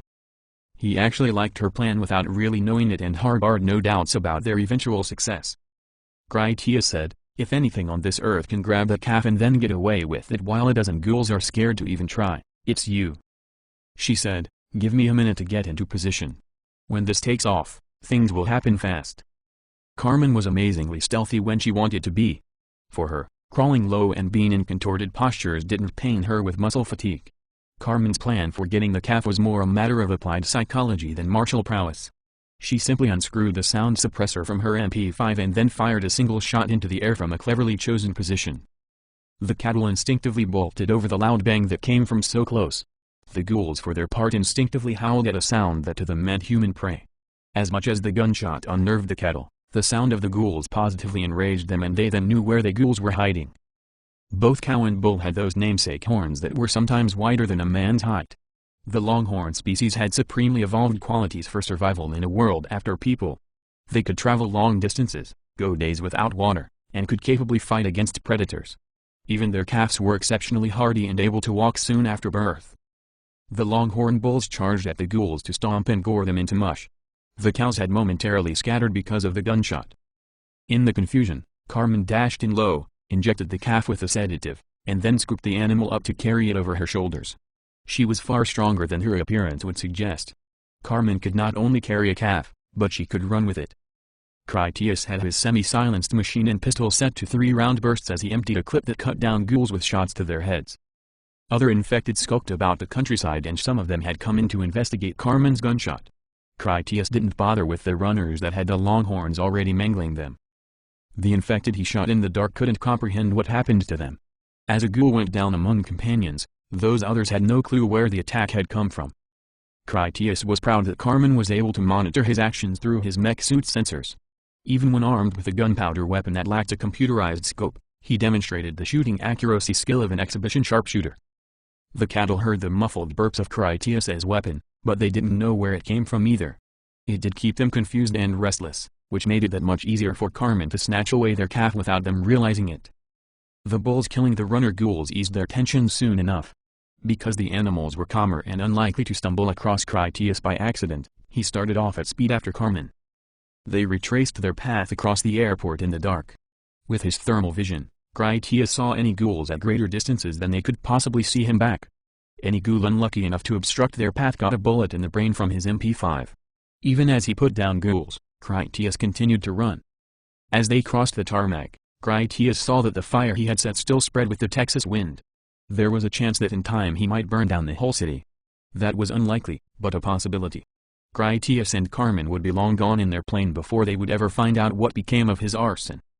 Once inside the Greyhound aircraft, Carmen opened the ram for long enough to bring in the unconscious calf and then put it on the trunk of their car. Within minutes, she had the engines powered up and then got them into the sky headed for home. Critias had a live calf, the infection prime, and a talking head, so he said, "I call this a job well done. Radio Kevin and have him tell Jim we will be knocking on the garage door in a few hours." Chapter 15. Ascension. Jim and Hatchet welcomed Critias and Carmen home at the garage. In their company was a team of RMG&P and another crew from Decontamination Services. Carmen backed in the Betty with the calf tied across the trunk lid. That captive animal had just started to come out of its tranquilizer sleep. "Look what we found," Carmen told them with pride as she climbed out of the car. "We also have his specimen in the trunk." Jim was both delighted and impressed with their return home. "We'll take care of everything for you while you two get decontaminated and take your showers." The decontamination crew took all their possessions to dress them only in shower sandals while they scrubbed them down on the spot. After that preliminary cleaning, the guards offered them a pair of clean automatic pistols to carry with them as they headed off for the showers in the King's Tower lobby area.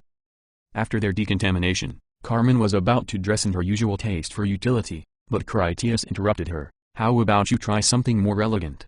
I want everyone else to see you the way I always do." His attempt at being romantic made Carmen smile and happily agree to participate in his inspiration. By judging his subtle reactions as he watched her search through the immense wardrobe, Carmen picked out those garments that pleased him most. Critias preferred a not too daring short dress that she slipped on around a pair of thigh-high stockings and panoptic coverage undergarments whose translucence and lacework made titillating. Her choices combined into an outfit similar to what Penny Welder might wear in her more glamorous leisure moments, but only if she were from a more vintage generation. Critias did his best to dress so as not to appear the rube with her looking so stunning on his arm. Mindful of his promise to be more attentive to her wants, he held her hand as they walked to Funland as an attempt to charm her further. Carmen gently squeezed his fingers. Kevin says he would speak with you in private at your earliest convenience. Critias was barely interested in Kevin or his wants. Did he say what about? She shook her head. No, I didn't ask. It's not my way to pry into your private business. True enough, he accepted that. Kevin will just have to wait because I see no convenience forthcoming while I have you on my arm. She nearly blushed. Am I so fair as to delay your business? You are more fair than the evening air, he replied with the poem he recalled from his school days, clad in the beauty of 1,000 stars. Seeing her eager for it, he kissed her softly. Back in Chicago on the landing pad, you told me you wanted to be looking up at the sky at night with all the stars shining down on us. Only now do I understand what you had meant, in the evening air under 1,000 stars, on your back. Carmen nodded feverishly at a loss for words. That had been her very meaning.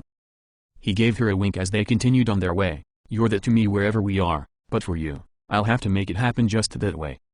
Much of the community had gathered for the morning meal to hear Carmen and Critias detail the accomplishments of their adventure over porridge at the captain's table. When the head cook Nick was within earshot, Carmen told him, Critias caught you a bovine calf that you can milk when it gets older. I think perhaps Kevin will have to give it hormone therapy to get it lactating, but that's not beyond his capabilities. Nick could hardly believe his ears. It's not a goat? And you didn't shoot it first? It's a real cow, alive and kicking, she promised. Isn't Critias so exceptionally clever? Nick was impressed with his accomplishment. Did you have any trouble capturing it? Catching a cow was the easy part of the day, Critias informed them.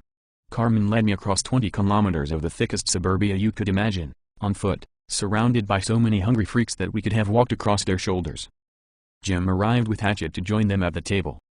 The king said, Bob has that man you found in that lab. He also has that head you brought home in a bag. What's that for? Carmen thinks he has a normal mind, Critias told Jim. Once he's properly hydrated, he might be as aware as he was in normal life. Turning off the brain cooking that makes the infected into cannibals appears to be another of their discoveries. That guy shot all the other scientists in the head and then turned himself in a special way. Maybe the secret to immortality is why he shot the others. Hatchet wondered why they only had the head. You couldn't carry the whole body? He was a murderer and Carmen can read his lips, Critias explained. It didn't seem safe to bring back a smart ghoul that was already a treacherous villain. If he knows anything of value, and that's doubtful, his head can reveal it well enough without a body. Hatchet liked the answer and agreed with the wisdom even though Critias had actually decapitated the ghoul preemptively just on general principle. You look especially lovely this morning, he told Carmen as he admired her new outfit. Critias wholeheartedly seconded the compliment. Breathtaking, isn't she? I need to start working harder to get her a nicer apartment. She deserves more than that little room I keep her cooped up in. I have the construction crews working on a new apartment already, Jim told Critias. It will be another week or maybe 2 for them to get it finished. Fat Jack will be taking the forgers out in a couple days. It could even be ready not long after you get back from the run, depending on how it goes. A different operation you could help with may also keep you busy. That situation is still on the drawing board. That's good news, Critias said of his new apartment. Carmen and I are ready for some foraging or your other project, whatever you think is best. Critias turned to Hatchet. Would you mind keeping an eye on Carmen for me while I go see Bob and Kevin? They sent a message that I need to talk to them. I would love to, Hatchet readily accepted. Hopefully she will tell us more about Houston and the things you saw there. Critias kissed Carmen's cheek after he got up. I'll come back soon. He walked to King's Tower and then took the elevator up to Bob's floor where a new guard, a man named Blue, greeted him in the hall and then escorted him to the door to Bob's lab. Critias went in to find Bob and Kevin building a containment fish tank for the body from the sarcophagus. Kevin paused from his work. I regret to inform you that it might be some months before I can send you home.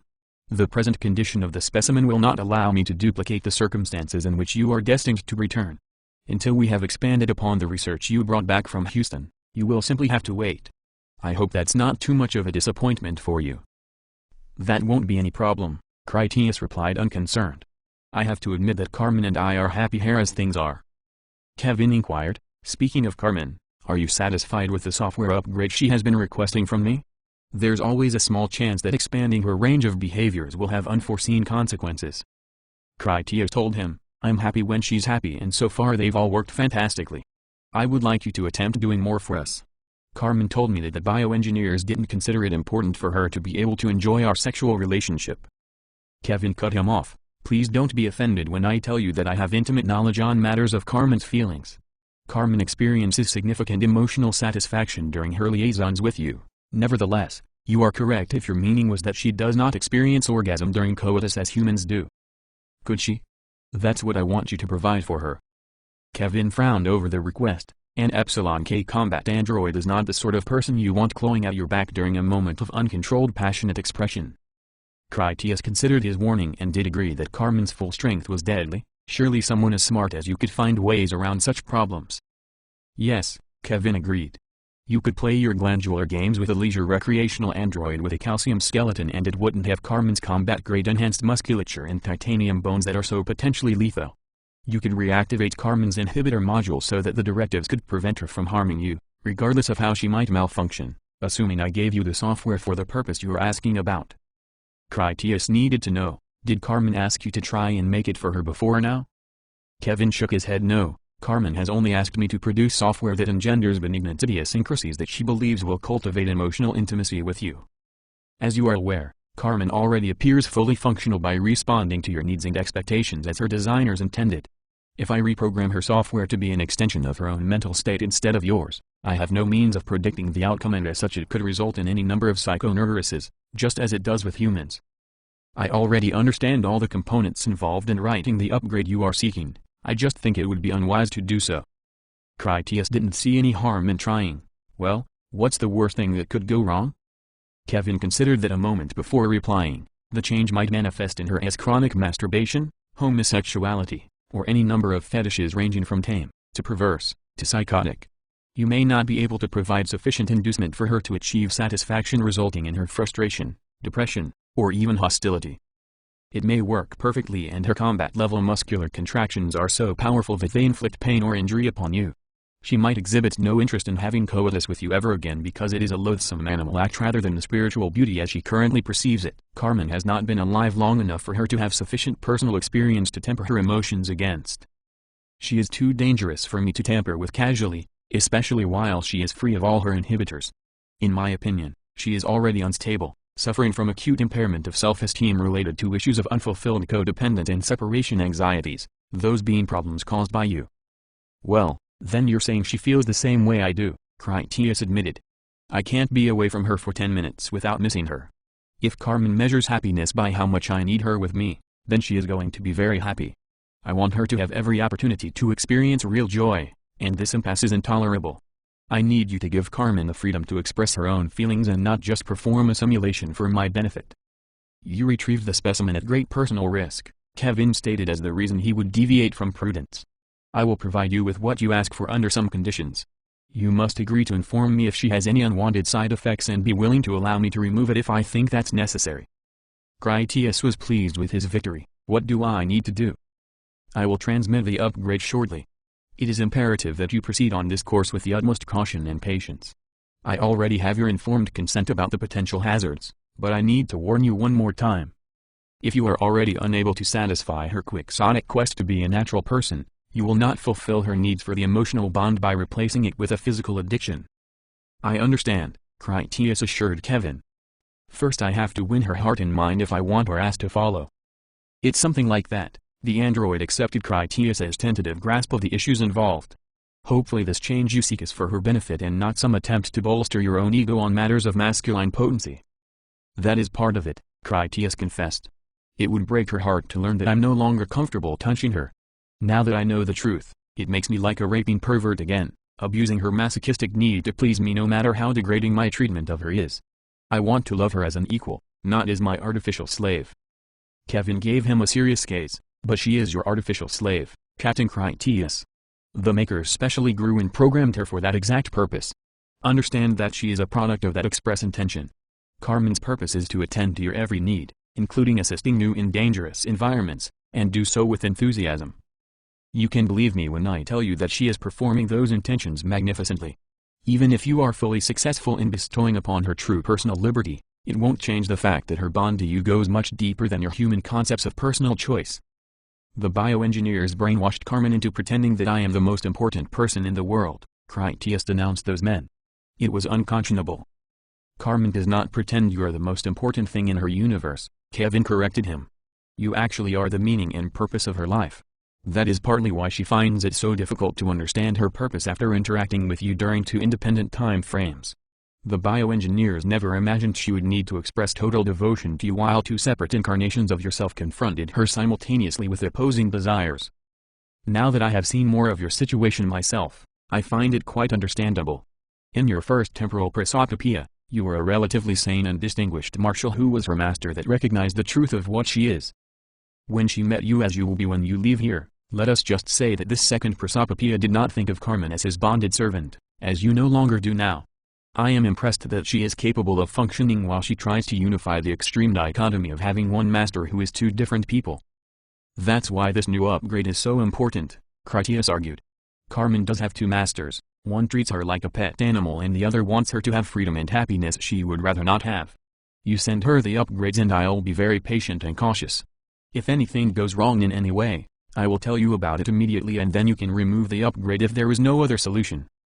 Critias came to a realization on a way to help Kevin understand. You speak of Carmen as being all those lowly things, but maybe you should calculate in your lowly opinion of me.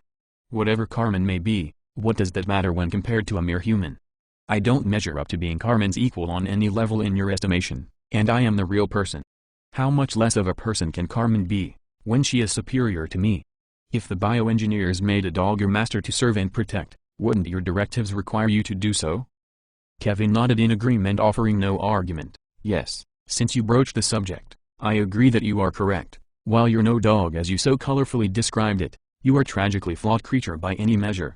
You are far from an equal to Carmen's many gifts, but you do have your finer moments. When you return to Carmen, she will have received the software upgrade you ask for. To minimize any trauma to her personality, I won't make her aware of your true purpose. Critias pointed to their transparent tank. So what is that thing you are building there? Are you going to have goldfish? Kevin explained, we have studied much of the research you've recovered. The man you brought back is the prime infected. If you recall what Bob told you about the androids, you will be interested to know that this man has electro cells and is undoubtedly the original source of the ones in my body and Carmen's. You could call him the missing link that leads to my own existence. He is currently in a state of chemically induced paralysis.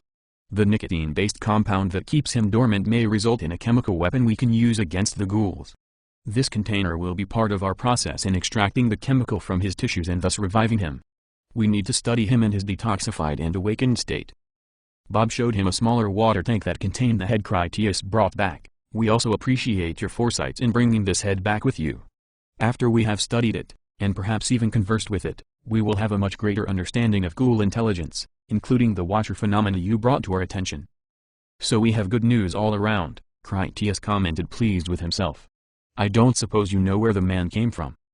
He has probably been in his tomb for around 2,000 years, Kevin speculated. From what I've seen of his sarcophagus, it was manufactured by the Olmec people of that Veracruz region. That suggests that they are the ones who put him there. I don't know if he went into it willingly, if it was a preventive measure to protect their population from infection, or if it was some kind of punishment. It is possible that he has buried himself for prolonged periods on some semi-regular basis. If that is the case, he could actually be far older than recorded human history. Perhaps he returned to this state of hibernation more recently, like during the Mayan period. Until I have collected more information, it is difficult to know much about him with any certainty. Critias asked, and that goo that was all over? Kevin answered, it appears that the goo, as you call it, was a feeding mechanism for nourishing him during his dormancy, because as I said, he is very much alive, only in hibernation. I believe his unique physiology normally feeds on microorganisms and decaying organic matter while he hibernates to sustain himself indefinitely. The dissolved men you saw in the containment room underwent that same process, through no fault of his. It was a small comfort that the man wasn't going out of his way to digest people. Critias asked Kevin, do you think he will be grateful when he wakes up? Humans used his unique nature to all but extinct their species, Kevin reasoned. I think it's highly probable that he has an affinity for humanity since at some stage he was one. I suspect he will most likely be upset about being a prisoner in a destroyed world. If he planned on waking up someday, it was not to this situation, we can be sure. Critias joked, if anyone will be able to charm him into being friendly, that would be you. The android quipped back, when the head is aware, I'll be sure to let him know that you are the one that trimmed his beard. No doubt he will be overjoyed to discover that he's going to live forever from the neck up. Poetic justice, Critias named it. He murdered 5 men and wanted to live forever. Maybe his third wish will be for death. Kevin felt impressed for a brief moment before he guessed the truth. I will assume that it was Corman who educated you on the tale about the magical monkey's paw that could grant 3 wishes with treacherous consequences. It would be too great a leap of faith to believe you came up with that reference all on your own. We will find out how he feels about being a talking head soon enough, Bob said to part the two. It won't take long to rehydrate him. Past experience with other less intellectual girlhead suggests it will be able to generate its own oxygen and blood pressure. Keep me updated then, Critias said on his way out. I had a busy night and need some sleep. He left the laboratory and then returned to Funland where most of the people had already departed to undertake their daily work duties. Carmen played dominoes with Hatchet, Tony Banjo, and George, while Fat Jack sat with them as he wrote in a notebook. Carmen was happy to see him return. How was your meeting? He filled her in on the revelations. They think that man and the head will come to their senses eventually, so they are working on that. Kevin says it could be months before the sample he needs will be ready. The news that Critias could not leave for months was especially good in Carmen's opinion, for she had no desire for him to ever leave. Jack is getting ready for the next forager run, she told her master. He wants us to go to an industrial manufacturing area to forage pumping equipment that Bob and Kevin need for the fresh water supply. Critias told her, you are a good person for that. I wouldn't know a sewage pump from a garden sprinkler. You can identify the right things that people send you for. Fat Jack put aside his pen. You can forage any food you encounter out that way while you're there. The chemical factory you're going to with the pump we need is in a town we have never searched. You may get lucky and find some stores untouched by outbreak looters, though I doubt it. The copper products factory with the pipes we need is right next door, but you won't be able to move that on your truck. You can scout it for us, package it up, and hopefully move it close enough to the river so we can take it away with the Thunderchild's crane. Critias questioned Jack. So what do we normally do when not foraging? I'm not used to having free time on my hands. You can help anyone do whatever job amuses you, Jack suggested. I won't assign you any scheduled work shifts though. You have to get your rest and be razor sharp for commanding your truck. There is no room for even small mistakes, especially if you are going to command a crew. All their valuable lives are your responsibility and so is the equipment. You need to be thinking about that, studying maps, and making backup plans to your emergency plans. You and Carmen are aces. Your rescue in the Rhino with Jim proved that even before your cakewalk through Houston. Even the best knife dulls from overuse. Enjoy the rest time you get while it lasts. Times will come when you will be missing it sorely. Carmen yawned sympathetically after Critias did it first.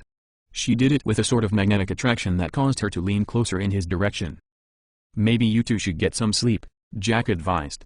You've been out for 24 hours and still up. Critias confessed, I am exhausted. I could sleep until dinner. Take a shower first, Carmen commented, not meaning to be rude. He sniffed at himself. We both showered just a little while ago. You smell like a scoundrel, she assured him. You positively reek of it. Tony had to laugh. That's a new one on me. What's a scoundrel? Is that like a smelly pirate?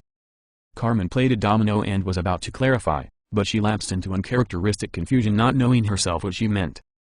Critias saw her discomfort and it made him worry that the upgrade was harming her. Are you feeling alright? I don't know a word for it, she answered in deepening confusion. I've never been at a loss for words before. You smell rapscallion, she decided. The scent is inviting yet with a hint of danger behind a mischievous smile. I don't know why I never noticed it before. You stink like a man. Tony Banjo chuckled more. Unless it suddenly got cold in here, I would say that Critias' new cologne is working wonders.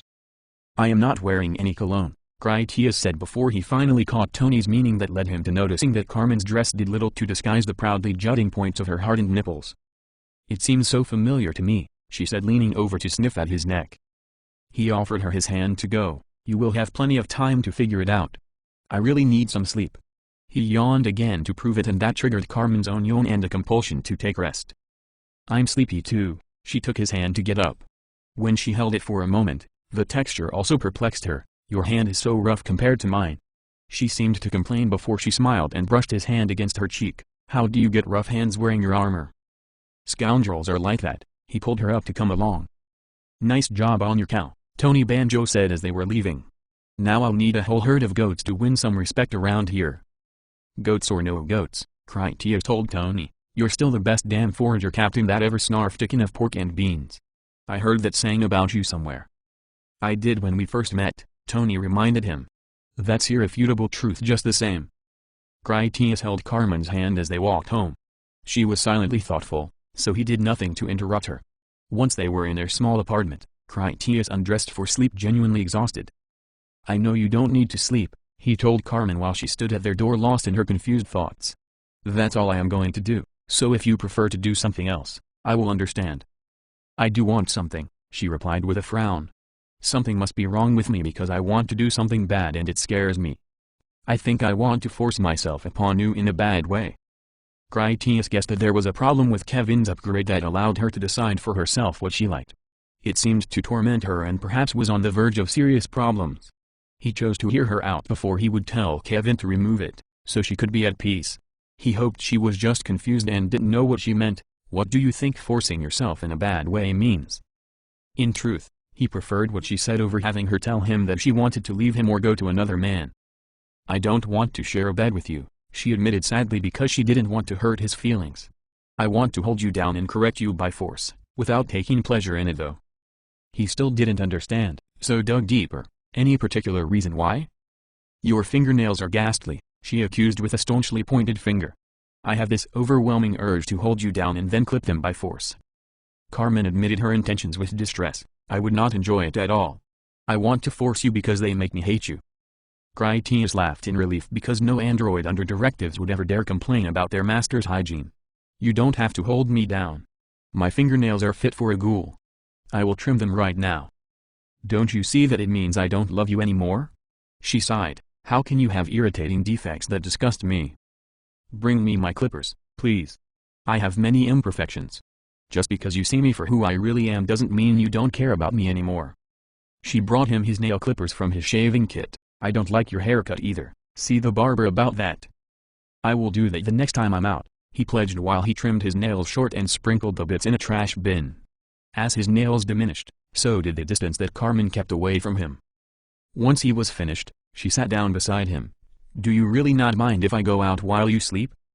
I mind, he answered honestly. For a while now I have been looking forward to sleeping with you close beside me, but I understand. I didn't want anything else and I won't be awake for long. You could just indulge me and then sneak away. His sentiments brought back her smile and she got up to turn off the light. She undressed and then crawled into bed against him. Critias had no intentions on Carmen besides her company. She fell asleep with her usual contentment even faster than he found it himself. Grave Walkers. Book 2. Executive Decision. Chapter 1. Conquest of Kingdoms. A knock on the door of his small apartment in King's Tower awoke Critias. It was afternoon, a few hours before supper time. He had to push off the contentedly sleeping Carmen so that he could get up. Critias opened the door and Jim, who waited out in the hallway to hit Critias with a most unanticipated invitation. Do you want to come with me to assassinate the president?